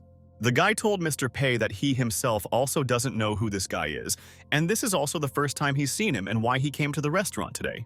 Mr. Pei asked his colleague if he didn't know either, and all his hope was in him, and he thought that he would be able to give a description. The guy asked Mr. Pei, "Who is this guy?" because he is a guest and he knows all his guests whom he invited to the party today. Mr. Pei told his friend that he thought he knew this student, but it didn't matter, and before he arrived, he talked in the cafeteria for a long time. The guy listened to Mr. Pei's words and asked, maybe something happened and something was wrong and he could tell him everything because he would understand him. Mr. Pei told a friend that there are several young masters from the second generation looking for trouble for this guy, and it's true. The guy said that 80% of these people are always drunk there. Otherwise, who would dare to cause problems in the meeting sober? Mr. Pei said that he wanted to do it, but Zheng Yukong decided everything before he could do anything, and he did not have time to make a decision. The guy asked Mr. Pei if it was because Miss Do Yingxuan came there, and he suggested that this could be the reason. At that time, Dao Yingxuan was sitting at the table and having a great time, and didn't even notice that this man came to their hall today. But Mr. Pei said that another time he would have thought so too, and this is possible. But today, Zheng Yukong shouted at them personally and hit them. The guy listened to Mr. Pei's words and couldn't believe the story and asked what he was talking about. And this is not normal, and Zheng Yukong is already an idiot. Yang Ning continued to eat the dishes at this time and thought that Mr. Ji Cho's holiday was a success, and he was happy with everything and didn't complain yet. Dao Yingxuan told teacher Deng that they would be glad to see him at the Lin auction house, and it would not be a problem to help him in this matter. Teacher Den told dear Du Yingxuan that we agreed then and thank her very much for helping him solve this nuance. Ji Cho realized that it was Elder Wu Qing from the Yanziu Foundation, and Dao Yingxuan communicated well with him, and it would be difficult for them to harm their family. Ji Cho thought that on the other hand, there is an international logistics company abroad, and they cannot do anything with Lin Jiqing. Ji Cho doesn't know who Yang Ning is, and he won't stop him. And he has such powerful support from the masters, and that's why he needs to wait. The girl realized that today many important people had gathered in the restaurant, and they could cause problems if they wanted. And this was intriguing. Yishu Jiang is looking forward to how Du Yingxuan will spend the night today and whether it will be full of suffering, and soon they will definitely find out everything. And then a guy approached Du Yingxuan and said that he was Chen from the Bangumi group and he wanted to give her a business card for contact in the future. Chen handed Dao Yingxuan a business card and thought that he did not want to lose touch with her, and together they could do their business in the city perfectly. Dao Yingxuan took the business card and said good evening to Mr. Chen, and she is glad to meet and they can discuss all the important matters with him there. Chen said that he heard that the Lin intend to break into the jewelry market and their secretary Kim Dong-lei wants to meet with Miss. Chen said that the two diamond tycoons will be flying back to mainland China tomorrow, and will she and Ziqing be able to meet in the evening? Do Yingxuan asked Mr. Chen to wait for her for a minute, and she should get the exact answer from President Lin Ziqing first.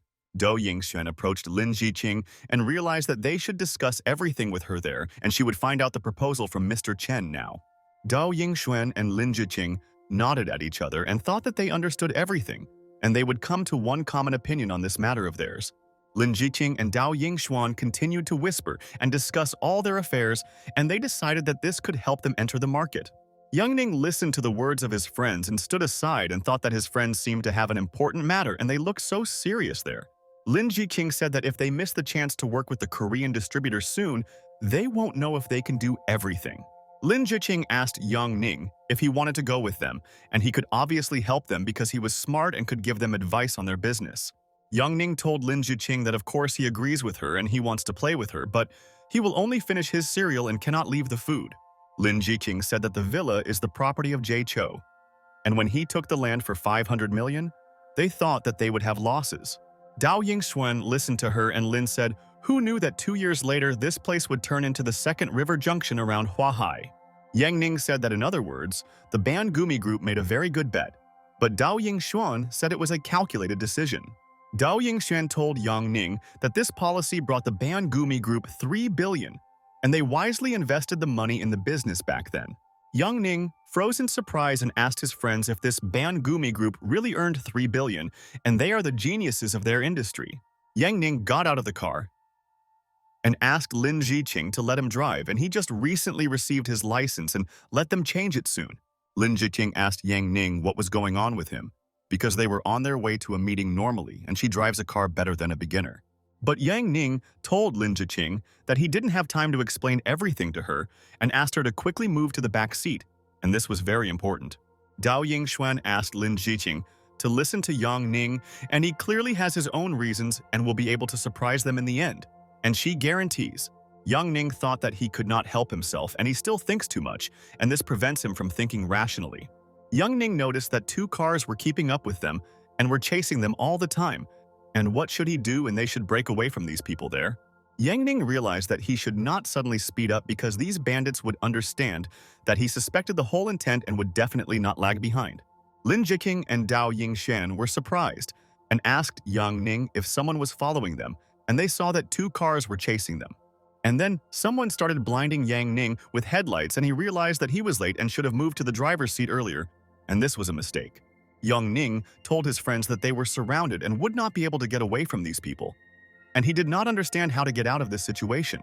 Cars blocked the way for Yang Ning's car, and he thought that now he would fantasize and then come up with a brilliant plan to escape. Dao Yingxuan asked Yang Ning what they would do now and how they could resolve this nuance, and these people certainly seem not to be friends and colleagues. Yang Ning asked Dao Yingxuan if she really wanted to know what he would do there, and he definitely wouldn't get out of the car, and that's 100% A. Yang Ning asked Do Yingxuan and Lin Ziqing to buckle up, and they will already be drifting and will soon leave there, and no one will stop their car. And at that very second, Yang Ning made a cool drift in the car and thought that before that, he had only seen such maneuvers in films, and it was so cool. Yang Ning told his friends that, by the way, this is his first time driving after a driver's license test and he might make a mistake, and they understood. Lin Ziqing and Dao Yingxuan were despondent, and they didn't know that friend Yang Ning had never driven a car before, and why was she allowed to drive? Dao Yingxuan was furious and started shouting at Yang Ning and asked if this was his first time driving a car and maybe he had gone crazy now. But Yang Ning pressed the gas pedal with all his might and told Do Yingxuan that he liked it when she was angry, and they both would definitely get married soon. Lin Ziqing asked Yang Ning why he was still driving, and she and Dao Yingxuan did not believe in his success, and he would not be able to hide from the enemy. But Yang Ning was absolutely confident in himself and sharply turned the steering wheel, and he realized that he would make an excellent racer, and he likes everything. Yang Ning's car slid along a curve, and with the help of drift, he was able to leave the bandits behind, and they could not catch up with him. And he is glad. The pursuing guy asked his partners who was driving that car and why he drove so cool, and asked not to let him leave. All the cars continued to chase Yang Ning and thought that if they didn't stop chasing them, they would be able to catch up with them so soon. Dao Yingxuan noticed the cliff ahead and asked Yang Ning what he was doing, and it seemed like he had gone completely crazy and wanted to send them to heaven.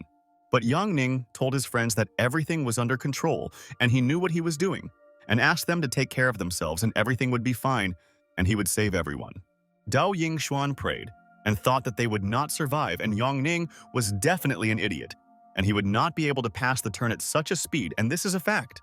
But Yang Ning was able to make a perfect drift in the car and realized that he was not only good at appraising antiques, but also an excellent driver. The bandits asked their partners what was going on there and who made such a crazy drift in the car, and he had never seen such a master.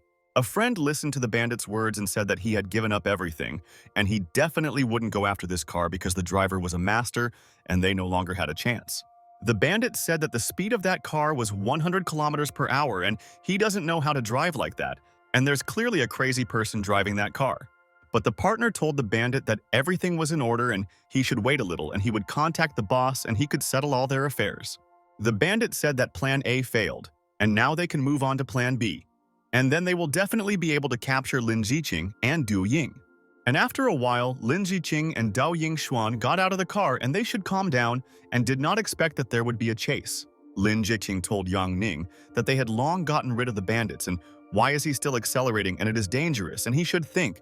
Yang Ning told Lin Jiqing that he checked the car and looked at what it was capable of and also its maximum speed and it was so cool.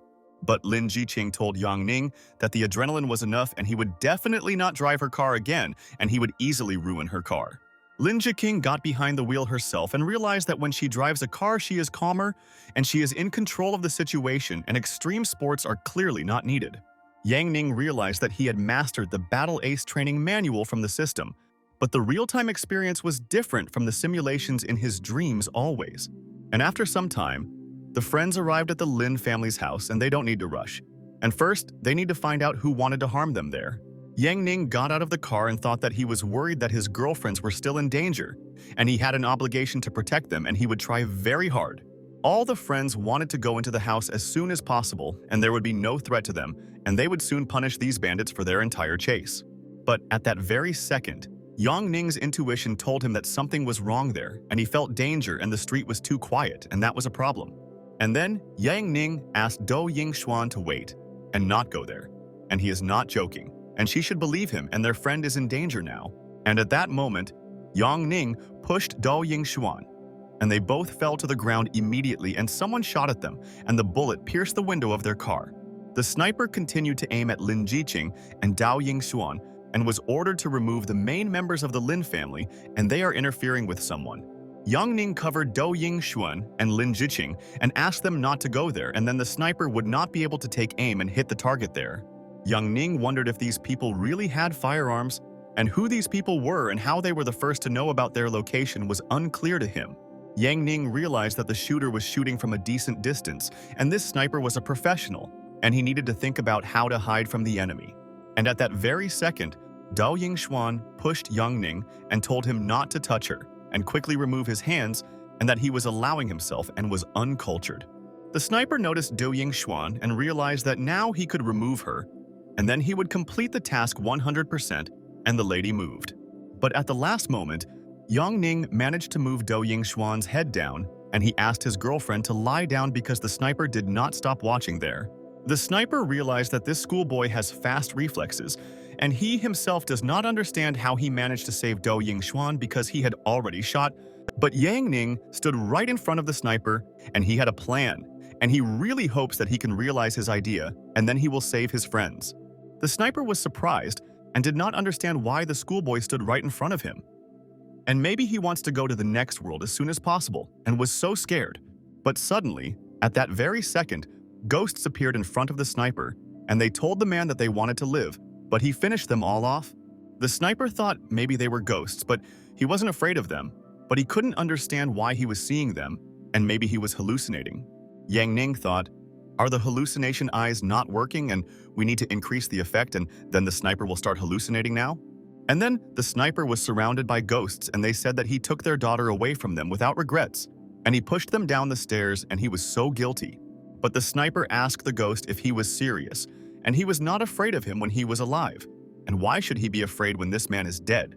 Young Ning realized that he must save Do Ying-xuan. And if the sniper is not afraid of ghosts, then how about this? And he wants to test his nerves. The ghosts grabbed the sniper and he was in shock and didn't understand what was happening now. And is it really real because he feels someone's hand there? But the sniper managed to fire one shot on reflexes before leaving and thought that he hoped that he could hit Do Ying-xuan then. Young Ning lay down on the ground and thought that he didn't care that everything was already hurting him. And the most important thing was that he was able to protect Do Ying-xuan from the enemy. Do Ying-xuan approached Young Ning and asked what happened to him, and he began to lose consciousness, and her friend wanted to find out what was happening to him.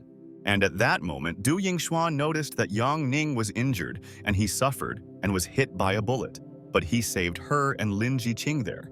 Do Ying-xuan asked Young Ning not to lose consciousness and wake up. And he is dear to her, and she will not bear it if he loses consciousness soon forever. And then Uncle Lubo Guoxian came out of the house with the guards, and he heard shots and ordered no one to move and what was happening there now. Uncle Lubo Guoxian and his men noticed the sniper, and he was strangling himself and had hallucinations and thought that evil ghosts were strangling him. Uncle Lubo Guoxian asked the guard what happened and whether this guy had strangled himself, and that's not how professionals work now. The guard told boss Lubo Guoxian that there was nothing good in this, and they were late, and this man went to the next world, and there is no longer a pulse. And at that moment, Uncle Lubo Guoxian and his guard heard Do Ying-xuan asking Young Ning to wake up, and he should not fall asleep there.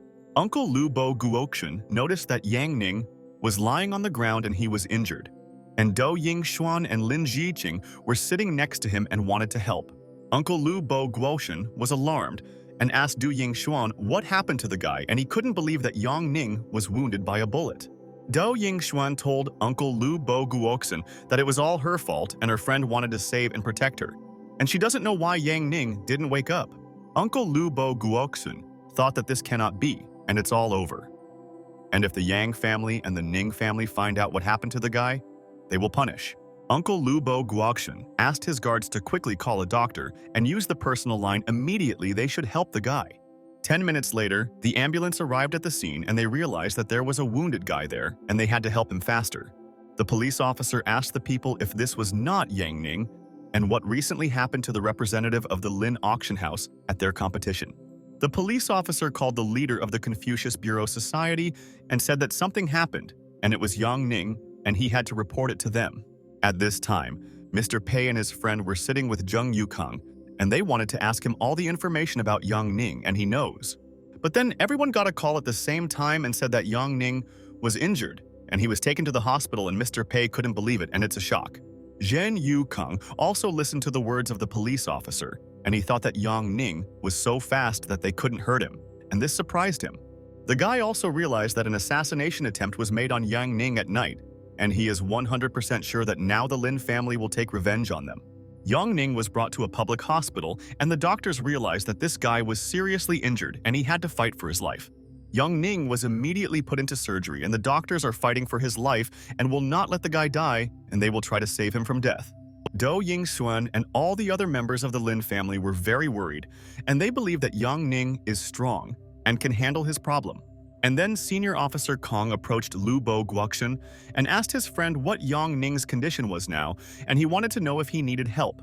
Uncle Lubo Guoxian listened to Senior Officer Kong's words and said that he was glad to see him there, and he was also worried about Yang Ning's life now. But Uncle Lubo Guoxian told Officer Kong that there was no danger and the bullet was stuck in the thigh, and Yang Ning's life was not in danger and was already calm. Lubo Guoxian said that he knows that he must inform Uncle Ning about this now, but he cannot contact him because he was under his protection. Officer Kong told Lubo Guoxian that this is his city too, and he also heard from people about black cars, but he did not have time to answer then. Uncle Lubo Guoxian exhaled and told Officer Kong that he was 100% right, and he would call all the guy's relatives right now. And after a while, Yang Ning's family found out about what happened, and they are all very worried and cannot understand what happened to their family. Yang Ju-wei cried and said that her older brother was in pain, and her mother asked her daughter not to be nervous, and she believed that Yang Ning would get better. The guy told Yang Tianxi that the airspace and other space are under their control, and they can land at any time they want. Major General Yang Tianqi asked his soldiers to do it now, immediately. They have nothing to wait for and must act quickly. Yang Tianqi thought that he would soon find the one who did this to his son and personally punish him, and they would regret that they got involved with their family. The wife approached Yang Tianqi and asked her husband if grandfather knew about this, and he would be upset but would take action, and he also cared. Yang Tianqi told his wife that grandfather knew about everything and asked to go, and they had nothing to do at home, and they would go together and solve all the issues. Grandfather Yang Ning was at home at that time and thought it was a disaster, and he didn't expect that Yang Ning had such dangerous enemies, and it was strange. Grandfather opened the door and walked into the room and thought that it was good that his son Yang Tianqi was already doing this business and that his grandson would soon get better. Grandfather thought that Yang Ning was an unlucky child, and the Dragon Lord once said that during his lifetime, Master Yang would already have 3 disasters. Grandfather remembered that these are tests of death, tests of life, and tests of rebirth, and the Dragon Lord turned out to be very right. Grandfather said that Yang Ning had an accident and he was supposed to die, but he survived and returned to life and his body was damaged. Then, Grandfather said that the Dragon Lord predicted that if Yang Ning stayed with him, he would die by the age of 12 and he sent his grandson. Grandfather said that he did like their ancestors long before, and everyone clung to life, and this allowed them to flourish, and these are the facts. Grandfather realized that for 11 years, he had been trying to suppress Yang Ning and tried to stop his fate. But in the end, he realized that he could not do anything. Grandfather thought that he only wants Yang Ning to live and continue to call him grandfather and will not survive Yang Ning's death, and he is worried. Grandfather was furious and said that he didn't care about fate and someone dared to harm his grandson, and now he would know the anger of Yang Ning's family. The next morning, Grandfather came to Mount Changyin and thought that he himself would figure it out, and the enemies would understand that they had made a clear mistake. Grandfather Yang stood in front of the building and thought that he hoped that there he could find answers to his questions and learn everything about their enemies. Grandfather asked the guard to wait for him there, and he himself would go into this building and soon come out to him and nothing would happen to him, and he was sure. The guard listened to the boss's instructions and told his grandfather that he would wait for him there and he could call him if the boss needed help soon. Grandfather Yang entered this building and thought that he should discuss this situation with his old friend and he could give the right advice to his grandfather. The teacher said that today is such a clear day and an old friend will definitely visit him with a drink, and he was waiting for him and is so glad that he came to him. Grandfather told his friend that his Yang Ning was tested by heaven, and he is going through 3 tribulations in the fight against heaven and hell on earth today. But Grandpa said that the heavens don't need Yang Ning, and these little tricks of theirs are nothing more than a performance after all, and he is confident in his opinion. Grandfather Yang told his friend that his descendants are not subject to fate, none of them, and he believes that Yang Ning will overcome any difficulties. Grandfather said that from today his grandson will definitely not bend his will to either heaven or earth, and the 3 disasters will be crushed. Grandfather drank a strong drink and thought that he knew that the Yang family is the best and luck is on their side, and Yang Ning will prove to everyone soon.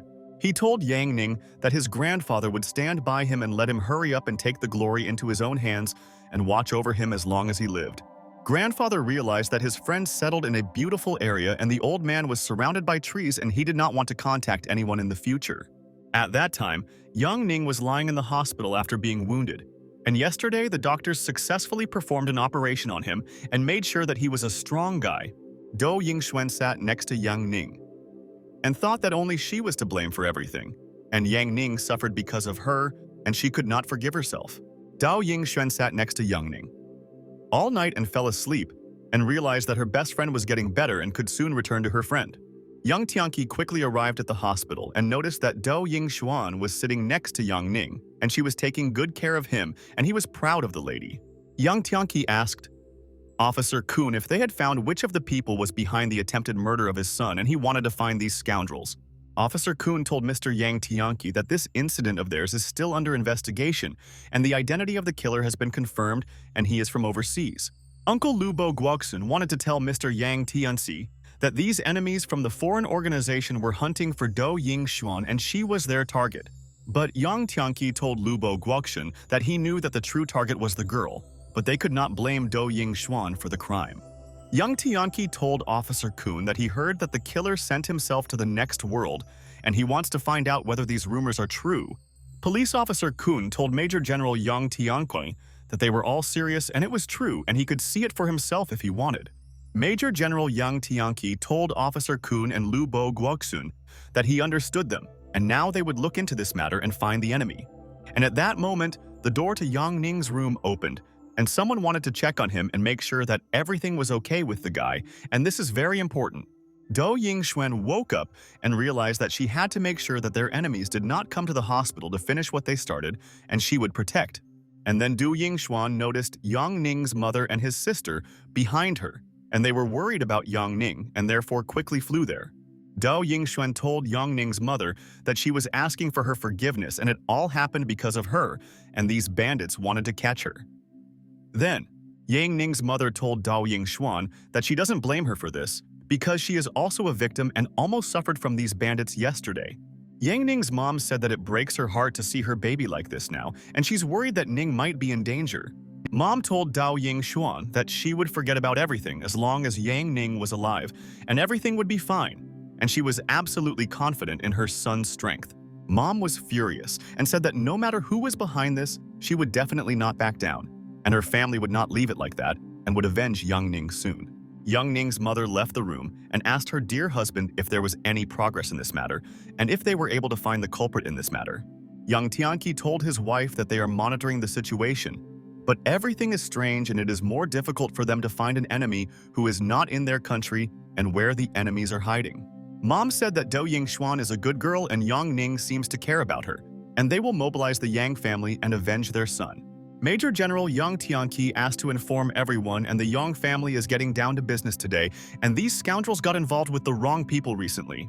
The guy at that time asked his people if Eju had really disappeared, and he knew that the student was talented, but Ning was not Eju's rival. The guy said that first he will report this to the boss, and he can already make a drastic decision, and he will correct the situation and he knows. But the boss started yelling at the guy and asked if he knew what he did and it was a disaster and what organization he ruined, and he wouldn't forgive it. And at that very second, the guy froze in place and thought that he hadn't heard it, and he clearly heard the sounds of gunfire and it was scary.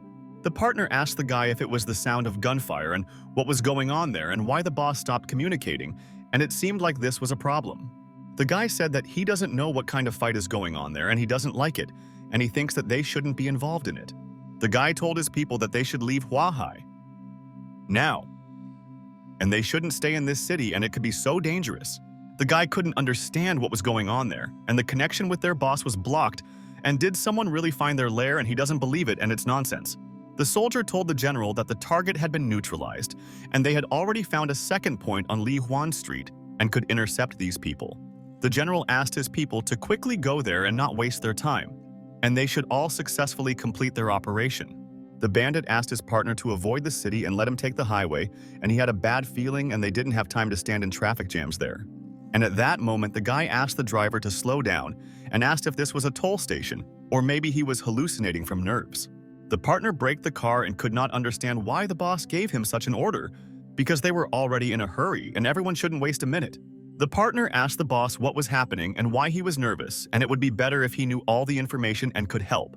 The boss listened to his partner's words and froze in surprise and could not understand what kind of power it was that could control the roads of the city now. The guy asked his colleague why the toll station was empty and there were green lights everywhere and it was suspicious and he felt uncomfortable for some reason. The guy told his partner that something was wrong and it was too quiet there, and he didn't like it at all, and he wanted to understand the catch and get to the bottom of the matter. And at that same second, the cars of all the police officers drove up to the bandits' car from behind, and their plan worked and the bandits are now trapped. The guy was worried because he saw that the police had arrived behind them and they would not allow them to leave there because he knew that they were trapped there. And then helicopters flew up to the bandits' car, and the guy realized that he was doomed and would not be able to escape anywhere. And what should he do? And how to escape? The guy told his partner that it was all over and he'd had enough and he didn't want to run away from justice anymore because he'd still be caught like that in Huahai. Yang Ning's mother at this time asked the doctors what was happening, and she thought that Yang Ning was fine. And why didn't he wake up there then? The doctor told Yang Ning's mother that there was little they could say and now all the boy's vital signs were normal and the hip injury was healing. The doctor told Yang Ning's mother that the bullet did not threaten the guy's life and it was quite easy to pull it out of the fat, and the guy was not so injured. The doctor said that Yang's coma was probably caused by his psychological problems, because other than that, he had no versions and he put them in a stupor. Young Ning at this time continued to be in a coma, and his family and friends believed that he was strong and he would be able to get out of this situation soon. And at that moment, Young Ning found himself in a completely different place and wondered where he was. But this place looked familiar and he couldn't understand anything. And then Yang Ning suddenly said, "Welcome back, dear hunter," and she has been waiting for him for a long time and wanted to discuss important issues with the guy in private. Young Ning turned around and noticed that a cute girl was standing behind him, and she seemed to be waiting for him, but he didn't know her, and what should they discuss? Young Ning asked the girl why she called this place his home and where it is and who she is, and he wants to know all the information. Young Ning realized that this girl is taller than him, and it seems that it will be so difficult for him to flirt with her. And for some reason, he is not confident in himself, and this is a shock. The girl asked Hunter if he really couldn't talk, and she kept calling him from the House of Dreams, but he ignored her, and it's a shame. Yang Ning couldn't understand which dream house the girl was talking about, and he had never heard of the dream house, and maybe someone could explain it to him. And then Yang Ning wondered if this doesn't correspond to the system and why the girl says "Dear Hunter." And maybe this is a reward from his system. Young Ning told the girl that he knows that this is a system, but who she is, and he wants to know her biography, and this interests him so much now there. Young Ning continued to ask the girl who she was, and he really didn't like that he was perplexed by the whole situation and it made him nervous. But the girl listened to Young Ning's words and said that she doesn't know who she is and maybe he can answer who she is, and it's better for him to know about her. Young Ning thought that Miss is so beautiful and tall, but it seems that she is not on friendly terms with her head, and can't she tell him her biography? Young Ning told the girl that even if she always asks him about who she is, he won't be able to answer because he really doesn't know. Young Ning came to his senses and realized that he shouldn't be so nervous because of her beauty, and asked the girl if she was alone in this place all the time. The girl agreed with Young Ning and said that she was alone in this place for a very long time until he came, and now there are two of them, and it's better. Young Ning invited the girl to look around and think if they could figure out anything where they were because there was nothing to do anyway. And then Yang Ning saw a house behind him and didn't understand when this house appeared. And maybe this is the so-called House of Dreams and he will find out everything soon. Young Ning thought this space system or he is still sleeping and he is still in the dark, and this girl also knows nothing like him. Young Ning walked into this house and said good evening to the residents and whether there was anyone there and why no one came to visit the guest in their house. But Yang Ning realized that there seemed to be no one at home and saw that there were a lot of books there, and maybe he could find valuable information from their books. Young Ning thought, is this really a library? After all, he sees books there and nothing else, and maybe the owners hid from him and they don't come out. Young Ning opened one of the books and wondered if there was something about the girl in the house, and maybe he should read what was written there and understand the essence. Young Ning read a verse that the hands are stained and covered with sin, and the twilight is very harsh, and the further it goes, the more often the deserted night awaits. Young Ning felt uneasy and couldn't understand what kind of verse this was, and maybe it was written by a girl and this is a diary or something else, and she's so angry. Young Ning asked the girl if this book belongs to her, and together they can reach the truth because she also wants to know the secret of their place. But Young Ning noticed that on the cover of the book there is a man's name, and it seems that this is not the diary of this girl. But what if the author of the book is a crazy guy? Young Ning put the book back and wondered why a person writes such things and keeps them there and for whom they are all intended. Young Ning asked the girl if there was water there and he wanted to wash his hands, and the books were dusty and he was used to maintaining hygiene and he needed it. But the girl listened to Young Ning's words in surprise and asked what this water is, and she doesn't know what he means and has never seen it. Young Ning asked the girl how they usually bathe because they also have to keep their bodies clean, and this surprises him so much. But the girl was still perplexed and asked Young Ning what it means to swim, and she really doesn't know, and these are unfamiliar words to her. Young Ning exhaled and realized that the girl was not deceiving her, and she herself did not know what it was, and maybe she was from another dimension, and this is a fact. Young Ning asked the girl to forget about it, and he himself would find food and water and some clothes, and decided to turn to the system, and it would definitely help. And then the system gave Young Ning a prestige task and told the hunter that when the House of Dreams recognizes his courage, the door will be open for him.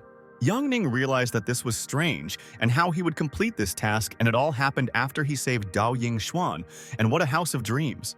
Young Ning decided to start by watching the introduction of the task from the system and understood for sure what he needed to do, and she always helps him. Yang Ning wondered if the House of Dreams allows him to build a kingdom himself. Like in the game, this is great and he could only dream of something like this. Yang Ning asked the girl if he could bring people there already outside the House of Dreams using this tool, and it is important to know. The girl listened to Yang Ning's words and said that he can do it if he wants and no one can stop him, and this is the right of a friend.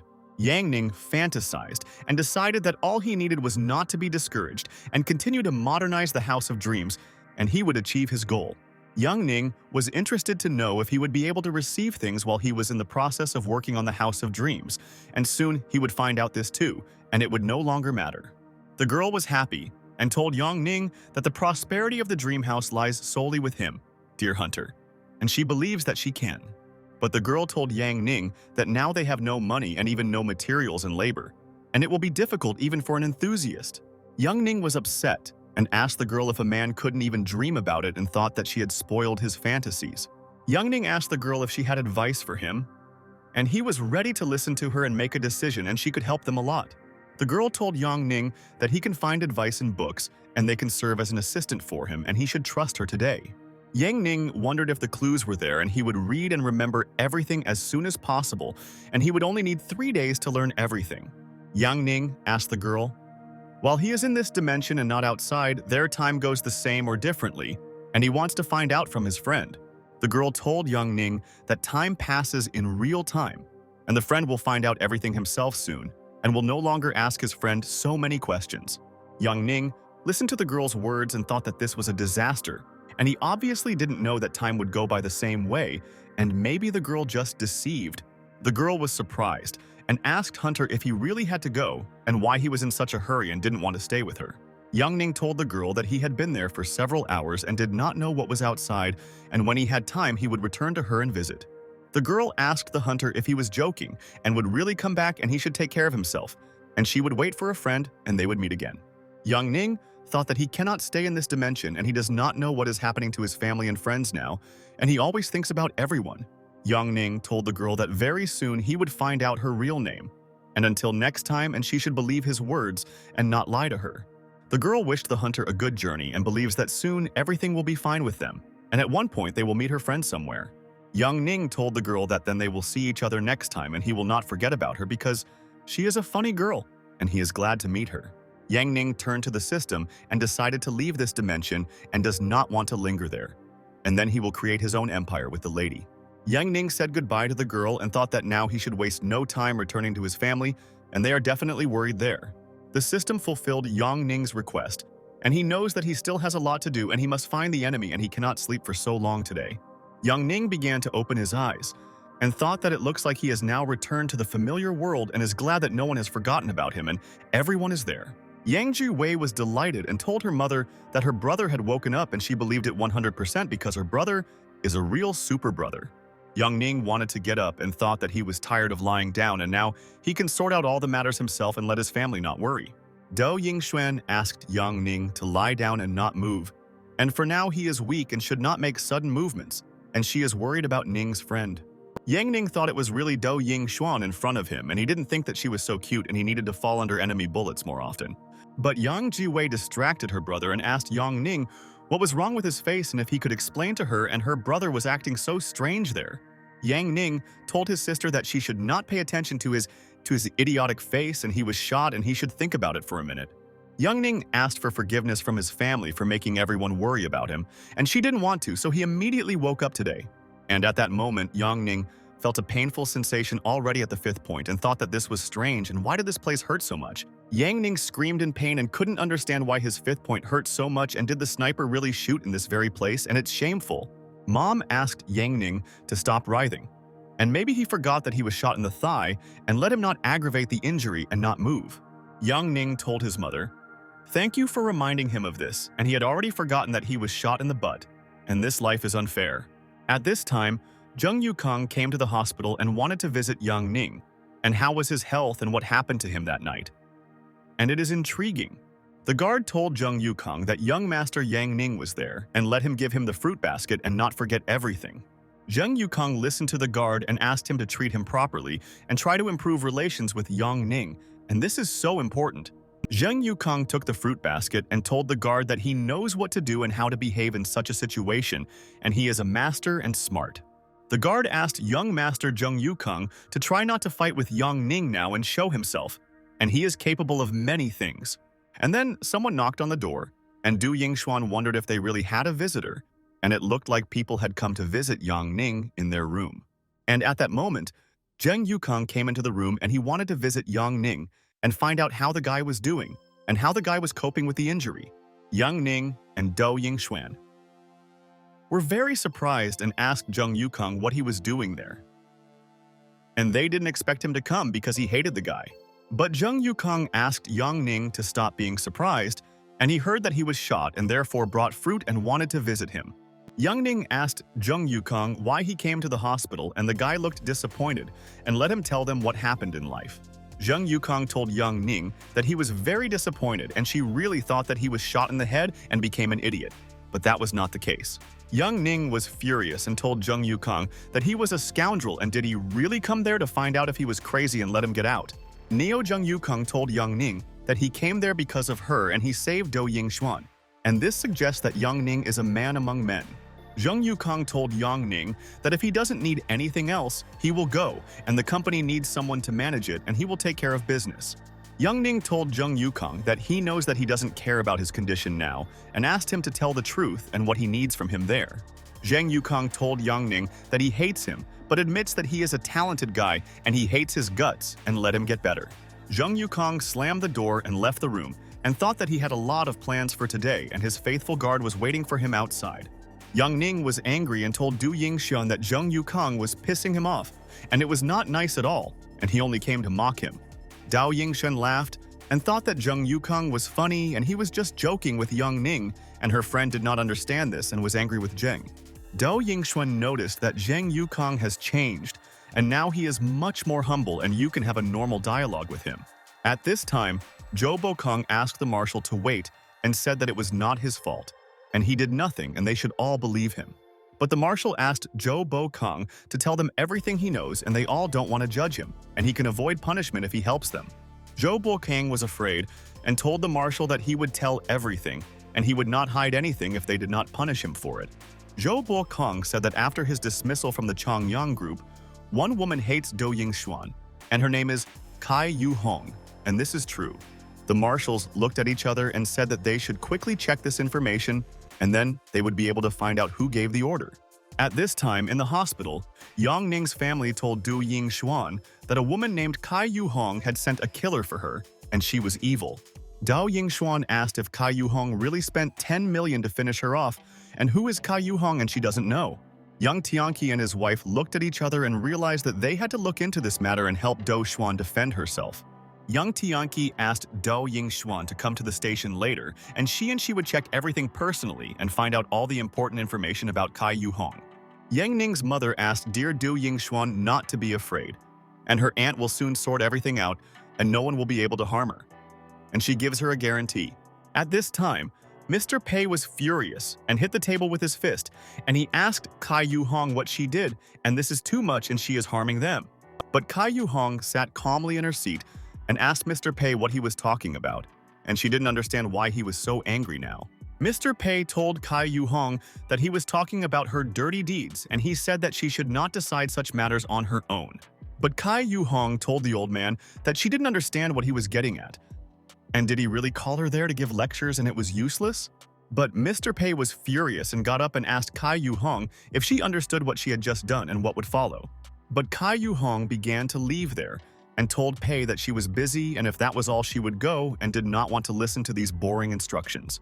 Kai Yu Hong smiled and thought that soon Mr. Pei would regret everything and he didn't know what she was capable of and she would surprise them. Mr. Pei asked Kai Yu Hong to wait and said that he remembered how she communicated with him and soon she would find out that he was an angry person.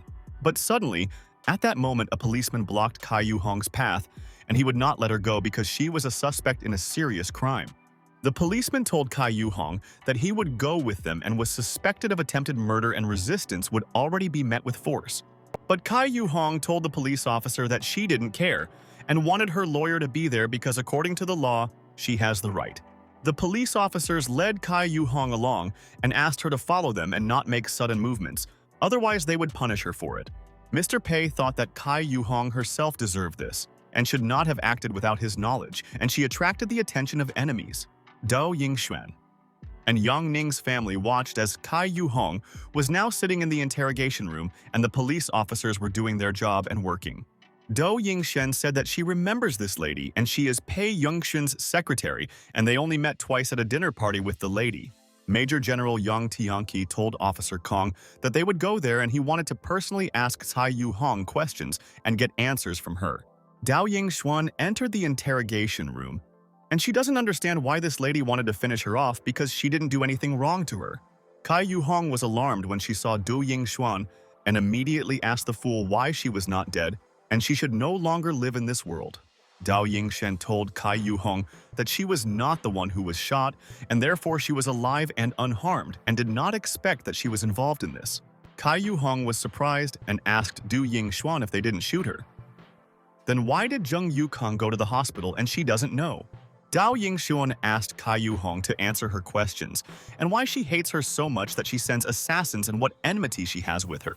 Cai Yu-hong asked Dao Ying Xuan if she really had the nerve to ask why she hates her, and she is a funny girl. Cai Yu-hong told Do Yingxuan that she violated her relationship and why Pei Yunxuan abandoned her, and even Zheng Yukong was deceived by her. But Do Yingxuan told Cai Yu-hong that she didn't do it. But Cai didn't want to listen to her and asked if she really thought she was beautiful.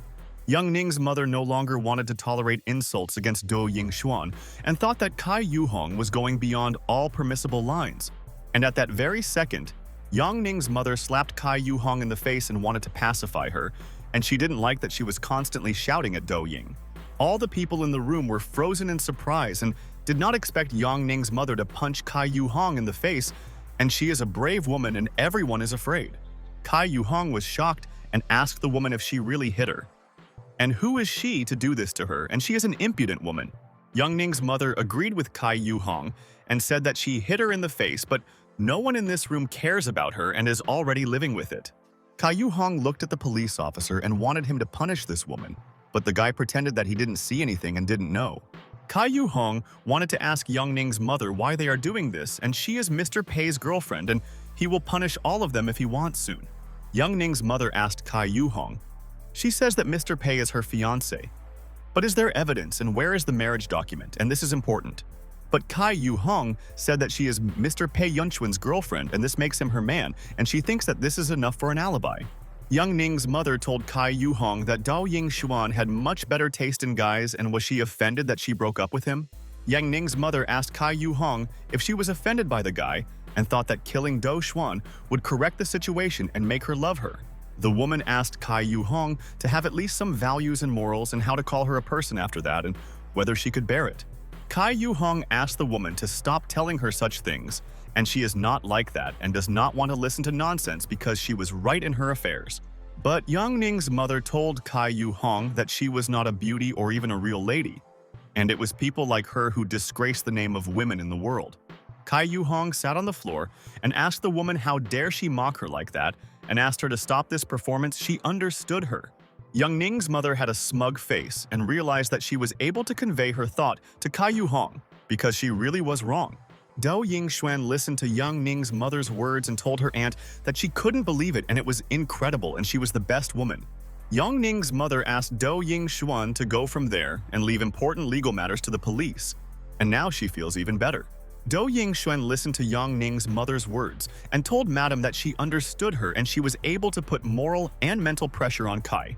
Afterwards, the police officer walked to the car and told Deputy Pei that he wanted to talk about Cai Yu-hong, and he tried his best.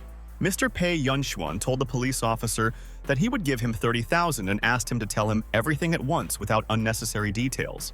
The police officer told Pei Yunxuan that because of Do Yingxuan's appearance, Miss Cai Yu-hong was furious and could not control herself there. The police officer told Pei Yunxuan that Cai Yu-hong ruined everything and told the cops everything that had already happened in the concession room. Mr. Pei Yunxuan thought, and this girl often harms them, but he understands that Cai Yu-hong herself is to blame and aggravated the whole situation.